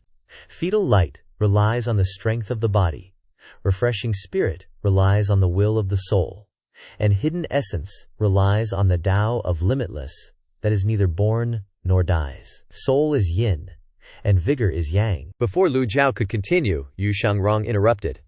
Your disciple already knows all of this by heart, Lu Zhou thought to himself. He's arrogant, but he always remembers what he's learned. He's got a right to be arrogant. There aren't many people in this world as skilled with a sword as he is. Lu Zhou then said, If you're still not convinced, this old man will teach you what true sword Dao really is. Lu Zhou subconsciously recalled everything he'd learned before transmigrating. Those memories unintentionally merged with Ji Tiandao's millennia of experiences, giving him a lot of new insights on cultivation. Yu Shangrong is too arrogant. If he doesn't crush his arrogance now, it'll be hard to teach him later. If you want to teach, now's the best time for maximum effect. After a moment of contemplation, Lu Zhou stroked his beard and nonchalantly said, "The highest state of the sword Dao is winning with no sword over having a sword." Hearing Lu Zhou's words, everyone was a little mind-blown. Yu Shangrong muttered, "Winning with no sword over having a sword? What kind of new term is that?" Duan Wusheng, not to mention Yu Shangrong, even the elders standing around couldn't understand it. As for Duan Wusheng, it was different. Previously, when the barrier shattered, Master had pointed out the heavenly net without end from the air above the Evil Sky Pavilion without using a sword. At that moment, he had some understanding, but he didn't fully understand it. This time, he happened to hear Master mention it again, so compared to the others, Duan Wusheng listened even more carefully. The three elders were also very eager to hear the sect leader's explanation, while the others didn't dare to breathe loudly, hoping to gain some insight to help improve their own cultivation. Lu Zhou raised a finger and continued. Swords are divided into 3 ranks. The first rank is the commoner's sword, the sword that everyone can use. From small merchants to emperors, princes, and nobles, this is a vulgar and noisy kind of sword. The second rank is the sage's sword, using martial strength as the blade, using talent as the body of the sword, and using the sword Dao to compete for dominance. The third rank is the emperor's sword, using the common people as the blade, using the land as the body of the sword, creating the 5 elements, leading out yin and yang, harmonizing spring, summer, autumn, and winter, unique and unparalleled, the world submits. It's the same for sabers and spears. After he said this, everything went completely silent, with only Lu Zhao's voice echoing, each word falling into everyone's ears. Lu Zhou continued, "This is the sword explanation of the Taoist sect, and you, using the sword Dao to compete for dominance, are at most 2nd rank." Lu Zhao's words were as clear as day, but Yu Shangrong's eyes were extremely complicated. He couldn't help but wonder in his heart, according to Lu Zhao's words, does eldest senior brother Yu Zhenghai want to win the world and make the world submit, so his Dao is 3rd rank? Lu Zhou carefully looked at the expression on his disciple's face. Seeing the changes on Yu Shangrong's face, Lu Zhou understood what he was thinking and said, "Yu Zhenghai wants to get the land and the common people and make the world submit, but he doesn't have the ability yet. He's at most 2nd rank." Yu Shangrong's eyes widened, and he became curious and asked, "Then who is 3rd rank?" Lu Zhou replied calmly, "The sword Dao genius of Beidu and Gongyuandu can be considered the emperor's sword. The Yongshao emperor, Liu Ke, is also the emperor's sword." As soon as these words came out, the elders in the Old Age Pavilion all changed their expressions. In their hearts, Pan Lichen felt a little confused. They had all personally witnessed Gong Yuandu's sword Dao, which was indeed amazing and resolute. In terms of sword Dao, he was indeed a top master. But if Gong Yuandu were to really fight Yu Shangrong, they didn't think Gong Yuandu could win. Lang Luo also wondered, but didn't dare to say it. Why does the sect leader think Gong Yuandu is 3rd rank sword Dao? The Yongshu emperor, Liu Ke, used his sword to help the people of the world, so he could indeed be called the emperor's sword. But these 2 people are both dead, so it's a bit too harsh to compare the dead to the present. How many heroes and heroines have appeared in ancient times? How dare the people of today dream of surpassing them? Before Yu Shangrong could open his mouth to ask, Hua Wudao couldn't help but clasp his hands and said, "Sect leader, then can the current Yongqing emperor also be considered the emperor's sword?" Lu Zhou stroked his beard and shook his head. No. Lu Zhao's answer surprised Hua Wudao, but he still maintained his composure. He bowed and said, "Please explain to me, sect leader." Lu Zhou calmly explained. Yongshao was the founding emperor who established the great Yan dynasty, while Yongqing is just the one who inherited the throne, and is not worthy of being called the emperor's sword. The answer was very concise and short, but it was very meaningful. Hua Wudao clasped his hands and retreated to receive instructions. Lang Luo couldn't help but ask curiously, Gong Yuandu was born in Beidu but is a loose cultivator, and he didn't found a country or contribute to the people. In the 100 years before his death he hid in a coffin. Why is he considered the emperor's sword? This question expressed the inner thoughts of everyone, and everyone looked at Lu Zhou, expecting an answer. Lu Zhou nonchalantly stroked his beard and replied, "Gong Yuandu fights against fate. He contends with the world, unafraid of life or death." Lu Zhou coldly swept his eyes over the crowd and continued, "Why hasn't anyone successfully entered the 9 transformations yet? If they succeed, they will naturally open up a new world and be praised as the emperor's sword." But on that road, Gong Yuandu wasn't the only one who fell. Over the past 10,000 years, countless great cultivators have had to give up their path of cultivation because they wanted to enter the 9 transformations. Hua Wudao then asked, "The number of people vying with the heavens for their fate is countless. Are they all the Son of Heaven's swords?" Lu Zhou stroked his beard. nodded, and didn't deny it at all. The crowd was shocked. And then they were all stunned into realization. Yu Shangrong also lowered his head in contemplation. The way of the sword that he had always been so proud of was not even ranked in the top 3 in his master's eyes. However, Yu Shangrong was unable to refute. What the master said was right. After all, his sword was just fighting for dominance, a kind of brute force. Lu Zhou looked at Yu Shangrong smugly, and thought to himself, "Young man, in the end, you are just a young man. If I can't figure you out after living for 1,000 years, then I'm wasting my time." Lu Zhou raised 2 fingers and said, "Taoism or Confucianism, neither is the highest realm." These words once again surprised everyone. Everyone looked up at Lu Zhou in confusion again. It was divided into 3 grades. But in the eyes of the pavilion master, it was not considered the highest. No sword is better than having a sword. As long as you want it in your heart, all things in the world can be regarded as a sword. Things are inanimate. The heart is by man. Lu Zhou stared at Yu Shangrong without blinking, gently raised his right hand. No sword is better than having a sword. Think with your heart. All things in the world can be a sword. A sword key condensed between Lu Zhao's index and middle fingers. Suddenly, the sword key changed from 1 to 2, 2 to 4, and 4 to 8. A gust of wind blew through the big tree in front of the cave of reflection, and the leaves rustled and fell. With a few whooshing sounds, sharp pieces of leaves were stuck into the ground. But the story didn't end there. Everyone suddenly felt that the wind that had just blown down the leaves suddenly became as sharp as a knife, and the wind brushed across their faces painfully. Several loose cultivator women had their clothes torn by the wind. Everyone screamed in fear, covering their bodies everywhere. However, very quickly they realized that this was just an illusion. Fortunately, they were all cultivators who had practiced body tempering realm, so they could resist this weak force. But the pavilion master's example made them understand what no sword is better than having a sword, a practical example that made them admire Lu Zhou. Close to the ground, Leng Luo thought to herself, "Although I understand this principle, how many people can do it like the pavilion master?" Hua Wudao saw this scene and pondered. Not only does it require the power to control the origin energy to enter, but also to take advantage of the gathering of origin energy and wrap the leaves to create airflow. If you don't spend hundreds of years honing it, you can't reach this level. Pan Lishan also became dazed. Yu Shangrong relied on the longevity sword all year round, so how could he spend time practicing these things? So now that Lu Zhou explained it, he realized it. Yu Shangrong was sincerely convinced. The higher the degree of understanding, the stronger the sword way. Lu Zhao's lesson completely crushed Yu Shangrong in all aspects. Master is still master after all. Lu Zhao looked into Yu Shangrong's eyes and asked, "Are you convinced?" Yu Shangrong cupped his hands and bowed his head. Disciple has been taught. At this moment, the system sent a notification to Lu Zhao. Ding. Teaching Yu Shangrong, rewarded with 500 merit points. Ding. Pointing Duanmu Sheng, rewarded with 200 merit points. Just by lecturing for a while, Lu Zhao immediately picked up 700 merit points, which made him very satisfied. There were all kinds of mixed feelings in Yu Shangrong's heart. Recalling when he first entered the sect, the master had never taught him so earnestly. But who else could have this kind of insight other than the master? He had countless things he didn't understand about the master, but from the depths of his heart there was still a bit of respect. Lu Zhao noticed that the system used different words. One was teaching, and the other was pointing out. Yu Shangrong's sword way really didn't need guidance. What he needed was teaching, broadening his horizons. Lu Zhao suddenly remembered the missing memory. When Yu Shangrong met Lu Zhao again, he said, "You want to kill me again?" It seemed that Yu Shangrong didn't want to mention this unhappy past, and it wouldn't be possible to force him. After pondering for a while, Lu Zhou said, "Stay in the cave of reflection and repent." After speaking, Lu Zhao put his hands behind his back and turned to walk towards the Evil Sky Pavilion.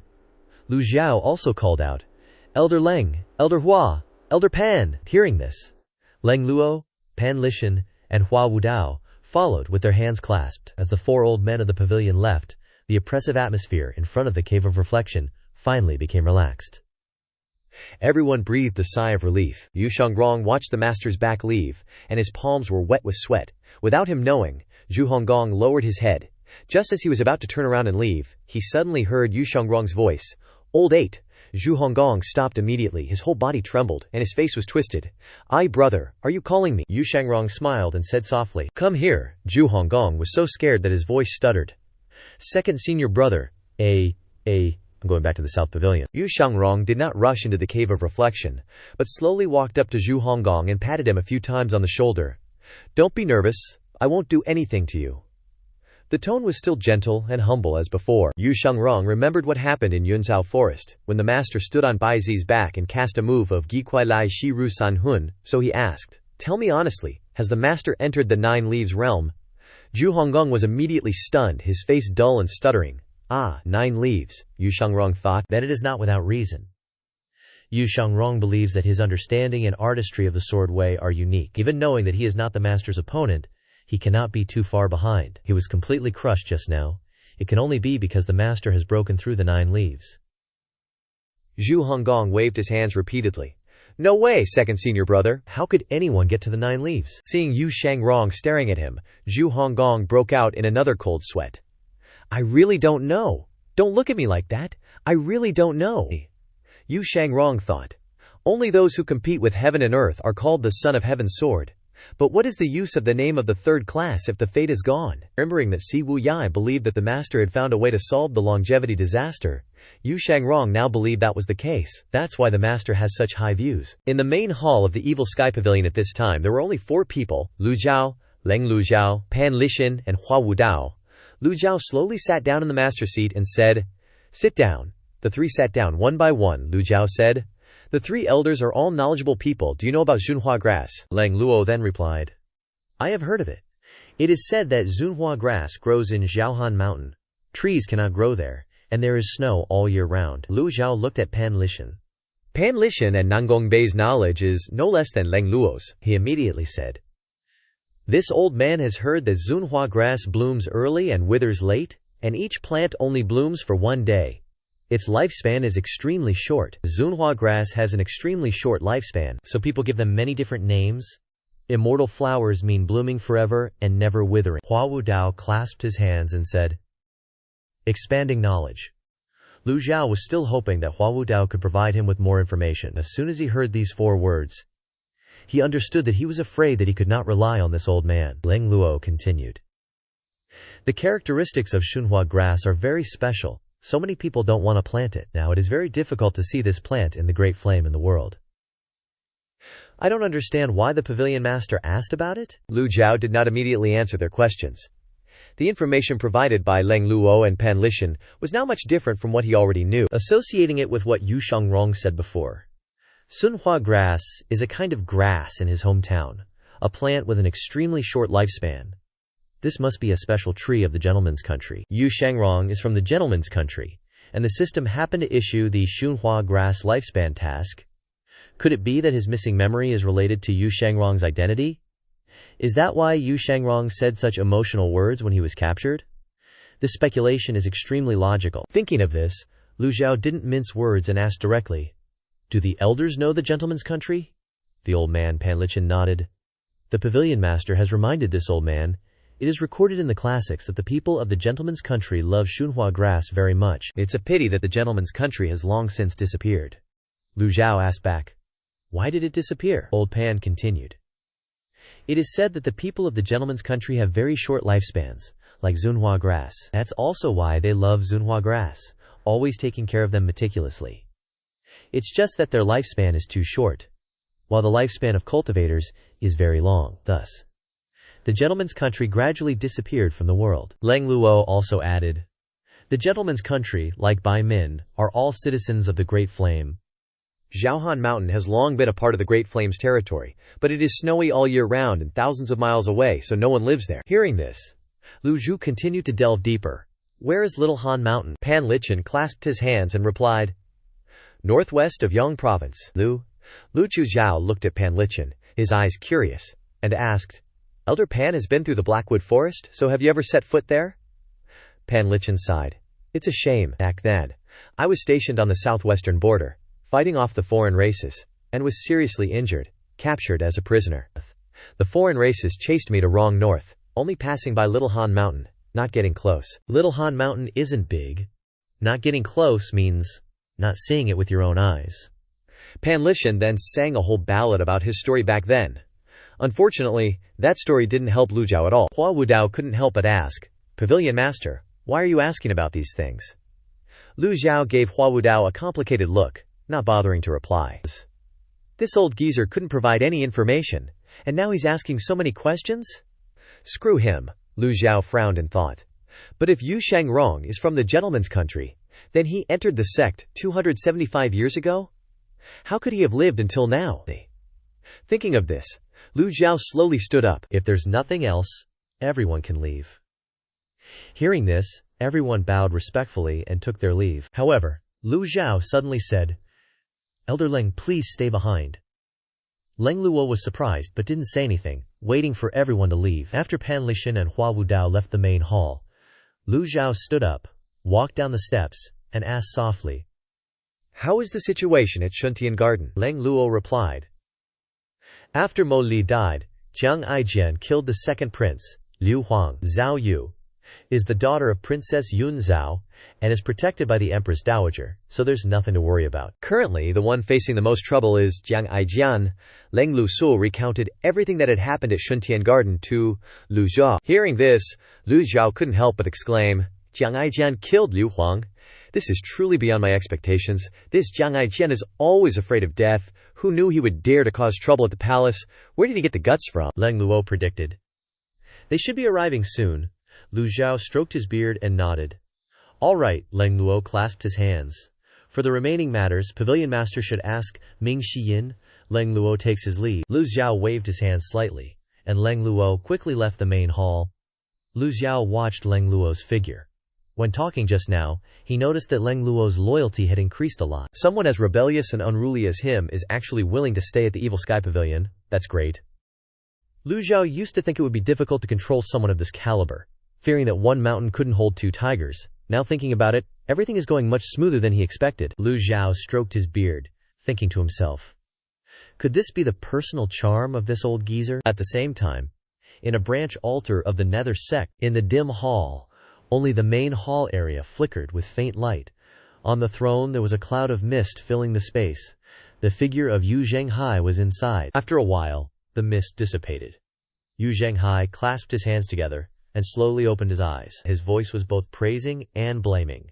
"Second junior brother, I truly underestimated you." After a period of concentration, Yu Zhenghai had finished adjusting his breath, his blood and qi had fully recovered, and his complexion was much better. However, if he wanted to return to the state before fighting Yu Shangrong, he still needed to regulate his qi for some time. At this moment, Hua Zhongyang, the chief of the Azure Dragon Hall, walked in from the outside. Seeing that Yu Zhenghai's complexion had improved, he quickly clasped his hands and said, "This subordinate congratulates the sect leader on his complete recovery." Hearing the words complete recovery, Yu Zhenghai immediately became angry. He glared at Hua Zhongyang, ignoring him, and said, "What an unobservant fool! I was just discussing with him. I wasn't injured at all, understand?" Hua Zhongyang awkwardly lowered his hands. Yu Zhenghai didn't care, and asked, "What's the matter?" Hua Zhongyang happily reported, "Yesterday, 7th gentleman came to the branch altar, wanting to request an audience with the sect leader. This subordinate saw that you," he was about to say that this subordinate, "saw that you were injured, but suddenly remembered." Hua Zhongyang suddenly stopped talking, silently swallowing the words "were injured" into his stomach. Yu Zhenghai's eyes lit up, and he became alert. "7th junior brother is here. Quickly invite him in." This subordinate obeys. Before long, Hua Zhongyang brought Si Wuyai into the main hall. Si Wuyai's complexion was not very good, he still had injuries, but his speed was extremely fast, and there were obvious primal qi fluctuations around him. Seeing this, Yu Zhenghai happily said, "7th junior brother, your cultivation has recovered." Si Wuyai nodded. "It was just luck. Si Wuyai." Before Si Wuyai could finish his sentence, Yu Zhenghai ran over, patting him on the shoulders and interrupting, "Very good, very good." Yu Zhenghai smiled and continued, "Ever since you were struck by the body-binding curse for my sake, I haven't been able to eat or sleep well, thinking of ways to undo the curse for you every day. It seems that the heavens have heard my prayers." Hearing these words from his senior brother, Si Wuyai was helpless, his head full of question marks. He didn't want to say much, so he just said, "All right, whatever you say is right." Yu Zhenghai said in a gentle tone, "7th junior brother, that day I was in a hurry and forgot about you. You wouldn't blame me, would you?" Yu Zhenghai's tone suddenly became extremely affectionate, opening his mouth and calling himself my brother, causing goosebumps all over Si Wuyai's body. Si Wuyai waved his hand and said, "Eldest senior brother is too kind. I'm here now because I have something to report to eldest senior brother." Yu Zhenghai asked, "What is it?" To be able to send a flying letter to me, why did you have to come yourself? Si Wuyai couldn't help but be anxious. Second senior brother has been captured by Master. Yu Zhenghai's smiling face suddenly fell. This news was like a punch to his face. The atmosphere suddenly froze, and the entire hall fell silent. Yu Zhenghai froze for a long time. Seeing this, Si Wuyai continued to wave his hand. Afterwards, the elders were also startled, and ran over to wave their hands. But Yu Zhenghai had been like a lost soul for a long time. Today is the end of the second day of the Lunar New Year. Wishing all the sisters and brothers good health and flexibility, may the whole year be lucky and everything goes as you wish. What are you waiting for? Remember to give this little sister a red envelope for good luck. Yu Zhenghai was shocked. After fighting Yu Shangrong for days and nights, he knew the strength of his junior brother. But to say that he was captured, making it hard for him to believe. The Nether sect leader has tens of thousands of disciples, and after experiencing countless life and death situations in recent years, his heart has long been dead, and his heart has become extremely strong, and neither small nor big things can shake him in the slightest. However, Si Wuyai's news shocked Yu Zhenghai. His fellow disciples, also his formidable opponents, were actually captured by Master. After who knows how long he was silent, Yu Zhenghai opened his mouth and said, "When did it happen?" Si Wuyai replied, "In the cloud illumination forest. When eldest senior brother left, Master came, and then senior brother was taken away by Master." Yu Zhenghai raised his eyebrows, recalling that day, when he was controlling the flying chariot to fly away in the area near Purple Dawn Mountain. He discovered a dilapidated flying chariot, and saw Master's figure nearby. But at that time, he was still annoyed by the war with Yu Shangrong. So he didn't think much about it, only sending people to investigate the origin of the flying chariot. And unexpectedly, Yu Shangrong was captured by Master soon after. Yu Zhenghai shook his head, his expression, "Unbelievable, Master is old. With second senior brother's ability, even if he was injured, he should be able to leave leisurely. I don't believe senior brother was captured by Master." Si Wuyai then recounted everything that happened that day.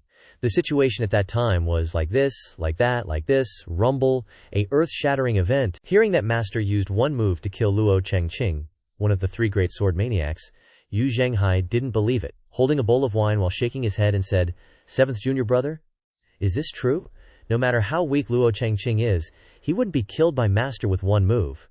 Even Yu Zhenghai himself was not sure if he could do that. Seeing senior brother's unbelievable expression, Si Wuyai affirmed, "I saw it with my own eyes. There's no mistake. Master is not the same as before. His cultivation is much higher than before." Yu Zhenghai frowned tightly. He recalled something, and suddenly asked, "Didn't you say before that Master absorbed the power of the barrier to maintain his health? But during the Tao discussion at Lotus Terrace, with the Heavenly Sword sect, Master used up all the power of the barrier.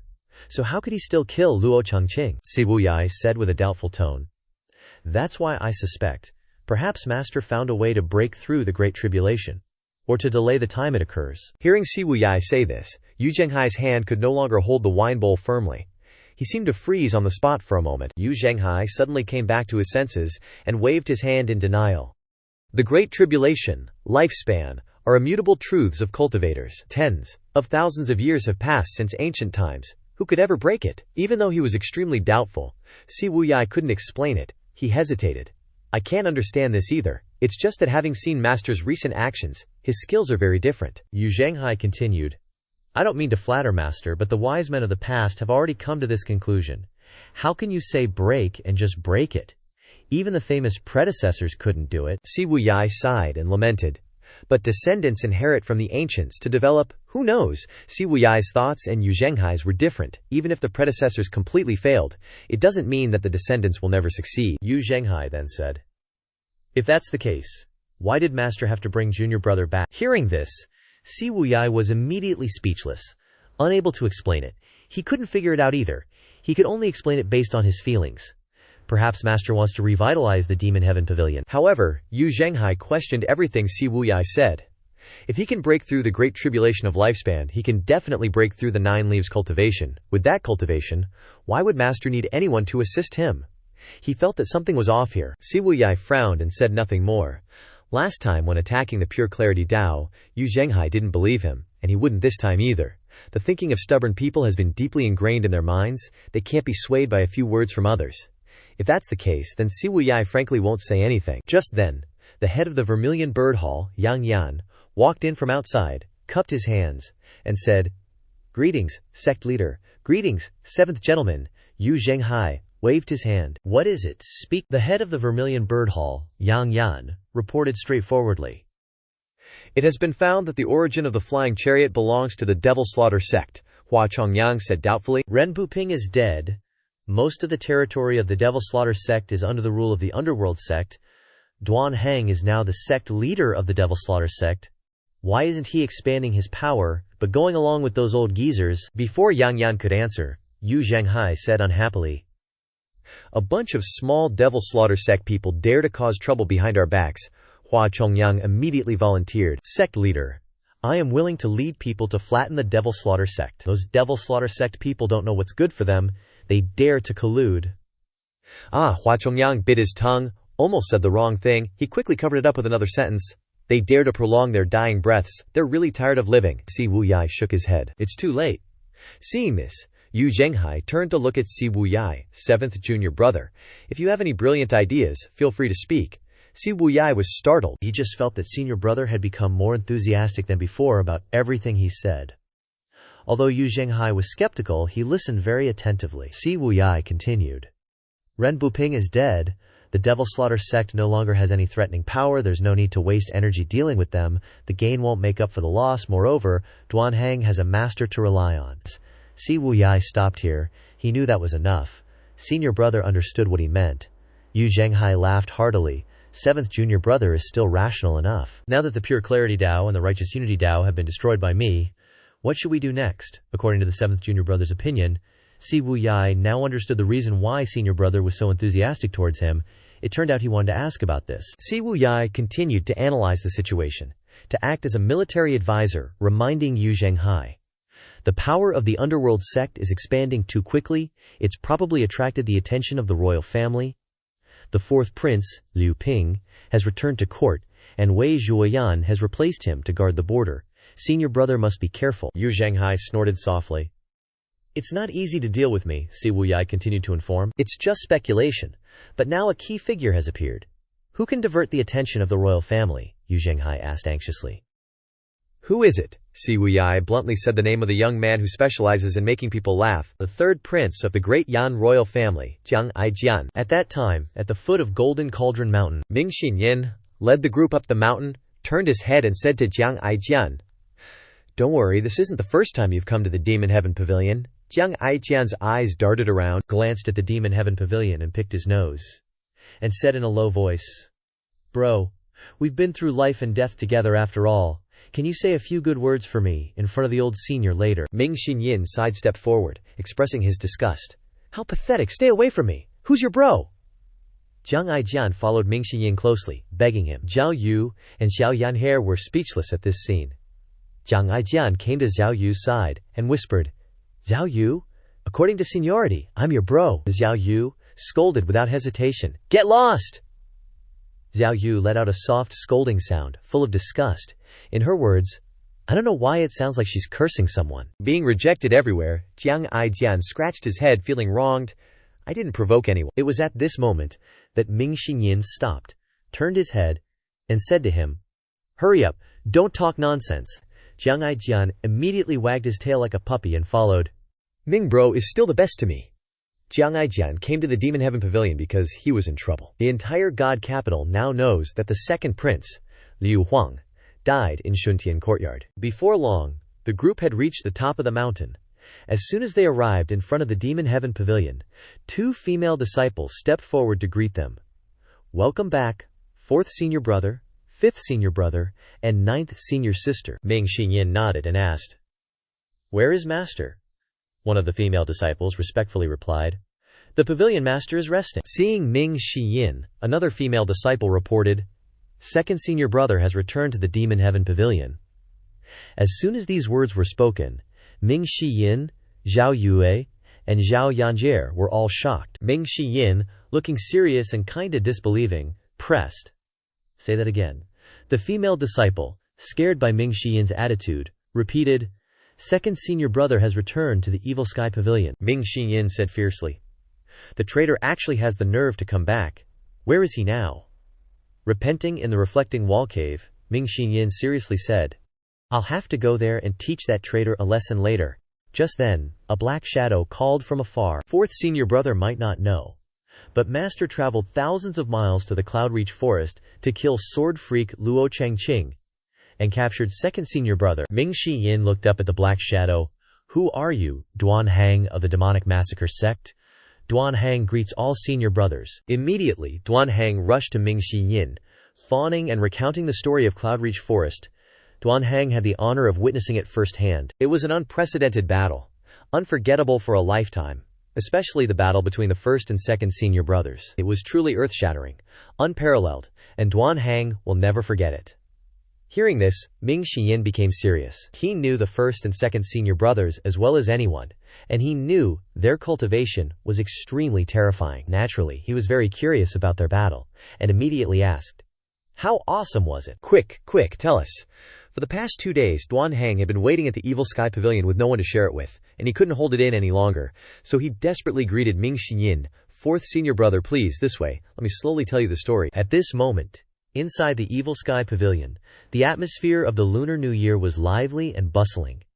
The table was full of food, and even the pets were joining in the fun. Granny, Zhao Yaner, and Zhao Yu held up New Year's banners and chirped, "Wishing you good luck in the new year, and may your reading bring you fortune." Today is the second day of the Lunar New Year, wishing all the sisters and brothers good health and flexibility, good luck all year round, and may all your wishes come true. What are you waiting for? Give us lucky money. Duan Hang handed Ming Shiyin a candy and asked, "Fourth senior brother, do you know about 100 Leaves Lake?" Cloudreach Forest is near 100 Leaves Lake. The first and second senior brothers started fighting within 1,000 miles, starting at 100 Leaves Lake. That scene was beyond what humans could do.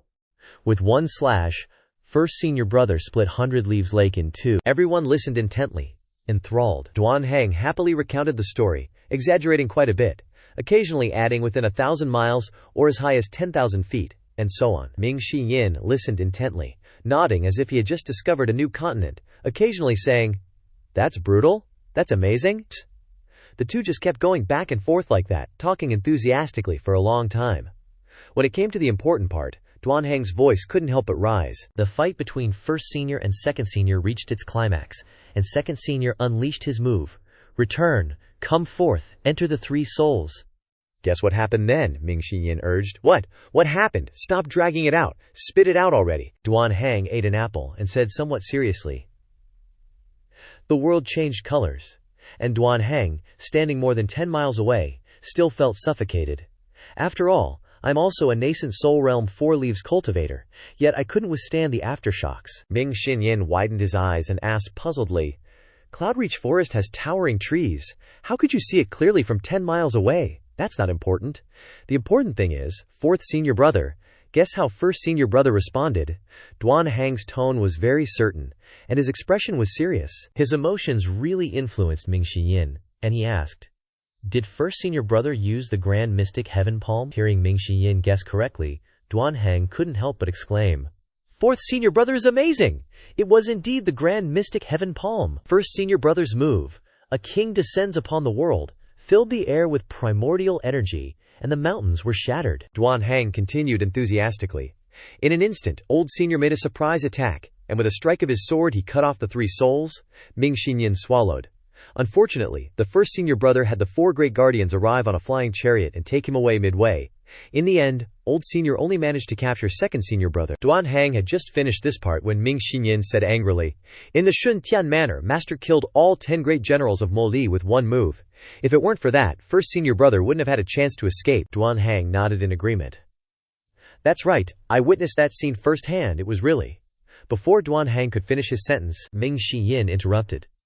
"Enough BS. I was there at the time. I don't need you to make up a story." Duan Hang scratched his head, thinking, "What did I make up? If I made it up, why were you listening so attentively and happily?" Ming Shiyin turned to Jiang Aijian.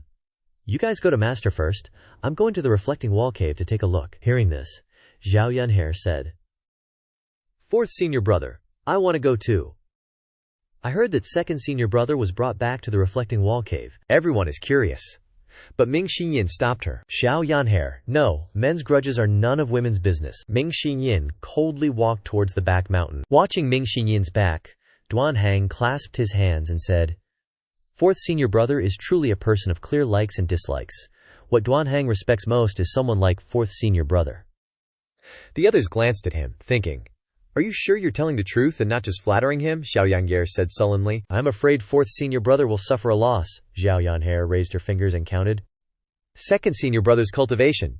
Even 10 fourth senior brothers. No, 20. 100 fourth senior brothers wouldn't be a match, Duanhang said with a smile. Ninth senior sister's words are not right, Zhao Yan'er exclaimed.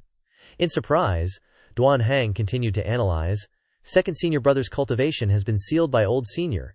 Hearing this, everyone turned to look towards the reflecting wall cave. Ming Xinyin nurtured a bunch of criticisms for the traitor in his heart, and strode forward. As he walked, the young man frowned, thinking something. Perhaps because his footsteps were peculiar, he hadn't even entered.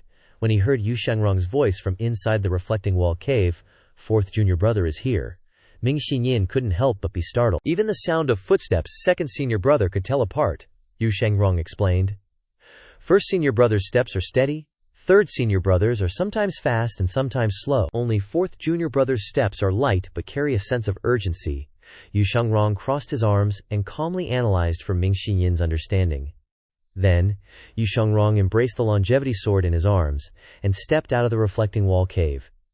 That layer of barrier seemed not to exist for him at all. Seeing the warm smile on Yu Shangrong's face, Ming Xiyin also smiled and said, "Second senior brother, I just heard you returned, so I immediately came here to pay my respects to you." Yu Shangrong smiled calmly and said, "We are all family, no need for formalities." Ming Xinyin curiously asked Yu Shangrong to confirm, "Second senior brother, I heard Duanhang said you and first senior brother had a fight," Yu Shangrong calmly replied.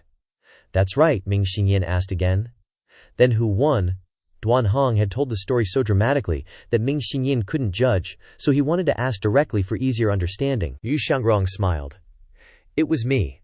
Ming Xinyin immediately flattered. "I knew second senior brother's swordsmanship was at its peak," but Yu Shangrong shook his head. "Nope."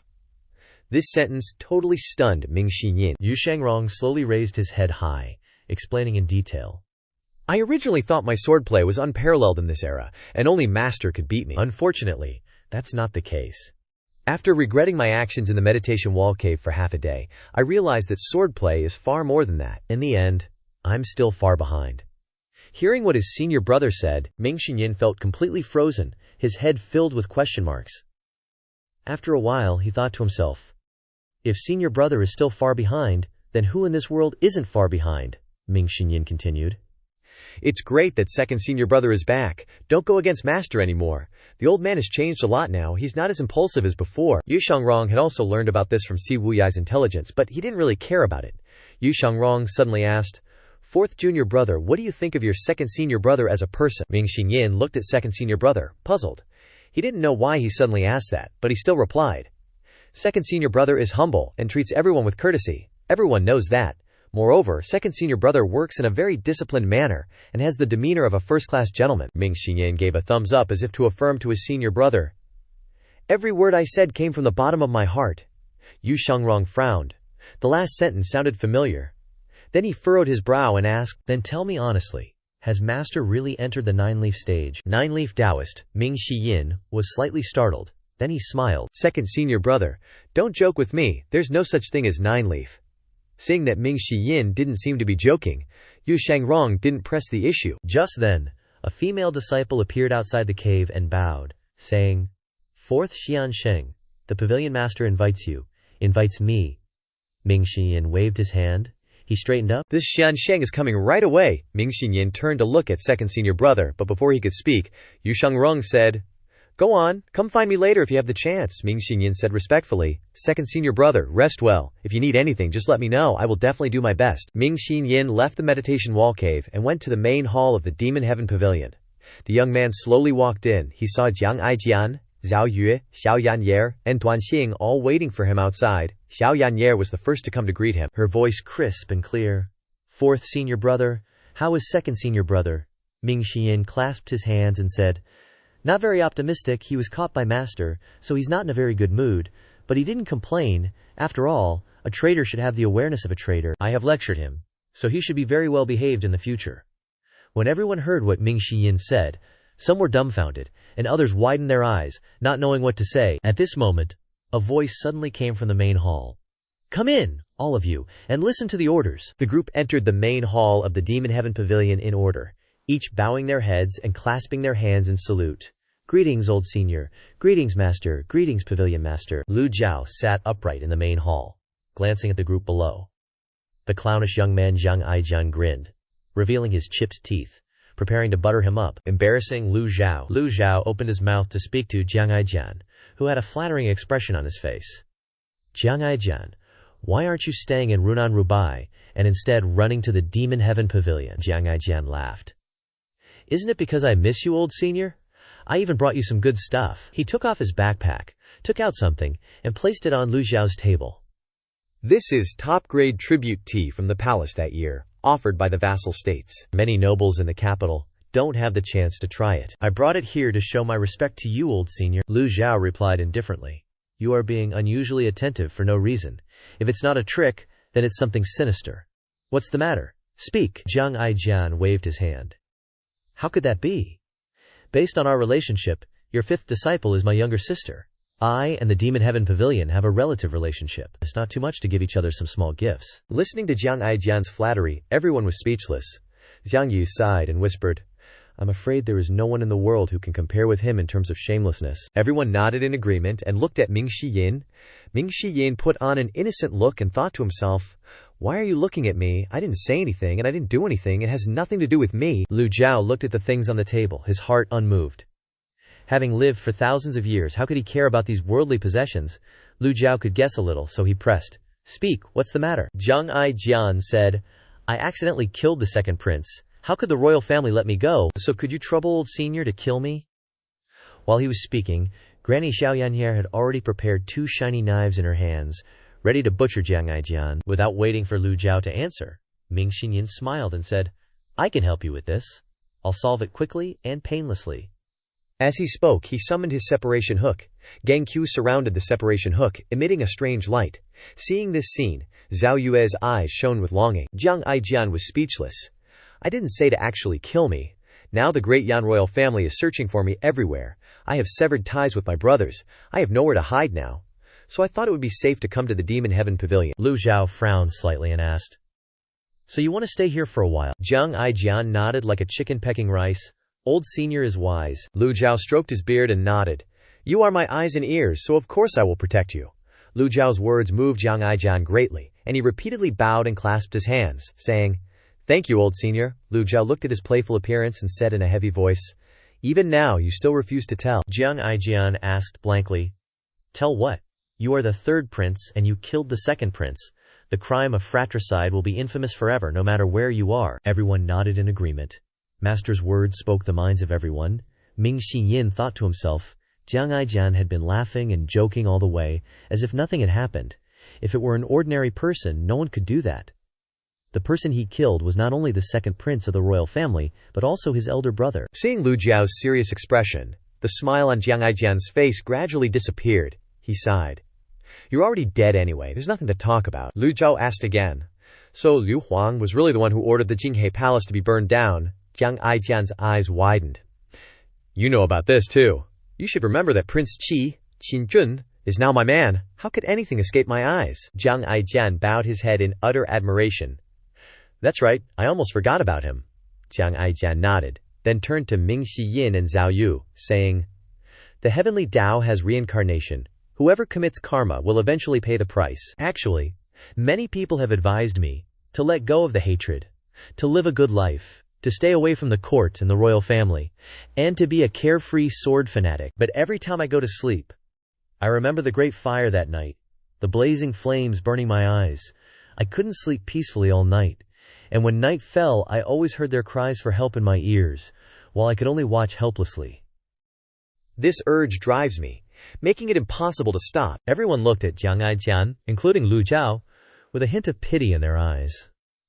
Even though Jiang Aijian hadn't finished speaking, he sighed quietly. Finally, I have avenged them. Lu Zhou also looked at him with a different light in his eyes, completely unlike usual.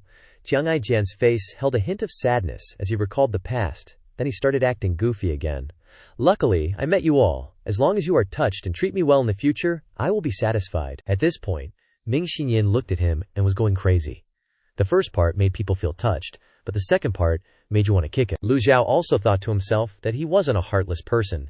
It's just that some things happened a long time ago. It's time to let go. No need to cling to it. Zhao Yu glared at him and ignored him. She stepped forward and bowed to Lu Zhou. Master, this disciple has something to report. Speak, Zhao Yu continued. The Empress Dowager, who is also this disciple's grandmother, was not in good health. The incident at Shun Tianwan dealt her a heavy blow, causing her to fall seriously ill and unable to recover. Saying this, Zhao Yue knelt down, her butt in the air. This disciple has stayed in Shendu for too long. Please forgive me, Master. Lu Zhou waved his hand. It's good to have filial piety. Master doesn't blame you. Thank you, Master. Seeing that Maester's expression was cheerful today and not grumpy, Zhao Yu turned her head and winked at Jiang Aijian. Jiang Aijian scratched his head awkwardly and shamelessly said, Senior, to be honest, the Empress Dowager's illness is very serious. I'm afraid she won't survive this winter. Hearing this, Lu Juju understood what they were saying and said, The Imperial Palace is a place where experts gather, and the Imperial physicians have superb medical skills. If you want this old man to intervene, it would be superfluous. As soon as Lu Zhou finished speaking, Zhao Yu eagerly said, Master, it's witchcraft. If it were any other illness, it wouldn't be so troublesome. This surprised Lu Zhou quite a bit. Witchcraft. Lu Zhou recalled the events at Shun Tianwan that day. There was no great witchcraft formation, nor any witchcraft traps. How could the Empress Dowager have been hit by witchcraft? Knowing that Master was confused, Jiang Aijian explained, This is the work of Bama, the heavenly talent witch of Lu Lan. Lu Jiao had no impression of this name, and he stroked his beard and muttered, Bama. Jiang Aijian continued, Please listen to me, Senior. First, this Bama is Senior Brother Mo Li. They both came from Lu Lan. Second, Bama once fought with you in the Lotus Dais for the Dao, and you severely injured his 3 witch mounts. Third, Bama was always lurking outside during the Shun Tianwan battle. At this point, Lu Zhu listened attentively. Jiang Aijian recounted, Bama has fought with you several times. Mo Li's death made him hold a grudge against the Evil Sky Pavilion. He has used witchcraft on the Empress Dowager, and sooner or later he will attack the Evil Sky Pavilion. Lu Zhou didn't say anything but stroked his beard, thinking. His eyebrows were furrowed as if he was thinking about something very serious. Jiang Aijian said again, Senior, I won't let you take action without any benefit. In exchange for this, I will help you catch the traitor, Si Wuyai. Jiang Aijian's words echoed, causing everyone to pay attention. Lu Zhou was silent for a moment, then looked at Jiang Aijian with disbelief.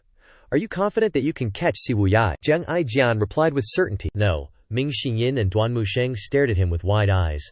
Ming Xiyin even cursed inwardly. You're not confident? What are you babbling about? Everyone was speechless. Lu Zhou stroked his beard and stood up, his eyes sweeping over Zhao Yu and Jiang Aijian.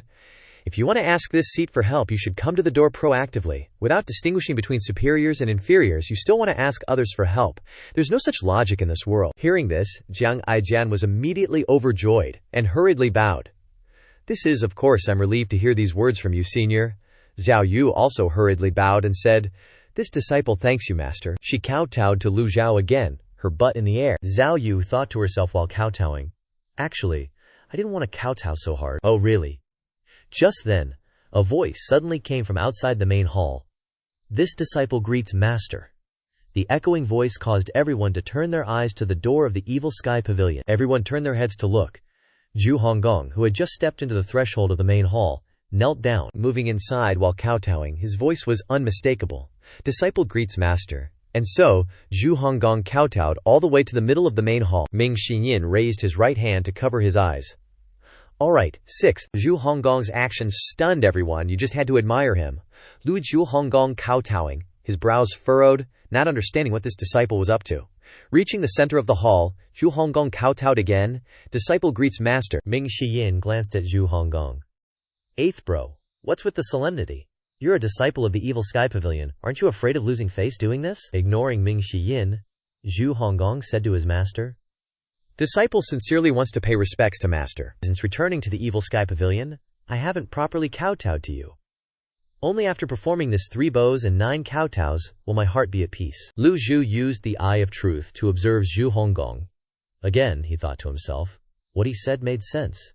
Name, Zhu Honggong. Identity, human. Great Yan. Realm, nascent soul, although he was only at the nascent soul realm, and hadn't condensed the 100 tribulation illumination body, it was still a realm that the divine court realm couldn't compare to. Lu Zhou waved his hand and stood up, then said, Zhu Honggong, stand up. Zhu Honggong stood up, grinning, and thanked his master. Lu Zhou ordered him, Summon your Dharma body for me to see. How have you been cultivating all this time? Hearing this, Zhu Honggong replied, disciple obeys. Zhu Honggong mobilized his primordial ki and summoned his Dharma body. A chubby Dharma body, half a person's height, appeared before everyone. Lu Zhou pondered, assessing it. This was an extremely crucial stage for cultivators. Many people couldn't become great cultivators because they couldn't condense the 100 tribulation illumination body. And their cultivation stopped at the 10 directions Qiankun Dharma body. When condensing the 100 tribulation illumination body, you could predict how strong someone would be in the future, just by observing the completeness and strength of the Dharma body. Xiao Yanhe's Dharma body was extremely complete, even appearing lively and spirited like her. Her future was definitely bright. Some cultivators had deformed 100 tribulation illumination bodies, and it was extremely difficult for such a Dharma body to open a leaf. Xiao Yanhe couldn't help but exclaim excitedly, 8th senior brother's Dharma body. I think I've seen it before. Every Dharma body is as chubby as its owner. Like Dharma body, all round and fat. The others turned to look, almost bursting into laughter. Lu Zhou assessed. However, the completeness of the Dharma body isn't bad. The primordial ki fluctuations are very abundant. A lot of improvement from before. This fatty has been putting in effort. Seeing the scene before him, Duanxing clicked his tongue inwardly. The Evil Sky Pavilion's 8th disciple is very talented. How far will his cultivation go in the future? He then looked at Zhao Yanhe. The 9th disciple is even more so. It's always been rumored that the 9th disciple Shu Yanye's talent is extremely terrifying. She entered the divine court realm in just 5 years.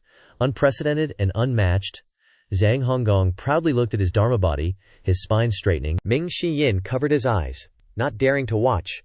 Zhu Honggong summoned his Dharma body, and Zhu Yue, standing next to him, lowered her head, her expression undisguisedly sad. Looking at Zhu Honggong's Dharma body, she didn't feel admiration, but more so, shame.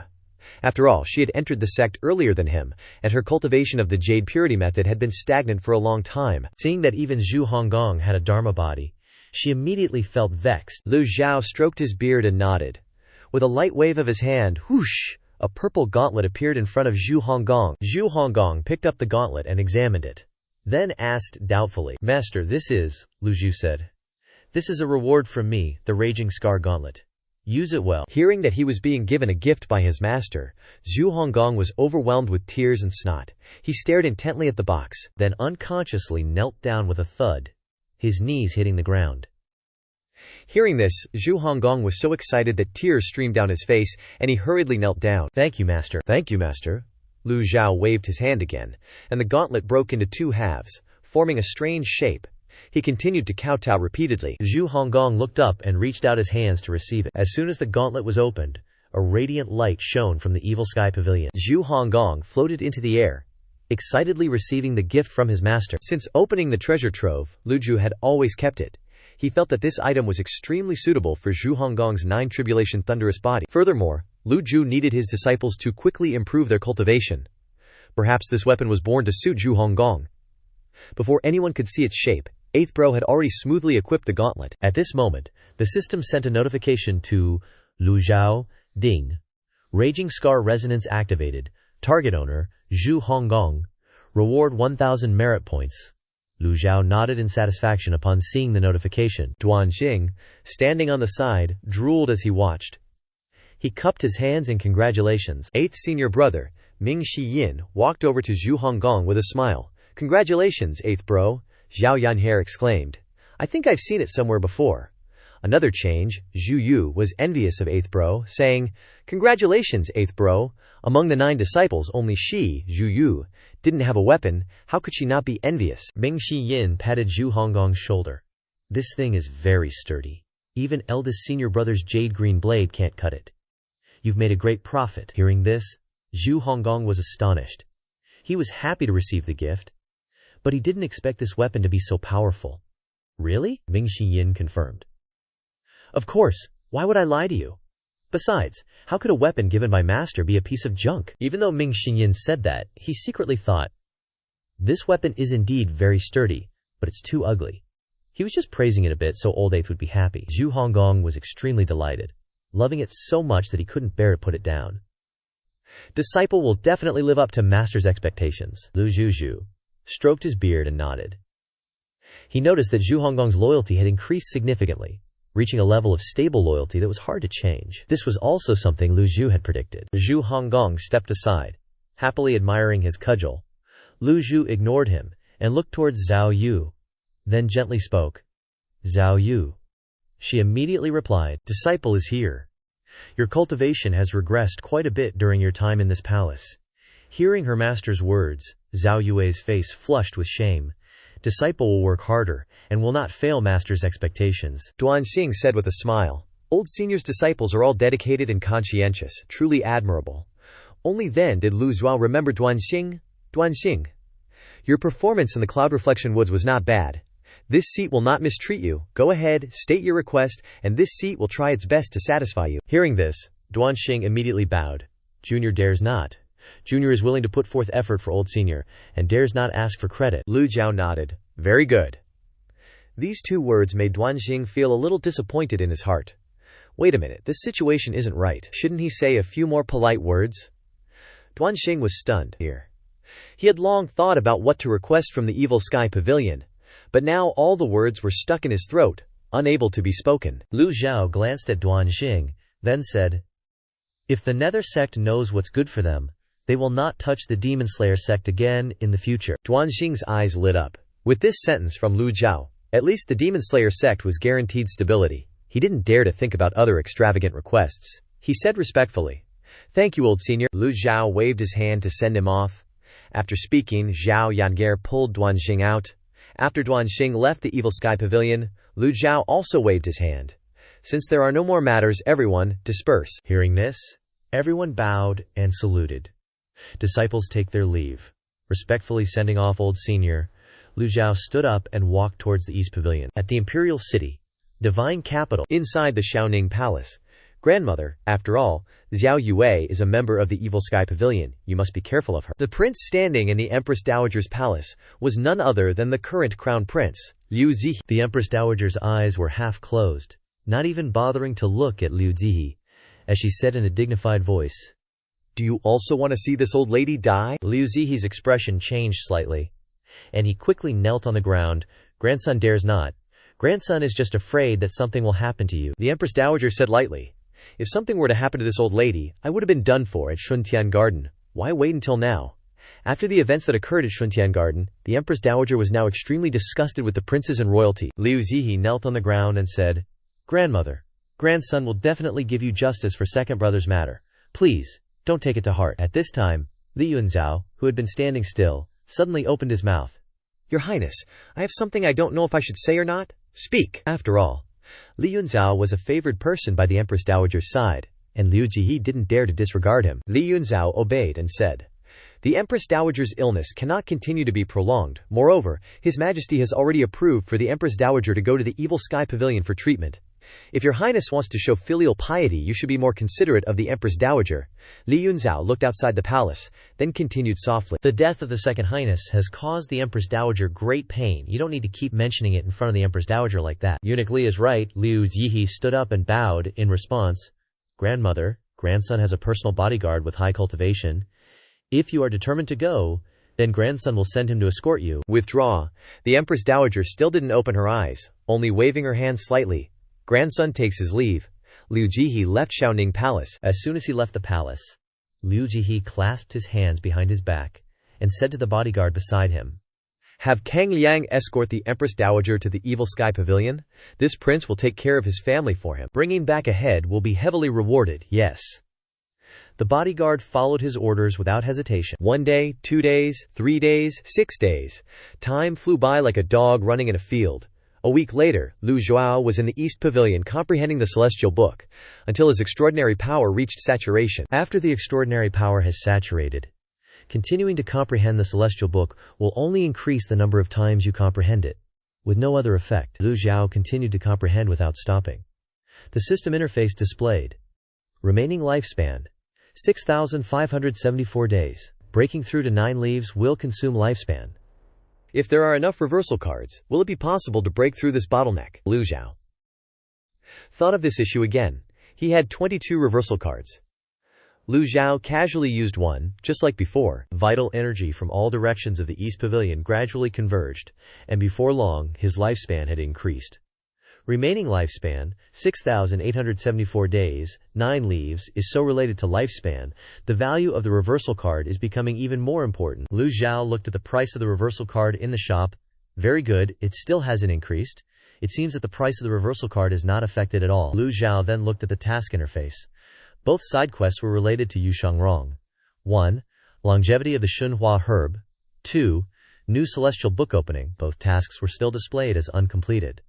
Lu Zhou could confirm that the Xunhua herb was closely related to Yu Shangrong. Longevity sword. Lu Zhou thought of that sword. At the same time, in the cave facing the wall, Yu Shangrong sat cross-legged. The longevity sword showed a magical red light, as if sensing something, occasionally emitting some red energy particles, which then merged into Yu Shangrong's body. Buzz buzz. The longevity sword vibrated slightly, and night fell as the moonlight became the brightest. The longevity sword suddenly became quiet again, without any movement. Suddenly, Yu Shangrong cried out in pain, and a trace of blood flowed from the corner of his mouth. The system notified. Judgment point. Yu Shangrong gained 300 merit points. He opened his eyes and glanced at his body. Like Si Wuyai, Yu Shangrong also wanted to try to break the shackles of his cultivation. But unfortunately, he only faced failure. Even someone as intelligent as Si Wuyai had no way to break it, let alone others. It's just that people are all like this. They won't turn back unless they hit a wall. Yu Shangrong looked at the longevity sword beside him and shook his head slightly. Can't die. Suddenly, Lu Zhou's voice rang out. Want to undo the curse? Yu Shangrong hadn't even had time to close his eyes and meditate when he heard a voice that made him jump in fright. Yu Shangrong turned his head and saw Lu Zhou walking over wearing a Santa hat. Master? Yu Shangrong clasped his hands behind his back, stepping over the barrier, his eyes looking towards Yu Shangrong, who was sitting cross-legged, with a trace of blood still on the corner of his mouth. Hearing the system notification rewarding merit points, Lu Zhou knew that this unfilial disciple was thinking of a way to break the curse binding him. Lu Zhou said indifferently. Futile efforts, Yu Shangrong replied. It's still better than sitting idle doing nothing. Lu Zhou walked over, sat down on the stone bench, and pointed to the opposite side. Sit! Yu Shangrong stared wide-eyed at Lu Zhou. Meanwhile, Lu Zhou was utterly calm and composed. Yu Shangrong was a bit surprised. During his years learning from the Evil Sky Pavilion, he had never received such gentle treatment from his master. Seeing his master's calm expression and the huge difference in his words and actions compared to before, Yu Shangrong found it hard to believe. Yu Shangrong stood up, sat on the stone bench opposite him, the moonlight shining into the cave, illuminating the two masters and disciples. Lu Zhou stroked his beard and said, Since you've called me master, then honestly answer my question. Yu Shangrong frowned.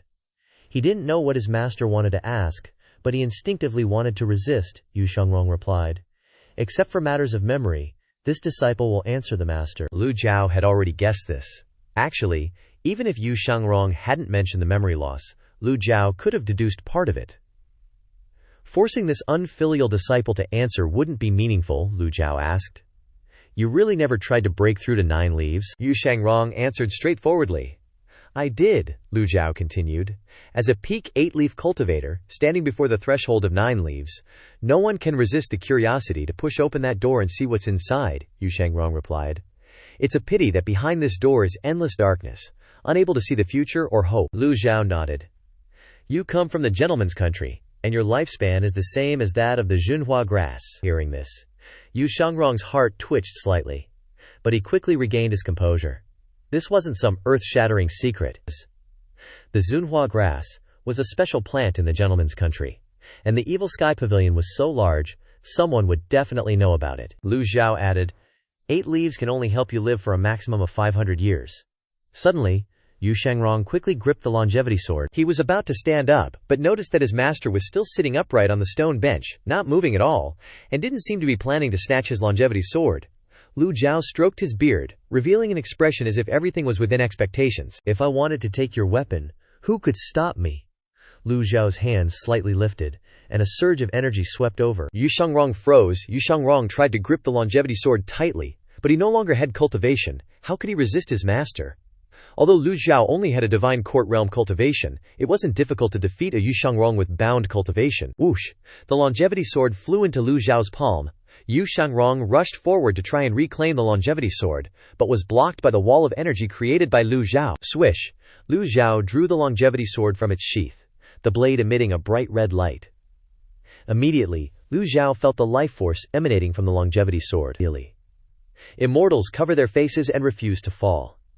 Tied hair is granted eternal life. Lu Zhou recited the poem while evaluating the longevity sword.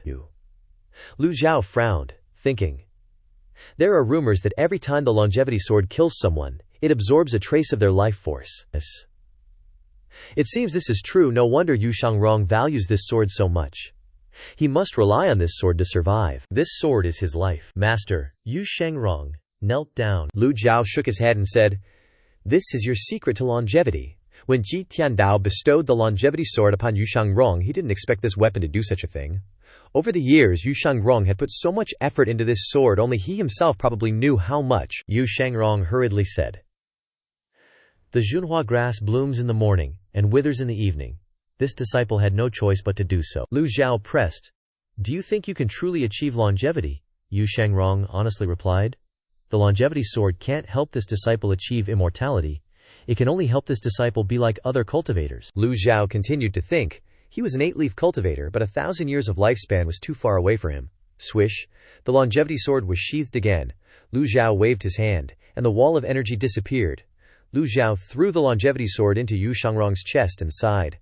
The longevity sword can't break the Great Millennium Tribulation either. Yu Shangrong grasped the longevity sword, unexpectedly looking at his master. He didn't expect his master to return the longevity sword to him. Yu Shangrong was silent, not saying a word. Lu Zhou turned to look at Yu Shangrong, scratching his head and pressing, "You hate me a lot." Yu Shangrong was frightened, and hurriedly replied, "This disciple wouldn't dare." Yu Shangrong, Lu Zhou, suddenly called him by his name. Yu Shangrong's heart jumped, and his hand gripped the longevity sword even tighter. Lu Zhou calmly put a Christmas hat on Yu Shangrong's head and said, "I'll make it clear to you, I can definitely step into the 9 leaves." Yu Shangrong stood there like a statue. Lu Zhou waved his hand and left the meditative cave, leaving only Yu Shangrong standing there alone. At this moment, the longevity sword suddenly trembled, and the energy on the longevity sword suddenly dissipated in all directions. Yu Shangrong frowned, gripping the longevity sword tightly, and muttered to himself, "I once said that after fighting with senior brother, I would disappear into obscurity. Why must you make things difficult for me?" His voice contained helplessness, as if he was facing a choice he didn't want to make. Yu Shangrong looked in the direction his master left, sighing lightly in his heart, "I don't need the remaining life force anymore. After I go to the grave, you will be buried with me." Yu Shangrong felt the remaining life force in the longevity sword, the blade emitting a red light, but it was much fainter than before. Yu Shangrong returned to the depths of the meditative cave, sat cross-legged in meditation, and no longer tried to break the body-binding curse. 3 days later, the sound of a rooster crowing loudly in the morning. Suddenly, a flying chariot departed from the divine capital, flew above the city, and headed towards the Evil Sky Pavilion. On the flying chariot, Li Yunzhao said to the Empress Dowager, "Empress Dowager, please rest assured, I have been in contact with the pavilion master of the Evil Sky Pavilion. He is not the type of devil who kills people indiscriminately. Moreover, Princess Zhao Yue is his disciple. If he was truly a cruel person, why would Princess Zhao Yu return to the Evil Sky Pavilion?" The Empress Dowager lay on the chair and replied, "With your words, I can rest assured." At this moment, Jiang Liang, who was standing with his arms crossed beside the helm, suddenly spoke up. "Empress Dowager, devils are devils after all. This trip should still be handled with caution." Li Yunzhao said with a look of disdain, "Jiang Liang, you've followed His Highness the Crown Prince for many years, but there are many things you don't know." Hearing this, Jiang Liang immediately asked, "What insight does eunuch Lia have?" At this time, the Empress Dowager finally spoke. During the battle at Lotus Terrace, Grand Master of the Evil Sky Pavilion stemmed the tide and saved quite a few cultivators who were present. This matter has spread throughout the cultivation world. And another thing, apart from first disciple Yu Zhenghai, the others at the Evil Sky Pavilion have completely disappeared from the blacklist. "I'm afraid you haven't heard of this." Jiang Liang nodded. "I can only hope that's the case." Although he said that, a trace of worry still appeared in his eyes. "Who told the reputation of that devil, Ji Tiandao of the Evil Sky Pavilion, to be so notoriously cruel?" Li Yunzhao exhorted.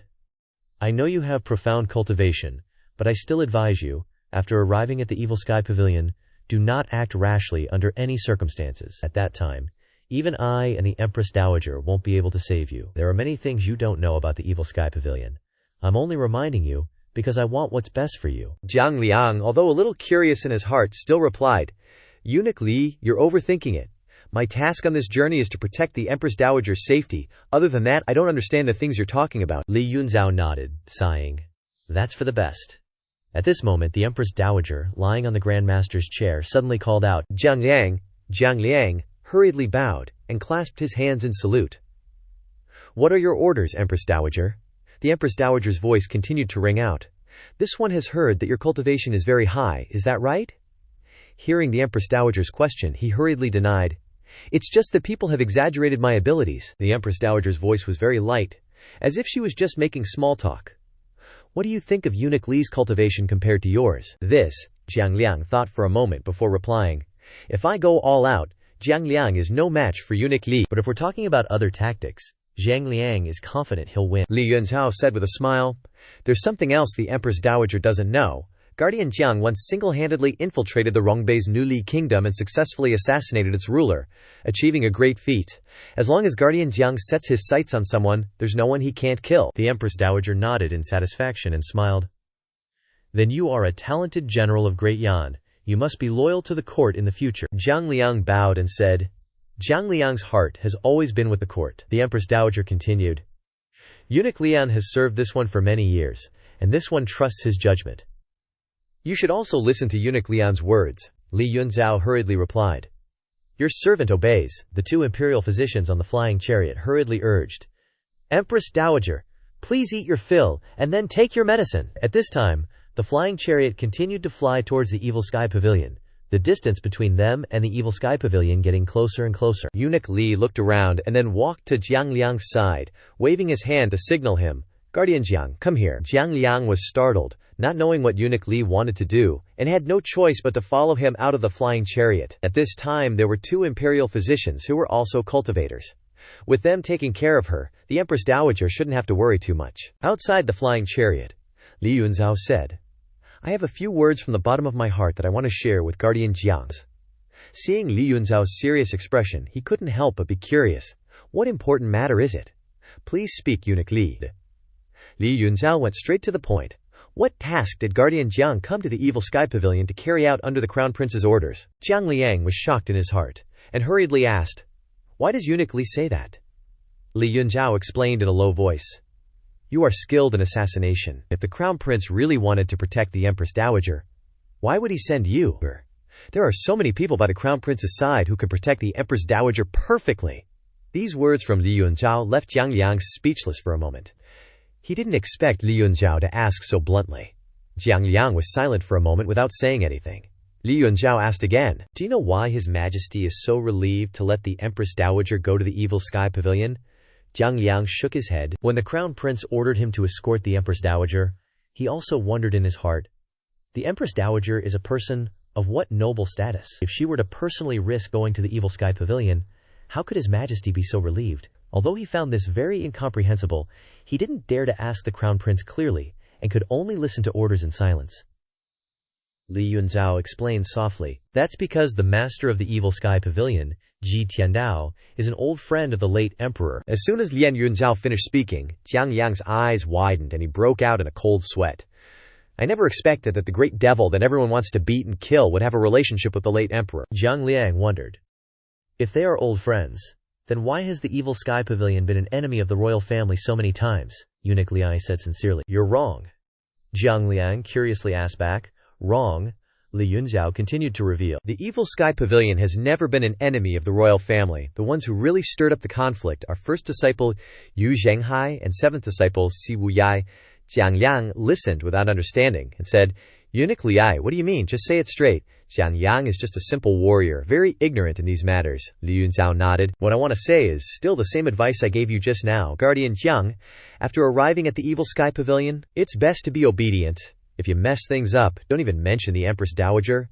Even His Highness the Crown Prince won't be able to save you. Weigh the pros and cons for yourself. After saying that, Li Yunzhao waved his sleeves and left, leaving Jiang Liang standing there frowning. In the evening twilight, at the Evil Sky Pavilion, Lu Zhou was in the Eastern Pavilion, researching the Great Tribulation of Lifespan. On the table in front of him were full of books, and occasionally female disciples would bring in more books. In the Eastern Pavilion, a female cultivator spoke. Reporting Pavilion Master. All the books related to lifespan have been brought. Lu Zhou still sat calmly reading. He didn't look up, and replied, I know. At this time, a voice suddenly came from outside. Zhao Yanhe, Master has a flying chariot coming from divine capital. Fifth senior sister has gone to greet them. Granny looked up, then exclaimed in surprise. Huh. Is Master reading? Zhao Yanhe had just entered the Eastern Pavilion and saw that the table was full of books. Lu Zhou only selected a few volumes to read. He didn't have much energy to read all these books, Lu Zhou called. Yanhe, Granny immediately replied. This disciple is here, Lu Zhou ordered. Go to the facing the wall cave and keep watch. If there's any abnormality, quickly report it to Master. This disciple obeys. After receiving the task, Zhao Yanhe immediately left the Eastern Pavilion. Granny left with the speed of a table altar, startling Ming Shiyin. While heading towards Lu Zhao's study, Lu Zhou looked at the piles of books in front of him and thought to himself, lifespan. The lifespan of people in the gentleman's kingdom is short. Relying on cultivation to increase lifespan, the longest-lived person doesn't live past 500 years. In other words, even if Yu Shengrong has the longevity sword, he only has half the lifespan of a regular cultivator. Just as Lu Zhou was thinking, Ming Shiyin poked his head in from outside, looked around, and reported, Master, the people from Divine Capital are waiting in the main hall. I know. Lu Zhou waved his hand and left the Eastern Pavilion. Inside the main hall of the Evil Sky Pavilion, the group led by Li Yunjiao stood front and center. Behind Li Yunjiao, the imperial physician and Zhao Yu were supporting a graceful, elderly woman. The Empress Dowager, Jiang Aijian, standing a short distance away, was still staring intently at the old lady, not blinking an eye. At that moment, Lu Zhao appeared and said calmly, Please, have a seat. Lu Zhao wasn't showing respect for the royal family, but rather for Jiang Aijian and Zhao Yu. That's why he didn't immediately take the head seat, but offered them a seat first. Lu Yunjiao understood perfectly well that this was the Evil Sky Pavilion, not the palace. No need to follow those royal protocols here. The Empress Dowager, being advanced in age, had long seen through such matters, and didn't mind it at all. When her eyes landed on Lu Zhao, her eyebrows twitched slightly. Her tired face seemed to realize something, and her eyes lit up. Her gaze was fixed on the old geezer in front of her, and she straightened her back. She said with a gentle tone, Old mister, you really resemble an old friend this old one once knew. Lu Zhao stroked his beard, remaining silent. Back then Ji Tiandao had met the Yongshu Emperor and this very Empress Dowager when they were in the prime of their youth. The muscular physique of a young man appeared like a statue carved from stone, with rippling muscles under healthy tan skin. The handsome face with determined eyes and radiant smile only added to Lu Zhao's elegant masculinity. Back then, little sister even made a super cool and super hot long video about a 1,000-year-old demon head awakening his system to conquer the world and his 9 rebellious disciples. The long video is over 44 hours. Ling little sister put it in the comments, everyone remember to watch it. If you don't watch it, you'll regret it because it's so good. Lu Zhao felt a little awkward, scratching his nose like a kid. Those who have no business here, leave. Many people who wanted to watch the spectacle had to reluctantly leave the main hall. Li Yunjiao, the 2 imperial physicians, and Jiang Liang didn't leave. Jiang Aijian and Jiang Aijian and Xiao Yuan also remained in the hall. Times changed. Things were different. Who knew the Empress Dowager could recognize him with just a glance? Who dares say she's old, blind, and muddled? But none of that mattered, Lu Zhou said. Please, sit. Lu Zhou's eyes were on the Empress Dowager. Perhaps due to the effects of extraordinary power, Lu Zhao felt his mental state and eyesight were much better than before. He could see a faint purple aura around the Empress Dowager. Sure enough, it was witchcraft. Not the kind of witchcraft that would kill a person, but it could disturb the mind, making it difficult to sleep. Ba Ma and Mo Li probably didn't dare to go all out on the Empress Dowager, only daring to use such small tricks. Seeing that Lu Zhao didn't say anything, Li Yunjiao spoke up. Hurry up and explain the situation to the old mister. The 2 imperial physicians kept trembling. Even in the palace he had never been so afraid, but looking at the old man in front of him, his whole body trembled automatically. Sweat poured out like rain, and after a while one of them finally spoke. Old mister, the Empress Dowager. He stuttered, unable to say anything more. Seeing this, the one next to him also calmed down a bit and said, Reporting to the old mister, since the Empress Dowager returned from Shuntianwan, she has been tossing and turning, unable to sleep peacefully. Before he could finish, Lu Zhao raised his hand to stop him. No need to describe the Empress Dowager's illness. This old man already knows. The 2 imperial physicians exchanged glances. They were the representatives of the royal family's medical skills. Even if they were a bit weak in cultivation, they were very capable when it came to medical research. They had worked so hard to research the Empress Dowager's illness, but the Evil Sky Pavilion didn't even need to know about it. It was such a blow. Li Yunjiao bowed and said, Does the old mister have a way to cure it? Lu Zhou stood up with his hands clasped behind his back. This old man has his own methods to eliminate the illness. Hearing this, Li Yunzhao hurriedly bowed respectfully. Please, old mister, lend your hand. Hearing this, Zhao Yu also blurted out, Shifu. That guy Jiang Aijian also bowed and said, Senior? Lu Zhou's tone suddenly turned serious. This old man has something I must tell the Empress Dowager. Hearing this, the Empress Dowager raised her head, her old eyes looking at Lu Zhou, who stood upright with his hands clasped. Please, senior, speak. Lu Zhou stepped forward, stroked his beard, and said, This old man can eliminate the illness. But the Empress Dowager's great calamity is coming. You must be prepared. As soon as Lu Zhou said this, the main hall fell silent. If this were in the palace, anyone who dared to say such treasonous words would have been dragged out and beheaded. But here in the Evil Sky Pavilion, Lu Zhou didn't hide anything. The two imperial physicians lowered their heads and looked at each other, clearly having known about this for a while, but not daring to say it. Zhao Yu's face turned pale, and she looked at the Empress Dowager in a daze. That guy Jiang Aijian was no exception. But the Empress Dowager chuckled and waved her sleeve. This old one thought it was something. Birth, old age, sickness, and death are the natural order of things. This old one has to die someday. It's nothing serious. Lu Zhou turned to face the Empress Dowager, intending to say something, but then shook his head. Never mind. This old man respects your decision. Lu Zhou waved his sleeve, and the two imperial physicians immediately retreated. Lu Zhou raised his hand and pointed in mid-air between the Empress Dowager's eyebrows. Everyone's eyes widened at this scene, their hearts pounding in their throats. A stream of blue power vibrated with a whoosh from Lu Zhao's fingertip. At the same time, in a dark room, Bama's eyes widened and he raised an eyebrow. The witchcraft was dispelled? Aside from a hint of surprise, he had no other expression. The royal family's methods are indeed not to be underestimated. Most Li. Oh, Most Li, what a waste, that you infiltrated the palace for so many years, yet you couldn't even uncover the royal family's trump card. Bama shook his head and sighed. But rest assured, senior brother will definitely make them be buried with you. Lu Zhou's finger dispelled the witchcraft in mid-air, shocking everyone. They couldn't believe their eyes. The Empress Dowager cried out in pain, frowning slightly. The purple aura around her was dispelled by the blue power in an instant. Lu Zhou wasn't surprised at all. The extraordinary power of the Book of Heaven was inherently able to suppress witchcraft. This had been proven long ago. Li Yunzhao hurriedly stepped forward to support the Empress Dowager's arm. Empress Dowager, how do you feel? The Empress Dowager slowly opened her eyes, her forehead covered in sweat, wanting to speak but feeling powerless. This old one is fine. The two imperial physicians hurriedly stepped forward, bowing and taking turns, taking the Empress Dowager's pulse. Let this humble servant take a look. The two imperial physicians' eyes widened, their pupils contracted violently. After examining, the two imperial physicians knelt down happily and congratulated Empress Dowager. Congratulations, Empress Dowager. The witchcraft has been dispelled. Lu Zhou stroked his beard, his expression still indifferent, his arched eyebrows rising as he thought to himself, if this old man couldn't even dispel such a small bit of witchcraft, where would I hide my old face? Lu Zhou calmly called out, Li Yunzhao! Li Yunzhao's reverence for Lu Zhou had risen to a new level. His eyes were bright as stars, as he hurriedly clasped his hands in reply. Please, old senior, give your orders, Lu Zhou said calmly. The Empress Dowager has just recovered from a serious illness. She should stay at the Southern Pavilion for a day to recuperate. Return tomorrow.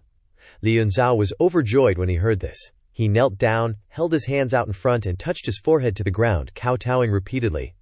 That's great, I thank you, old senior. Seeing this, Jiang Yang and the two imperial physicians were secretly amazed.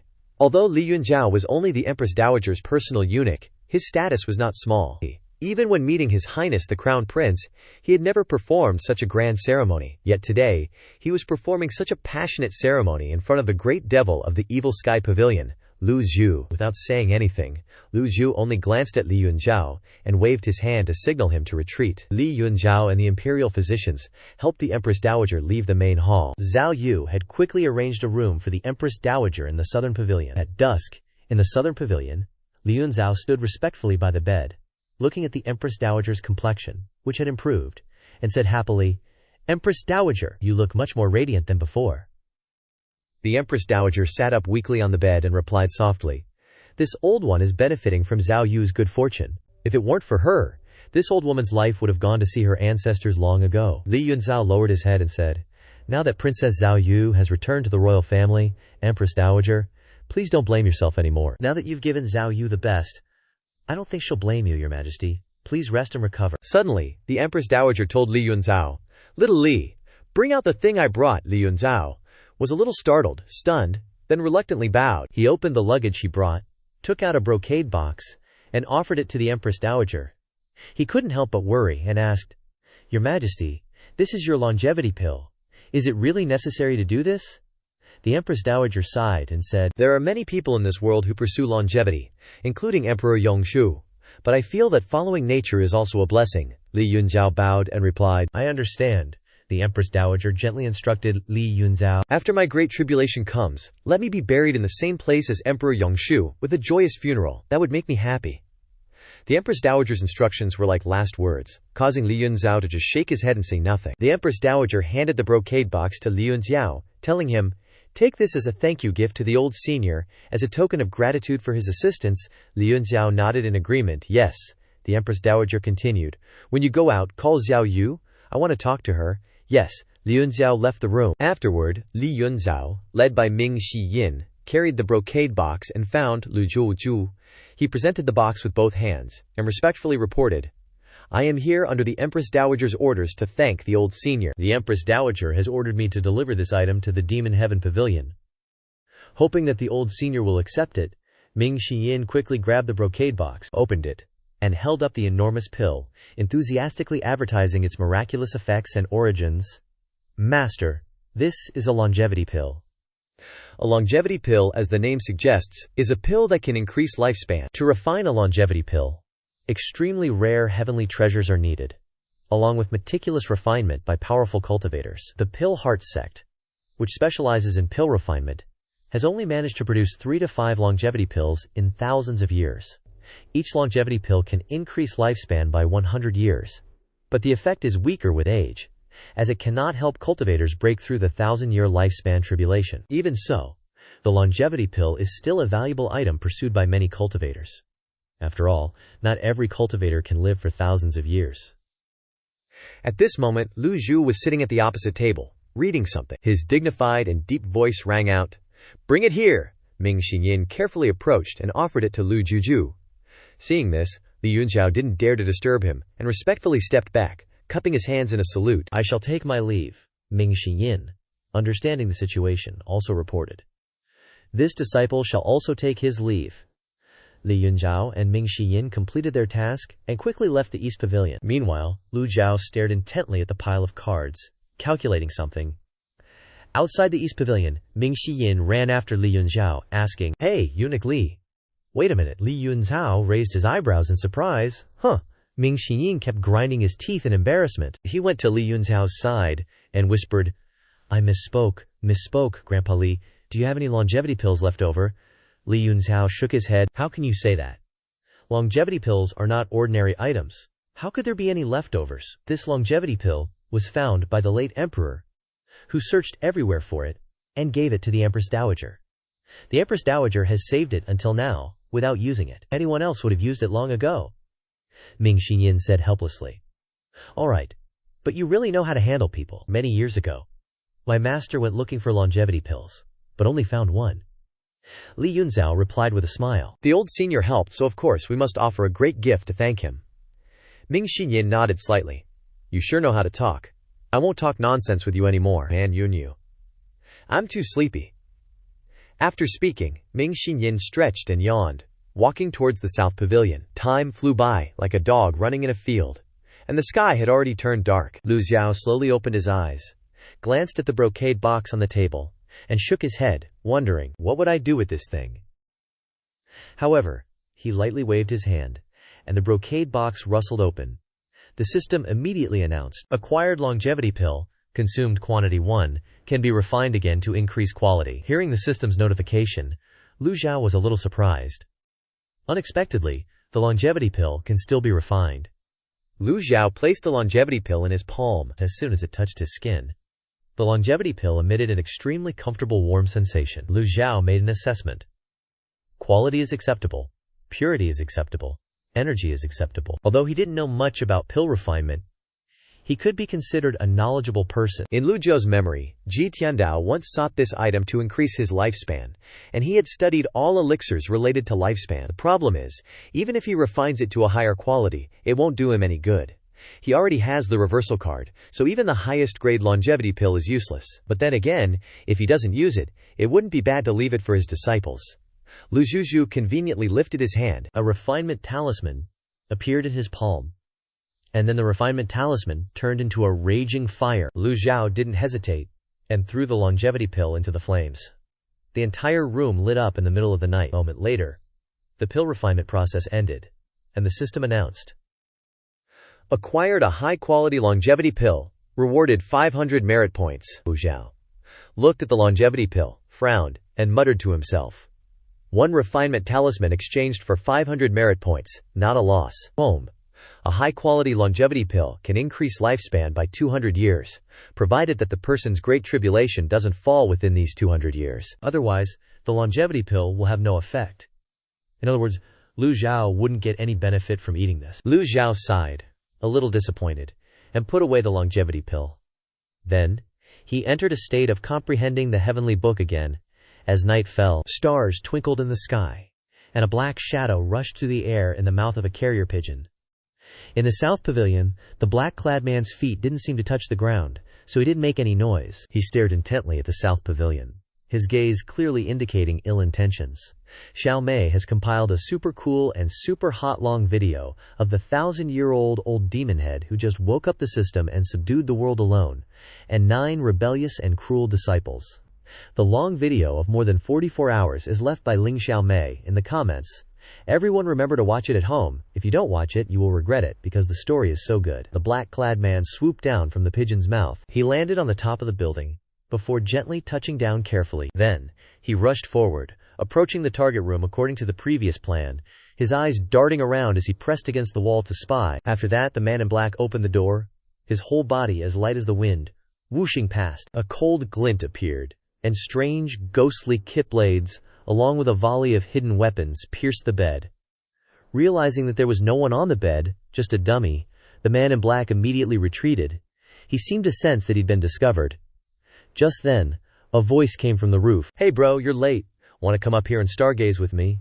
Ain't nobody planting potatoes around here anymore." It was that comedian Jiang Aijin. While everyone else was lying in wait concentrating on the assassination, this dude was just chillin', playing cat and mouse. The man in black looked up, knowing he'd really been discovered.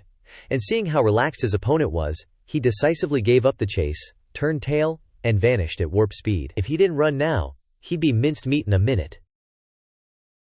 Jiang Aijin, sitting on the roof, watched him go, and couldn't help but sigh, "Damn, that's fast." I'm a little surprised. But the net of heaven is wide, though its meshes are coarse, and none can escape. Try running now. The man in black quickly darted away, passing through corridors and a plaza. Just as he was about to leave the south pavilion, a voice full of anticipation suddenly rang out at the entrance. "Ayo, where you going so late at night?" The man in black looked up and saw Ming Xiyin hanging chest down from the crossbeam of the entrance, his body fitting perfectly between the two characters for south pavilion. The man in black didn't seem flustered at all, and decisively changed direction, leaping towards the west pavilion. The west pavilion leads to the north pavilion, and only by passing through the north pavilion could he get down the mountain. The man in black didn't fly, he still moved nimbly across the ground, rooftops, and various architectural structures. However, as soon as he entered the west pavilion, he heard a shout, "Who's there?" The man in black caught a faint scent of alcohol in the air. "Yo, come have a drink with this old man." The man in black raised an eyebrow and retreated again. Of the 4 pavilions, he couldn't go to the east pavilion because of that old devil, and he couldn't get past the north pavilion. After thinking for a moment, the man in black lightly tapped his toes, and his whole body rose into the air, shooting towards the north pavilion. As soon as he took off, he felt something was wrong. He wondered to himself, "Strange. Why aren't they chasing me?" Just as this thought flashed through his mind, an arrow appeared in mid-air, radiating golden light like a shooting star, piercing through the air towards him. This man in black was also a master, so he immediately caught the arrow. The man in black flipped his hand and sent out a palm strike into the air, turned around, but immediately after, about 10 more kick arrows came at him with a whooshing sound, blooming in the sky like fireworks. However, the man in black's movement was very agile, dodging each kid arrow and at the same time landing in a courtyard in the north pavilion. Suddenly, He heard a deep, hoarse voice in his ear. How does it feel to be surrounded? The man in black looked at the dark figure in front of him, who had his back to him, and exclaimed. Then the figure slowly turned around. The moonlight illuminated the black mask on his face, and he spoke in a cold, low voice. Li Yunzhao once advised you not to act rashly, but unfortunately you didn't listen, and dared to break into the Demon Heaven Pavilion. The man in black replied, I have no choice. The voice of Lang Luo was very slow, but each word pierced the heart. Don't even mention you, even I, Lang, must follow the rules of the Demon Heaven Pavilion. Do you think your life is longer than mine? The man in black replied, I know this is very difficult, but I have to do it. Lang Luo's voice was cold. You know you're going to die. Die. The man in black slowly lowered his body and said, It's too early for me to die. With a whoosh, a cloud of black mist rose, and the man in black disappeared on the spot. At this moment, Bang Ji, a 10 zang tall Dharma body suddenly appeared, centered on Lang Luo, erupting with energy. Behind him, several boom, boom sounds rang out, and then the Dharma body contracted at an extremely fast speed. Lang Luo was extremely surprised to see this scene and exclaimed, Dao concealment of the alien race. Lang Luo practiced the art of Dao concealment, so he naturally understood what this move represented. Therefore, when the man in black disappeared, Lang Luo immediately burst out with energy, hitting the target in a large area. Soon, everything became quiet again, as if nothing had happened. Just then, Jiang Aijian and the others ran over, and Pan Lichen also slowly walked into the courtyard. He lazily said, Old Lang, did you get him or what? Hua Yuexing floated in the air. The key bow and arrow in her hand dissipated. Jiang Aijian spoke up, No way, he's one of us. Realizing he'd slipped up when all eyes turned to him, Jiang Aijian spat. Who the hell wants to be one of his? I mean, even so, he still escaped. Ming Xinyin shrugged.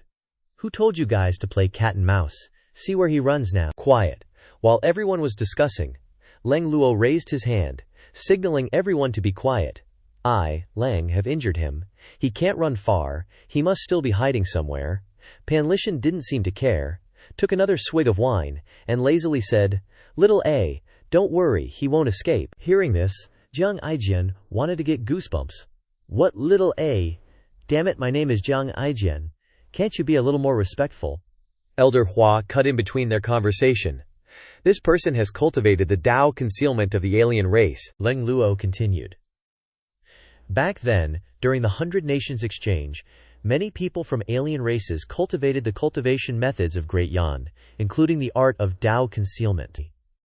In the end, the alien races managed to research the ultimate escape technique.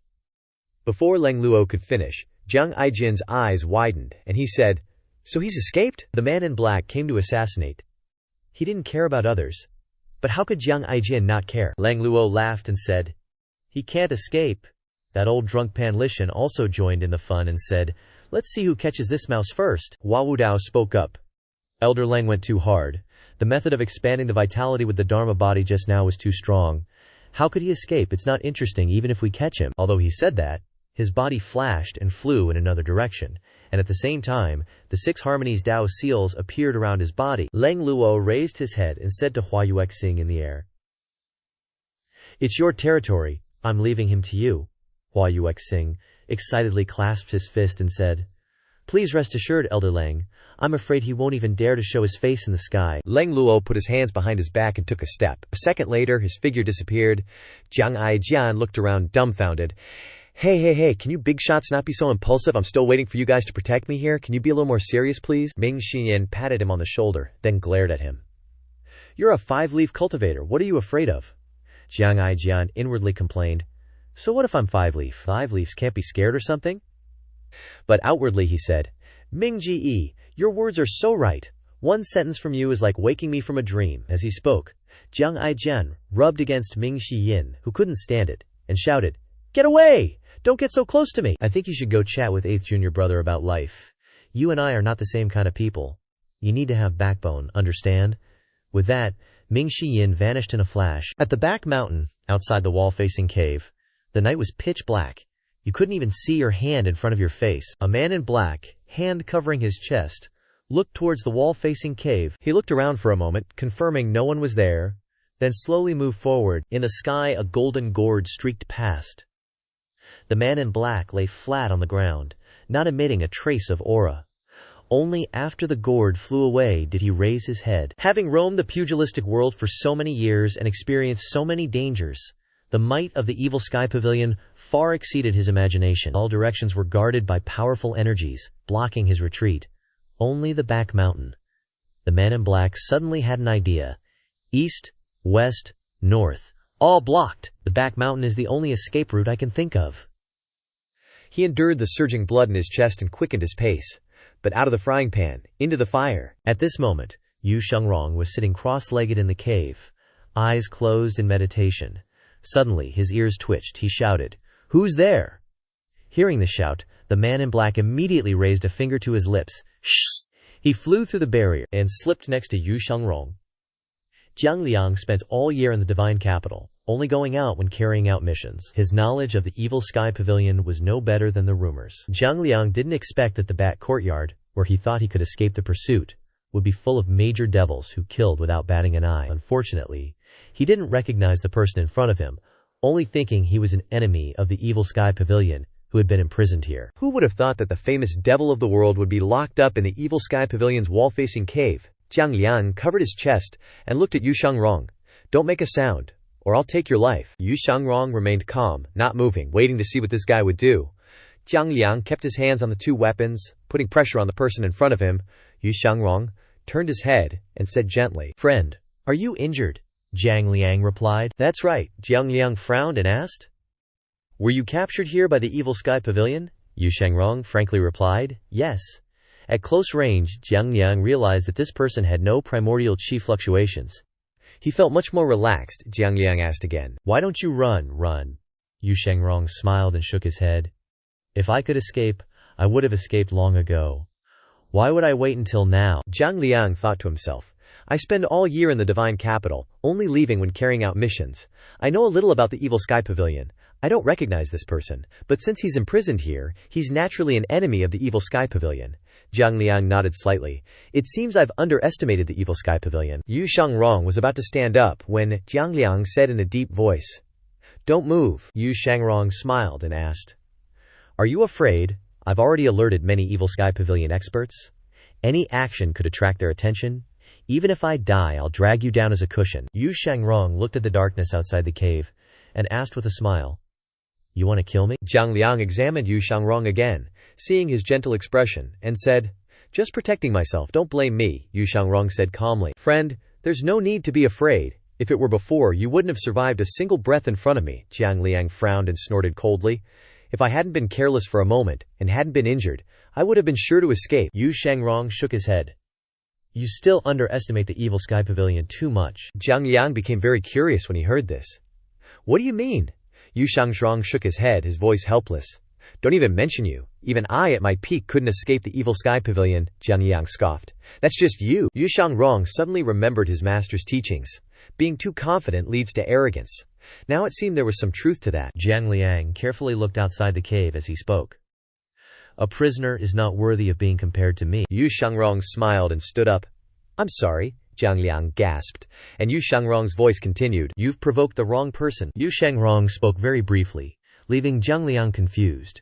Seeing Yu Shengrong step forward, Jiang Liang lunged forward.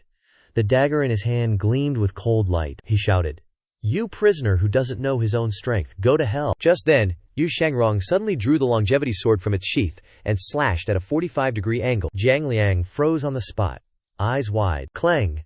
With a sound, the dagger in Jiang Liang's hand broke in two. One half fell to the ground. The other half was still tightly clutched in his hand. Swish! With a sound, the Chengsheng sword returned to its sheath as if nothing had happened. The whole movement was as smooth as flowing water. The battle was over. Jiang Liang's eyes were now filled with fear.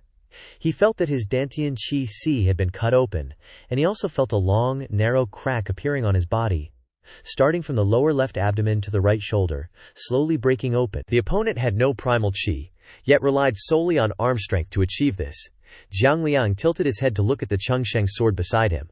A faint red light emanated from the sword sheath, scattered outwards, then disappeared, leaving nothing.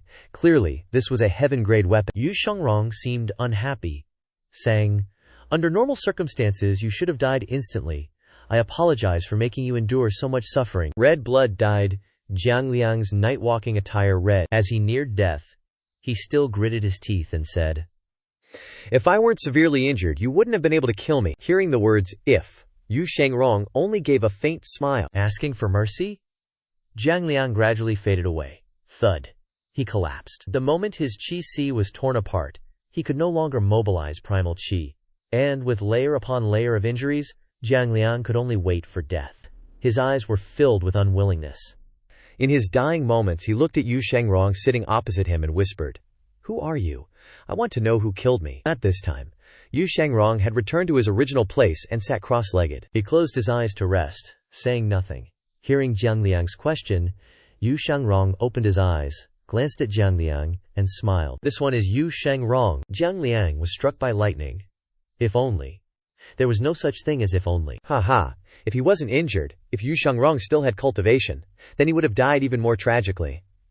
In this moment, many thoughts appeared in Jiang Liang's mind: regret, agitation, unwillingness. But none of it mattered anymore. He was almost comforted by the fact that he could die under Yu Shangrong's sword. With his last breath, Jiang Liang uttered a word, "Okay," tilted his head to one side, and was gone. The night was silent. And who knows how much time had passed, when the moonlight outside once again shone into the jade cave. Yu Shangrong was still sitting cross-legged in place. Half of Yu Shangrong's long hair had turned white. Yu Shangrong gently opened his eyes, lowered his head to look at the strands of silver silk on his shoulders. He wasn't surprised or shocked, and continued to close his eyes to rest. Outside the jade cave, powerful energy swept past. After who knows how long, a voice came in. "Second senior brother." The voice was clear, crisp, and lively. Yu Shangrong smiled and said, "Little junior sister?" He slowly stood up, took the Chengsheng sword, and stepped out of the jade cave. Under the moonlight, Xiao Yanhe appeared outside the cave entrance. At first, she was happy to see second senior brother, but when she saw his white hair, she was both surprised and worried, saying, "Second senior brother." Your hair, Yu Shangrong slowly replied. "I'm fine." Yu Shangrong came to Xiao Yanhe's side, looked up at the stars in the sky and the bright moonlight, and then looked down at her. "It seems like you've grown taller again." Xiao Yanhe showed her little rat teeth and giggled. "Everyone grows up, you know." Yu Shangrong nodded. "That's right. You will all grow up." Xiao Yanhe continued to giggle. "The three elders and several senior brothers are running around causing trouble, so I'm free to visit second senior brother." In the sky, Hua Wu Dao, carrying his 7-leaf Dharma body and 6 Harmony Dao seal, swept past. Seeing movement below the jade cave, he stopped in mid-air to observe. Yu Shangrong didn't bother to look up, and only said calmly, "He's dead." Inside the jade cave, Hua Wu Dao was shocked, descended, retracted his Dharma body and Dao seal. He clasped his hands and said, "Let me go inside and check." Hua Wu Dao stepped into the cave and saw that Jiang Liang had been dead for who knows how long. Hua Wu Dao bent down to observe the wounds on Jiang Liang's body, confirming that he had died from a single sword strike. His heart was even more turbulent. Everyone in the Fiend Temple knew that Yu Shangrong's cultivation was sealed. No matter what, Jiang Liang was still an expert in the nascent soul realm. Although he was injured, he wasn't someone that a person without cultivation could easily kill. Hua Wu Dao still couldn't understand it, and stared at Yu Shangrong's back. How on earth did Yu Shangrong do it? He tilted his head to look again at Yu Shangrong, standing under the moonlight, his hair half white, his expression calm, as if nothing had happened. When Xiao Yanhe saw the corpse, she was also shocked and said, "Second senior brother, did you kill him?" Yu Shangrong only silently nodded. Hua Wu Dao still stood there stunned, truly unable to figure it out. He couldn't think of any possibility. "Inform others to come and take the body away." Hua Wu Dao couldn't figure it out, and couldn't help but be curious. He asked, "May I ask, second senior, how did you kill Jiang Liang?" Yu Shangrong calmly replied, "Swinging the sword with strength was enough." Hearing this, Hua Wu Dao opened his mouth wide. "Strength, this answer is indeed impeccable." Hua Wu Dao had no choice but to clasp his hands and say, "I am enlightened." Then he turned and left. Xiao Yan'er raised her thumb up, expressing admiration, and then smiled at Yu Shangrong. "Second senior brother is so amazing." "Just how amazing are you, second senior brother?" As soon as Lu Yunshare said this, she didn't expect this question to stump Yu Shangrong. He pondered for a moment, then replied seriously, "Slightly inferior to master." Zhao Yan'er listened, but still pressed for an answer. Slightly inferior? Yu Shangrong said again. Yes, 1 level inferior. Zhao Yan'er tilted her head. Question marks all over the place. Is it slightly inferior, or 1 level inferior? Does it matter? Yu Shangrong stepped out of the area illuminated by the moonlight, and stepped into the darkness. This back suddenly reminded Zhao Yan'er of someone, so she said, second senior brother, actually sixth senior sister's hair, is even whiter than yours. Yu Shangrong turned around and asked. Ye Tiangxin. Zhao Yan'er felt a pang of pity as soon as she thought of Ye Tiangxin. Senior sister Tiangxin is so pitiful, it's a pity that she was expelled from the sect by master. Yu Shangrong smiled. Little junior sister is truly kind-hearted, how precious. Zhao Yan'er laughed heartily. Thank you, second senior brother. Yu Shangrong, seeing her dressed in ordinary clothes, asked with a puzzled look. What's the deal? Is the cloud robe feather garment not good or something? No way.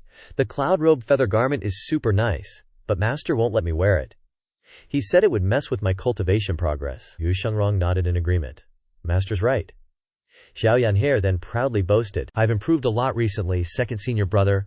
Let's spar. I didn't catch you last time, this time I definitely won't let you leave. Hearing little junior sister asked to spar, Yu Shangrong was like a deer caught in headlights. He could only smile without knowing what to say. Before he could even agree, Zhao Yan'er's diminutive dharma body appeared before her. Yu Shangrong stared. It looked so lively and adorable. Just like the person, so is their dharma body. Yu Shangrong looked at the dharma body in astonishment, thinking. In such a short time, Zhao Yan'er has entered the nascent soul realm, condensed the 100 Tribulation Cave illumination dharma body, and even opened a leaf. Perhaps before long, his little junior sister will stand at the pinnacle of the cultivation world. Her future is extremely bright. Thinking of this, Yu Shangrong felt a pang of sadness. His junior sister's future was glorious. While he himself had lost all his cultivation, Yu Shangrong congratulated. Little junior sister, Zhao Yan'er, continued to wave her arms and legs. Second senior brother, let's start, let's warm up a bit. Just then, a majestic voice suddenly echoed, Yan For, no fooling around. Zhao Yan'er quickly turned around, seeing Master slowly walking under the moonlight. She hurriedly bowed. Master, Lu Zhou, with his hands clasped behind his back, walked slowly and majestically. Yu Shangrong was slightly stunned, then walked to little junior sister's side, sighing softly. Lu Zhao's gaze fell on Yu Shangrong's silver hair, then turned to Zhao Yan'er, saying, Yan'er, I have something to say to your second senior brother. You may withdraw for now. Zhao Yan'er obediently lowered her head. Yes, master. Although Zhao Yan'er was a little unwilling to leave, she had always obeyed her master's orders. So she turned her head and waved to Yu Shangrong, second senior brother. I'll find you for a spar another day. I'm leaving first. Yu Shangrong nodded in agreement. That little grandma zoomed off at a speed of 100 bananas per hour, leaping straight down from the mountaintop for a shortcut. After Zhao Yan'er left, Lu Zhou reached out his hand, saying, Longevity sword. Yu Shangrong froze for a moment. Yu Shangrong knew he had no way to resist. After hesitating for a moment, he placed the longevity sword in his master's hand. Lu Zhou touched the sword. Feeling the energy contained within was no longer abundant, Lu Zhou now knew for sure that Yu Shangrong used the remaining energy in the longevity sword to kill Jiang Liang. Longevity sword, a name that fits the reality. It can increase lifespan and kill people, but the energy contained within is no longer abundant. Lu Zhou pushed the longevity sword back to Yu Shangrong, then said, No regrets. You could have lived another 200 years, but you didn't want to. Yu Shangrong calmly replied. Every time this disciple brandishes a sword, there has never been regret. Past, present, or future, it is all the same. His voice was coldly assertive, though there was still some reluctance in his eyes. Lu Zhou clasped his hands behind his back, saying softly, Now that things have come to this, you still think I want to kill you? Yu Shangrong was stunned for a moment. Since returning to the Evil Sky Pavilion, although the two master and disciple hadn't talked much, Yu Shangrong could clearly feel that master had changed a lot. He couldn't guess master's intentions either.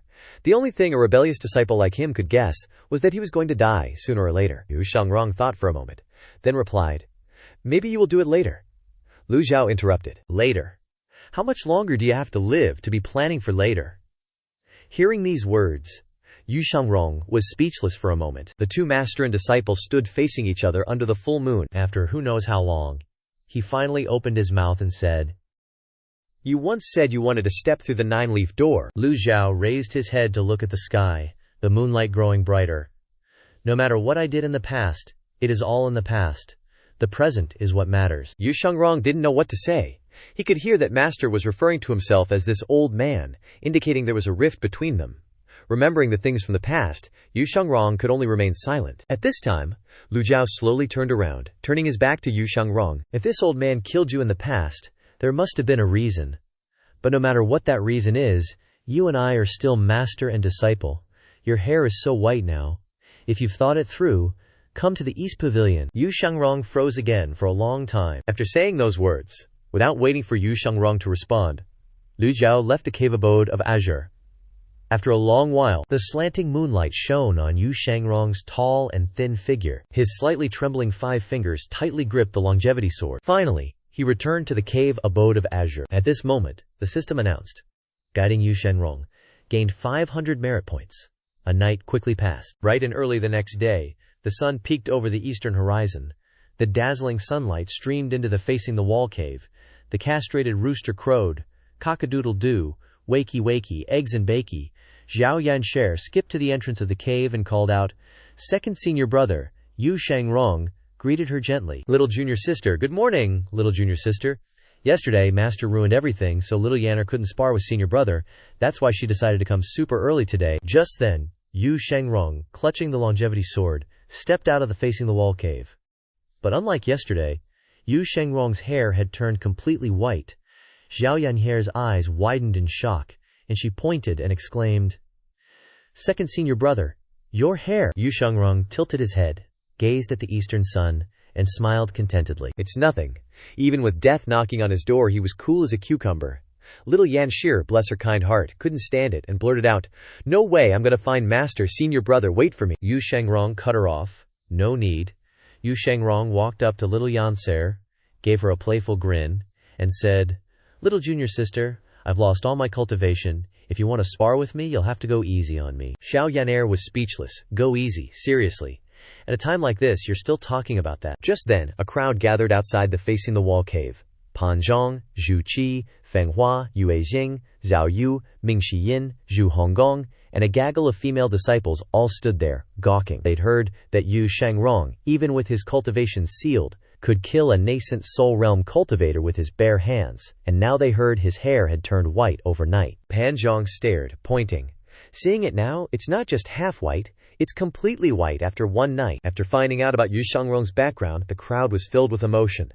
The gentleman's country has the ephemera, blooming early and withering fast. Some of the female cultivators, looking at Yu Shangrong, felt their hearts ache. Second mister probably doesn't have anyone special yet. Why don't we? Old Zhu, with a face as long as a fiddle, wailed 3 times. Second senior brother, Yu Shangrong, looked at the crowd before him and said with poise, Good morning, everyone. They cupped their hands in greeting. Good morning, second mister. Zhao Yanher, heartbroken for Yu Shangrong, said, Second senior brother, I'm gonna beg Master. Master definitely has a solution. You've been gone for so long, you don't know how awesome Master is now. Yu Shangrong didn't seem to care much about that, he asked. Didn't you want to spar with me? Lil Yanware thought for a moment and replied, Okay then. Inside the East Pavilion, Lu Zhou, having spent the entire night comprehending the heavenly book, was feeling refreshed. He stood in front of the East Pavilion, stretching his limbs. Just then, Li Yunzhao and Jiang Aijian suddenly approached. Bowing deeply, Li Yunzhao said, I'm here on behalf of the Empress Dowager to thank Old Mister. Thanks to Old Mister's help, the Empress Dowager's condition has improved. We'll be returning to the Imperial Palace today. I've come to bid Old Mister farewell. Jiang Aijian also bowed. I'll see them off. Lu Zhou, of course, knew what he was thinking. He said, Li Yunzhao, after you return to the divine capital, tell them Jiang Aijian is dead. Also, tell the Crown Prince. The Evil Sky Pavilion will remember this debt. Hearing this, Li Yunzhao was stunned and broke out in a cold sweat. He immediately knelt down, intending to kowtow and beg for forgiveness. But Jiang Aijian spoke up. Don't beg. Don't you know old senior's temper? Let's go, Li Yunzhao stuttered. This? Li Yunzhao, after all, was from the royal family. It was normal for him to want to beg for forgiveness on behalf of the royal family. As for Jiang Aijian, he was also considered part of the royal family, but he didn't seem to care about anyone, whether they were in favor or out of favor. Jiang Aijian grabbed Li Yunzhao by the sleeve and dragged him away. Lu Zhou watched as Jiang Aijian dragged Li Yunzhao away from the East Pavilion and couldn't help but sigh, Yongshao, oh Yongshao, none of your descendants are worth a damn. On second thought, that wasn't quite right. The fourth prince, Liu Bi, was a talented general guarding the borders, considered a credit to the country. The fifth prince, Liu Hong, was born with a weak disposition and didn't harm anyone. He almost forgot Jiang Aijian. The third prince, Liu Qian, wasn't exactly a villain either. At the same time, in a secret branch of the Nether sect, Yu Zhanghai paced back and forth, looking at Si Wuyai, who was sitting calmly in a chair. He asked anxiously, "Seventh junior brother, do you have any countermeasures?" In response to Yu Zhanghai's anxious question, Si Wuyai shook his head. "I didn't expect Zhang Aijian to pull this move, hiding in the Evil Sky Pavilion." "My people can't get close," Yu Zhanghai asked anxiously. "We absolutely have to capture him," Si Wuyai explained. "Zhang Aijian is the third prince of Great Yan, favored by the Empress Dowager. If we capture him, the Nether sect will have another good card to play. Unfortunately, he's too cunning." Yu Zhanghai then said, "The leveling judgment golden cauldron has disappeared from my hands. If we had someone as skilled as the five mice, we could have them sneak in and kill Zhang Aijian." Si Wuyai adamantly refused. "Absolutely not." The scene of the blue lotus blooming flashed through his mind. Jiang Aijian couldn't be killed. Master Old Man Jiang clearly wanted to protect him. Moreover, my eyes and ears beside the Crown Prince have reported that the Crown Prince has sent people to assassinate Jiang Aijian. Yu Zhanghai asked. "The Crown Prince wants to kill the third prince," Si Wuyai replied. "The Crown Prince probably doesn't know that Jiang Aijian is the third prince. He wants to kill him merely to avenge the second prince, Liu Hua, and build his own reputation." Hearing that, Yu Shangrong suddenly became happy, chuckled heartily, and stepped forward to pat Si Wuyai on the shoulder, causing Si Wuyai to frown in confusion. Yu Shangrong laughed. "Sometimes I'm really curious, how do you have so many eyes and ears in the palace?" Hearing this, Si Wuyai felt like giving up. Yu Shangrong chortled. "Don't be embarrassed. Your senior brother won't laugh at you." However, the more Yu Shangrong spoke, the more embarrassed Si Wuyai became. Yu Shangrong asked straightforwardly, "Is it really Princess Yongning?" Mentioning Yongning, Si Wuyai's face turned as red as a tomato. He shook his head and replied, "Senior brother misunderstood. I don't have any romantic feelings for her." Yu Shangrong revealed a I understand expression, nodding repeatedly. He continued, "No wonder Han Yuyuan doesn't dare to touch you. You don't even spare a glance at such a good girl, junior brother. Your standards are really too high." Si Wuyai was speechless, so he changed the subject. "Shall we talk about the next action plan for the Yuming sect?" Great, that's exactly what I want." Yu Shangrong instantly perked up. No longer interested in the boring stuff of love and romance, both seriously sat down at the table and began to discuss business. Soon, a map was spread out on the table. Si Wuyai pointed to the location of Liang province, talking about the upcoming plan. 7 days passed in the blink of an eye, and the pets of the Devil Slayer Pavilion kept cheering to welcome the new day. After Lu Zhou continuously got nothing for 10 draws in a row, he left the room to clear his head a bit. This lottery game is so addicting. Gamblers aren't afraid of getting a lot or a little, just afraid of getting nothing. In the end, Lu Zhou did some stretching exercises. While he was stretching his muscles, Zhao Yanhe suddenly ran into the courtyard like a gust of wind, her voice ringing out as soon as she arrived. "Master, master!" Xiao Yanhe's voice was extremely anxious and worried. Second senior brother hasn't left the facing the wall cave for many days now. This disciple is afraid something might have happened to him. Should master go and take a look? Hearing Xiao Yanhe talking about Yu Shangrong's situation, Lu Zhou frowned and said, "He hasn't figured it out after 7 days? In the past, when I taught him the swordplay, he only needed 3 days to comprehend it. But now he's hesitating so much about deciding his own life and death?" Lu Zhou pondered for a moment and then asked, "What's his condition? Tell me quickly." Zhao Yan'er hurriedly replied, "Master, his condition is very bad. After just 1 night in the facing the wall cave, second senior brother's hair turned as white as snow, not a single black strand left. Right now, his spirit is very low, his eyes are sunken like 2 black holes, and he even seems like he can't even hold his sword anymore." Hearing this, Lu Zhou slowly turned around. Just at this moment, Ming Xiyin, Zhao Yu, Zhu Honggong, and even Pan Zhong, Zhu Ji, Feng, and a group of female disciples all poured into the Eastern Pavilion one after another. It seemed like they had discussed it beforehand. The entire group knelt down with a thud. Their voices rose in unison, echoing throughout the courtyard. "We beg Master to take action and save second senior brother. We beg Pavilion Master to take action and save second senior." Lu Zhao's gaze swept across the group. Then he stroked his beard and said, "Begging for that unfilial disciple," Ming Xinyin replied. Although second senior brother was wrong, in recent years he has killed quite a few of those evil people who coveted the Devil Slayer Pavilion. We only beg Master to take action and save him." The others also bowed their heads in unison.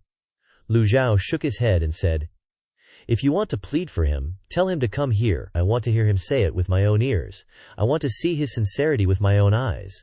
The one who needs to kneel before me is him, not you. Begging for him like this." One person couldn't help but blurt out, "Master!"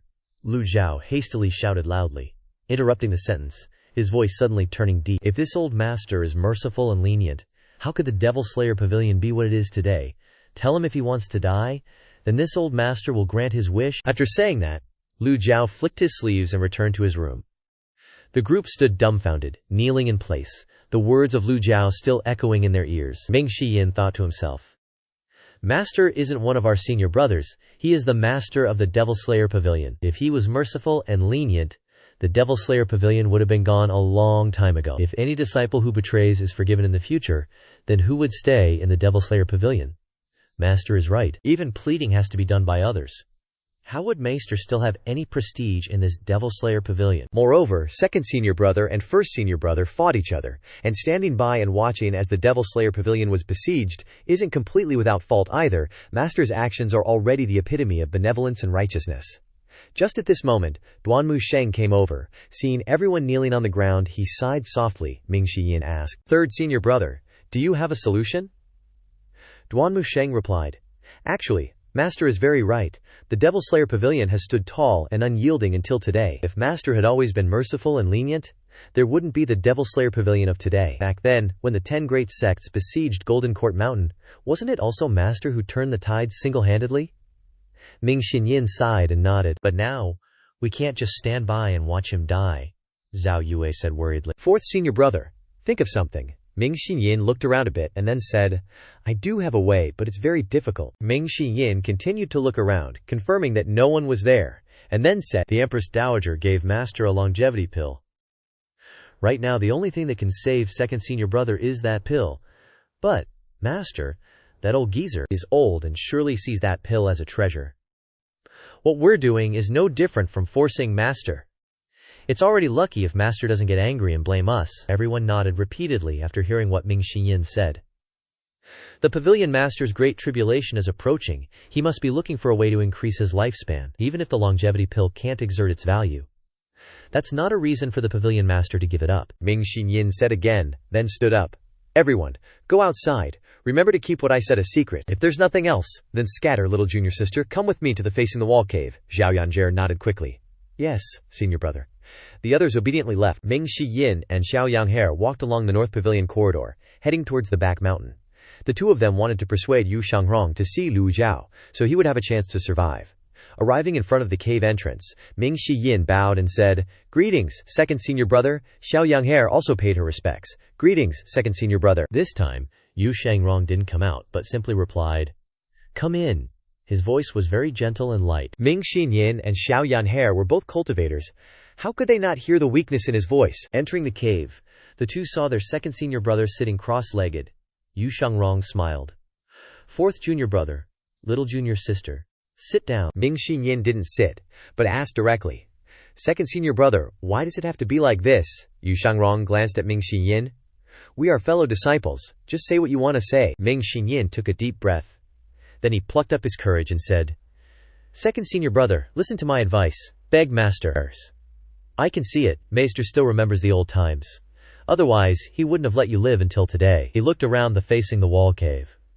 Although it was cold and simple, this was the lightest punishment Master had ever given. Yu Shangrong, anything else junior brother wants to say, speak. Ming Shiyin continued to speak frankly. Master has a longevity pill in his possession, which can help you solve your problem. No matter what happened between the two of you before, is there anything more important than your life? Yu Shangrong lowered his head in silence. Ming Shiyin suddenly realized that his second senior brother wasn't stubborn and unwilling to listen to others' advice. He noticed that Yu Shangrong seemed to waver slightly in his eyes, so he tried even harder to persuade him. "Master is very different now than before. Not only did he reward me with the separation hook, but he also rewarded little junior sister with the Brahma luster. Even old eighth got the tear mark gauntlets." That's right. To convince Yu Shangrong, Zhao Yanjie even took out the Brahma luster and danced around with it for him to see. The Brahma luster was a top-grade heaven-rank weapon. Although its compatibility with its owner hadn't reached its peak, Yu Shangrong could feel the weapon's special qualities. Yu Shangrong continued to lower his head in silence. After a moment, Yu Shangrong raised his head and looked at the two of them. "If the person Master wanted to kill was you, how would you feel?" Ming Xinyin replied. "But the problem is, You're still living very well. Ming Shiyin's words left Yu Shangrong speechless. Ming Xinyin lamented his senior brother's stubbornness. Second senior brother, forgive me for speaking disrespectfully. With master's cultivation, if he really wanted to kill you, you would have been a corpse long ago. How could you have survived until now? Hearing this, Yu Shangrong seemed to be petrified. Ming Xiyin knew that these words would anger Yu Shangrong, but he had to say them, even if he had to endure his senior brother's anger or resentment, because this was the last chance to save Yu Shangrong's life. Yu Shangrong's heart clenched. His usual nonchalant attitude finally disappeared.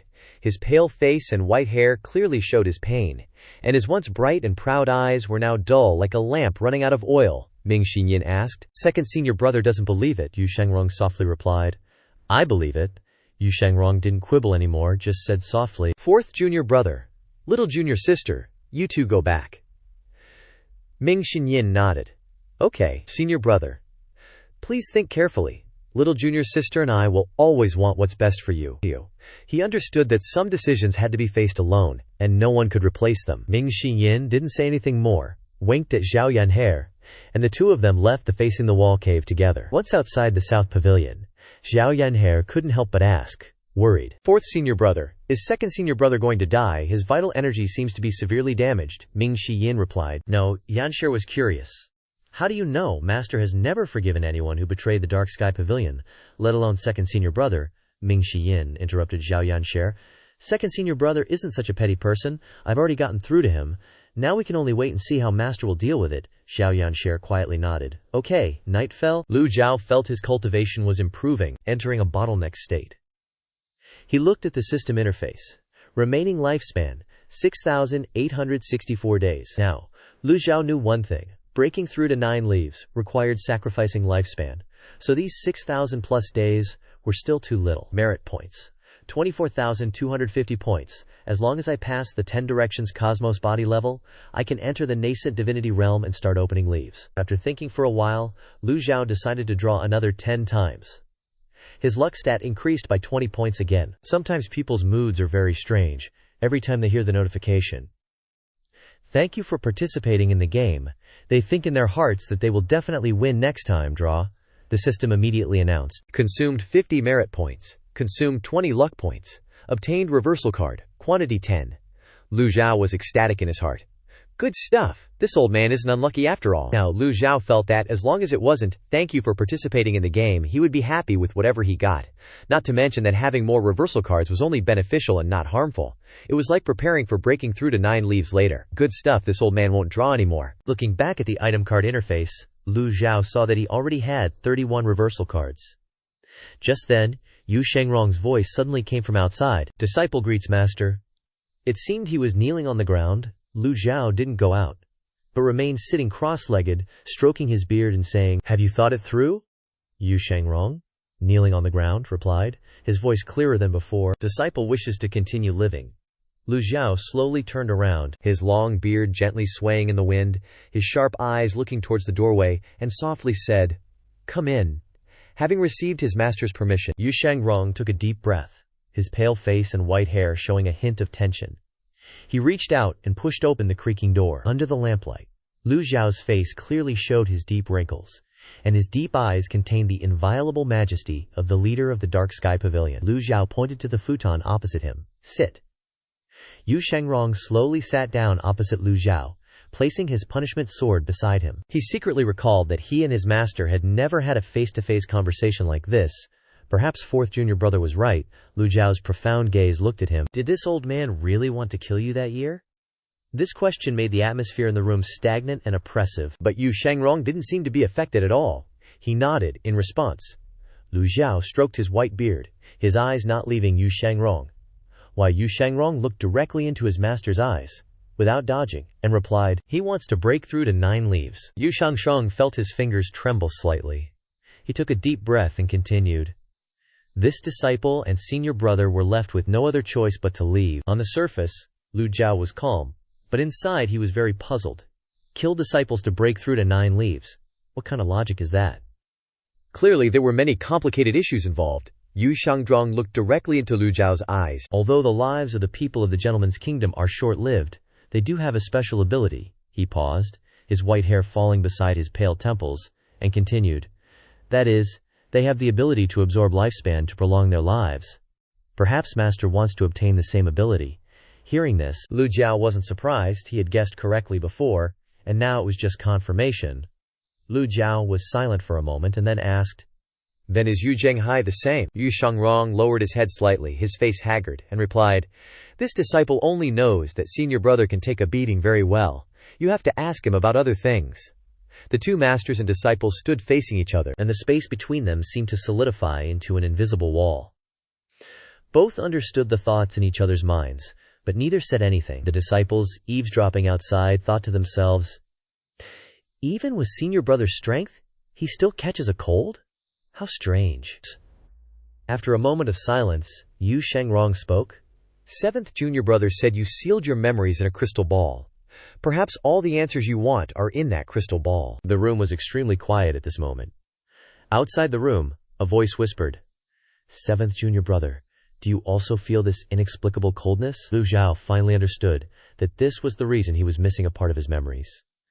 Lu Zhou stroked his beard instinctively and asked, "Where is the crystal ball?" He had long wanted to find his lost memories, so when he heard Yu Shangrong's words, Lu Zhou couldn't hide his curiosity. Yu Shangshang replied, "I don't know, but you went to many places before, including Rongbei and Rongxi.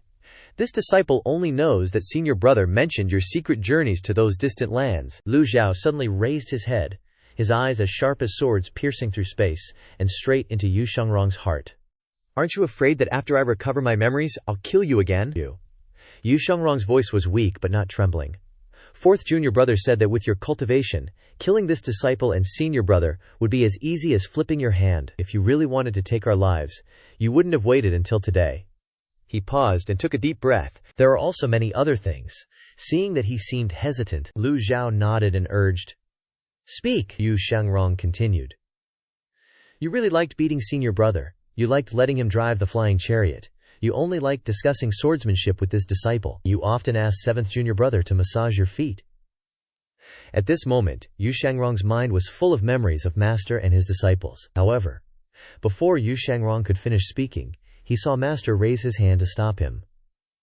"Things not related to the 9 leaves don't need to be recounted." "Yes." Then, Yu Shangrong fell silent. Lu Zhou still looked at Yu Shangrong expectantly, making him uncomfortable. He had no choice but to look down at his hands and feet, at his hair, feeling uneasy all over it. After a while, he looked at Yu Shangrong and thought to himself, "Looking at his appearance, it means he's said everything about the 9 leaves." Lu Zhou fell into deep thought. That's right. If Yu Shangrong knew the secret about the 9 leaves, then how could he be stuck at 8 leaves? He might even be in the state of having white hair like a normal 100-year-old man. At this moment, the two masters and disciples were deep in thought, and the room became quiet again. After an unknown amount of time, Yu Shangrong suddenly bowed and said, "This disciple wants to continue living." After circling around answering Lu Zhou's questions about the 9 leaves, he finally stated the main purpose of this meeting. How strange. Looking at his appearance, Lu Zhou didn't feel angry, but instead felt happy. "Please, old man, death from illness is common. Everyone will die eventually. Only survival is the motivation for people to strive and hope," Lu Zhou said in a deep voice. "It's good that you've thought it through." Lu Zhou patted Yu Shangrong's shoulder, his voice deep. "This master bestows upon you the longevity pill. This master wants to see you continue to live." Lu Zhou waved his hand, and the brocade box on the table flew in front of Yu Shangrong. Lu Zhou emphasized the 3 words, "continue to live," causing Yu Shangrong's whole body to tremble. Hearing Master call himself this master, and seeing him expect him to continue to live, Yu Shangrong's heart was filled with unspeakable emotions. He looked at the longevity pill in Lu Zhou's hand, knelt down on both knees, and bowed to Lu Zhou again. Yu Shangrong's eyes were blurred for a moment. He wasn't good at speaking, nor did he have flowery language, excessive gestures, or too much explanation and superfluous expression. Yu Shangrong tremblingly reached out to receive the longevity pill from Master's hand, and his whole body trembled at this moment, his mouth stuttering and unable to form a complete sentence. After a while, Yu Shangrong kowtowed and said in a trembling voice, "This disciple greets Master." Lu Zhou looked at him and thought to himself, when a person has hope for life again, the only thing you can do is tell him that even if there is darkness ahead, you must move forward constantly, because we have no way back. Hope is the best motivation for people to move forward. Lu Zhou looked at Yu Shangrong kneeling on the ground, feeling extremely emotional in his heart. After a moment of silence, he spoke. "Get up." Yu Shangrong stood up, holding the black brocade box. Lu Zhou said again. "This pill is no ordinary pill. It can increase your lifespan by 200 years. 200 years is enough." Yu Shangrong wasn't greedy at all. The energy of the lifespan sword lost when swinging it once was equivalent to 200 years. Lu Zhou said again. "That's not enough. It's still far from enough. How can 2 years be enough for you to break through to 9 leaves? Lu Zhao's words caused Yu Shangrong to be doubtful. However, he remained silent and said nothing. Lu Zhou continued. "You believe that behind the door of 9 leaves is darkness, but this master doesn't think so." Master's words caused Yu Shangrong to ponder. "No road is easy. From 1 leaf to 8 leaves, it's full of thorns. How could it be simple and easy to go from 8 leaves to 9 leaves?" Yu Shangrong was very surprised. Before, in the Biandong, he thought that Master's words about wanting to attack the 9 leaves were just a momentary fit of anger. Now it seemed that he had thought too simply. The longevity pill can increase lifespan because there is a large amount of energy on the pill, but this kind of energy will gradually evaporate over time. Pills are not like wine. The longer they are kept, the better they become. The longer the time, the more they lose their value. Seeing that Yu Shangrong didn't understand, Lu Zhou didn't continue this topic, but pointed to the brocade box. "Eat the pill." Yu Shangrong opened the brocade box. Inside was a black longevity pill, emitting a dim light. The rich fragrance of the pill seemed to penetrate into people's hearts. And at the same time, there was an extremely intense energy fluctuation. As soon as Yu Shangrong saw it, he said in surprise, "This pill has just been refined." He didn't expect this longevity pill to be so new. How much effort does it take to refine a longevity pill? How could Yu Shangrong not know? Lu Zhou didn't say anything, just urged him to eat it. Yu Shangrong didn't hesitate at all, popped the pill into his mouth. When he first swallowed it, the pill radiated a warm energy. But very quickly after that, an intense burning sensation appeared. The pill was like a living thing, slippery in his throat, and then it slid into his abdomen before anyone could savor it. This feeling was no different than swallowing a small apple whole into your belly. Immediately afterward, the burning sensation raged wildly in Yu Shangrong's stomach, stimulating his life potential. Yu Shangrong slowly felt the effect of the pill. At this moment, Lu Zhou struck Yu Shangrong with a palm, and at the same time told him not to move. In fact, Yu Shangrong couldn't move even if he wanted to. He had no cultivation and was affected by the pill, which made him unable to move. Lu Zhao's palm strike from afar brought a refreshing, cool sensation, eliminating half of the burning sensation within him. Yu Shangrong understood that his master was undoing the body-binding curse for him. In just an instant, the binding sensation of the body-binding curse immediately dissipated, and a power that had been absent for a long time suddenly poured out in his danshin like lava in a volcano, transmitting to the 8 extraordinary meridians of his entire body. Under the existing power of an 8-leaf cultivator, the heat from the longevity increase pill was meaningless. The medicinal power of the longevity increase pill permeated throughout his body, and Yu Shangrong's hair gradually turned black again. As time passed second by second, Yu Shangrong remained immersed in absorbing the power. Lu Zhou noticed that when Yu Shangrong knelt down to him, his loyalty appeared and was constantly increasing.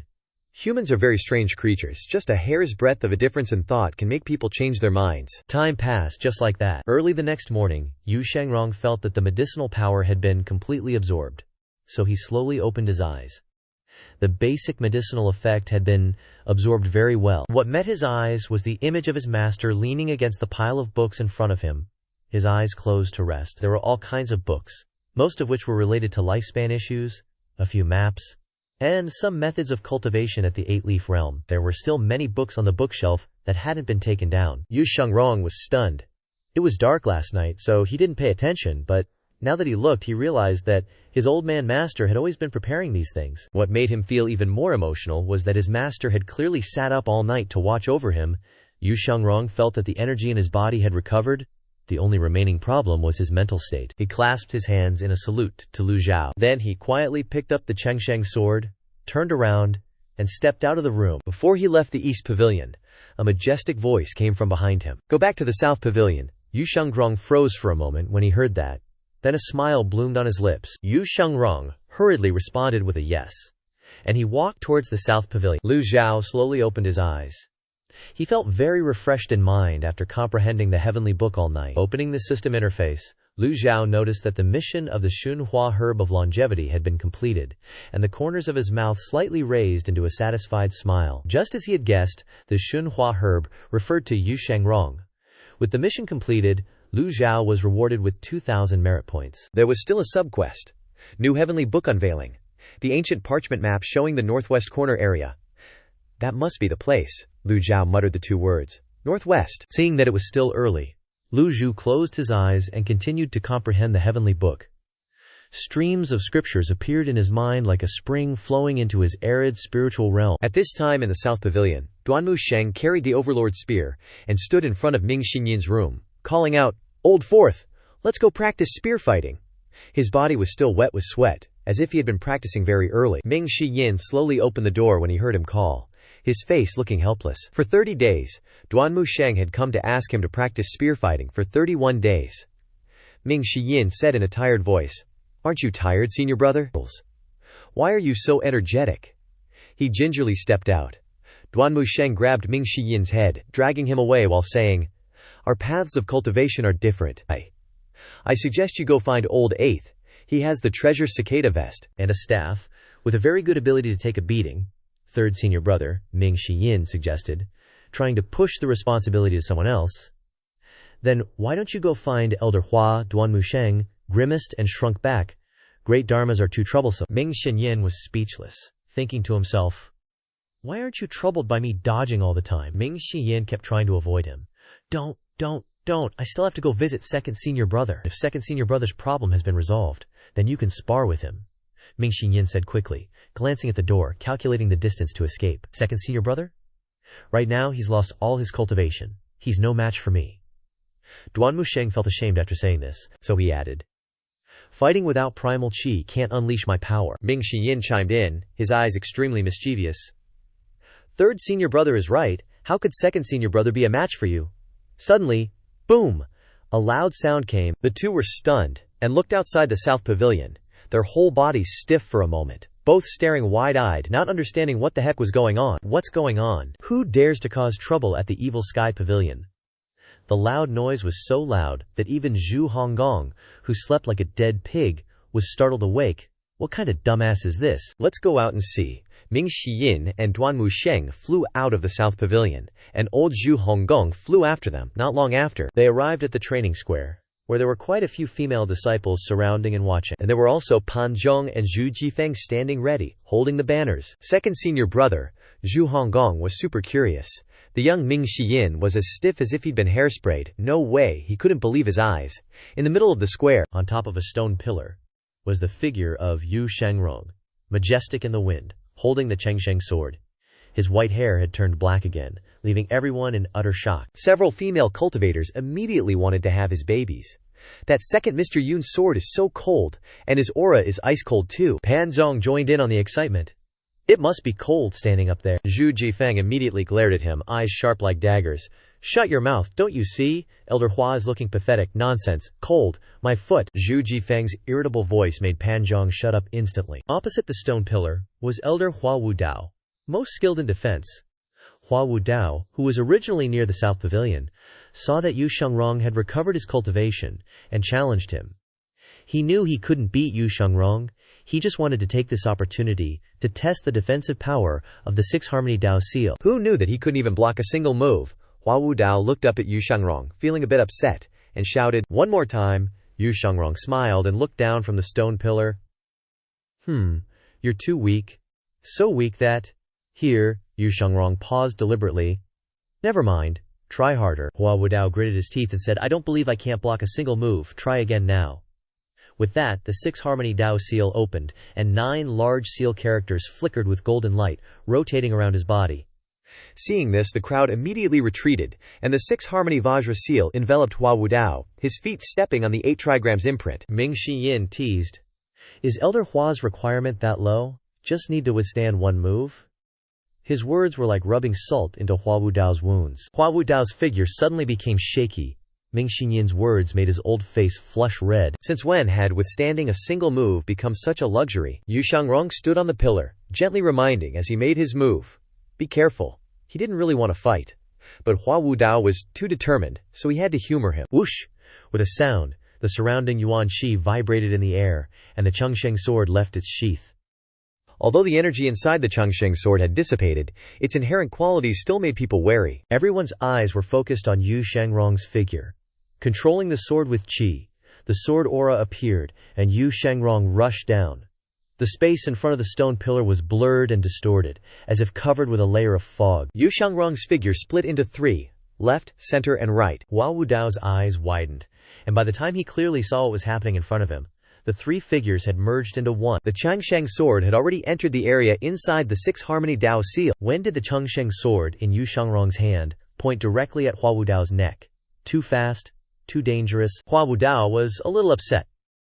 Usually, when sparring with Duan Musheng wouldn't lose, but he also couldn't do anything to the Six Harmony Dao seal. But when sparring with Second Mister, the gap between the two was so big.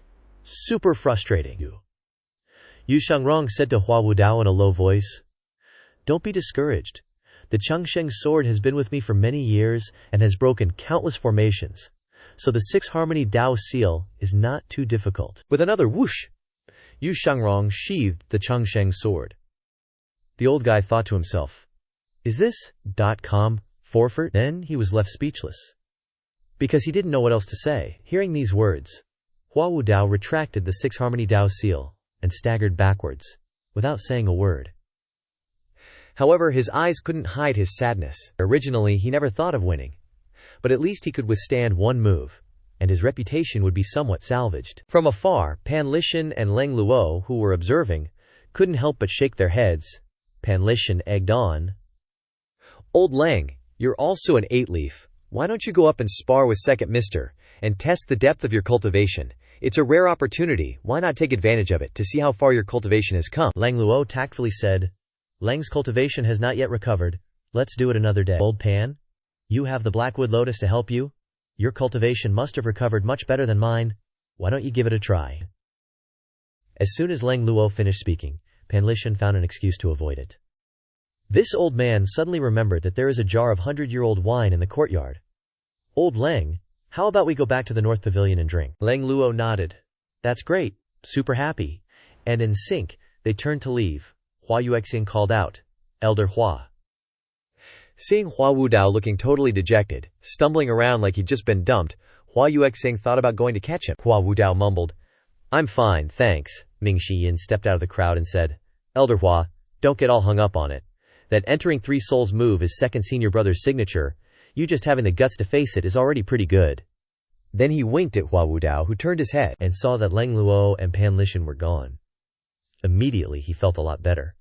He thought, "I thought I'd lost all my face, but it seems it's not as bad as I thought." Everyone around had their own opinions, but Yu Shengrong just stood there, silent. After a while he clasped his hands and said, "Now that I'm a member of the Evil Sky Pavilion, I, Yu Shengrong, will wholeheartedly give pointers." As soon as Yu Shengrong said that, everyone froze for a few seconds. Who would dare spar with him after that? The place went eerily silent. Yu Shengrong said gently, "Does anyone else need pointers?" In response to that question, there was still complete silence. They clearly knew he meant well, and his original intention was to give everyone pointers. But it just sounded so weird. Ming Shiyin immediately called out, "Duan Musheng, third senior brother." Duan Musheng jumped, but then grabbed his overlord's spear and charged over, snatching Ming Shiyin by the collar and dragging him away. "You promised to practice with me, you dare go back on your word?" Ming Shiyin yelled, I promise. Then, Duan Musheng forcibly dragged Ming Shiyin away from the Southern Training Hall. "Senior brother, slow down." Actually, this was just a way for those two to have a legit reason to leave without sparring with Yu Shengrong. Everyone else was speechless. Just then, Xiao Yanhair appeared on the roof of the Southern Training Hall and called out, "Second senior brother." "Good morning," Yu Shengrong replied. "Little junior sister." "Good morning." Xiao Yanhair relayed the message. "Master wants you over there." "Got it." Soon, Yu Shengrong arrived at the Evil Sky Pavilion's main hall. Lu Zhou put his brush aside, glanced over the list on the table, and nodded. At this moment, Yu Shengrong, Xiao Yanhair, and Pan Zhong's group entered the main hall. As soon as they came in, they bowed and greeted. "Greetings, master. Greetings, pavilion master." Lu Zhou looked at Yu Shengrong and asked, "How was the spar?" Yu Shengrong replied, "One with one move." As he said that, they both suddenly felt like they were back in the old days. Back when Yu Shengrong was still learning, and only practiced with a wooden sword, he still liked to challenge other masters. Back then, whenever Yu Shangrong returned victorious, he would say, "Won with one move." He was always so arrogant. His personality hadn't changed much since he was a kid. Lu Zhou said, "Elder Hua has a lot of pride. Remember to let him win a few moves later." The people in the hall fell silent. Yu Shangrong nodded. Disciple understands. After all, Hua Wudao was a general of the Evil Sky Pavilion. It wouldn't do to have him crippled by his own people before he even had a chance to make any contributions. Lu Zhou stroked his beard, frowned, and said to Yu Shangrong, "I have 2 tasks for you. Will you accept them?" Yu Shangrong replied without hesitation, "Master, just give the order, your disciple will obey." "Good, very good." Lu Zhou flicked his hand, and a blank sheet of paper on the table folded itself into a small paper airplane, which Lu Zhou launched towards Yu Shangrong. The paper airplane with rings of powerful gang Q whizzed through the air. Yu Shangrong quickly caught it. Lu Zhou pointed and said, "Don't let anyone on this list go." Lu Zhao's voice was neither loud nor soft. His tone was neither fast nor slow. But when it entered everyone's ears, it made them gasp in shock. They didn't know who was on the list, but whoever it was, they would become a ghost under the sword of the Sword Devil. Yu Shangrong quickly read the names on the list and immediately understood. Yu Shangrong glanced at the list again and said casually, "Weak?" The names on the list were indeed too weak. People he wouldn't even have bothered to look at before. He probably found the task extremely boring. Yu Shangrong clasped his hands and said, "Disciple requests to add more people to the list. Remember to give little sis a like, comment, subscribe to the channel, and watch other entertainment stuff at the link below so I have the motivation to release new chapters quickly." Thank you all. Sincerely, it's been difficult lately, so please support me, everyone. Yu Shangrong's gaze froze on the 3 words, Sunhua Tomb. Each painfully familiar stroke below felt like an invisible blade slicing into his mind, leaving him stunned. A wave of utter disbelief washed over him. He rubbed his eyes, then rubbed them again, trying to banish the surreal illusion before him. But the name remained glaringly obvious, an undeniable truth defying all his reason and belief. This was the Sunhua Tomb. Even the steadfast Yu Shangrong couldn't help but tremble inside when he saw those 3 words on the stone door. Of course, he knew exactly what the Sunhua Tomb implied. Rummaging through the murky depths of his memories, Yu Shangrong raised his right hand. His fingernail dug in, and a drop of crimson blood flew from his fingertip towards the stone door. Click-clack, the patterns on the stone door suddenly lit up, the vital blood spreading in all directions. At this point, Yu Shangrong was completely certain. This was indeed a tomb left behind by the gentleman's kingdom. Whoosh! The stone door shifted, and Yu Shangrong stepped inside without hesitation. Whoosh! The stone door immediately slammed shut, plunging the cave into extreme gloom. But Yu Shangrong still stared straight ahead. The sight before him sent a jolt through him. A breathtaking scene unfolded. Countless skeletons lay neatly, silently on the ground, undisturbed. Each set of white bones was arranged meticulously, straight as an arrow, like an army resting for eternity. They were lined up in 2 long, orderly rows, stretching far into the distance, an eerie order and chillingly unsettling. With Shenhua grass that blooms early and fades late, a peach blossom paradise. Even in death, they didn't want to leave. Yu Shangrong stepped deeper into the cave, finally reaching the deepest part, where no more bones remained. Before him was a set of steps. He approached and saw that they led to nowhere. Empty space at the top. On the cliff face ahead were carved 2 large seal characters, Changsheng, longevity. Yu Shangrong shook his head. The gentleman's kingdom might have had short lifespans, but they never gave up hope for longevity. Still, reality was harsh. Without cultivation, people of the gentleman's kingdom only lived to be 30 or 40. After cultivation, their lifespans barely increased a little. Even a powerful 8-leaf cultivator like Yu Shangrong, with the help of the longevity sword, would only have, at best, 500 years to live. The cultivation world was a jungle. Without enough time to cultivate, how could you ever become truly powerful? It was a vicious, self-perpetuating cycle. Like a tumor, each generation was worse than the last. The gentleman's kingdom was doomed to fall. Yu Shangrong was one of the later generations of the gentleman's kingdom who refused to accept their fate. At the same time, atop Golden Court Mountain, at the Evil Sky Pavilion, night had just fallen. A black carriage flew through the trees, heading closer and closer to Golden Court Mountain, preceded by a group of dark figures. Halt! A deep voice emanated from the shadows in the carriage, resonating in all directions. Everyone present froze instantly, utterly obedient to the command. He glanced over the crowd before him and said calmly, "Zhang Jin, Grand Elder of the Hengku Academy." Rustle. A corpse in the crowd slowly turned, facing the black carriage. His expression was stiff, his eyes vacant. There was a wound on his neck. Bama took out a talisman, scribbled something on it, and then flicked his wrist. He then ordered, "Go!" The talisman flew and stuck to Zhang Jin's body. Zhang Jin responded like a machine, "Yes." Immediately, he turned feral, like a rabid dog, and sprinted towards Golden Court Mountain. Golden Court Mountain no longer had a barrier. There was no way to stop these people. In life, Zhang Jin was the Grand Elder of the Henku Academy, a six-leaf nascent soul cultivator. Before long, he reached the foot of Golden Court Mountain. He blankly looked up, then bolted up the mountain. Who dares trespass on Golden Court Mountain? Zhu Jifang flew over on his sword. The moment he saw the intruder, a wave of terror washed over him. He'd never seen anyone look so freaky. Zhang Jin didn't reply, just kept charging like a maniac. Zhu Jifang attacked with his sword, several streams of sword energy flying out. Bang! Bang! Bang! The sword energy slammed into Zhang Jin's tough body, having absolutely no effect. So Zhu Jifang realized he couldn't possibly kill this monster, and GTFO'd back on his sword.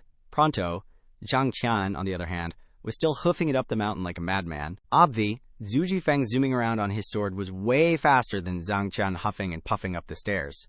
He landed outside the Matian Pavilion and saw Ming Xin and Duanmu Sheng in the middle of a tug-of-war.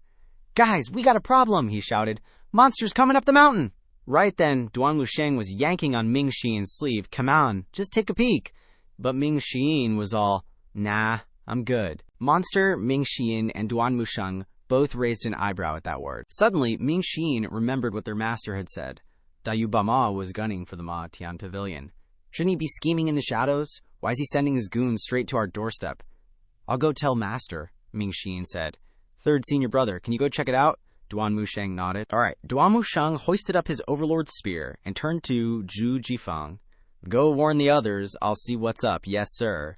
And off they went in 3 different directions. Duanmu Sheng looked serious, overlord spear in hand, leaning forward like he was ready to charge into battle.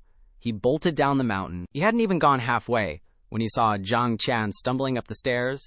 Zhang Qian's face was drained of all color, and his clothes were totally shredded. Duanmu Sheng knew something was up the second he saw him. He immediately swung the overlord spear and stabbed forward. 100 spear shadows rained down, blasting towards Zhang Qian's face with intense gang qi. Boom, boom, boom! The spear shadows slammed into Zhang Qian's chest, sending sparks flying everywhere. Zhang Qian went skidding backward until he was sent flying off the steps. The overlord spear's attack was savage. Zhang Qian tumbled down the slope, dislodging rocks that went rolling down the mountain. After a while, Zhang Qian suddenly twisted his body and started crawling back up. Duanmu Sheng was like a mountain god, standing on the steps with his overlord spear, watching Zhang Qian.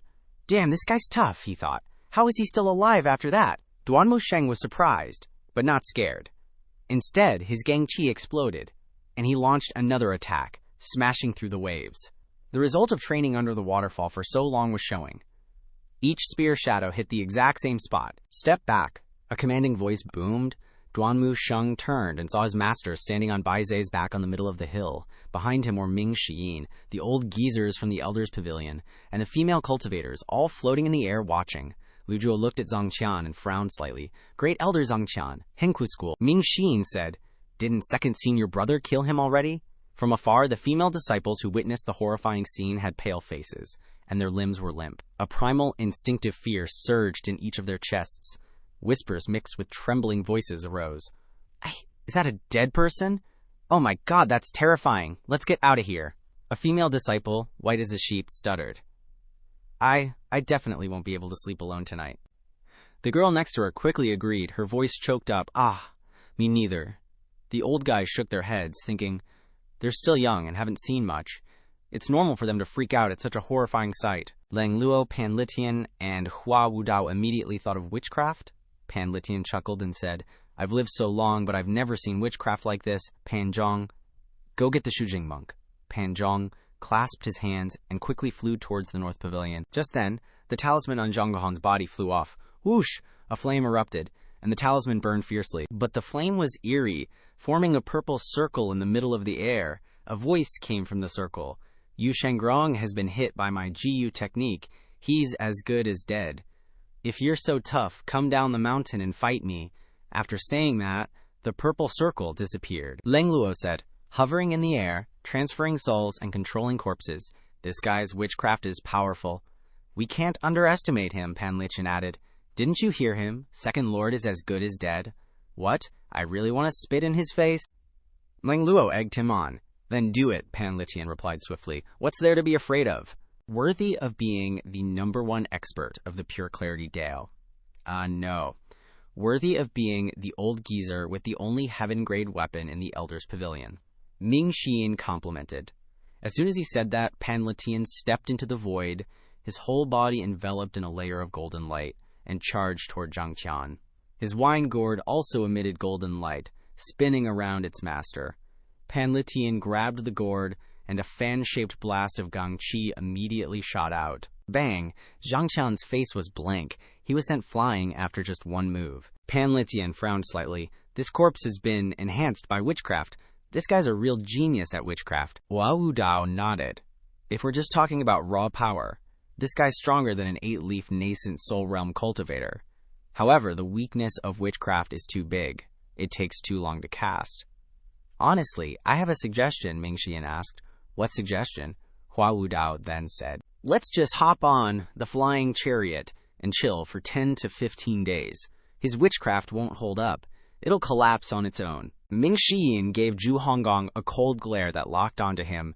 No way. I gotta find a chance to beat this fatty pig into next week. Zhu Honggong didn't hold back, immediately kowtowing to Ming Xian and Duan Musheng. Greetings, 4th senior brother. Greetings, 3rd senior brother. He said with a sweet, flattering tone, then his eyes shifted to Ming Xian with overly enthusiastic admiration. Ah, 4th senior brother, you look even more dashing and handsome than yesterday. Truly admirable. As soon as Ming Xian heard those exaggerated, flowery words of praise coming from Zhu Honggong's mouth, he felt a wave of discomfort wash over him, giving him goosebumps all over. It felt like thousands of ants were crawling on his body. He couldn't stand the excessive fakery.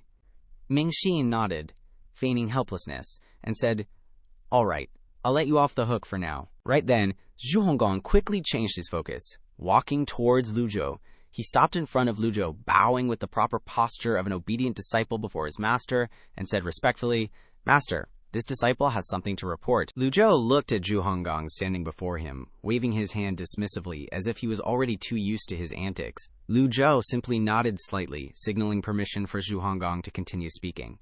Go on. Only after Master allows it does Zhu Honggong dare to speak. This disciple received a flying letter from the traitor Si Wuyai. He thinks this disciple is as easily fooled as before, but little does he know that under Master's kind tutelage, this disciple has become smarter than most. Zhu Honggong patted his own butt as he spoke. Duan Musheng watched Zhu Honggong drag on and on with unnecessary words, his patience gradually running out. He raised his majestic overlord spear, his tone already filled with annoyance. Stop rambling, just read the flying letter already. Startled by his senior brother's harsh reaction, Zhu Honggong hurriedly opened the flying letter. His eyes scanned the lines of text, and he began to read softly, Master above, please accept this disciple's bow. As soon as the words left his mouth, Ming Xian couldn't hold back the boiling anger any longer, suddenly rushing forward with lightning speed. His foot quickly kicked Zhu Honggong in the face. You're being too damn long-winded. Why the hell would you say that nonsense? Tears streamed down Zhu Honggong's face as he clutched his painful cheek, explaining, It's written like that in the letter. Lu Zhou raised an eyebrow, scolding him clearly. All right. The three of them immediately knelt down, afraid that if Master got angry, they'd be collateral damage. Lu Zhou slowly glared at the three disciples, trembling before him with cold eyes, but he seemed too lazy to lecture them. Instead, Lu Zhou simply waved his hand gently, the movement as light as a breeze. The powerful Gang Qi from his palm spread out, turning into an invisible force that caught the flying letter in Zhu Honggong's hand, causing it to fly up into the air, then make a perfect arc, gently landing in Lu Zhou's palm. Even if Zhu Honggong had the guts of 10 lions, he wouldn't dare try to stop or object to his master's actions. He could only stand there, dumbfounded, watching the flying letter leave his hand, soaring through the air towards his master, feeling both fear and admiration for Lu Zhou's profound cultivation. Lu Zhou read through it. The letter mentioned something about Yu Shangguang and Zhang Yuanshan. Finally, the question of Yu Shangguang assassinating a high-level target was answered, but he still felt worried. Lu Zhou's eyes suddenly widened as if he saw something. Seeing that Lu Zhou had finished reading the flying letter, his eyes flashed with contemplation. Ming Xin couldn't contain his curiosity, leaning forward slightly, his tone careful but unable to hide his curiosity. "Master, what does the letter say?" Lu Zhou didn't answer directly, just waved his hand lightly, the Gangxi following his movement again, catching the flying letter, causing it to fly out of his palm like a leaf in the wind. Ming Xian raised his hand and caught the flying letter accurately, his bright eyes quickly scanning each line on it. The more he read, the tighter his broad eyebrows furrowed, his expression gradually changing from curious to serious. Ming Xian said, "Second senior brother fought Zhang Yuanshan at Qingyu altar. Zhang Yuanshan was sacrificed to the great wizard Bama. Second senior brother is in more danger than safety. Bama is targeting the demon heaven pavilion, seeking revenge for Moli." Ming Xian immediately shouted, "Master, the traitor Siwei's flying letter can't be trusted." The fatty Zhu Honggong immediately echoed, "Fourth senior brother is right. The traitor's words can't be trusted." Lu Zhou stood up, glanced at the three disciples, and said softly, "Siwei's words are likely the actual situation." Lu Zhou made his judgment based on the 2,000 merit points he was rewarded, especially with Zhang Aijin's flying letter earlier, further confirming the rumors from the outside world. Ming Xin and Zhu Honggong didn't think much. If Master said so, there must be a reason. The two nodded in unison, saying, "Master is wise." Duan Musheng held the flying letter and read it once, then said, "Bama is Lulan's #1 wizardry genius. Lulan's strength has increased a lot in recent years, and it's all related to this Bama. If that's really the case, what will happen to second senior brother?" The three all showed worried expressions, especially since Jiang Aijian's flying letter earlier had confirmed the rumors from the outside world. Suddenly, Zhu Honggong spoke up, "Master, this disciple has another matter to report." Lu Zhou nodded and said, "Go on," Zhu Honggong quickly said. "Yesterday, many low-level cultivators appeared at the foot of Golden Court Mountain. This disciple saw that they wanted to cause trouble, so I chased them away." Zhu Honggong showed a triumphant smile. Ming Xian thought to himself, "Cause trouble? What nonsense is this idiot spouting again? Which cultivator would dare to cause trouble at Golden Court Mountain?" Ming Xian frowned and said, "Stupid junior brother, did you ask what it was about?" Zhu Honggong scratched his head. "I heard it was about some strange thing happening, asking us for help." "Is the Demon Heaven Pavilion a charity organization?" Ming Xian secretly laughed at his misfortune. "Old Eighth, oh old Eighth, I'm afraid you don't understand Master's new routine yet." Lu Zhou paced back and forth, thinking that the withering vegetation must be related to wizardry. Maybe Bama was plotting something.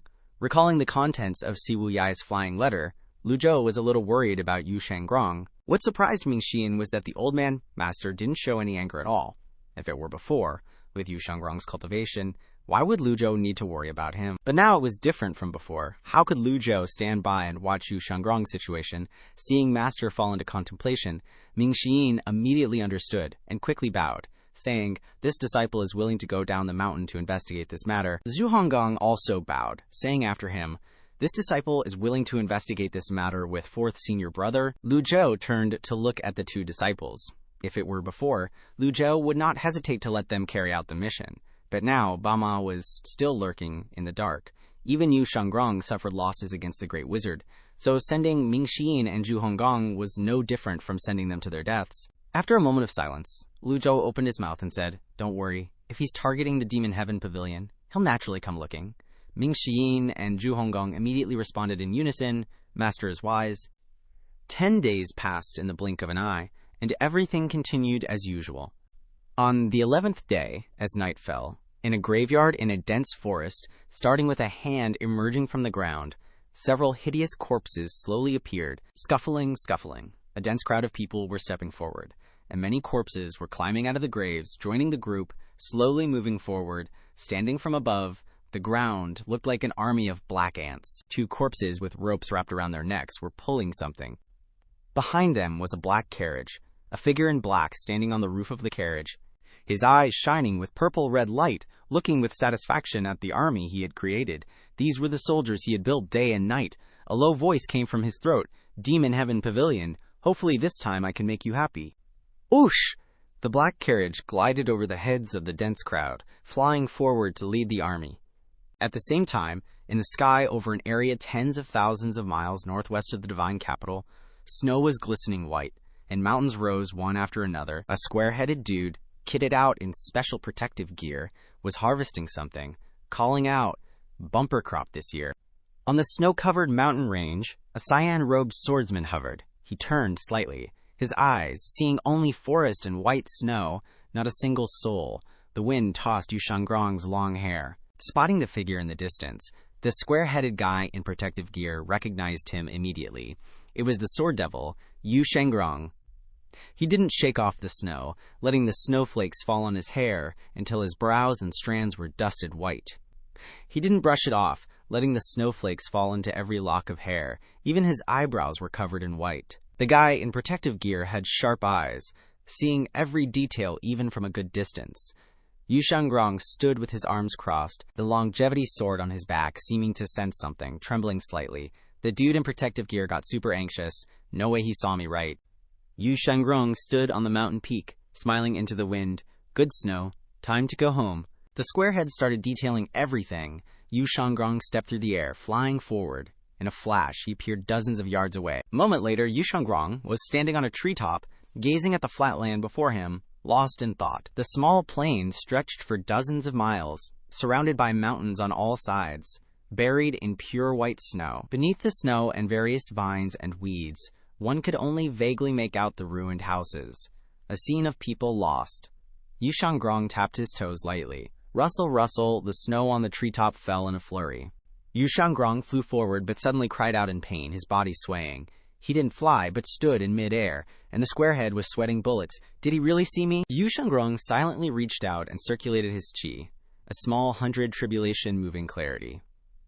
Dharma body appeared in the palm of his hand, like a little golden man. Yu Shangrong looked at the golden lotus pedestal beneath the little golden man. On the lotus seat, the dark purple spots had increased significantly, occupying nearly a third of the golden lotus. Ancient sorcery, Yu Shangrong frowned as he looked at the golden lotus. But he only frowned. Without fear, anxiety, or worry, he sighed softly. It was my carelessness, after all. The scene of the battle with Zhang Yanshan that day appeared in Yu Shangrong's mind. The only time the ancient sorcery could approach the golden lotus was when he swung his sword for the last time, using the Dharma body and golden lotus pedestal to crush the tentacles. He calculated the time. In just half a month, the lotus seat had been invaded by a third. In other words, in about a month, the lotus seat would be completely occupied by the ancient sorcery, and then there would be no way to stop it.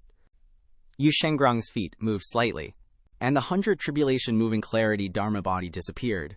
Yu Shangrong continued to fly. Arriving in the middle of the flat area, Yu Shangrong casually waved his hands, and the Dharma body reappeared. Om! The Dharma body was 30 feet tall, radiating a huge heat wave. Even though the lotus seat was tainted purple for a third of its surface, it did not hinder the Dharma body's energy outburst. The white snow covering the flat area quickly melted and evaporated. In a short while, all the white snow within a range of several thousand meters disappeared. The true face of the plain gradually revealed itself. Clusters of Zunhua grass rooted themselves in the ground, their stalks reaching high to greet the snow and wind, growing strongly in the year-round cold. As he flew to the entrance, there were 2 stone blocks lying crookedly outside the gate, shaped like tigers, but unfortunately, they were both damaged. Half of the tiger's body was buried in the ground, and lush trees had covered up the appearance of this land. Except for the Zunhua grass, the buildings in the plain had almost completely disappeared. The past has been buried. A nearby pack of wolves raised their heads to the sky and howled. Some birds, frightened by the 30-foot-tall Dharma body, also fled in all directions. Ferocious beasts, sensing Yu Shangrong's aura, didn't dare to approach. Yu Shangrong shook his head. Times changed and people were lost. At this moment, Yu Shangrong saw a pack of wild wolves standing on the mountain peak, looking up at him. Yu Shangrong was a bit surprised. The wild wolves weren't afraid. Interesting, Yu Shangrong smiled and swooped down towards the pack of wolves. Even the most ordinary wild wolves in the cultivation world were incomparable to the wild animals outside the cities. A faint hint of primal chi emanated from the wolves' bodies. In terms of speed, they far surpassed ordinary wild wolves. Seeing Yu Shangrong rushing down, the pack of wild wolves immediately turned and galloped away into the distance. Yu Shangrong's body was almost parallel to the ground, his body protected by a layer of gang chi, looking like a drop of water. He flew over a mountain ravine and flew through a forest of trees. Yu Shangrong wondered, Where do they want to take me? Finally, the pack of wolves stopped at the foot of a mountain. It was a cliff that was 90 degrees vertical, with almost no slope. The mountain was covered in white snow. Yu Shangrong asked, "Is this where you want to bring me?" The pack of wolves howled in response. The squarehead was disguised as a wolf and mixed in with the pack. The wolves squatted on the ground, silently watching Yu Shangrong floating in the air. Yu Shangrong smiled slightly when he heard the wolves seemingly answering him. "All right, I'll take it that you understand my words." The squarehead was panicking, needing to run away quickly before he was discovered. Yu Shangrong smiled happily. "Well, thank you for leading the way. See you again sometime." The wolves obediently turned and ran back. Yu Shangrong's gaze turned to the cliff in front of him. He raised his hand and released a palm strike. Boom! Gangchi slammed into the cliff. White snow fell in a flurry, revealing the true face of the stone wall before their eyes. Yu Shangrong was astonished. He raised his head and looked above the stone door, where 3 large seal characters were engraved. Zunhua Tum, Ji Tiandao slightly furrowed her delicate brows, her clear eyes showing a hint of doubt, and asked, "Shaohan Mountain, where's that?" Her voice carried a note of curiosity. She'd never heard of the place. It sounded like some small, remote village. Yu Shangrong replied straightforwardly, "It's my hometown, a place that has lost its life, with nothing but coldness and darkness remaining." His expression was calm, but hidden within was an unspeakable, deep sadness. Yi Tianxian became even more puzzled, knitting her brows slightly. She didn't understand why Senior Brother 2 would use coldness and darkness to describe his hometown. In that moment, a pang of bitterness suddenly arose in Yi Tianxian's heart. She thought to herself, at least he has a hometown to return to. As for her, even though the world was vast, she had nowhere to go anymore. Thinking of this, Yi Tianyin sighed and said, "Senior Brother 2, do you blame me?" Her beautiful face showed a hint of melancholy, and her voice carried a touch of heaviness and probing. Hearing his junior sister's question, Yu Shangrong's eyes flickered slightly, but he calmly replied, "I've heard others talk about your matter." Hearing this, Yi Tianqian couldn't help but feel happy. Senior Brother 2 didn't blame her. She suddenly recalled her conversation with Junior Brother 7, Si Wuyai, and asked, "Senior Brother 2, do you believe that there are people in this world who can live for 2,000 years? Yi Tianqian's sudden question seemed to stir up a ripple in Yu Shangrong's heart, causing him to startle slightly. This question sounded a bit heartless for a person from the gentleman's kingdom.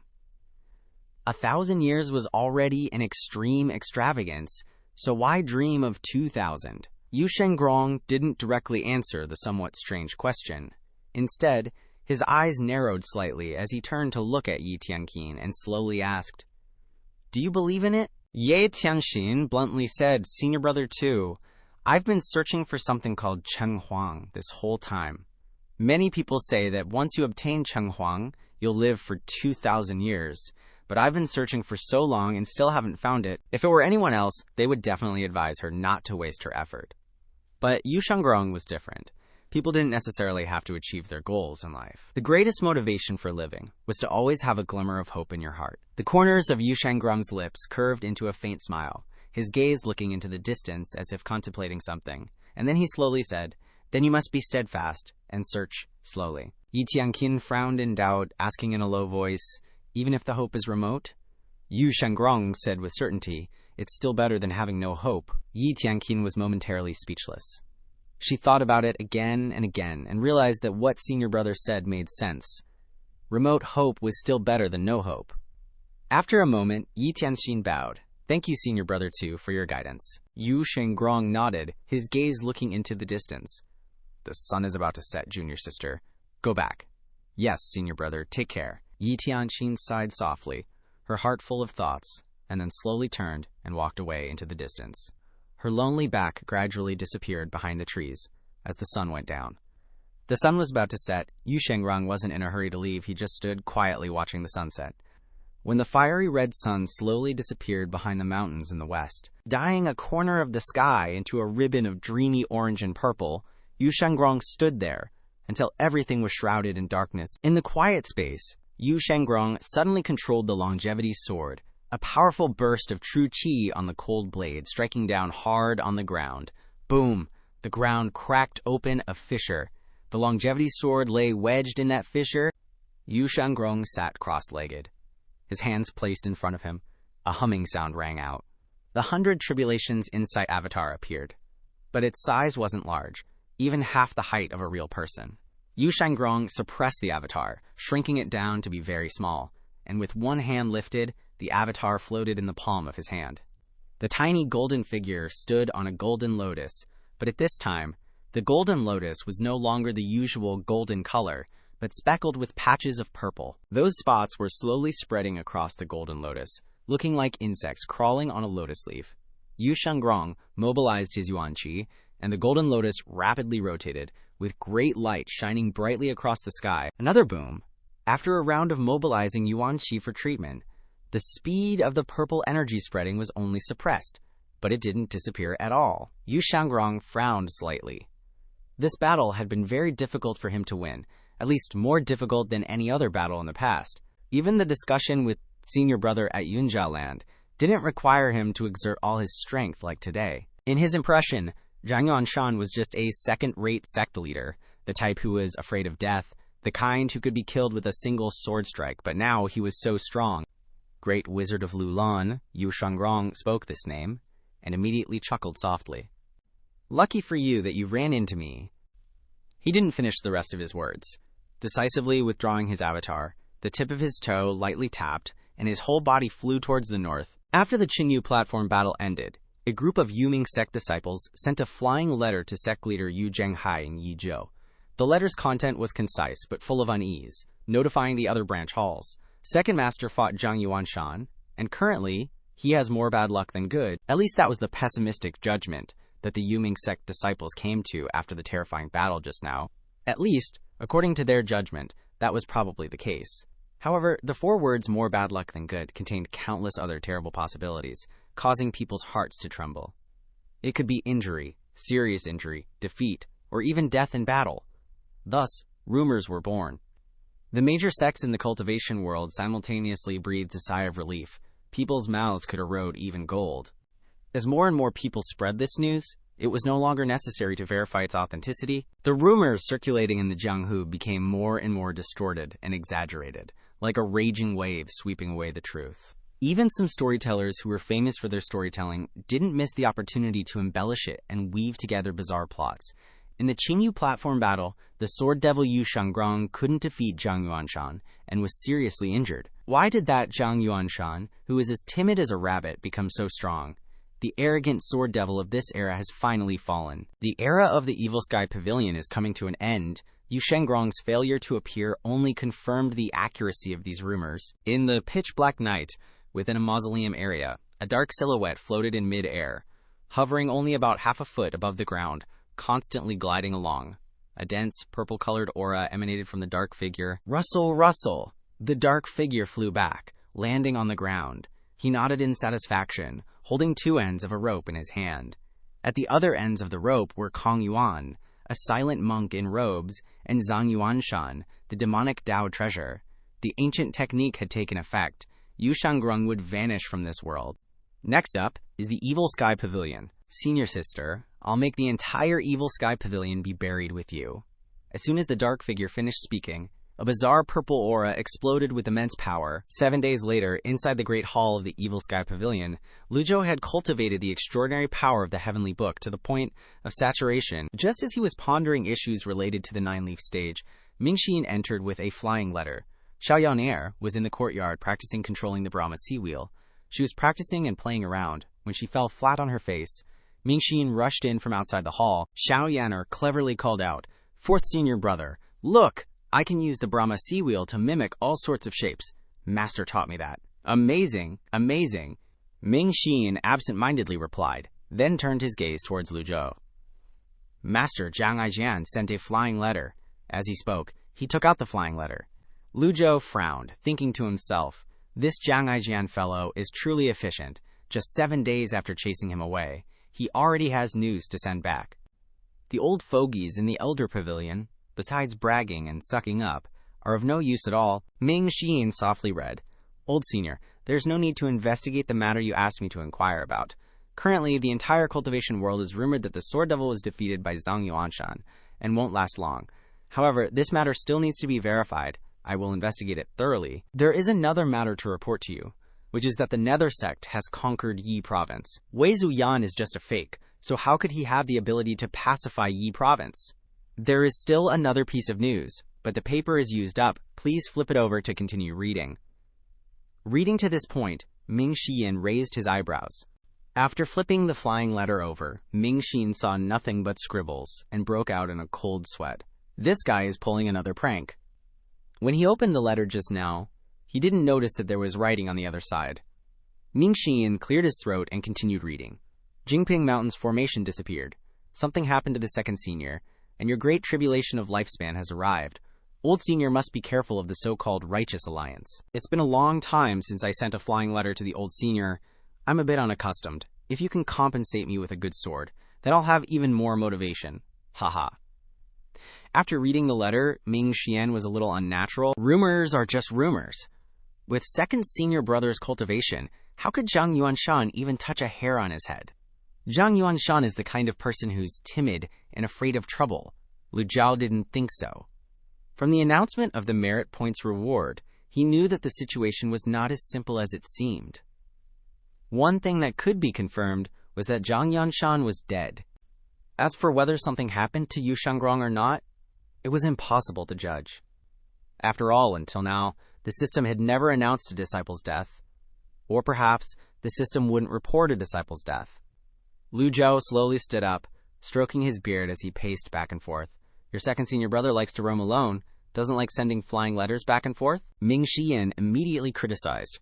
That's right. He's already a grown man, but when he goes out, he doesn't even bother sending a flying letter to report that he's safe. Lu Zhou's voice was cold. Never mind him, let's go. Lu Zhou said that, but in his heart, he didn't hope that something had happened to Yu Shangrong. Yu Shangrong was a great assistant to him. If he suffered losses because of this matter, he would be very worried. Ming Xian spoke very bluntly. Master, do we need to take care of things on first senior brother's side? He has now occupied Yi province, clearly intending to compete with the imperial court. Lu Zhou didn't answer this question. This old man also wants to take care of this wayward disciple. But the problem is, how easy is it to deal with? The Nether sect has too many hidden branches and bases. After the battle with Yu Shangrong at Yunzhao Forest Land, no one knows where he's hiding. Yi province is so big. Where should we go to find him? Moreover, in just a short period, the Nether sect has grown from nearly 10,000 members to tens of thousands of members. And there are also the 4 great protectors with extraordinary strength. With Si Wuyi helping him plot and plan behind the scenes, how can it be easy to capture Yu Zhenghai? Am I that scary? Lu Zhou stroked his beard thoughtfully. Since crossing over, he had never seen Yu Zhenghai once, always narrowly missing each other. The sect leader of the #1 demonic sect in the world actually ran faster than anyone else. Lu Zhou gave an order, telling Jiang Aijian to carefully observe the movements in Yi province. If the opportunity is right, this old man will go to Yi province to capture that wayward disciple. Disciple obeys. Ming Xian immediately bowed his head. After finishing speaking, Ming Xian rolled his eyes again. Master, nowadays, rumors are everywhere, saying that we of the Evil Sky Pavilion are easy to bully. Disciple requests to go down the mountain to teach them a lesson. Just at this moment, a voice suddenly rang out. You just want to go out and play, don't you? Of course not. Ming Xian was about to kneel down to express his loyalty when he heard someone kneeling and kowtowing behind him. Who else could be planting potatoes in this field?